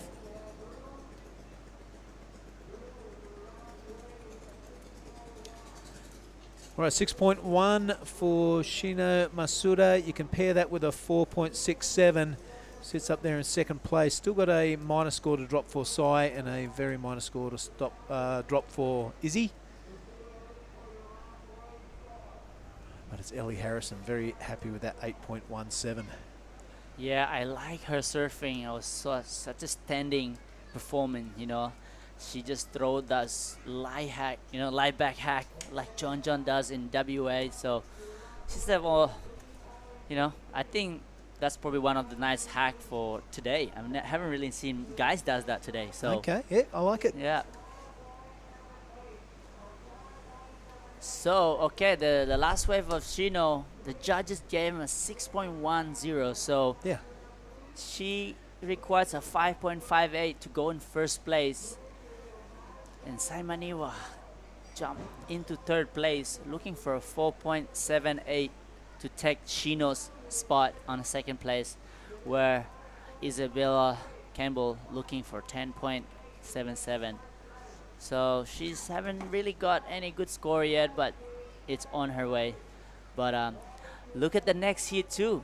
Billy, looks like a couple of Japanese in this heat, one Brazilian. You want to say the name? I can't see it from here. Oh, sorry. You're going to have to go for it. Yeah, so next heat we got Minami Monaka from Japan, Sumomo Sato and Ane dos Santos. Last year's like tube riding got a 10 or something, or a 9, and Isabella Higgs. She's been surfing great. Arigato. Yep, this is the second last heat of the day. What are we clicking down towards? It's 3:10 here, Jakarta time. We can add another 45 minutes onto that, and we're going to wrap it up for the day. Here goes Ellie Harrison on her third wave, brimming full of confidence. That's a nice overhead lump of Indian Ocean, and kind of repeats the dose of the previous wave, which garnished that 8.17. Ellie Harrison continuing along her merry way. This wave running out of puff. So Ellie will get back out the back, see where their score drops, see if you can improve on that. Bit of the same approach though. Yeah, Ellie Harrison now sitting comfortably in first place with that 8.17. She only need to replace that 3.5. So I'm sure that wave is probably better. What do you reckon, Billy? You think that's better than 3.5 or? Yeah, I'm backing that. All right. Well done. Well, if we look at Simoniwa's one single turn, that came in at a 3.33. All right, let's watch a replay here. That's what we've got to compare it to. Nice deep bottom turn. This first little carve into the next one. That's so choppy. That's a hard turn to do in that section there. So I'm sure the judge will reward that one too. So yeah, I agree with you. It will be higher than a 3.5. Right on. Right on. Okay, so green and blue is the front with the first and second priority. Isabella Campbell are thinking, what should I do? What kind of game plan I should do right now? I only have a 0.4 and a 1.03. Will I wait or will I just stay busy? Got to stay busy, mate. It's just gone under 12 minutes, so you need 2 scoring waves to even be in the hunt to progress to the next round. Now is the time to get going. Something looks half decent. You've got second priority. I would put my head down and go for it. Kind of forcing Shino into at least being interested. I think the worst thing we can do is drop anchor now. But you can see that Sino and Sai got 2 good scores, a 6.1 and a 6 point. Both of them, they only need to back up their 4.67 for Sino, and Sai Maniwa need only replace a 3.33. So I think Isabella need to actually, you're right, she need to get those mid-range wave, maybe a 5 and a 4 and then build it up. That one we saw the girls turn their nose up. We've just looked over our shoulder and it's absolutely reeled all the way to the inside. So this looks like our second place holder right now. Shino can't find a way around the whitewater. Nothing so far to bother the judges. Yeah, nothing's going to happen there. Meanwhile, out the back, it looks like our surfer in green, Oni. Yeah, this is Isabella Campbell, currently in 4th place. That's a nice turn. Really tricky condition, this one. So Isabella knows that she requires a big score, but also she haven't really got a score on the board yet. So we have to wait. Yep. So the West Australian not really taking advantage of that scoring pocket That was right in her face, so not capitalising our surfer in green. Yeah, so it's probably one of her best score right now, but the 10 minutes to go, she need to quickly build her house. That's right. Jake Pato, if you're listening, we'll send you the royalty check. So, that board also, I was thinking maybe Izzy's riding a bit shorter boards. Maybe she's a slower rocker. I'm not sure, but you compare it to Ellie Harrison. She has this nice flowing turn, so quiver can come in play too. Yep. So it's not because the talent, but the quiver is also a big part of the game here, Billy. It is all part of the game. That's very well put, Oni. It's not just your surfing ability, it's your support crew. That's the advice you get just before you head out for a heat. Look, that nice left. Would you go left out there? Oh, on the inside for sure. I don't even know there was a right-hander out there. I'm just joking, mate. All right, have a look at this. A little bit of lump out there in the channel. First priority holder is Ellie Harrison. She also has the lead. Backup score of the 5-2-0. Shino Masuda needs a 7.28 to take that first place off Ellie. Is she capable of that, Oni? You've seen her surf a fair bit. Well, in 8 minutes, I would say yes. Just depend what kind of game she's playing. Can she pick the right wave? Right, Izzy Campbell has got herself a 5.17.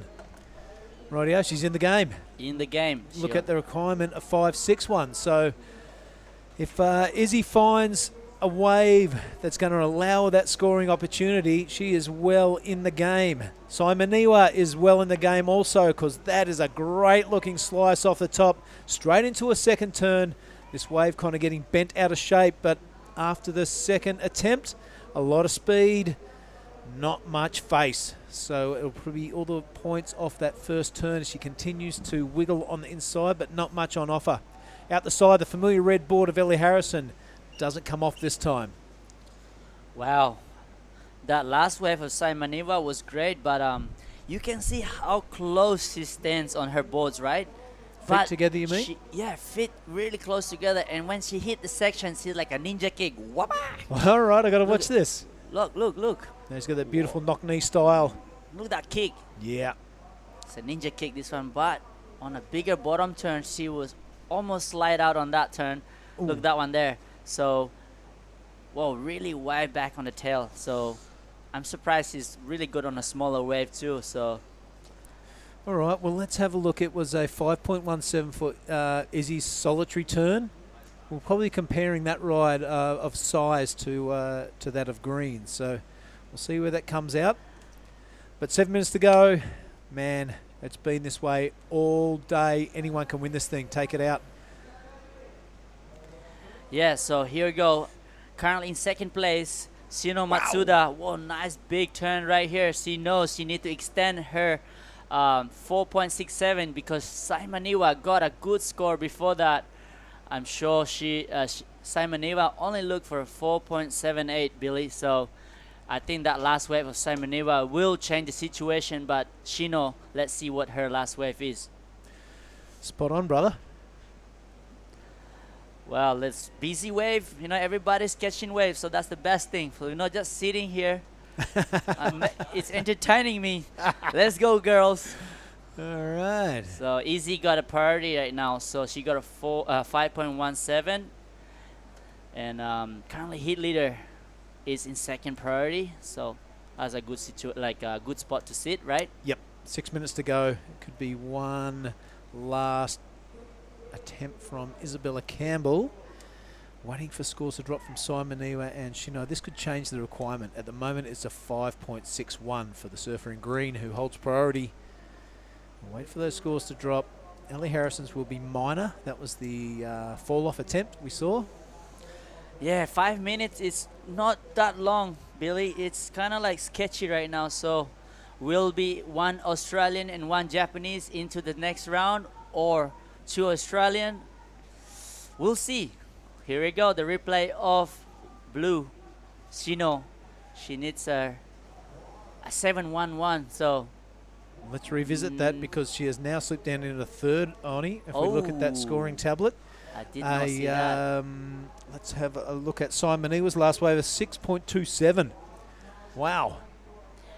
Yes, our Olympian Shino Matsuda is pushed down to third place. Yep, just over a point better than Isabella's solitary score, that 5.17. So very good judging. All right, Ellie Harrison, that's a big section of hit. Comes unstuck again. That's 2 waves in a row that things haven't gone the way of the Australian. I do like her intent though. Wow, the requirement is getting higher and higher now, Billy. So Isabel looking for a 710 and Shino looking for 618. Wow. So Sai Maniwa is never giving up. There's 4 minutes to go. There's a good show. The waves are coming. Look, some solid wave coming. So, man, there are no shorties as well, is there? It's actually kicked into a second gear into this heat number 7. Wow, what a great day! What a great surfing, you know, to Right. end the day with this at the Campbell back. showing interest in this one. It's going to be a whitewatery takeoff. This time she handles it beautifully. Nothing else on offer though. Just a bottom turn. What that has done is coughed up that priority. So now without a priority, Isabella Campbell has got to get busy. Simoniwa has already been awarded the number 2 position.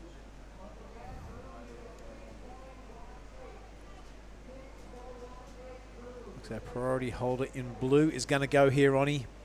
Shino Masuda. Strong backhand attack. Pleasant looking turn, nothing too exciting. And this wave running out of wall also. She sticks with it. Will it offer her another lip to deal with? It does. It's pretty hard to tell from that drone angle because everything looks so good. We're kicking out right next to the caddies. So that's 6.27, very handy for Simoniwa.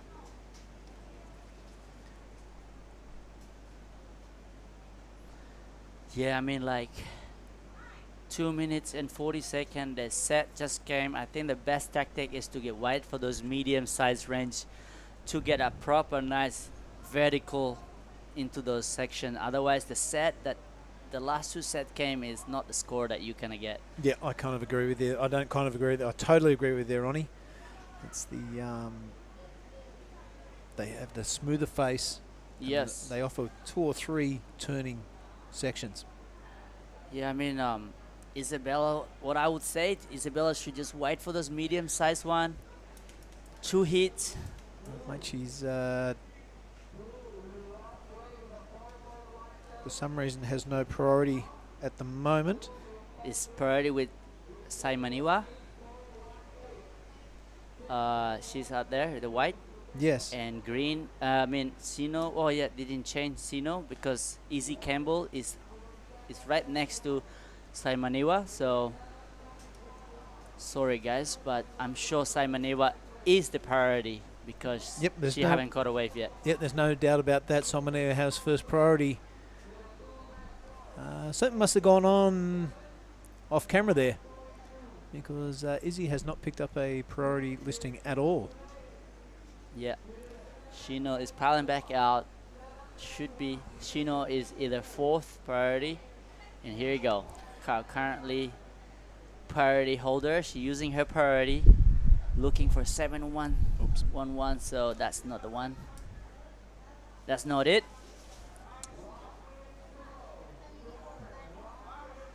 Wow, there's 1 minute to go, Billy. So this hit is well behind Ellie Harrison, way in front, with 2nd place Simoniwa. So now let's put our attention on to the Australian with the work to do. 7.10 Simoniwa. She will not get another wave. You just saw her in action then. So it's blue and green. Picks up first priority now. There we go. All right, so it's Izzy Campbell with first priority, and there's only 35 seconds. She looks at the clock. She knows what's going on. It's not good news. Well, so great to be here watching this show. So next, I'll see Mr. Mark Cliff with me, with you. Yep, with me. Yep, that'll be the last heat of the day. Check this out. I don't think Green's going to get in there. Yes, she does. This is the last roll of the dice for Izzy Campbell. A big requirement of a 7.10. No turns yet. Finds a little bit of open face now. A deep bottom turn and a really aggressive back foot top turn. This thing really running off into the scoring area. Only 2 turns thus far. She's going to have to stick with it. She can hear the siren as she's surfing this wave. Her only hope is to find a massive bonus section on the inside. Hasn't been happening today. It's just been cutback city on the edge of that channel. And it looks like it's going to be more of the same for Izzy Campbell. 7.10, a massive ask. And it's not looking favourable. Yeah. I'll tell you what, Oni, why don't we come back with that result after the break? Let's get a message from our supporters. And one more heat to go, folks. Don't go anywhere. This is the Nias Pro for 2023.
Right on, welcome back. This is heat number 8, the final heat of the day of the round of 32 for the women's. I'm going to welcome back into the commentary box the big head honcho of the commentary team, Mark Clift. Stop it. We're a team, mate. We're a team. You're only as good as your team, and I firmly believe that. So it is a team effort, and it's been another long day, but it's been a great to view the ladies out there strutting their stuff in some big bossy Lagundri Bay swells. There's been some pretty good performances, which we're going to have a look at to finish off today, our top 5 picks. There might not be at the last couple of heats, probably won't feature in that though, which is a bit of a pity because there have been some good scores there, but we had to have time to queue it up. So anyway, this heat will feature this young lady, Isabella Higgs, in the green out of Thailand. She's in the lead with a 3.5. And Dos Santos, the Brazilian, in white, got a ripping tube here last year. Minami Nonaka, Japan, in the red, and Sumomo Sato in the blue, also out of Japan. Final heat of the day, that'll be 18 heats. That's another good deal. That will leave us with 30 heats to go in our next 2 days. Yeah, nice. Yep, and tomorrow everybody's been hounding on how it's going to be the best day of the waiting period, so I reckon a big ripping format to roll out tomorrow. Here goes Anne. And the Santos, she's been hanging at the house looking at conditions all day. So big expectations from this young lady. Of course, you can remember last year she got that smoking tube. She got like a 9. Pretty sure it was a 9. That's the first time I really stood up and we had an interview with her and stood up and took notice and went, my God, that was amazing. She was all smiles. It was a huge moment down here on the point. She had a lot of backing from the crew on the beach when that went down because it was absolutely sick. All right, take us through Izzy. Yeah, Izzy Higgs. Saw her first in action last year in Thailand, I'm pretty sure. Yep. And she's gone about it beautifully right here in the last heat of the day. So 3.50, I'm pretty sure that was, Mark. Okay, let's have a look at Minami Nonaka now, her first effort, cashing in a top priority. She's got a nice clean wave. Just playing it casual out of that first move. Now starts to get her teeth into the second turn a little more. A little bit of a wrap out wide there just to try and connect some dots, but bucked off. First 2 turns will count in her scoreline. Not too bad, not super aggressive, just getting the job done early in the heat. But Isabella Higgs, her and her mum were also at the Maldives event, mate, that I was at. And, Oh, yeah? Yep, they were representing Team Thailand. And a cool fact out of all of that, I had an interview with Isabel, and I was having a chat before it, and I said, so how come, being an Aussie, she's out of New South Wales originally, how come you surf for Thailand? Her mum's a Thai surfer. She goes, I promised my grandma that if I ever got good at sport in anything, I would do it under the Thai banner. So I'm just keeping my promise to my grandma. Oh, that's unbelievable story. Yeah, it was so cool. We should know about that more. Yeah. More people should know about that story. Yep, so she's honouring what she said to her grandma years ago. Here she is again, so go you good thing. All right, that has made me go for her even more. Whoops. Isabel Higgs has a little bit of a slip on the dance floor there.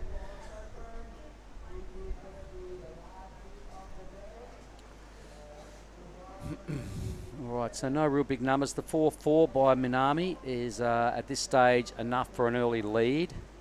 Isabella Higgs, I think, has another score to drop. I think she's ridden 3 waves.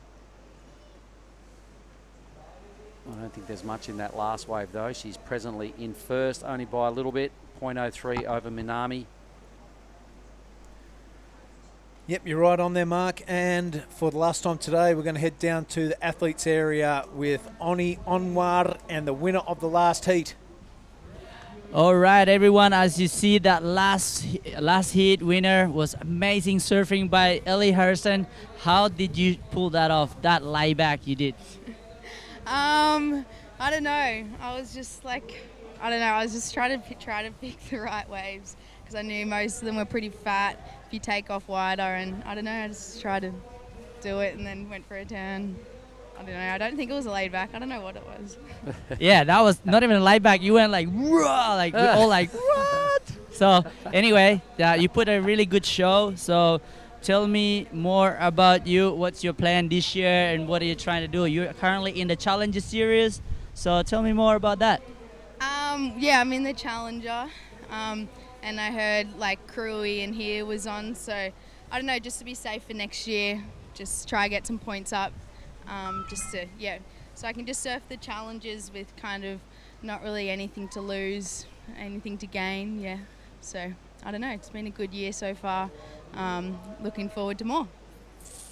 Wow, what a great goal and great plan. So, yeah, you're looking good. So, we'll be excited to see you surfing the next round. I'm sure you'll be on the WCT soon because your surfing is amazing. So, anyway, before you go, we have this special bang bang that Mr. Johnny Uluwatu was started last few years ago in Krui, so this is special. Okay, enjoy it. Do you like bang bang? Yeah, I love chocolate, so yeah, thank you. All right, have fun. All right, guys, back up to you guys. Yay, good on you, Oni. Thanks, buddy. That was cool. And Ali Harrison is an absolute ripper, mate. She's won events all over the place. Wouldn't surprise me if we do see a one-day challenge for a spot on the Elite CT Tour. And well spoken there. Good times down there in the athlete zone for sure. Yeah, it is good fun down there. Everyone's in high spirits. Well, at least half the crew are anyway. The ones that come away with a win. It's the place of sweet victory and a little bit of defeat, mate.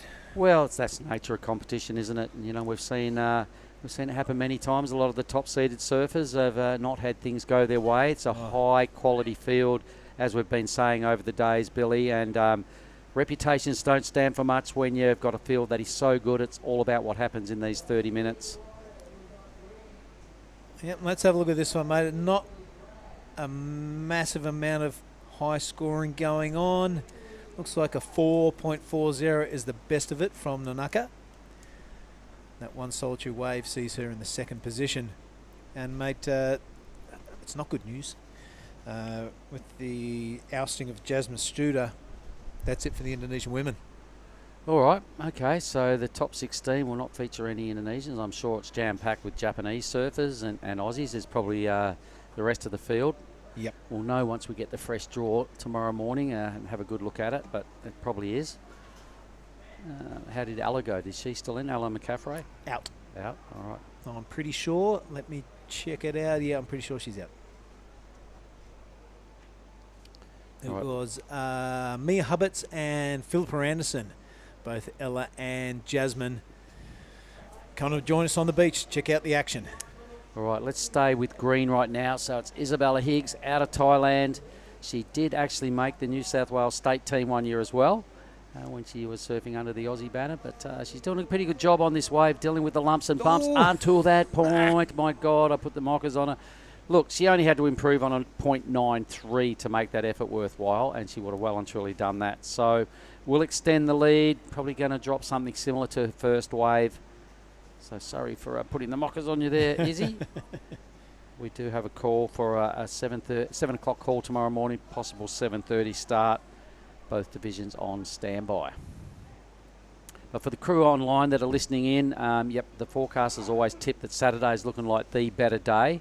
With 30 heats remaining to finish off this year's Nias Pro, I reckon we'll probably try and do a good chunk of those tomorrow. Yep. I could see us trying to roll out 18 or 20 of those heats and just leave a marginal day, quarters, semis maybe, or something like that for the finals day, Sunday. I think we're going to see some barrels tomorrow, Billy Hanging. Come on, man. We've seen one today. Have we seen any more other than our dude Rafael Castro? Well, nothing to talk about, no. A couple of little head dips. Couple of head dips, couple of whitewater mushies. All right. Rafael got a legit sort of disappearing act, clean, in, out. No, that's why we've mentioned it in our highlights, because we haven't seen a tube yet. We got a little bit pumped on that, so we wrote it down anyway. It's in the scheme of Lagundri barrels, it's probably a 2. But it was pretty good. We haven't seen a tube yet, so that may pop up in our highlights reel at the end of this 20 minutes remaining. So let's have a look. Izzy did, in fact, put together a 2.47 for that little slip off on the last wave. In the lead, no big numbers to be solidly confident about winning the heat, but right now in first, needs to improve on a 2.47. Minami sitting right next to her in the reds, having a good look at this wave. She does have priority, so here we go, Bill. Yep, and the natural footer looking for a place to place that bottom turn. Does that. And now finds a section ahead, throws everything at it, Mark, but not going to happen on that wave. No, the thing just pushed back a little bit too hard. She still hasn't popped up. There she goes. All right, so had to go for it. Not much going on before that, so digging deep. A 1.57 needed to go to the lead, so she'll go there. There it is, a 2.50. So in first. Isabella now about a point behind. Here's what the judges saw out of this wave. Yeah, kind of delaying that bottom turn to find somewhere to dig it in. Does that. This section looming in front of her, Mark. Really good timing. It just looks like that second piece of whitewater knocked her off on the way down. 2 bits of foam going in opposite directions, and she was right in the middle. Got sandwiched. Samomo in the blue. Whoa. I think she may lose priority out of all that as well. Had a bit more than a look, didn't she, mate? She had a good paddle. There it is.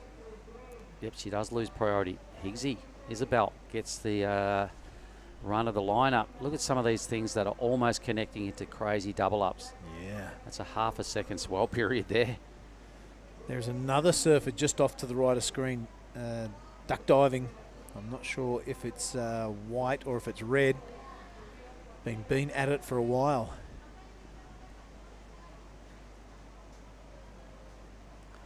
That's my spot. Yep, the keyhole, mate. That's your spot there. You jump off every morning for a swim. I've seen you do it. Well, I didn't this morning. It's too big to have a swim. I just went down and jumped in down here right in front of Snarley's place just to get wet. Got to taste the salt water every day, buddy. It's been another pretty good day. Getting our 18 heats done is a good deal, considering 8 of them were at 30 minutes. Hi, Izzy. Waving to the crowd. So Minami Nanoka hasn't made it out the back yet. Actually, there could have been her in the duck diving nightmare for a little while. Energy sapping stuff, Mark. It's got an early lead. So he goes white now, and Dos Santos, the Peruvian surfer, I believe.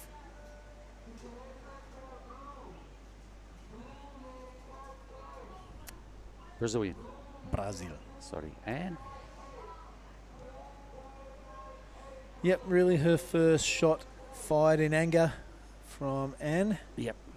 Pair of, below sub 1 point waves before that, so much better. Needed a 5.2. Realistically, a two-wave combo of better than 5.97 right now to get into second, where Isabella Higgs sits. Izzy doesn't have two big scores at all, so she'll be a little nervous and pretty keen to cash in this priority and better her very best wave, which is only a 3.50. So a pretty cruisy Friday afternoon down here at the Point, mate. But this weekend, I imagine the beach is going to be full of domestic crew come down, and they turned that big block of speakers up to about 12 out of 10 for 2 days, and they don't turn them off. So I hope you've had all the sleep you need this week. You know what it's like down here. It gets pretty hectic. It's great, mate. The locals come down. They love it, especially on a Sunday. Hari Mingles, Hari Pante. Hello, Mr. Day. Yeah, definitely Sunday finals day will feature a large crowd down here. Of course, the Prezos will go on down there as well on the beach. Yep. We have a big stage that the band's been ripping into all week. Lots of chairs under a tented area, so obviously that's where our presentations are going to be. Hand out all the goodies, find out who are our champions, what the trophies look like this year. So let's see Minami, there she is, made it back out as the best scorer of the heat, a 4.4. And Dos Santos with a 4.37 has moved into third. So got a substantial number on the scoreboard now, something to work with for Anne. She just needs a 1.6. Minami now looking at a little inside wave, hoping it provides some nice clean face to smash. Here she goes.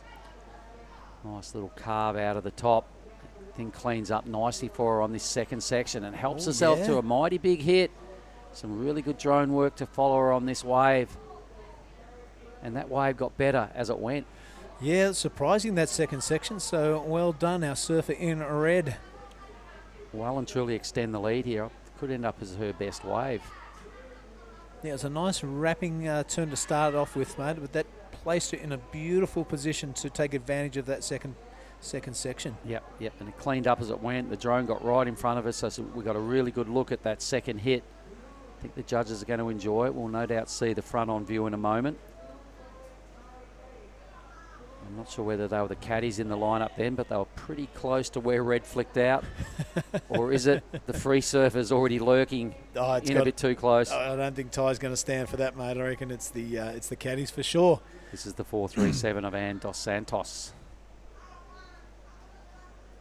So she'll be hoping she can make it through to tomorrow, where we're tipping there'll be some barrels where she did her best work last year, mate. Yep.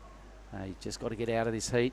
2 lucky surfers will feature in the round of 16 in some, what we're tipping to be clean conditions tomorrow, everybody. A lot of this swell is forecast to hang around, so it's all heading in the right direction should the forecast stand true.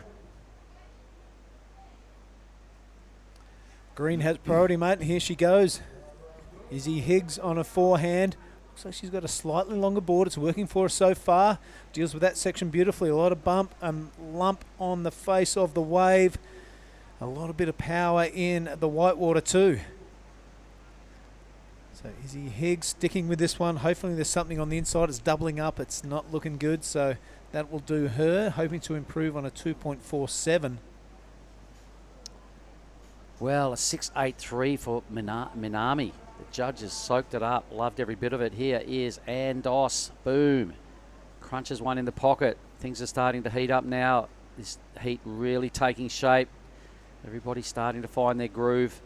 Well done, Anne. So after a couple of fumbles to start her heat, she's now starting to get it together. Her first 3 scores were all sub 1 point. She's now got 2 scorers that are seriously going to challenge Izzy for second spot. But the 6.83, really good.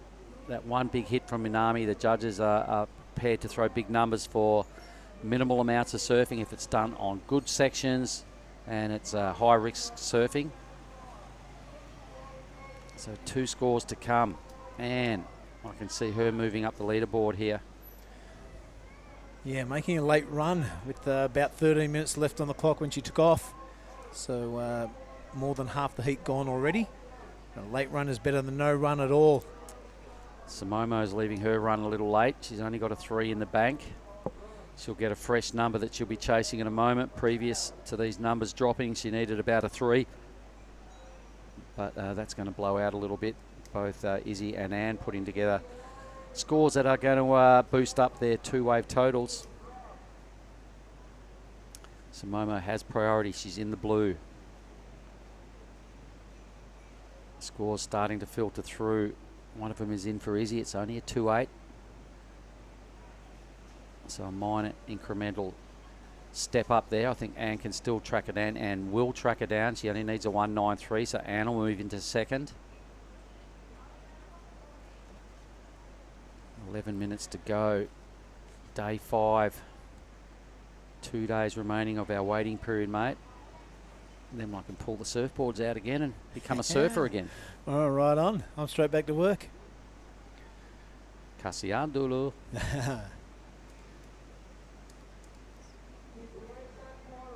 Yeah, Red's not sure what's going on, where she's coming. Well, trust me, you're going pretty good. And into second, that last wave of hers, a 3.87. So still not blockbuster numbers going on here. Apart from the 6.83, everything else is same. Blue now, Simomo. Simomo. Don't know about that wave choice. She's straight onto the shoulder already. There's nothing standing up right in front of her. You can see from that drone angle it's emptying to the channel straight away. So a couple of cutbacks and that'll do it for our surfer in blue. Not really finding the rhythm or the wave choice in heat number 8. No, needed a low 5 out of that, and the judges don't give away those numbers very easily. You've got to earn a 5.24. So a couple of scores, a couple of moves that'll be classed as minor mini moves. Nothing brutal, no steep sections. Okay, gonna have to go back to the drawing board, Simomo. Here it is again. So this is what the judges will see, and as you alluded to, Bill, straight out into the channel. I mean, that section was okay, but it was just a little bit of an out and back move. Bit of a cutback, no top to bottom surfing involved. This is looking better for Minami. It's a replay, mate. We must have missed this one. Oh, this is the one where she got to the hit. This just happened during the replay that we saw, Mark. All right, okay. A couple of wraps. That smooth face. Presenting itself for a couple of scoring opportunities. So, all right, so we missed that first time around. Yep. So trying to improve on the 4.4 to make that worth doing. All scores seem to be in. 9 minutes to go. And Dos Santos into second is probably the big news at this stage. She's got about a 1 point lead over Simomo, who moves into third, and Izzy's dropped down into fourth. Green now chasing a 4.74. I know her mum's probably watching on the phone. She's a very, invested mum in what goes on with her daughter. I imagine Nenek up there in Thailand's probably watching as well. Nenek Higgs. They're all smiles and good vibes up there, though. So appreciate the support of the parents, of course. It's a vital part of these young kids getting around to the contest sites. And Dos Santos continuing her run at the heat number 8. First position. Sticks it under the lip. A bit of a lateral maneuver. See if this thing stands up. It does. Hooks it around this time. Comes down with the whitewater. Handles it. Doesn't fall off. And that will do her. Straight into Caddy Alley. Isabella Higgs has got a pretty nice wave that stood up and it looked smooth, and just the youngster not being able to be brutal enough with that inside rail to get a grip on the wave face. And down she goes. So at this level, you can't afford to make too many errors. She slipped a couple of times on waves that could have been vital scores to improve her current 4th place standing. But she's in a bit of a power-packed heat here. Goes Simomo. Simomo, late drop, straight through the whitewater. Little Kelly Slater nose wipe to start everything off. Oh, that's a beautiful attack on the lip. Little free fall down into the face of the wave again. Nose wipe, hair flick, and dealing with the whitewater pretty well. Well, that first turn looked excellent. That was a really strong hit. The drone footage sticking right with that showed how steep it was. It was really quite clean. The judges' view now, even the takeoff was pretty risky. And this turn here, Boom, in the pocket. Yeah. Gives it a nice quick bit of back foot. Fortunately, things are slacking off a little bit there out in the channel. Yeah, just mini moves going on from that point onwards. So pretty much everything hinging on the quality of that first turn. There's the replay we saw of Anders Santos. It's the front on view. So just squeaks it under the lip there. It's not as impressive from this angle. That was an impressive turn, however, Mark. Right tight in the pocket. Yep. Now, she needed to improve on a 3.87. I can potentially see that happening or thereabouts. If it is, it'll only be minor. Oh, green. Wow. Welch. Had a look. Didn't like it. Look, had a paddle. Has got priority and Not loses anymore. priority. That's the way it goes, folks. She had a good look at that wave, and the priority judge deemed it was enough to be considered more than just an investigation, and loses priority. Well, too, we've got Rory down as the priority judge, Mark, and he has been consistent all day. You can't take anything away from him. And that's all you want. That's all you want. If you're going to do those sort of things early in a day, you've got to maintain that all day just to keep it fair. So good on you, Raw. All right, mate, we are 30 seconds away from the last 5 minutes of the day. Woohoo! It's been another cracker.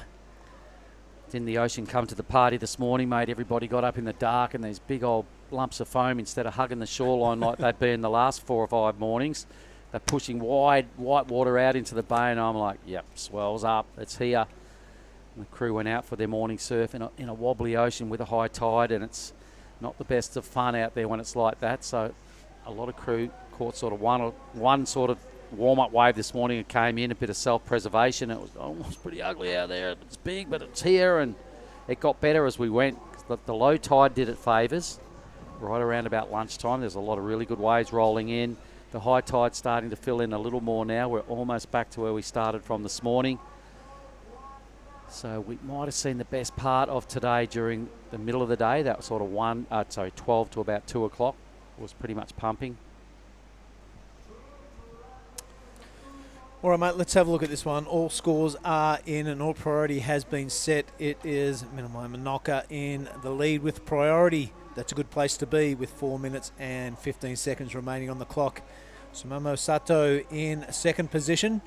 Her requirement is a 5.91 to try and take this out. Anna De Santos has made a good run at it.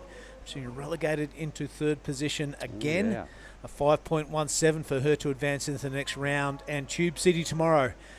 Izzy Higgs will lead the heat for a fair whack of it, but now she requires a 6.03 to progress in tomorrow's action. Yeah, after her early advantage, she has kind of let things slip a little here. Hasn't really been able to get up there and tag the lip or get a tidy snap right in the pocket. So the others have hauled her in and overtaken her.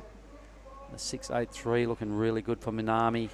One big turn on a really clean wave. That's all it takes to turn things around. So Isabel Higgs now has to kind of dig deep. Looking out into the channel, there seems to be some lumps approaching. Izzy's got to dig deep here. If she wants to be in that round of 16, it's kind of time to put it, to red line it a bit and go for it. Got second priority, Mark, so a bit of paddling around, a bit of putting pressure on the first priority holder with 3 minutes to go. That's what you see the absolutely competitive animals doing. No time to hang your head. You've done well to get this far into the draw. You've done well to lead this heat for most of it. And you're still within striking range with a 6.03 and a second priority. Time to get a bit of fire in the belly and have a good old crack. Dig deep. Pressure moments is when the cream rises to the top. You've really got to deal with pressure if you want to be a top line competitor. So, blinkers on. Isabel's just got to think about what she needs to do. The process of how to get a 6.03 always remains the same. Forget about the outside noise of red and blue just sitting next to her. Focus, blinkers on. Look for the right sort of wave. She needs a better wave than she's caught previously, so she's got to mix it up here and try something a little different. Definitely probably got to let a wave go through, tidy up the runway, and pick something a little better. Maybe a nice medium double up is the cure.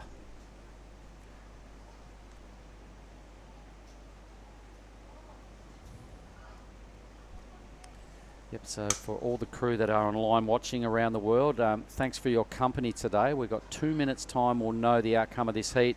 But don't go anywhere because our production team have put together a tidy little package of what we're calling our top 5 today, Bill. And we're going to roll them out and just have a look at them and talk everybody through them. If you've missed them or you've only watched a couple of chunks of today, we've condensed it into a quick little brief highlights package. And we're going to go through it at the end of the day. And I think that's a good thing. I think we're going to do it again tomorrow. I think Sam Norwood has excelled himself. I think he's going to be top 7.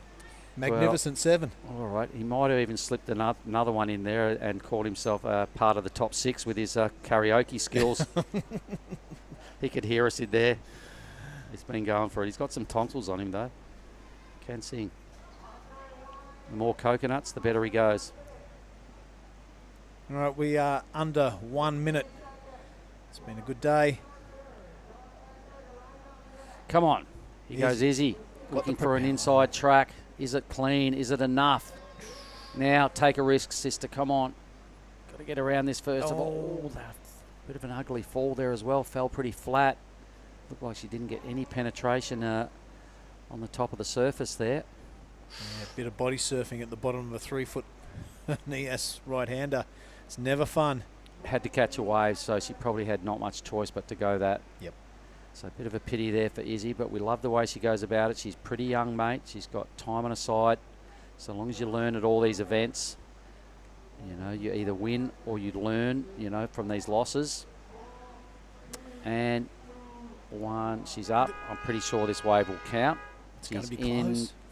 Well, we're not the judges of this, but for me, she was up. Right. Okay. Right. Let's go with that. It's a 517, so we're presuming this is going to be a judged wave. It's a tiny wave in today's big picture. Done some pretty quality work on it. Needs to impress the judges to a tune of a 517. Looking everywhere. She's looking desperate. She looks like she's probably got that feeling of almost. Yeah, see you next year sort of a face there. But Anne has expressed some interest in coming up here as well and doing a few heats with us. So maybe tomorrow we can get up here and have a chat with Anne and look at a few of the women's heats with her. Yeah, that'd be great. And break it down. So that offer's still open. Win, lose or draw.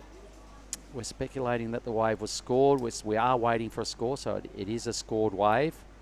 So Anne's going to have to hang in there and throw her mojo to the judges and go, come on, give me some love. Need to get through to tomorrow. I'm a tube rider, remember. Yeah. Third highest wave of the heat it will have to be, Mark. So here comes the breakdown. This is the moment, the gnarly moment where everybody goes, oh, here we go again. They're going to take their time. Oh, it's not going to be there. Yeah, it's going to come about a point under, 4.4. So commiserations and Dos Santos, but hopefully we can get her in the booth with us tomorrow because she's a ripper. There's the results, mate.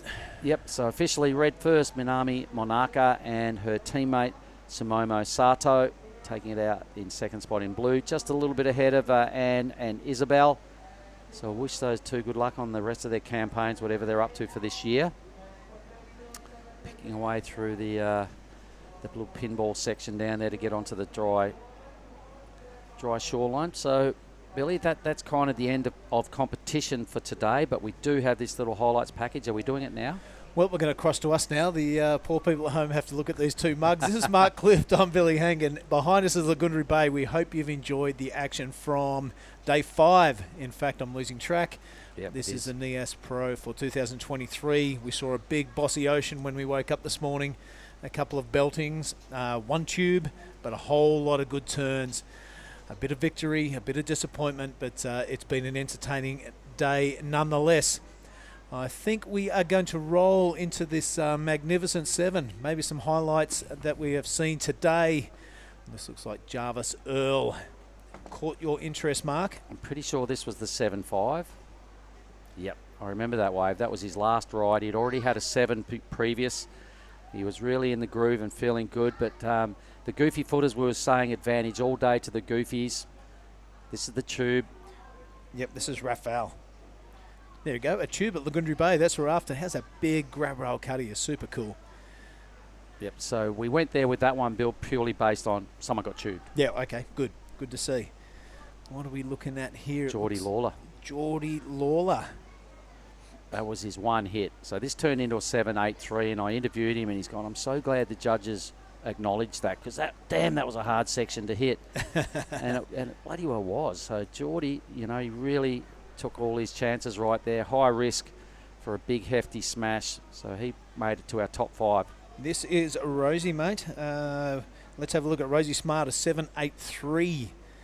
Really good style on this young lady, and a really good intent. A lot of board speed through those turns. Lovely slicing the top off of that too. Really impressing, catching the eye of everybody on the beach. It certainly was. So Rosie, well done, flying one there into the top 5 for the women's side of the draw, but I think none better today. Oh, he goes Paige. She goes upside down. She doesn't muck it around, Mark. Look at this next turn. That is what a 8.50 looks like. Defending champ. Yep, on a day like today. Tidy, solid, strong in the pocket. So this is the BOG, the big fella, Tully Wiley, the Victorian. 3 times out of 4 scores in 2 heats. He's gone into the 8-point range. He's just teeing off at random. He's making it look like there's no bumps out there. What do you guys mean it's bumpy? Yeah, the coach, he's about 90 kilos and 6'2". He doesn't muck around. Have a look at him. This happened in the same heat, Bill. These 2 scores. This is the 8.93, mate. 8.93. He got an 8.33 as well. He also got cleaned up big time at the start of the heat and already lost about 7 of his 25 minutes paddling back out. So this actually happened in about 18 minutes. Wow, that is a high level of surfing. Well done, Sam. Thanks for putting that together, mate. That's really helped us out and gave the people at home a bit more insight to what happened today on day 5. Mate, it's been a pleasure. Yep, it sure has. I'm going to shake your hand, Billy. Boom, boom. That's been a good way to clean up day 5. So thanks, Sam, for the little clip right there. Thanks, everybody that watched. We will have some info tomorrow at 7 a.m. for a 7:30 call. Tomorrow's the day, so tune in again. Make sure you are here with us at 7 o'clock, and boom, boom, over and out. Hope you're enjoying life. We are right here in Nias.